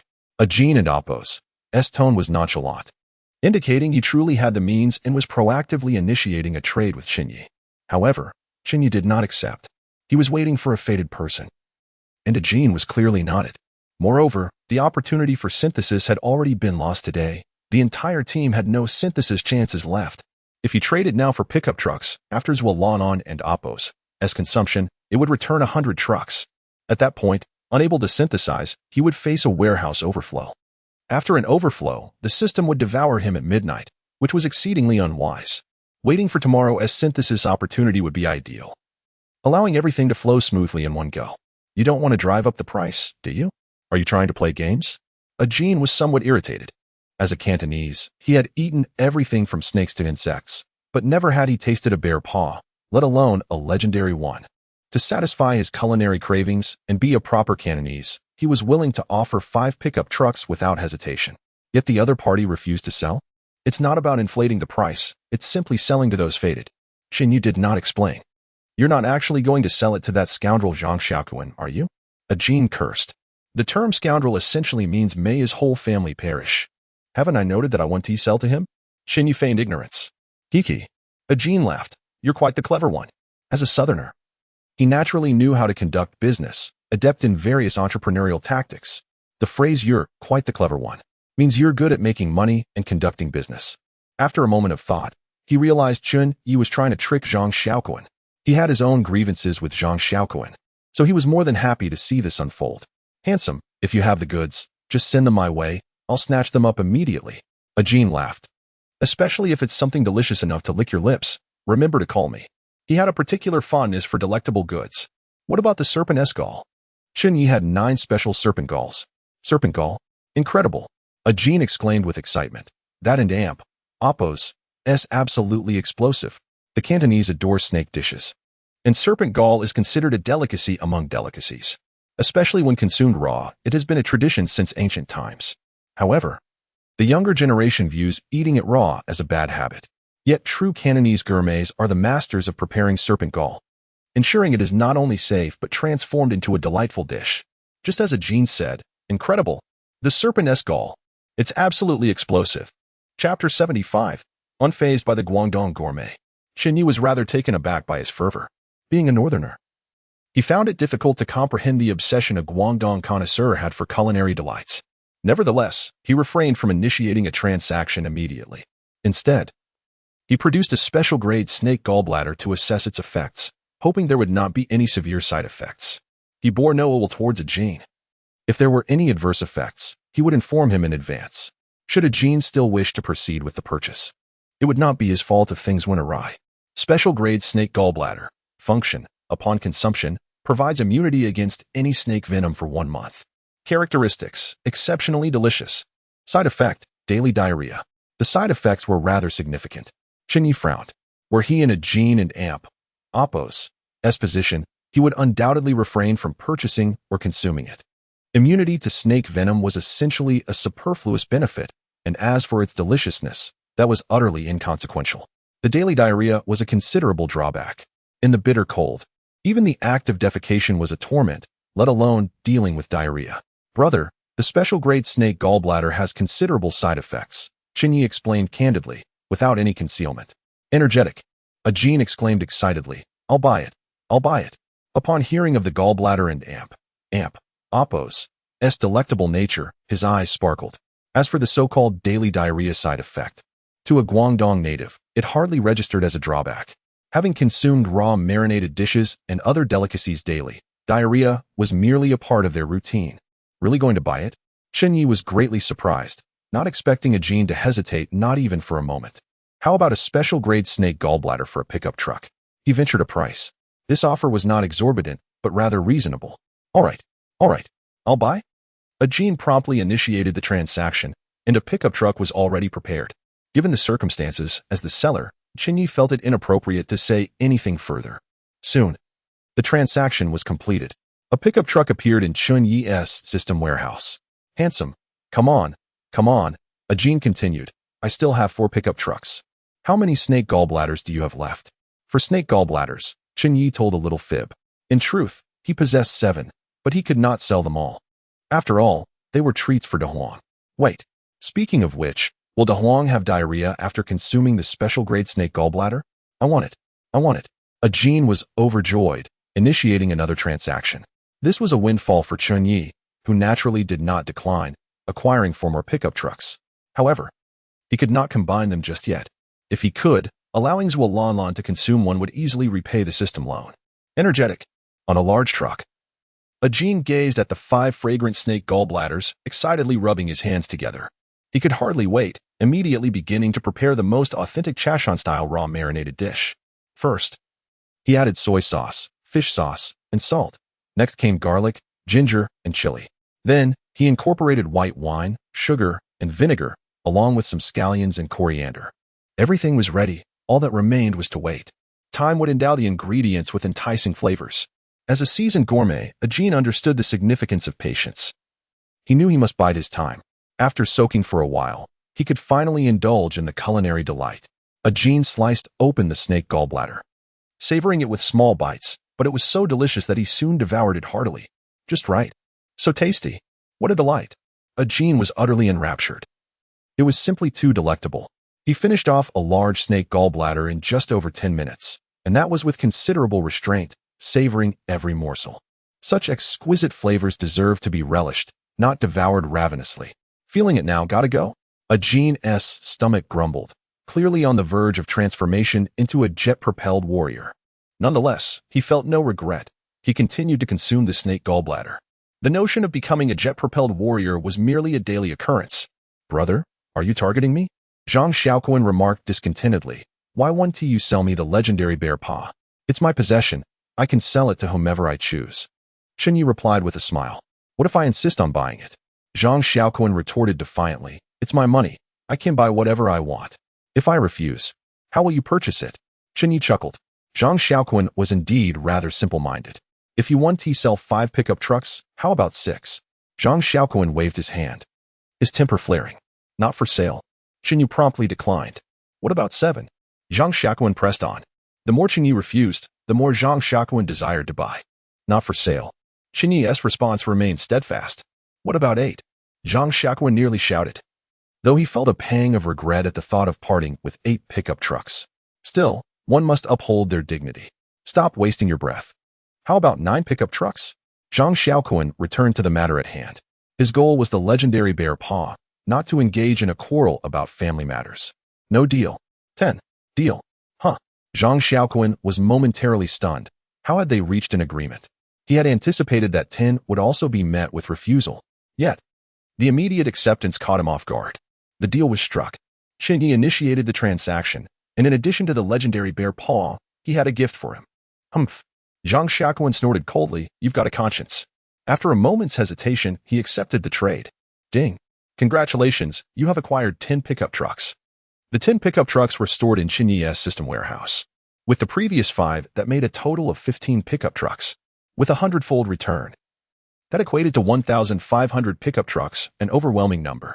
After 3 rounds of synthesis, it would be wow. Too complicated. Chen Ye felt he could hardly keep up. He had always struggled with mathematics and simply could not compute. In any case, he would undoubtedly clear the system loan by tomorrow. Liberating himself from the clutches of the dogged system. The system warehouse was still far too small. Chen Ye felt a wave of melancholy. He needed to upgrade the warehouse. Otherwise, he could not accommodate the supplies, often facing overcapacity, a most distressing situation. By the way, Chen Ye inquired curiously, what special effects does legendary-grade fuel possess? Currently, he had only 25 liters of legendary-grade fuel and no other oil or gas resources. Chapter 76. At your service. Hehe. The legendary bear paw delicacy. Zhang Xiaoquan was overjoyed but restrained himself from opening the box immediately. Inside, not only lay the delectable bear paw, but also a gift from Chen Ye. Presumably some condiments to enhance the flavor of the legendary dish. "Mom, happy birthday," Zhang Xiaoquan proclaimed, presenting the gift to his beloved mother within the confines of their caravan. Why did he spare no expense to acquire the legendary bear paw? It was, after all, his mother's birthday. Today marked a day of trials for her. And as a dutiful son, he felt compelled to present her with a gift, regardless of the cost. In the warm ambience of the caravan, Luo Zijuan was equally elated. The table was adorned with cake, roasted meat, and red wine. Such a grand feast could be deemed luxurious in the survival world. "This bear paw is a legendary delicacy," Zhang Xiaoquan explained. "I've heard that after indulging in it, one feels no hunger for an entire year, and it's incredibly delicious." "Wonderful, wonderful," Luo Zijuan exclaimed. "You are the best, my son. Now let us open it." Zhang Xiaoquan eagerly awaited his mother's reaction, believing she would be filled with joy upon unveiling her son's gift. "Where did you buy this?" Luo Zijuan inquired, delaying the unboxing. Zhang Xiaoquan hesitated, unwilling to lie yet reluctant to mention Chen Ye. His mother should not have any connection to him. All right. Luo Zijuan opened the box, no longer probing further. Yet, she was already aware that the bear paw had been procured from Chen Ye. The news had spread widely, and she had been following Chen Ye's every move. Soon, the box was opened, revealing 2 smaller boxes within. One contained the bear paw, while the other held purple lingerie, clearly visible due to the transparent packaging. Zhang Xiaoquan was momentarily taken aback, his eyes widening in disbelief. Was this the so-called gift from Chen Ye? What on earth was this? "Chen Ye, are you even human? Sending such lingerie to my mother?" He felt a tempest of emotions within, but he dared not reveal his turmoil, forcing a smile instead. "You little rascal. With such filial piety, you remembered your mother's fondness for purple?" Luo Zijuan was instantly captivated by the mysterious purple and forgot all about the delicious bear paw. Eagerly, she took the small box to her bedroom. "Mom." Zhang Xiaoquan wanted to intervene, but found himself at a loss for words. "What's wrong?" Luo Zijuan inquired with a smile. "I'm just going to try it on to see if it fits. Why not eat the bear paw first?" Zhang Xiaoquan awkwardly suggested. "Not in a rush. I'm not that hungry at the moment," she replied, entering her bedroom and leaving the door ajar. Once inside, she hastily unwrapped the box. Why was she so excited? The answer was simple. She knew it was a gift from Chen Ye. After all, the bear paw belonged to him. Her naive son would never think to gift a woman something so intimate, let alone his own mother. Inside the box, alongside the lingerie, was a small card inscribed in Chen Ye's handwriting. "Happy birthday, my little darling." A few simple words sent Luo Zijuan into ecstasy. She clutched the card as if embracing her ideal partner, twirling with joy. He truly remembered her birthday. During their intimate moments, she had told Chen Ye that she didn't wish for gifts, yet here he was, proving that he held her in his thoughts. As for the term little darling, it might sound like an insult, but to her, it was an endearment, and she felt no anger. After calming her excitement, Luo Zijuan donned the purple lingerie. It fit her perfectly, accentuating her exquisite figure. Though the fabric was minimal, it artistically showcased her physical beauty without any hint of vulgarity, instead exuding the charm of a sophisticated woman. Such feminine allure is irresistibly captivating to any man. Standing before the full-length mirror, she admired her flawless form, honed through years of yoga practice. Should I take a picture for my little darling? She mused. He will surely be enchanted. Just then, a thought struck her. Her little darling seemed to have a preference for black stockings. She rummaged for a pair and slowly adorned her legs, allowing the luxurious fabric to envelop her shapely calves. Wait, he likes black stockings. Does that mean I must wear them? Luo Zijuan smirked mischievously, deciding otherwise. If you like black stockings, I shall wear nude ones. Opting for a delicate pair of nude stockings, she painted her toenails a vibrant red, slipping her feet into the soft fabric. The arch of her foot was beautifully defined against her fair skin, revealing intricate patterns and pores. She chose thigh-high nude stockings instead of pantyhose, and for some reason, the contrast added a unique allure to her already stunning legs. After applying a light touch of makeup and a hint of purple eyeshadow, she admired herself in the mirror multiple times until satisfied. She struggled with various poses, finding many too revealing, too serious, or too reserved. After much deliberation, she finally captured a photo that pleased her. Initially, she had considered asking her son to take the picture, but ultimately decided that her final shot was perfect. After all, with her current appearance, it was rather inappropriate for her son to see. How do I look? Beautiful, isn't it, little darling? Luo Zijuan blushed as she lay on the bed, staring at her phone, eagerly awaiting Chen Ye's response, like a love-struck girl. After a considerable wait, Chen Ye finally replied, beautiful. Little darling, it's your birthday, shall we meet? Luo Zijuan sent a voice message, her tone sultry and enticing. Let us meet. Chen Ye promptly activated a date card. Despite having recently fought, his stamina remained high, still at 80%, capable of tackling any challenge. Decline. To Zhang Shaquan's shock, Luo Zijuan selected to refuse. She was the one who initiated the invitation, sent the flirty photo, and yet she was the one to decline? Chen Ye was perplexed. Little darling, I'm sorry, but today, your sister is unavailable. Wearing the lingerie I gifted you, and you say you're unavailable? Chen Ye retorted, little darling. You wouldn't dare betray me, would you? What is wrong with that? Luo Zijuan laughed. Today, I'm spending time with another man. Woman, you're playing a dangerous game, Chen Ye warned coldly. All his women were forbidden fruit. He wouldn't allow anyone else to even glance at them. What's wrong? Are you jealous? Luo Zijuan chuckled, saying, all right, I shall not tease you any longer. I must accompany my son. Every birthday, she dedicated herself to celebrating alongside him. Whether it was her own birthday or his. Legendary bear paw, do not eat that, Chen Ye admonished. I have something far superior for you. Why should I? Luo Zijuan, filled with rebellious spirit, retorted, why must I heed your words? Be obedient. Chen Ye's tone brooked no argument. Have you forgotten what your position is to me? Very well. Luo Zijuan knelt upon the bed, bowing as a servant would to an emperor, and declared, I shall obey. Chapter 77. Accompanying my son and my father gazing at her reflection in the mirror. Luo Zijuan found herself in a quandary. Should she continue to wear her lingerie and skin-tone stockings, or should she change? Without the command of that man, she felt too apprehensive to remove them. After all, she had already declared herself a servant, her body and soul under the dominion of a nefarious man. Ultimately, she chose a well-fitted overcoat to drape over herself, concealing all allure. She paired it with jeans and donned patent leather high heels. Although she wore stockings beneath her pants, no one could perceive her sensuality, leaving her beguiling charm solely for her little adversary. Taking a deep breath, Luo Zijuan entered the room, adopting the stern demeanor unique to a strict mother. Son, it and Oppos, it's your birthday today, and I do not wish to reprimand you, she stated coldly. Have you not spoken incorrectly? Zhang Shaquan lowered his head, acknowledging, I was wrong. Wrong where? Luo Zijuan and Oppos' delicate face bore a hint of frost.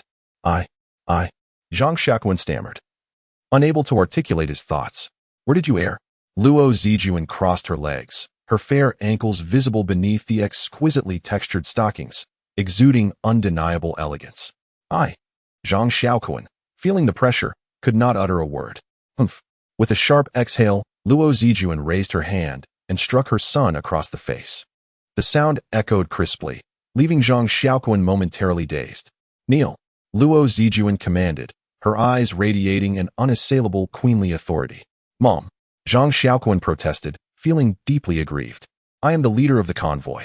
He was no longer a child. He was a figure of significance, commanding dozens of subordinates. Though he could not claim to be invincible, he was indeed a noteworthy individual. Being struck was one thing, but kneeling like in childhood was another matter entirely. Then are you still my son? Luo Zijuan fixed her gaze upon him, her voice icy. Zhang Xiaoquan dared not meet his mother and Apos' eyes, exhaling a resigned sigh as he knelt obediently. Seeing this, Luo Zijuan and Apos' expression softened slightly. Mother, I am your son, and that can never change. Even if I were to become an emperor, I would still be your son.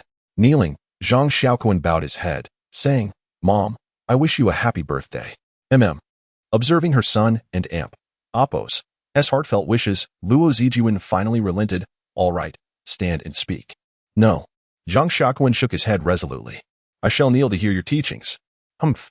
You are quite the orator, Luo Zijuan teased, gently poking his forehead with her delicate finger, her expression filled with affection. Mom, are your legs tired? Zhang Xiaoquan offered. Let me massage them. He began to knead her legs, and Luo Zijuan allowed him to continue, finding it quite pleasant. Son, the lingerie is quite lovely, but please do not gift it to me in the future. It is simply not appropriate, and the style does not suit me. I am a rather conservative person. Such scant fabric is unacceptable, Luo Zijuan advised earnestly. To maintain the Fade, she could not let her son know that this lingerie was a gift from Chen Ye. Should he discover its origin, he would undoubtedly insist she discard it, which she vehemently wished to avoid. Therefore, she had to put her son through some discomfort while executing a flawless performance, which included reprimanding him and even striking him. Understood. Zhang Xiaoquan gritted his teeth. Forcing a smile, his thoughts filled with curses for Chen Ye. Were it not for Chen Ye and Apos' meddling, he would not be in such a predicament. Enough. Let us eat cake. Luo Zijuan yawned, as she had other matters to attend to, needing to balance her time with both her son and her father. Are we not having the legendary bear paw? Zhang Xiaoquan inquired, puzzled. Bear paw? Surely it is far superior to cake, Luo Zijuan remarked. I am not eating it. She replied impulsively. Your father forbids it. What? Zhang Xiaoquan's mind raced. My father? Hasn't he been gone for many years? Cough, cough. Luo Zijuan cleared her throat. All right. Let us eat cake. Mom, do you miss Dad? Zhang Xiaoquan ventured, thinking himself clever. I do not even know who your father is. Luo Zijuan rolled her eyes, exasperated. Huh. Zhang Xiaoquan felt a wave of disbelief wash over him. Was his mother's life so indiscriminate? Had she played with so many men that she no longer knew who his father was? No, no, no. I cannot accept that my mother, who is as pure as snow, could possibly be a promiscuous woman. What? Luo Zijuan clarified. You have no father. I conceived you via artificial insemination. She had applied for sperm at a bank, and as for whose it was, she herself was uncertain. Oh, Zhang Xiaoquan realized, so he was fatherless? A strange feeling settled in his heart, as if he had been insulted. After a considerable pause, he accepted this revelation and silently began to slice the cake. After Luo Zijuan blew out the candles and enjoyed her cake, she rubbed her forehead and retreated to her bedroom for some rest. Zhang Xiaoquan massaged his knees and began to indulge in the legendary bear paw. His mother still loved him, saving such a delightful delicacy solely for him. The effects aside, the legendary bear paw was simply exquisite. Given their affluent family background, he had savored many rare delicacies. Yet nothing had ever compared to the astonishment he felt at the taste of this bear paw. It was so delicious that he no longer harbored resentment towards Chen Ye. Initially, he had yearned to exact vengeance upon Chen Ye, but now, reflecting on the exquisite treat provided, Chen Ye seemed considerably more endearing. Previously, he had lamented the loss of 10 pickup trucks, but now he felt no sorrow whatsoever. The flavor was intoxicating, utterly mesmerizing. Luo Zijuan tossed and turned in bed, awaiting Chen Ye and Apos' invitation. However, he remained unresponsive, leaving her in a state of vexation. Hey, would you like to meet? She asked candidly, having completely shed her earlier demeanor of restraint and severity in front of her son, transforming into a figure of soft allure. Are you not with your son? After a lengthy wait, Chen Ye finally responded. Is it over so soon? It is over, Luo Zijuan replied with a playful laugh. Sister is all set. Come. Sorry, I am busy. Chen Ye declined this time. Why is that? Luo Zijuan felt frustrated. Is it because I rejected you before? That seems rather petty. Not at all. I genuinely have matters to attend to. Chen Ye was not so small-minded, but time was of the essence. Very well. Luo Zijuan sighed. Then do what you must. If you require any assistance, feel free to ask. Initially, she had hoped to indulge in some flirtation, especially since it was her birthday, a night meant for warmth and beauty. Yet, after pondering, she decided against it. She was not a young girl, and did not wish to appear overly clingy, lest she become a nuisance. Assistance. Chen Ye suddenly inquired, would you be willing to become my teammate? If she could become his teammate today, Chen Ye could utilize her synthesis opportunities to alleviate many troubles.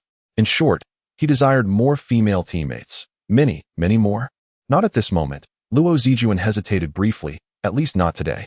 This is a significant matter, and she has yet to contemplate it thoroughly. She is not a mere girl. She is a woman of experience, burdened with numerous concerns. There are many factors to consider, and it is impossible for her to simply follow Chen Ye impulsively out of love. Although deep within her heart, she yearns to be with Chen Ye every single day. Chapter 78. The Legendary Flame Ability Fruit. Well, Chen Ye did not press the issue, but mischievously remarked, I'll ask you in bed next time. With a playful jab, Chen Ye was determined. With his titanium alloy determination, how could he not win her over? Surely, he would have her calling out in no time. Uncomprehending. Luo Zijuan sent a bewildered emoji, feigning innocence, as if she didn't understand. I have a race against Zhang Xiaoquan. Chen Ye chuckled. How about I make you my wager? Betting on a race involving one's own mother was indeed a matter of life and death. Humph. Luo Zijuan scoffed. What do you take me for? Clearly displeased. What do I take you for? Chen Ye grinned. Aren't you my enchanting little minx? Pa, pa, pa. Luo Zijuan retorted. I am a dignified mother. Dignified? Chen Ye laughed. Only in public, behind closed doors you are quite the wild one. In short, quite the contrast. Regardless, he was determined to win against Zhang Xiaoquan. I and Oppos, LL win you over as well. Humph. Luo Zijuan said haughtily, I still Don and Oppos. T believe you can defeat my son. What if you lose? Lose. Chen Ye shook his head. I cannot possibly lose. Even if I am uncertain of how to win, I am absolutely certain I will not lose. With my intelligence, how could I falter? What? You think you can rely solely on luck? Nonsense. I, Chen Ye, have reached where I am today through sheer effort and determination. My achievements are undeniable monuments of my labor. If you lose, you will be mine, Luo Zijuan said in a mock-serious tone. You and Amp. Oppos. LL be my slave, bound in my bedroom, never to see the light of day. How cruel. Chen Ye exclaimed, surprised to discover this queenly side of the alluring woman. No food for you. And you'll have to call me mother. Luo Zijuan threatened. If you don't, I will drain you completely. And if I do? Chen Ye asked, trembling with trepidation. Then I will drain you even more, Luo Zijuan declared ominously, using all means necessary. Hiki. Chen Ye chuckled wickedly, just don't find yourself begging for mercy. This woman. How daring. Simply defying all norms. Who was truly afraid? Luo Zijuan was caught up in her own bravado, filled with confidence. If you can, come now. Previously indifferent. She now yearned for the challenge. If Chen Ye truly sought her out, she would immediately acquiesce, allowing him to witness what it meant to face a strict mother. Hee. You can hold on. Chen Ye deliberately said, I am currently indisposed. With that, he logged off, watching Chen Yu and Oppos, as avatar fade to black. Luo Zijuan felt a sense of loss. With no other choice, she washed her hands, gathered some hygiene supplies, covered herself with a blanket, and activated manual mode. Could she find solace? Only through self. In matters of women, Chen Ye had always been indifferent. For men, the most crucial aspect remained their career. Chen Ye delved into the study of legendary-grade fuel, the most vital element in the survival landscape of the road. Item. Fuel. Grade. Legendary. Thermal efficiency. 6,000 kilometers per liter. Based on the current vehicle of the host. Usage requirements. Special grade engine. In disbelief, Chen Ye was astounded. The thermal efficiency was terrifying. Previously, 2,500 liters of ordinary fuel could only propel him for 6,000 kilometers. Now, 1 liter could achieve such a feat? The efficiency had skyrocketed by an unbelievable factor. Though it was only 25 liters, Chen Ye had essentially attained fuel freedom. No longer would he fret over mileage and fuel. Moreover, he still had a solar charging system. With the vehicle upgraded, the solar charging system continued to provide power. Wait. Amidst Chen Ye's elation, he suddenly realized something was amiss. A special grade engine was required? This meant that a standard engine could not utilize legendary grade fuel? Was this not absurd? Without a special grade engine, his 12-wheeled truck could not employ legendary fuel, and he had no backup fuel. Was he to be stranded? Of course, he wouldn't be entirely grounded. Chen Ye had numerous methods to procure fuel. However, without a special grade engine, the inability to utilize legendary grade fuel was indeed frustrating. What grade was the engine of his 12-wheeled truck? Chen Ye promptly checked. Vehicle, 12-wheeled truck. Engine, V12 engine. Grade, super. Wait a moment. Chen Ye was thrilled. Was it indeed a super engine, one of a higher grade than a special engine? Thus, the earlier dilemma was resolved. Chen Ye quickly refueled with the legendary grade fuel. Ding. Congratulations on successfully refueling with legendary grade fuel. Ding. Congratulations on acquiring vast mileage. Ding. Please calculate your specific mileage. Ding. The legendary grade fuel and super grade engine have triggered a chemical reaction, granting the added feature, super acceleration. Ding. Engines of various grades and types may react with legendary grade fuel. Specific features await your exploration. Listening to the series of notifications, Chen Ye couldn't suppress his grin. Super acceleration?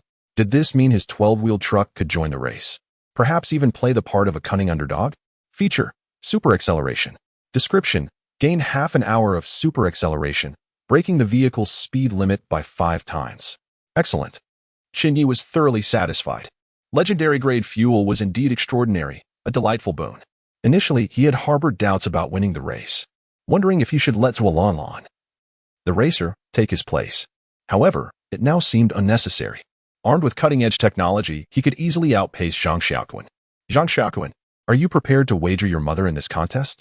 Now, only one legendary item remained. Chen Ye retrieved the legendary grade flame ability fruit. Until now, he had not awakened any abilities, despite consuming numerous fruits. This legendary grade flame ability fruit was certain to yield results. Zhang Xiaoquan had awakened abilities, and even his stunningly beautiful and youthful mother had. How could he fall behind? He must awaken. In such a harsh world, lacking abilities felt profoundly insecure. View description. Chen Ye commanded. Item, flame ability fruit. Grade, legendary. Function description. Upon consumption, guarantees a 100 awakening of flame-type abilities, with specific abilities determined at random. Chapter 79. Chen Ye becomes the supreme boss. Indeed, Chen Ye was most satisfied. His long wait and arduous synthesis had not been in vain. The legendary grade flame ability fruit had lived up to his expectations. Although the specific nature of the flame ability remained unknown, it only added to the thrill of unboxing. With his mouth agape, Chen Ye prepared to consume the flame ability fruit. However, a sudden wave of caution washed over him, compelling him to reconsider his impulsiveness. Come over here, you three, Chen Ye beckoned. Zualanlan, Tang Shueyo, and Huang approached his side. I am about to ingest the flame ability fruit, which may lead to unpredictable consequences. Chen Ye explained. There is a possibility I might faint, so be prepared. Previously, Tang Shueyo had succumbed to unconsciousness, and Chen Ye feared a repeat of that experience.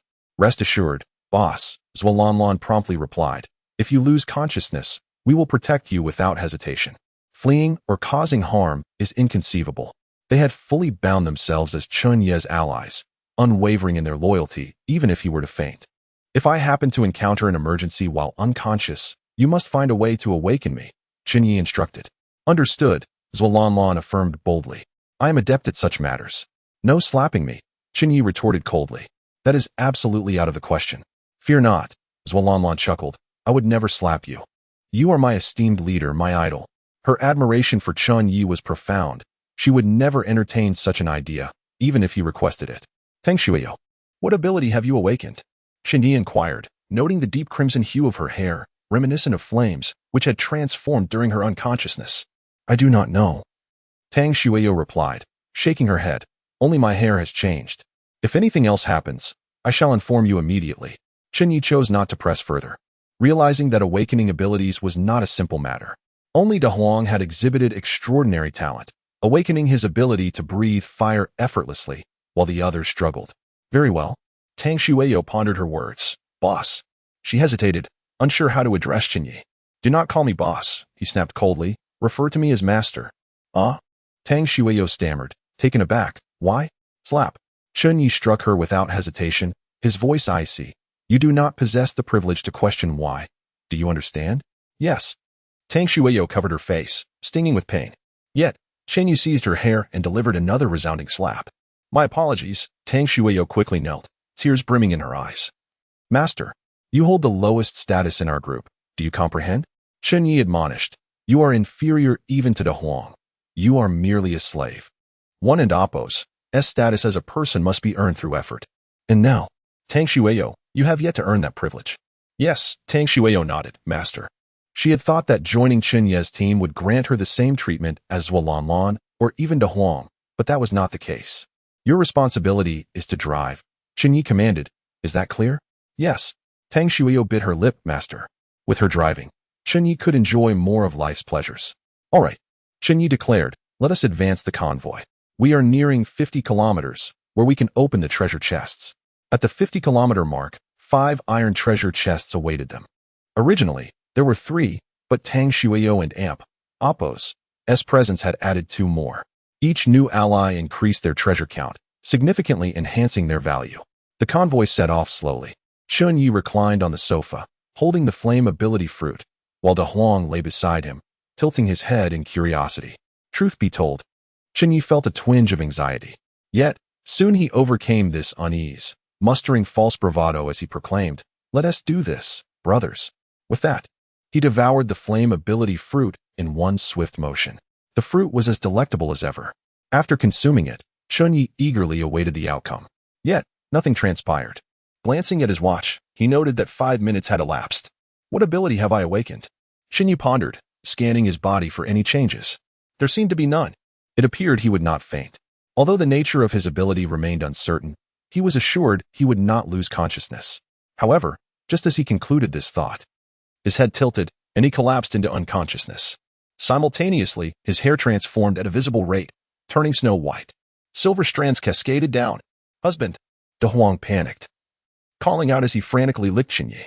Yet, no matter how fervently he tried, it was futile. Chen Ye lay still, like a corpse. Morning! Morning! Chen Ye had consumed the legendary grade flame ability fruit, becoming the first and only individual in the group to do so. This triggered a special event reward. Upon awakening, Chen Ye would receive an S-grade super ability. All players were now permitted to hunt Chen Ye. Anyone who succeeded in killing him would acquire this S-grade super ability. In addition to vast resources and vehicles, they would also gain the permanent title, Hunter of the Child of Fortune. Survivors, commence your revelry. Suddenly, blood-red system notifications flooded the chat group, shaking everyone to their core. Regardless of what they were engaged in, whether in moments of intimacy or mundane activities, they ceased their actions, staring blankly at the announcements. Good heavens! They exclaimed. To kill Chen Ye not only grants immense resources, but also the chance to acquire an S-grade ability? Chen Ye has become the ultimate boss. Everyone felt envious, exhilarated, and ecstatic. Where is the great benefactor Ye? I wish to thank him in person. Yes, yes. I too wish to express my gratitude for allowing me to survive thus far. Everyone, we cannot act this way. The great benefactor Ye has saved our lives. How can you hunt him? Silence, you pious fool. What do you mean by saved our lives? He merely sold us some meat. Indeed, we engaged in fair trade. Right. I believe we need not thank him. He should be the one expressing gratitude to us. Do not thank us. Without us, his hunted meat would spoil. Indeed, we have nurtured Chen Ye, not the other way around. Brothers, you speak the truth. Enough said. Where is Chen Ye? I wish to thank him. Chen Ye? I see him as Chen Dog. Great benefactor Ye? I perceive him as the greatest villain among us. Indeed, he is the true villain. Killing him is a righteous act. In this moment, the baseness of human nature was laid bare. Everyone frantically searched for Chen Ye's whereabouts, utterly devoid of conscience. There was no turning back, for the rewards were simply too great. Chapter 80. Indeed, the young lad is quite the eccentric. The snow tires skidded across the icy expanse, abruptly coming to a halt. Zuolanlan engaged the reverse gear, pressing the accelerator with fervor. As the navigator, she had always adhered to Chen Ye and Oppo's commands, propelling them towards their destination at 50 kilometers. Just as they were nearing their goal, devastating news reached them. In a frenzy, she maneuvered closer to the 12-wheeled truck, which had already come to a stop. The driver, Tang Shuiyo, had halted immediately, aware of the imminent danger approaching. It was imperative that she and Zuolanlan conferred thoroughly.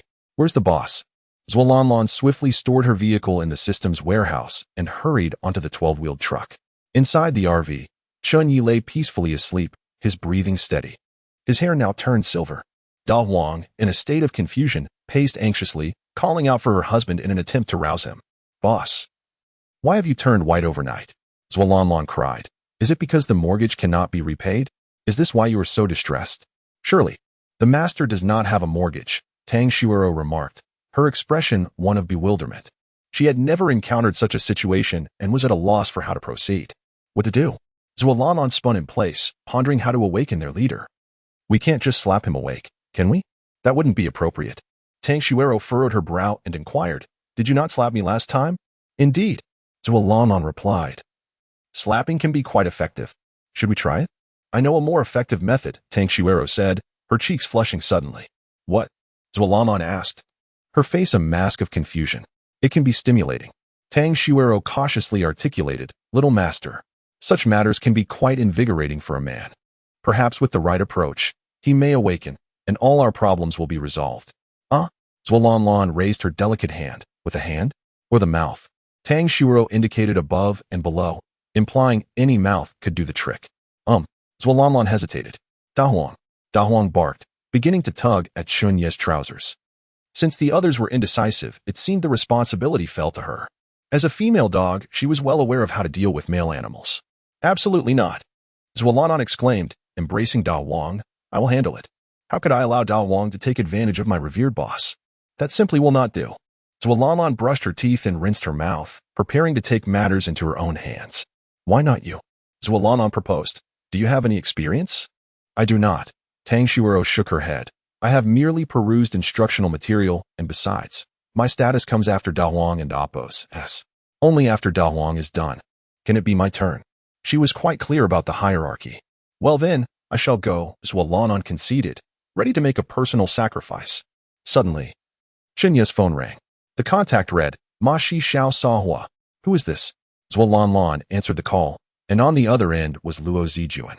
Her expression was grave as she coldly inquired, What is Chen Ye's condition? You are. Ma Shi Xiao Hua. Zualanlan coughed a few times, feeling it appropriate to address her as teacher. What nonsense is this? Luo Zijuan snapped. I asked you a question. How is Chen Ye? He is in a coma. Zualanlan replied. Nothing else to report. Drive. Luo Zijuan commanded. Start the 12-wheeled truck. All the vehicles Chen Ye has are clearly listed in the group chat. Why? Zualanlan questioned, perplexed as to why she should follow her orders. Enough chatter. Luo Zijuan barked. Execute the command immediately, or you won and Appo's. Know how you perished. Taken aback, Zualanlan quickly urged Tang Shuero to drive. Accelerate. Remember, do not stop, no matter the circumstances. Do not halt. Luo Zijuan advised. Every individual is now an enemy. Only by accelerating can there be a chance for survival. Why? Zualanlan was baffled. How could they accelerate in the face of such peril? Silence. Luo Zijuan scolded. Follow the orders. She had no time to elucidate. The truck roared to life. It began to accelerate. Initially, Tang Shuero was bewildered, but gradually, the truth dawned upon her. Stopping meant becoming a sitting duck, completely doomed if surrounded. However, if they maintained speed, the weight of the 12-wheeled truck would allow them to overcome any obstacle. No pitfall or vehicle could impede this formidable beast. Its massive tires were virtually immune to nails. Those who dared to obstruct would pay a bloody price. Good. Luo Zijuan continued. What weapons do you possess? Inform me. Shuden and Amp. Appo's. We prioritize waking the boss. Zualanlan urged anxiously. It will take time for him to awaken.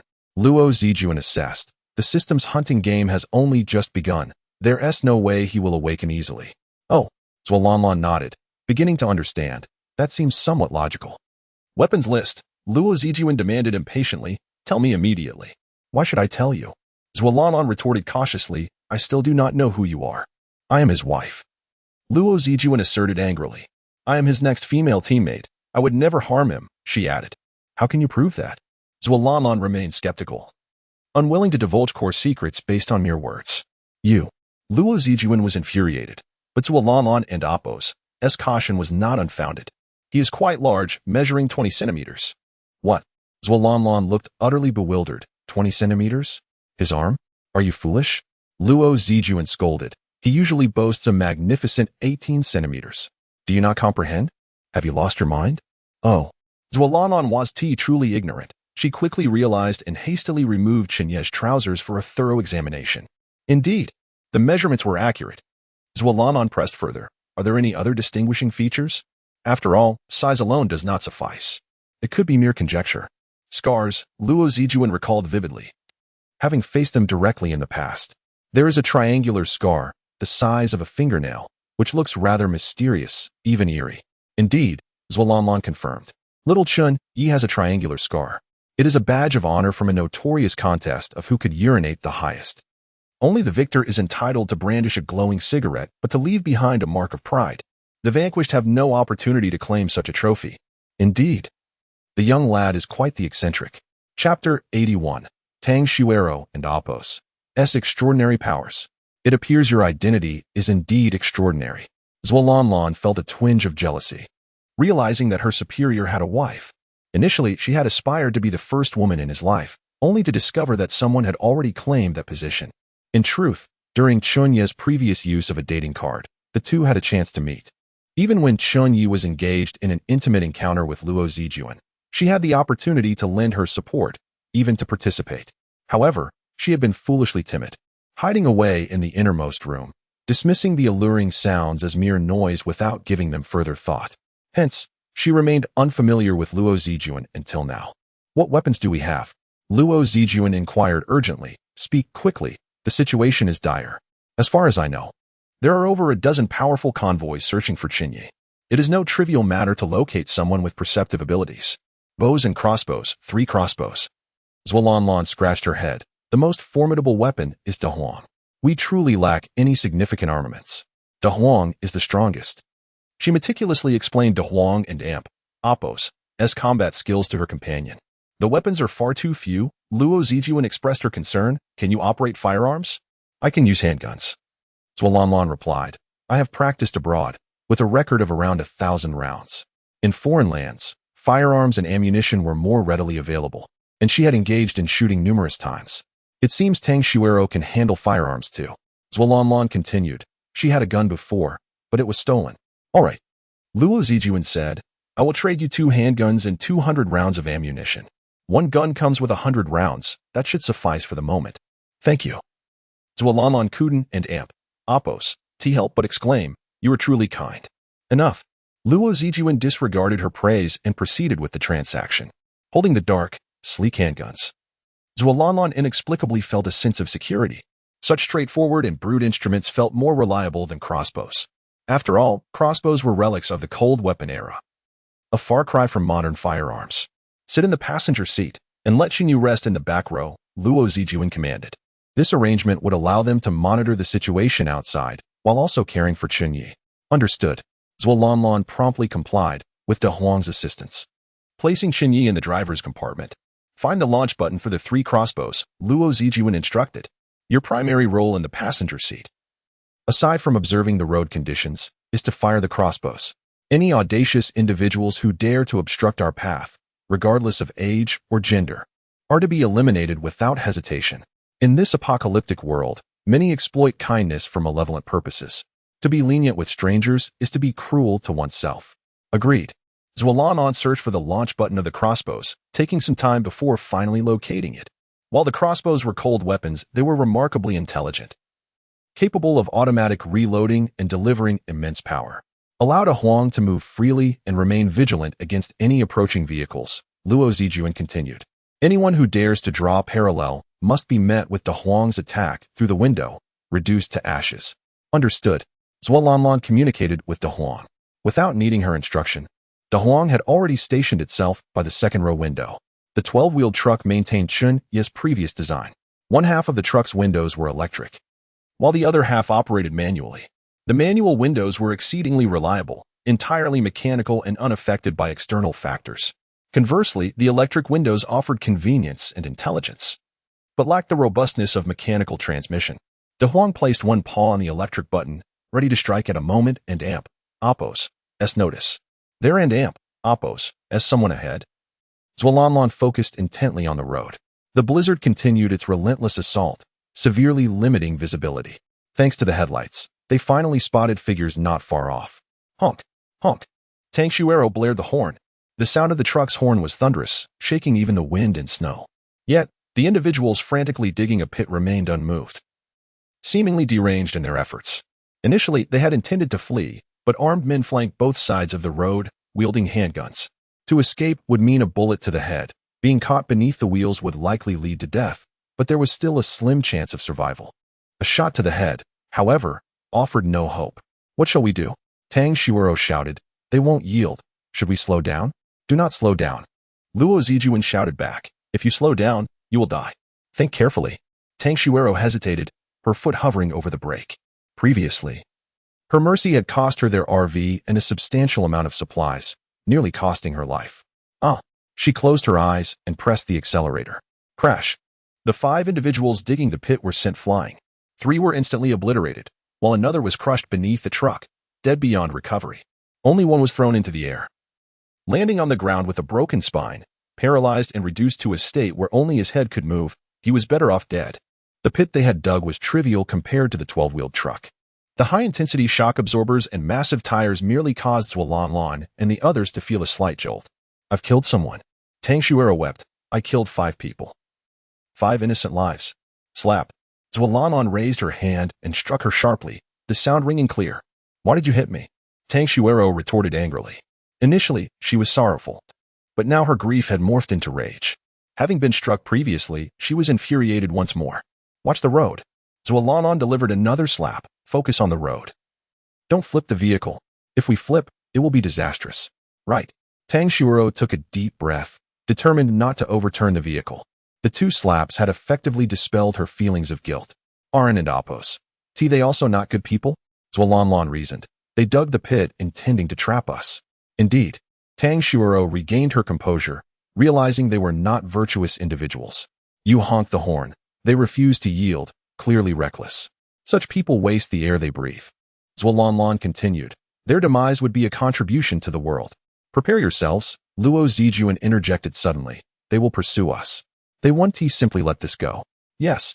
Tang Shuoro and Apos' eyes glinted with determination. They are already on our tail. On our tail?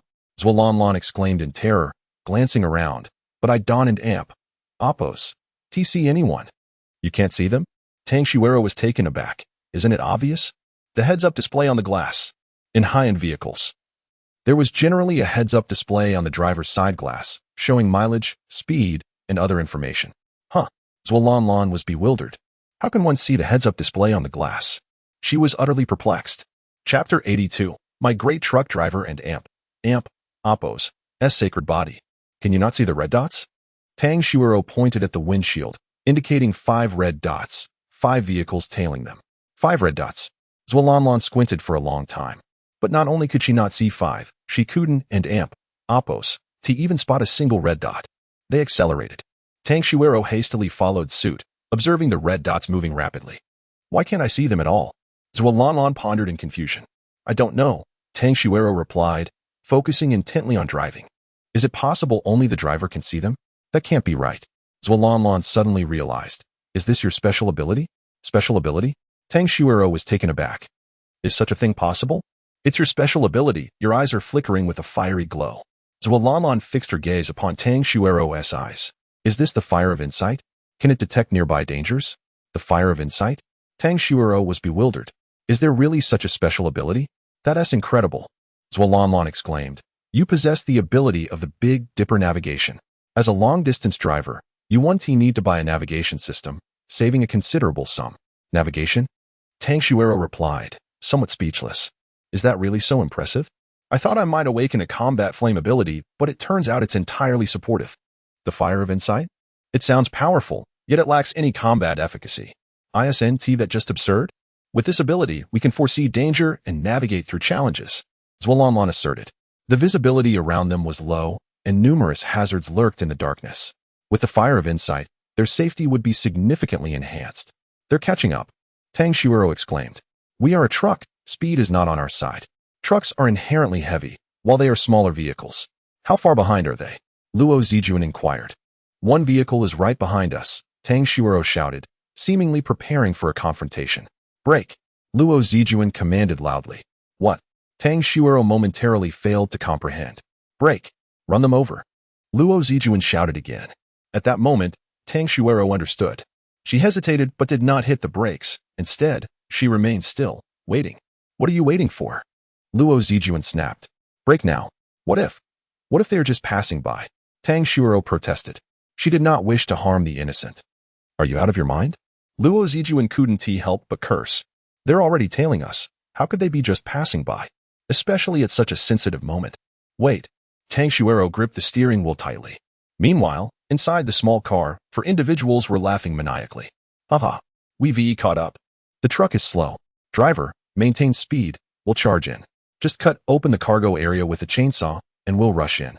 One man, with a rope tied around his waist and a chainsaw in hand, climbed onto the front hood. The chainsaw roared as it sliced into the truck's cargo area. With their speeds nearly equal, the two vehicles appeared almost motionless. Awesome. One man brandished a long knife, declaring, once I get inside, I'll take out Chen Ye's two female companions first. Hey, big brother, I want to cook. Another man with a pointed face prepared a crossbow, ready for battle. Don't worry, there will be enough for you. The man also climbed onto the front hood, eager to rush through the opening once it was created. Big brother, I heard that Chen Ye's a fool and has a dog. The pointed-faced man chuckled. We could have dog meat hot pot. Delicious. The men laughed heartily, reveling in their plans. At that moment, Tang Xuero noticed more red dots appearing. People. She immediately sensed something was amiss. Had they climbed to the back of the truck? Not only could she perceive vehicles, but she could also sense individuals. Smaller red dots, significantly smaller than the vehicles, appeared at the rear of the truck. Bad guys. Zhuolanlan shouted. It was clear who the good and bad were. Good people wouldn't be climbing onto someone else's vehicle. The bad guys deserve to die? Tang Xuero gritted her teeth and slammed the brakes. The rapidly spinning wheels created immense friction, causing the speed to plummet. Bang! The pursuing car was crushed, crumpling beneath the truck, reduced to a heap of scrap metal. The three individuals on the front hood were ground to pulp. The driver could not escape either, his hands clinging desperately to the steering wheel. Smack! Tang Xuero slapped herself hard across the face, her strength immense. No one needed to hit her. She was punishing herself. I'm so foolish, Tang Xuero scolded herself. I still haven't learned my lesson. Because of my compassion, I lost my RV and nearly my life. And yet I still allow my kindness to overflow. It's all right, Zhuolanlan comforted. Just don't be so compassionate in the future. They still had 4 more vehicles closing in quickly. Luo Zijuan continued to direct, prepare for battle. The 3 crossbows can be fired backward, Zhuolanlan stated. By coordinating with the rearview mirror, we can easily eliminate them. The crossbow's range is effective both forward and backward, she added. Good idea, Luo Zijuan nodded.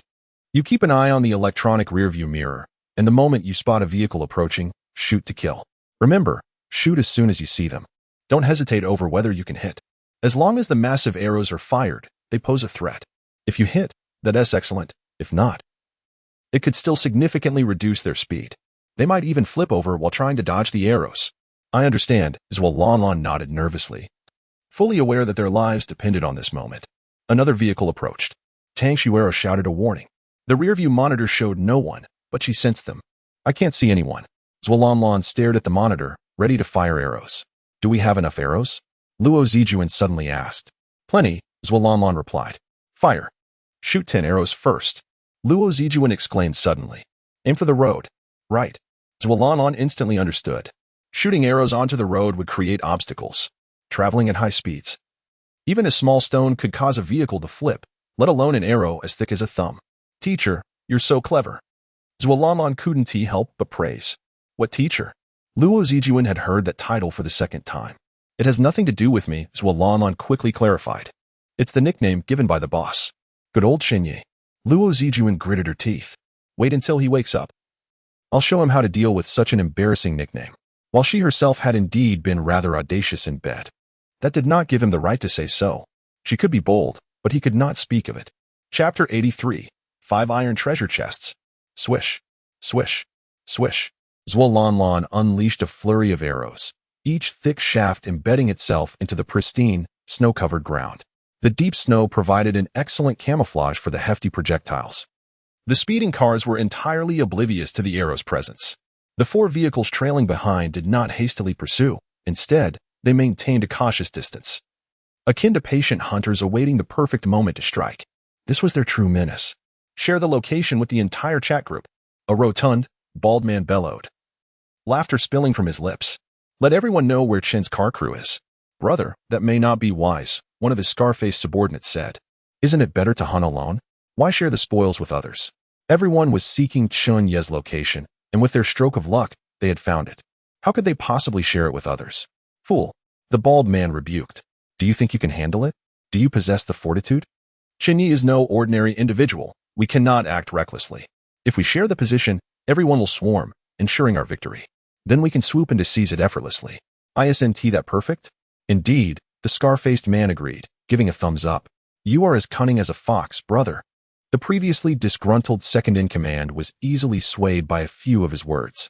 It must be said, a clever mind is a rare gift. This bald man indeed had something extraordinary about him. Don't use idioms if you lack education. The bald man scolded. I am simply resourceful. Yes, yes, the scar-faced man replied. I will share the location immediately. Soon, their position was disseminated across the group. Initially, everyone had been aimlessly searching like headless flies, but unexpectedly, someone had shared the location. Regardless of its authenticity, they rushed over without hesitation. Even if it were a ruse, they had to take the chance. What if it were true? Mr. Chen, I must thank you. If it weren't for your cheap meat, I wouldn't have made it this far, the bald man chuckled, stroking his shiny head. Rest assured. If you fall into my hands, I will ensure your end is swift and painless. Suddenly, a thunderous crash erupted. The leading two vehicles flipped over. Having lost control due to excessive speed, they soared through the air, tumbling several times before crashing heavily onto the ground. Several unfortunate souls who had not buckled their seatbelts were violently ejected, meeting dire fates. Even those who were secure did not fare well. The vehicles crumpled into twisted metal, rendering them nearly unrecognizable. One sturdier vehicle remained intact, yet it was engulfed in flames as bloodied men clawed their way out, barely clinging to life. Stop the cars! The bald man roared, his frustration palpable. We've only 4 vehicles, and now 2 are wrecked. This is unbearable. The remaining 2 vehicles screeched to a halt, leaving long black skid marks on the snow-covered road. The lead car collided with a thick arrow embedded in the ground, but due to its reduced speed, it incurred no damage. Damn it, the bald man lamented. I knew Chen, you must have a backup plan, a trap laid out. What do we do now, brother? The scar-faced man asked anxiously. If we don't chase now, we may lose them entirely. That is still risky, the bald man retorted. Drive slowly, use high-powered flashlights, and avoid flipping the car again. No matter the potential gain, we cannot afford to lose lives. If someone dies, everything is lost.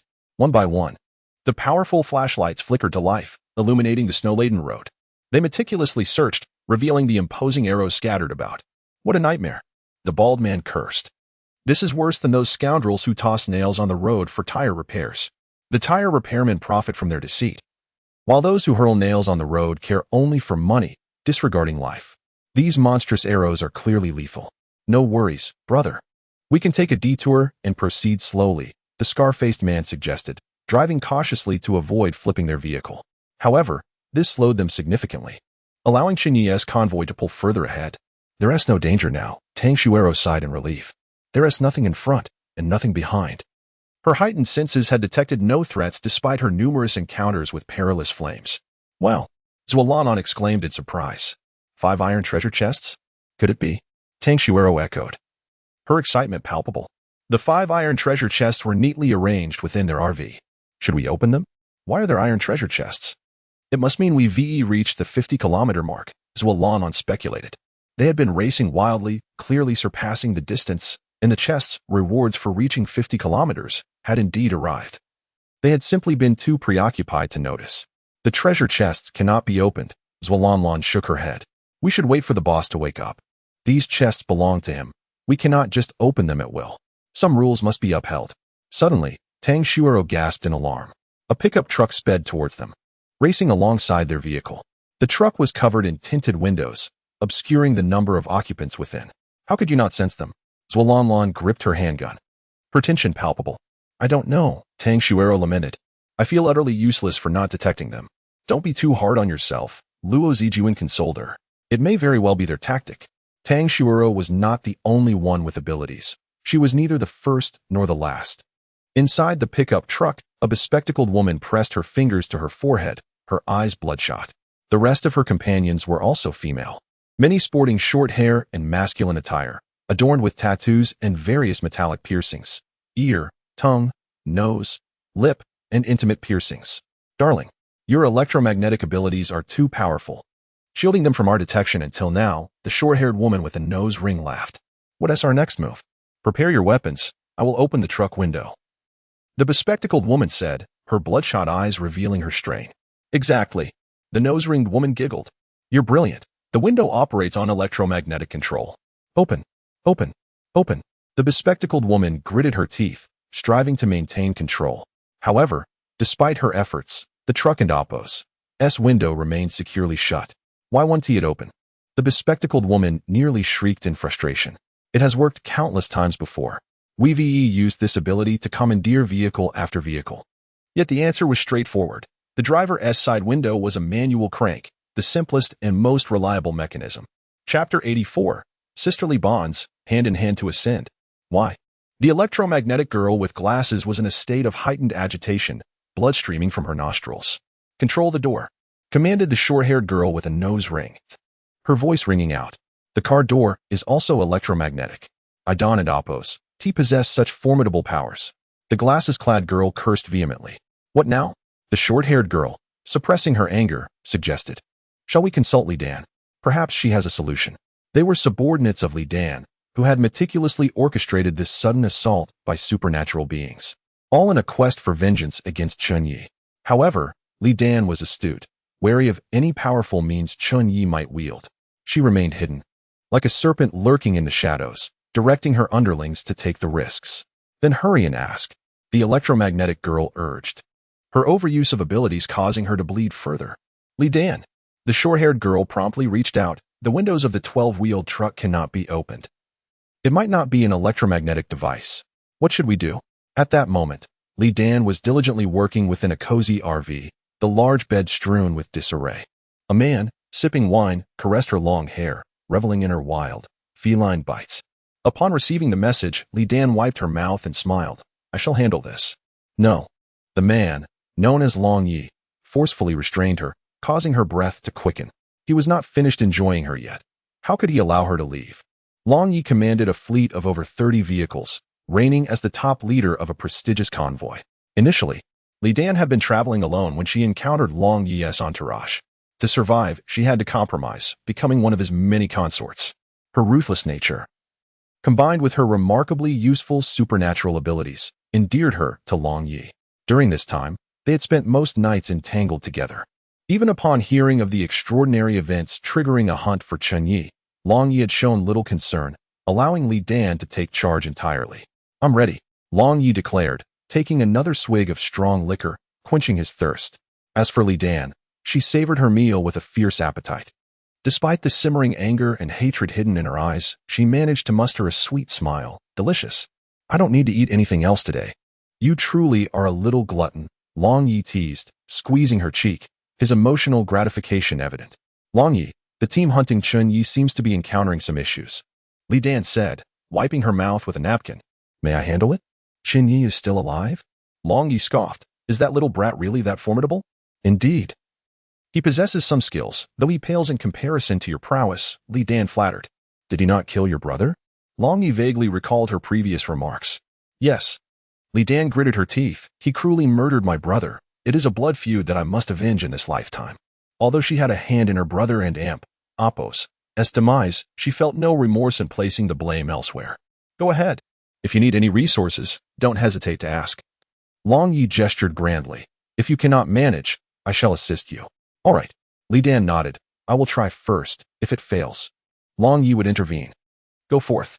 Long Yi commanded, sipping on his Mount I, let the dancers in. Understood. Li Dan exited the RV, where several women clad in ancient attire awaited her. They were all stunning beauties from top dance schools, some even noted dancers, now reduced to mere playthings for Long Yi, receiving no salary, merely provided with food and lodging. What is the commotion? Li Dan entered her RV and immediately adopted a serious demeanor. Report the situation. The short-haired girl recounted the events. They had made several attempts, yet the truck windows remained sealed. If this continued, they would exhaust their fuel and have to retreat. Fools. Li Dan scolded. The driver's side window won't open. Try the passenger side. Are you brainless? A little ingenuity should tell you what to do. Upon hearing this, the short-haired girl realized, you're right. Without hesitation, she gently pressed the brake, moving to the other side of the 12-wheeled truck. Open, open, open. The electromagnetic girl shouted as the window began to lower. Buzz. The electromagnetic devices whirred to life, and the window descended gradually. Impressive. The short-haired girl shook her head in disbelief, her large nose ring swaying rhythmically. What are you all waiting for? Grab your weapons. Forward, forward, forward. In the back, 3 women with vividly colored hair sat, all adorned in Halloween-like makeup, brimming with excitement. Kill, kill, kill. Armed with daggers and rusty hooks, they ventured to climb onto the truck. Yet, what awaited them were the ominous black muzzles of guns. Bang! A gunshot rang out. At such close proximity, the sound alone jarred them senseless. A bullet pierced the head of a green-haired woman, transforming her into a true Halloween specter. Goodness! The short-haired girl yelled, they have artillery. Instinctively, she swerved the steering wheel, narrowly avoiding a disastrous crash. Had she not braked in time, it would have been a fatal encounter. Quickly gaining distance, the opposing force did not pursue, realizing ammunition was precious and not worth wasting. We cannot win. The short-haired girl cursed. The bitches in the truck have artillery. 1 shot, 1 kill. The body of her fallen comrade remained in the back seat, head lodged in the window, bouncing crazily with the speeding vehicle, blood and brain matter splattering everywhere. This was true death metal rock. Armed? Li Dan clenched her teeth. Chen Ye. You truly have an arsenal. At the moment the window opened, she had thought success was within reach, only to be met with a mere peanut. Retreat. The short-haired girl shouted, we can't manage this. Do not retreat. Li Dan commanded, open the back window, they cannot hit you from there. The distance between the truck and Oppo's rear and front is considerable, and their firearms have limited effectiveness. Are you mad? They have guns. The short-haired girl retorted angrily. Even if we manage to get up there, we'll be gunned down one by one. Who said you had to go up? Li Dan scoffed. I'll send a grenade your way. Goodness. The short-haired girl exclaimed, brilliant. Once the window is open, toss in a grenade, and we can safely eliminate them. Simple and brutal, they faced no immediate danger. Once they captured Chen Ye, they would ensure he was tormented under her command. Li Dan gritted her teeth. You must video the entire ordeal. We shall inflict merciless torment. Agreed. The short-haired girl laughed. I'll squeeze him dry for you to roast. With that, she sped after the truck, while the electromagnetic girl wiped her nosebleed and continued to manipulate the window. Buzz. The electromagnetic device whirred to life once more. The car window slid open again, revealing a large dog before them. De Huang stood poised and ready. Ha. The short-haired woman with a nose ring chuckled, foolish dog. Look at this. She brandished the fragrant melon grenade recently transmitted by Li Dan, flaunting it with unwarranted pride. 250. De Huang retorted. What the hell? Exclaimed the short-haired woman in astonishment. Can it talk? Whoosh. A torrent of flames erupted from De Huang's mouth. What the hell? The short-haired woman gasped again. It can breathe fire? Whoosh. Another burst of flames. Whoosh. Whoosh. Whoosh. Wave after wave of fire engulfed her before she had the chance to throw the grenade, reducing her to mere charred remains. The entire vehicle transformed into a massive inferno, racing through the icy landscape, melting heaps of snow. Boom. A deafening explosion followed as the car collided with a stone pillar, erupting in a fiery blaze. Inside, the sisters, hand in hand, ascended together to the heavens. Sisterly bonds run deep. Chapter 85. I shall guard my brother's safety. It is De Huang. Li Dan seethed with rage. That wretched dog. She had encountered De Huang before, but never did she anticipate that this time it would be De Huang's blundering that would lead to her downfall. What to do? What to do? She felt as if she might explode with anger. She had dispatched superpowered individuals, yet they had failed to accomplish their task. It must be noted that this was while Chen Ye remained unconscious. If he were awake, the situation would surely have been more challenging. What happened, my dear? Long Yi entered with a jovial smile, his lips glistening with grease, clearly having indulged in a hearty meal. Failure, Long Yi.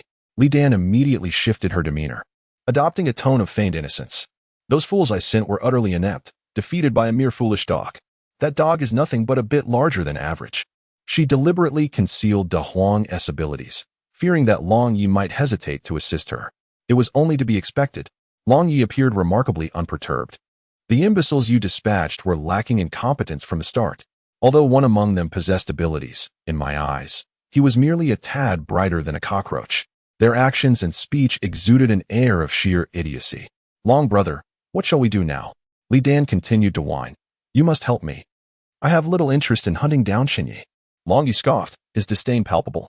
His resources were limited, and he considered himself a waste, unworthy of note. As for the title of the Son of Fortune, he regarded it as nonsense. Long Ye was currently engrossed in enjoying life. He preferred revelry, indulging in drink, savoring fine food, and entertaining women. This was his philosophy. Continue to manage things on your own. Long Ye yawned dismissively. The weapons and abilities of the convoy are at your disposal. Long Ye, please assist me. Li Dan refused to relent, shaking Long Ye's arm, attempting to sway him with her alluring charm. However, Long Ye was currently in a state of indifference, showing no interest in what he had once toyed with so easily. Enough with the melodrama. Long Ye waved his hand impatiently. Tend to the mundane affairs of the convoy. The convoy was vast, laden with various management tasks. Long Ye, lost in pleasure, had no desire for the burdens of administration. Understood. Li Dan lowered her head. Long Ye. Despite her disgust, she had no choice but to acquiesce. By the way, what are your abilities? Long Ye suddenly inquired. I seem to have forgotten. My abilities are hardly noteworthy, Li Dan replied. Just, never mind. They are rather inferior. Long Ye curled his lips, savoring the taste of the braised pork, and departed without further ado. To him, all abilities were trivial compared to his own. This is splendid. Zualanon was overjoyed. They had once again thwarted the villain's assault. This time, it was entirely thanks to De Huang. Tang Shuero felt a lingering dread. Had it not been for De Huang, the melon grenade would have been tossed into the driver's cabin. She had clearly seen the opponent wielding a melon grenade. In the confined space of the cabin, an explosion would have been catastrophic. Truly, the leader possessed foresight, Zualanon remarked, foreseeing the presence of an electromagnetic ability user. Yes, Tang Shuero nodded. The design of the hand-crank car windows is indeed visionary. She could hardly fathom the terrifying consequences had it been electromagnetic glass. Don't celebrate too soon. Luo Zijuan suddenly interjected. I bring bad news. What bad news? Zualanon felt a jolt of annoyance. Could you let me relish my joy a little longer before delivering bad news? The Supreme 9-5 has joined the hunt. Luo Zijuan wasted no time in delivering her message. The Supreme 9-5? Tang Shuero gasped. The one reputed to possess the most formidable firepower? You know of her? Zualanon frowned. Why have I never heard of her? Is she truly that impressive? She is indeed formidable. Tang Shuero responded. I once applied to join her convoy, but was rejected. Though she isn't all that extraordinary. Luo Zijuan retorted. She merely has more weapons. Rumors suggested that the Supreme 9-5 had located a military warehouse, acquiring a substantial cache of military arms. While others were armed with knives and daggers, she possessed machine guns and even mortars. Her combat prowess was of an entirely different caliber. The Supreme 9-5? It sounds impressive. Zualanon mused. Could she possibly contend with our leader? In a battle as a woman, she would undoubtedly fall short against our leader, Tang Shuero stated. Chen Ye possesses immense strength. Even men are no match for him, let alone women. Women? Zualanon exclaimed. The Supreme 9-5 is a woman? This revelation astonished her. It was her first encounter with such a remarkable woman. Indeed, Tang Shuero nodded. She is an extraordinary woman. The Supreme 9-5 has released a video, Luo Zijuan announced. You should take a look. In the group chat, a video was pinned, garnering significant views. The video featured a woman in military attire, donning long boots and wielding a riding crop. She was strikingly beautiful, her figure stunning, yet her smile bore an air of cruelty. At her feet lay a man, who remained silent, dutifully polishing her boots. Greetings, I am the Supreme 9-5. The woman proclaimed, sitting not on a chair but upon the back of another man, akin to a queen on her throne. I declare that no one shall hunt Chen Ye without my permission. Should anyone dare to pursue him, I shall be greatly displeased. And the consequences will be dire. With a snap of her fingers, the scene shifted to reveal the bald man and the scarred face tied to their vehicle. They bore bruises and appeared to have been thoroughly beaten. Ever since their failed pursuit of the large truck, they had encountered the Supreme 9-5. They had hoped to rally others to attack, but little did they know that they would be the first to suffer the consequences for their betrayal. Surely, you all recognize these two. The Supreme 9-5 smiled wryly. They are the ones who shared Chen Ye's convoy location. Lighting a cigarette, she chuckled. Dare to share locations without my approval? You shall pay dearly. As her words fell, mortar shells were launched. The bald man and the scarred face barely had time to comprehend their fate before they were obliterated. This truly was a demonstration of power. As the group watched the video, They trembled in fear, utterly stunned, while everyone else was still in the age of cold weapons, wielding perhaps a single firearm. This woman was employing mortars. What was this? It was nothing short of a show of force, a display of overwhelming firepower to intimidate all present. Amidst the rising tension, Chu Lingxi, who had seldom spoken in the group, surprisingly shared a video as well. In the video, Chu Lingxi wipes the blood from her long sword. Standing beneath the immense steel ruins, her feet resting upon the lifeless form of a vibrant tiger. What is so remarkable about you? Chu Lingxi proclaims with undeniable arrogance. I shall see who dares to hunt my elder brother, Chen Ye. His safety I shall protect. Chapter 86, Shattering Darkness with Thunder. No one anticipated that. At such a critical juncture, amidst the overwhelming power of the Supreme 9-5, Chu Lingxi would emerge to staunchly support Chen Ye. Chen Ye was already the target of widespread criticism, and it was indeed rare for Chu Lingxi to dare to step forward. Bravo! Chu Lingxi possesses great courage. Zualanlan gave her a thumbs up, truly impressive.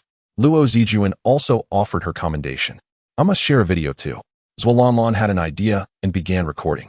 Once uploaded, the video momentarily overshadowed the domineering Supreme 9-5 and the highly popular Chu Lingxi.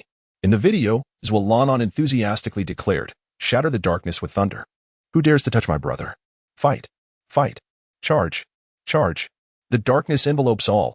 I shall become the final ray of hope, smashing the darkness with thunder." Silence. The entire chat group fell into a hushed stupor. Who would have thought there existed such refreshingly unconventional foolishness? What do you think? Zualanlan laughed heartily. Isn't the video splendid? Doesn't it intimidate all the villains? Ahem. Tang Shuero cleared her throat, uncertain of how to respond. Initially, everyone had lost hope. Luo Zijuan bluntly remarked, "You've merely given them a false sense of confidence. With Chen Yue's subordinates being so naive. Those who were once despondent are surely roused again. Is that possible?" Zualanlan couldn't believe it. A video as magnificent as hers should have thoroughly intimidated them. Shattering the darkness with thunder, what a powerful line. It's simply terrifying. All right, that's not the point. We ought to contemplate how to confront the impending crisis. Luo Zijuan felt equally troubled. The Supreme 9-5 is merely a wolf among many. Numerous ruthless characters lurk beneath the surface. The Supreme 9-5's arrogant declarations will only intimidate smaller teams. For larger factions, it might even provoke them further. Some larger teams, perhaps uninterested in hunting Chen Ye, may join the fray simply out of defiance against this madwoman known as 9-5. If you deny me the hunt, I shall hunt regardless. A spirit of rebellion prevails. Oh, Long Yi. Another video surfaced in the group. It featured Li Dan's benefactor, Long Yi. Long Yi was seen shamelessly toying with a stunning beauty. Initially uninterested in hunting Chen Ye, deeming him merely a trivial nuisance, he was incited by 9-5's audacity. I, Long Yi, refuse to be cowed. Not only will I hunt Chen Ye to claim the title of the fortunate child of the hunter, but I shall also capture the fiery 9-5. I have a hearty appetite. I relish heavy oil and spice. 9-5, accompany me, and I promise you shall never worry for sustenance in your lifetime. As expected, the previously disinterested Long Yi joined the battle. Long Yi, I knew you cared for me. Li Dan's eyes sparkled with excitement upon seeing the video. Long Yi's involvement in the conflict came without prior notice, simply posted the video. Haha, if Long Yi doesn't cherish you, who will? Long Yi, you are the best. Li Dan planted a fervent kiss on Long Yi's plump cheek.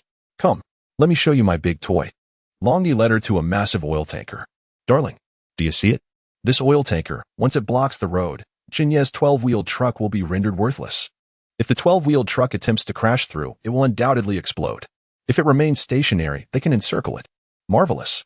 Li Dan chuckled, simple yet effective. You have a rough idea of Chen Ye's location, correct? Long Yi scoffed. As long as we are swift enough, we can easily intercept them. Does the oil tanker possess a speed advantage? Li Dan questioned. Oil tankers aren't racing vehicles. Even when empty, they lack speed, making pursuit difficult. Have you heard of special-grade fuel? Long Yi laughed heartily. The tanker is filled with special-grade fuel. This grade significantly enhances speed, allowing the oil tanker to reach terrifying velocities. If that isn't sufficient, I have super-grade fuel and even legendary-grade fuel. However, legendary grade is exceedingly rare. I possess only a single drop. Moreover, Chen Ye only has ordinary fuel and has no use for legendary-grade fuel. Long Yi was confident in his plan, believing victory was assured. Long Yi, you are remarkable. Li Dan feigned ignorance. I had no idea such extraordinary fuel existed. enough of the chit-chat. Long Yi grinned. You will be the driver. What? Li Dan exclaimed in surprise. You want me to drive? She was evidently reluctant. Directly hunting Chen Ye was absolutely not her desire. The risks were too great. Commanding from the shadows, like a venomous serpent delivering a fatal strike to Chen Ye, was her ideal scenario. What? Afraid? Long Yi chuckled. With me here? What is there to fear? Long Yi, you're also coming? Li Dan was astonished. You are a valuable individual. How can you take such risks? Chen Ye is merely an insect. What risks are there in hunting him? Long Yi, impatient, insisted. Let us go. They had already fallen behind. To catch up to the 12-wheeled truck would require time, even with special fuel. Long Yi took the passenger seat of the oil tanker. Everyone followed, each carrying a box of special fuel. No one was to lag behind. The entire convoy was to partake in this battle. With everyone involved, I can rest easy, Li Dan declared. This time, Chen Ye is undoubtedly doomed. Set off. Long Yi commanded. Aside from Chen Ye, there's also 9-5. The Supreme 9-5 was also aware of Chen Ye's convoy location. Wherever Chen Ye was, the Supreme 9-5 would surely follow. In truth, Long Ye's primary target remained the woman. The allure of conquering a woman like 9-5 was simply irresistible. Yes, I must assist Long Yi in capturing the little Miss 9-5. Li Dan hastily chimed in. It's good to see you understand. Long Yi was pleased. Let us set off. Li Dan started the oil tanker, flooring the accelerator, charging ahead. Meanwhile, the Supreme 9-5 had also initiated her hunting plan. Her strategy was equally straightforward and forceful. By helicopter. Indeed, within the military garage, there was a helicopter. Once the location of Chen Ye and Appo's convoy was confirmed, they could swiftly fly over. Your Majesty, a remarkably handsome man knelt before the Supreme 9-5. It was her custom. All the men in the convoy had to kneel upon encountering her, emphasizing her status as the Supreme 9-5. And within the entire convoy, aside from her, there was not a single woman. This meant that all the men in the convoy had to kneel and report to her. The specific location of Chen Ye's convoy has been confirmed. We simply need to fly over. With the helicopter's heavy machine guns, we can capture the 12-wheeled truck. Should the 12-wheeled truck dare to flee, it will be met with a barrage, turning the driver into a mere pincushion.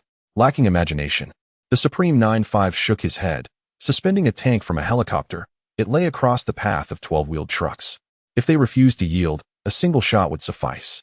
Such a crude and wasteful approach aligned perfectly with this woman-esque character. To eliminate the bald-headed and the pockmarked, she had expended over 10 mortar shells. To intercept Chen Ye, she had resorted to employing a tank directly.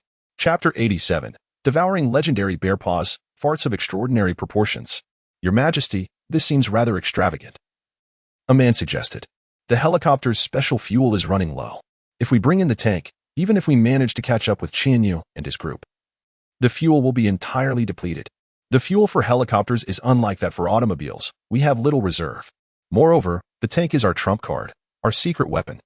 If we use it now, we will have no backup left. As you know, our tank has only one shell, and it is an old model. So what? The Supreme 9-5 replied nonchalantly. Go ahead and do it. This time, she was determined to make a grand statement. Her approach to battle must be equally spectacular. If it were unremarkable, how could she maintain her reputation as the Supreme 9-5? It was essential to create a stunning visual impact that would leave the group in awe, demonstrating that the combat prowess of the Supreme 9-5 Empress was from an entirely different era. Only then would they submit completely, fearing any rebellious thoughts. Is there truly no room for reconsideration? The man protested, still unwilling to accept such wastefulness. Such formidable weaponry should be reserved for formidable opponents. How could they retaliate against a powerful ability user without tank shells? Possessing advanced modern weaponry does not guarantee absolute safety against a strong ability user. Even a tank might falter. Understood, the Supreme 9-5 coldly declared. Execute the order.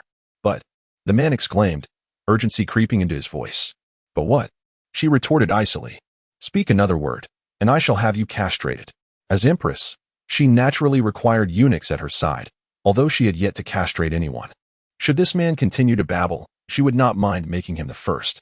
I will execute the order immediately, he stammered, feeling a chill below and hurriedly retreating. Meanwhile, Zhang Xiaoquan released a video. In it, he voraciously gnawed on a legendary bear paw, exuding arrogance.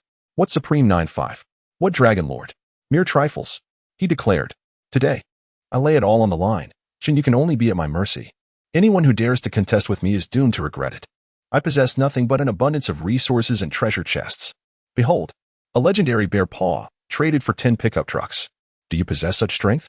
With that, he let out a loud and foul-smelling fart, utterly invincible. He paid no mind to the decorum, leaving it unedited in the video. Ah, bliss. Zhang Xiaoquan reveled. Did you hear that? Eating a legendary bear paw results in farts of extraordinary proportions.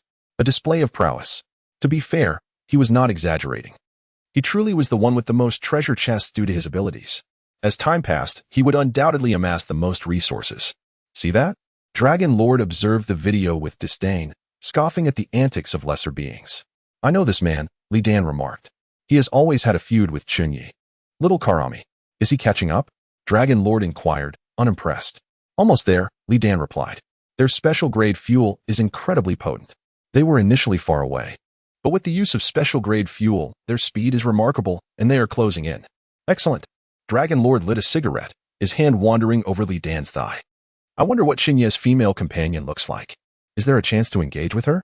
Dragon Lord had a penchant for women, regardless of the situation. Matters of the heart were paramount. I have seen her, Li Dan replied. She is exceptionally beautiful. Haha, that's splendid. Dragon Lord laughed heartily. As long as she is beautiful, I am pleased. As the distance shrank, Tang Shui-Ro also noticed the approaching danger, an overwhelming number of vehicles. Startled, she observed the sheer volume, too numerous to count. A sea of red dots that made it impossible to ascertain their numbers. They were closing in at an alarming pace. What could be done? How can they be so swift? Zualamon questioned, perplexed. It could be due to special-grade fuel, Luo Zijuan speculated anxiously. Such a display can only come from either Dragon Lord or Supreme 9-5. I see it, Zualamon shouted. It and Appos, SA fuel tanker. She recognized it clearly in the rear-view footage. What are we waiting for? Luo Zijuan commanded. Release the arrows. Shoot them all. Understood. Without hesitation. Zualanlan began to unleash a barrage of arrows.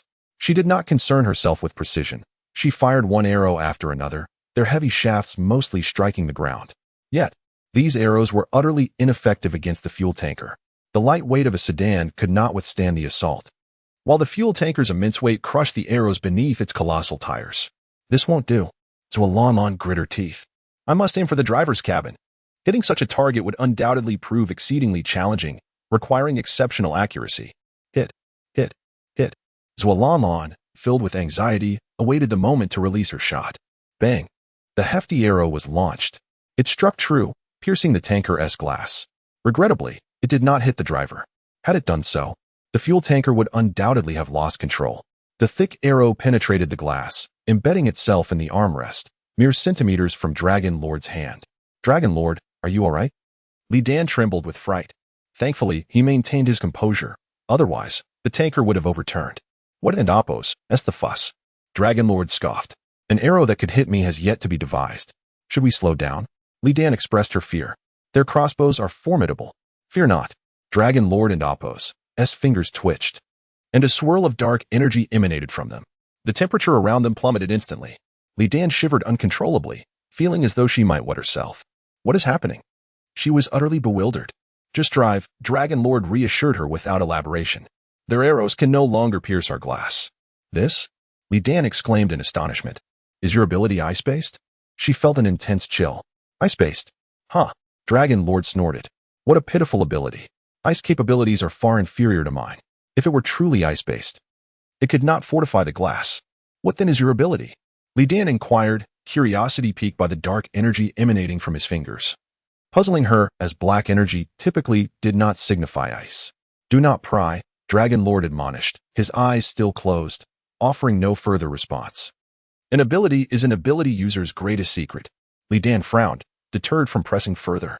As another ability user, she had never encountered those in Dragon Lord's higher echelon of power. Her own abilities, while commendable, did not qualify her for their circle. One more arrow, and it will surely hit its mark. Left with unwavering confidence, Lon Lon declared. She had already struck a target previously, albeit without inflicting a fatal wound. Absolutely. Luo Zijuan encouraged, stating that as long as they could hit the driver, this crisis would be resolved. Chapter 88. Accelerate. Give it all you've got. Once the driver of the fuel tanker is struck, the vehicle will undoubtedly lose control and overturn. Should the tanker contain fuel, a violent explosion is highly likely to occur. endangering the pursuers behind it. This crisis could then be entirely resolved. Although Zhuo often appeared daft, she was far from foolish and recognized the critical nature of the moment. Her fingers trembled slightly due to the tension.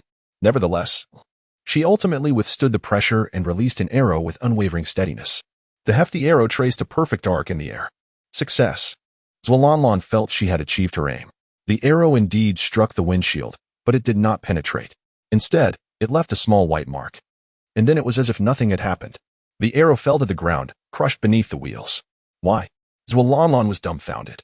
She could not comprehend why the glass had thwarted the crossbow as projectile. It had pierced her moments ago, so why not now? Long Yi. Li Dan's eyes widened in realization. Is this your supernatural ability? Did the dark energy from your fingers reinforce the glass? It must be the handiwork of Long Yi. Otherwise, the windshield would have surely shattered, and they would have been doomed. Annoying. Long Yi, with his eyes closed, savored the exquisite sensation of the stockings. I was wrong. Long Gu, Li Dan quickly stated. I should not have inquired about your powers. Let us pursue. Long Gu commanded. Accelerate. Yes. Li Dan, now devoid of fear, pushed the accelerator to the floor. The crossbow no longer posed any threat to her. It must be some form of supernatural ability. Luo Zijuan remarked. It seems our only option now is to accelerate. We have reached our limits. Tang Shuero exclaimed in despair. The massive truck has hit its maximum capacity. Meanwhile, the fuel tanker had caught up with them, paralleling their speed. Li Dan, with malicious intent, blared the horn frantically. The tanker's loud horn was a source of great agitation. Remain calm, Luo Zijuan advised. Your convoy must possess special fuel, right? With Chen Ye's strength and abundance of resources, how could he possibly lack special fuel? Indeed, there is special fuel, Zhuo quickly interjected. No. What we have is superfuel. She recalled assisting Chen Ye in synthesizing it, faintly remembering its potency. Wait. Tang Shuero suddenly interjected. It's not superfuel. It's legendary-grade fuel. Being the last one to synthesize it, she was the most knowledgeable. Legendary-grade fuel? Luo Zijuan exclaimed with delight. Then what are we waiting for? Let us use it immediately. How do we use it? Tang Shuero confessed her inexperience. Just shout it out. Luo Zijuan, with experience, stated. Utilize the properties of the legendary fuel. I'll call it out. Zhuo inhaled deeply, proclaiming, with thunder, shatter the darkness. Activate the legendary-grade fuel properties. Buzz. A resonant hum filled the air. Suddenly, words appeared on the windshield. Legendary-grade fuel properties successfully activated. Boom. The 12-wheeled truck and amp, Oppo's engine roared. Enormous exhaust pipes expelled blue flames. Charge. Charge. Charge. The 12-wheeled truck surged forward with unprecedented speed. The massive tires even sparked as they rolled. They had caught up. Li Dan was still laughing. But in the next moment, the 12-wheeled truck astonishingly overtook her. No matter how she accelerated, it was futile. She watched in disbelief as the 12-wheeled truck vanished from her sight. Long Gu, what is happening? Li Dan was bewildered. Why had the 12-wheeled truck suddenly accelerated? It was too fast, bewilderingly so, beyond comprehension. Long Yi opened his eyes, equally astonished. Did they also possess special fuel? Special fuel should not allow for such acceleration. Li Dan, speechless, wondered. Faster than Schumacher? It's the properties of special fuel, Long Yi scoffed, dismissing it as nothing remarkable. We have it too. We have it too. We can catch up? Li Dan exclaimed with joy. Yes, theirs is at most special fuel properties, Long Yi chuckled. We'll employ the properties of superfuel. Excellent. Li Dan's hope rekindled. Surely they could catch up now. Activate the superfuel properties, Long Gu confidently instructed. Boom. The tanker surged forward, racing ahead. The exhilarating push against their backs made Li Dan cry out with delight. They would catch up. Such terrifying speed made it impossible not to. Don't get overly excited. Long Yi chuckled. We'll catch up soon. However, after half an hour of driving, they still saw no sign of the 12-wheeled truck. What is going on? Li Dan queried, perplexed. Why haven't we caught up? It's impossible. Long Yi began to doubt their situation as well. They attempted to activate the superfuel properties once more. The tanker accelerated again. This time, it had to work. Li Dan encouraged herself. Yet, they still did not catch up. Long Yi tried again, time and again. The result remained the same. They were still unable to catch up. They could not even see the taillights. Could it be that they too possessed superfuel? Li Dan's mind raced with possibilities. Perhaps they had legendary-grade fuel? Only such an explanation could make sense. Nonsense. Long Yi snapped. Legendary-grade fuel? How could they possibly have it? You must understand, I only possess a single drop. If I don't have much, how could Chen Ye have any? In his view, Chen Ye was utterly unworthy of comparison. What if we use the properties of legendary grade fuel? Li Dan tentatively suggested. However, Long Yi responded with a sharp slap, causing her to bleed from her nose. What are you thinking? He scolded furiously. Legendary grade fuel is immensely precious. It cannot be squandered. Having already exhausted much super fuel, he felt considerable distress. The rules regarding the use of super fuel were straightforward. If one did not activate its properties, it could cover great distances. However, activating the properties consumed a significant amount of fuel. 1 liter of super fuel could travel 1,000 kilometers, yet using its properties consumed an entire liter. Such extravagance was intolerable. The solitary drop of legendary grade fuel Long Gu possessed could only be used once, and its effects lasted but a fraction of time. After all, one activation would deplete a full liter of legendary fuel. Then let us continue our pursuit. Li Dan voiced her concerns. I wonder if we can catch up. If we cannot, then so be it. Long Yi lamented. He had intended to display his prowess, but after consuming so much fuel, they could not even see the headlights. Whether or not he could exact revenge mattered little. Li Dan provocatively remarked, Long Yi losing face is of utmost importance. Enough with the chatter, Long Yi replied impatiently. Just drive properly. He was even reluctant to use the properties of super fuel, feeling it was too great a loss. What could possibly allow them to run so fast? Li Dan was curious. If they possessed a vast amount of super fuel, catching up and seizing it would certainly be worth the effort. Upon hearing this, Master Long's eyes sparkled with excitement. Indeed, one must not underestimate the potential. If he could seize it, not only would it compensate for the losses, but it would also greatly enhance his reputation. Utilizing the legendary fuel characteristics, Master Long gritted his teeth and declared, accelerate. Drive it forward with all your might. Chapter 89. What a ruckus. The fuel tanker surged forward with reckless abandon. However, with only a single drop of legendary grade fuel, such a near-ground flight acceleration did not last long. Nevertheless, it provided a fierce chase. Master Long! Master Long!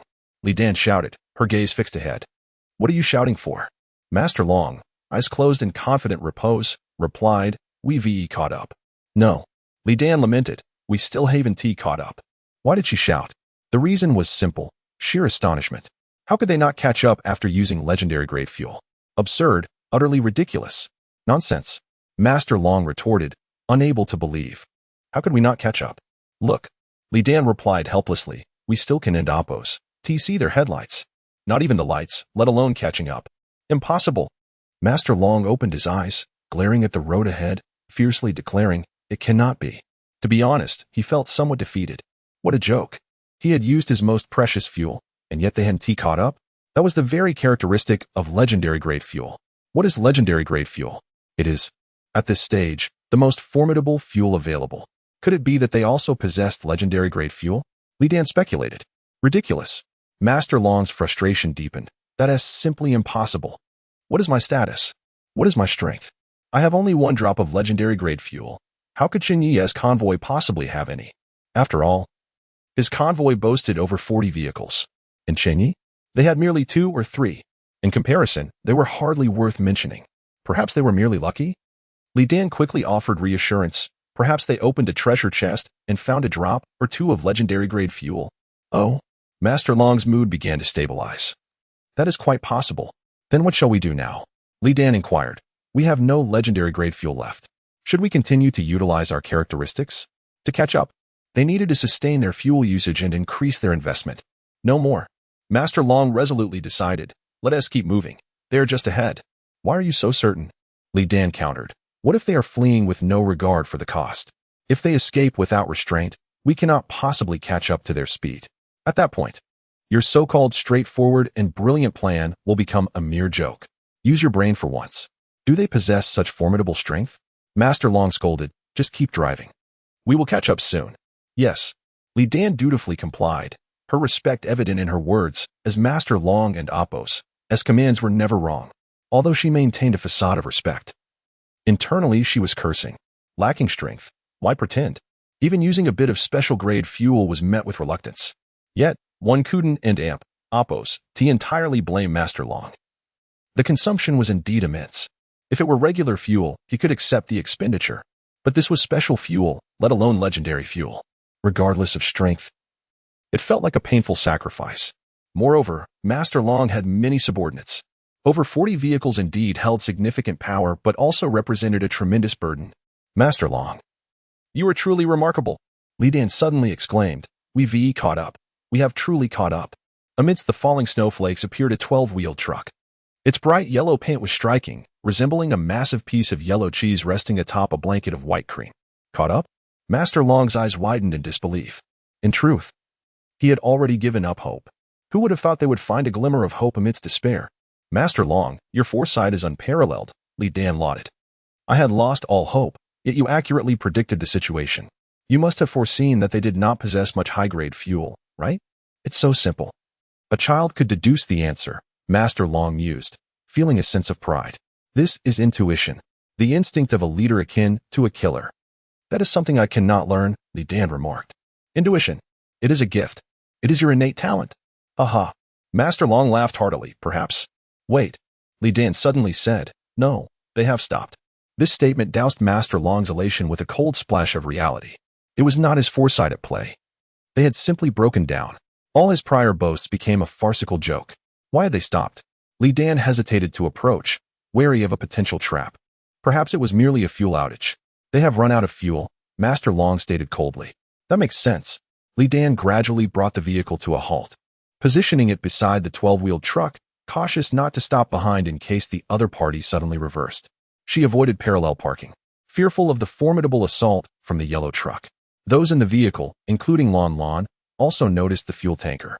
Already infuriated, she opened the window and extended her middle finger. Feeling impotent rage? Li Dan scoffed.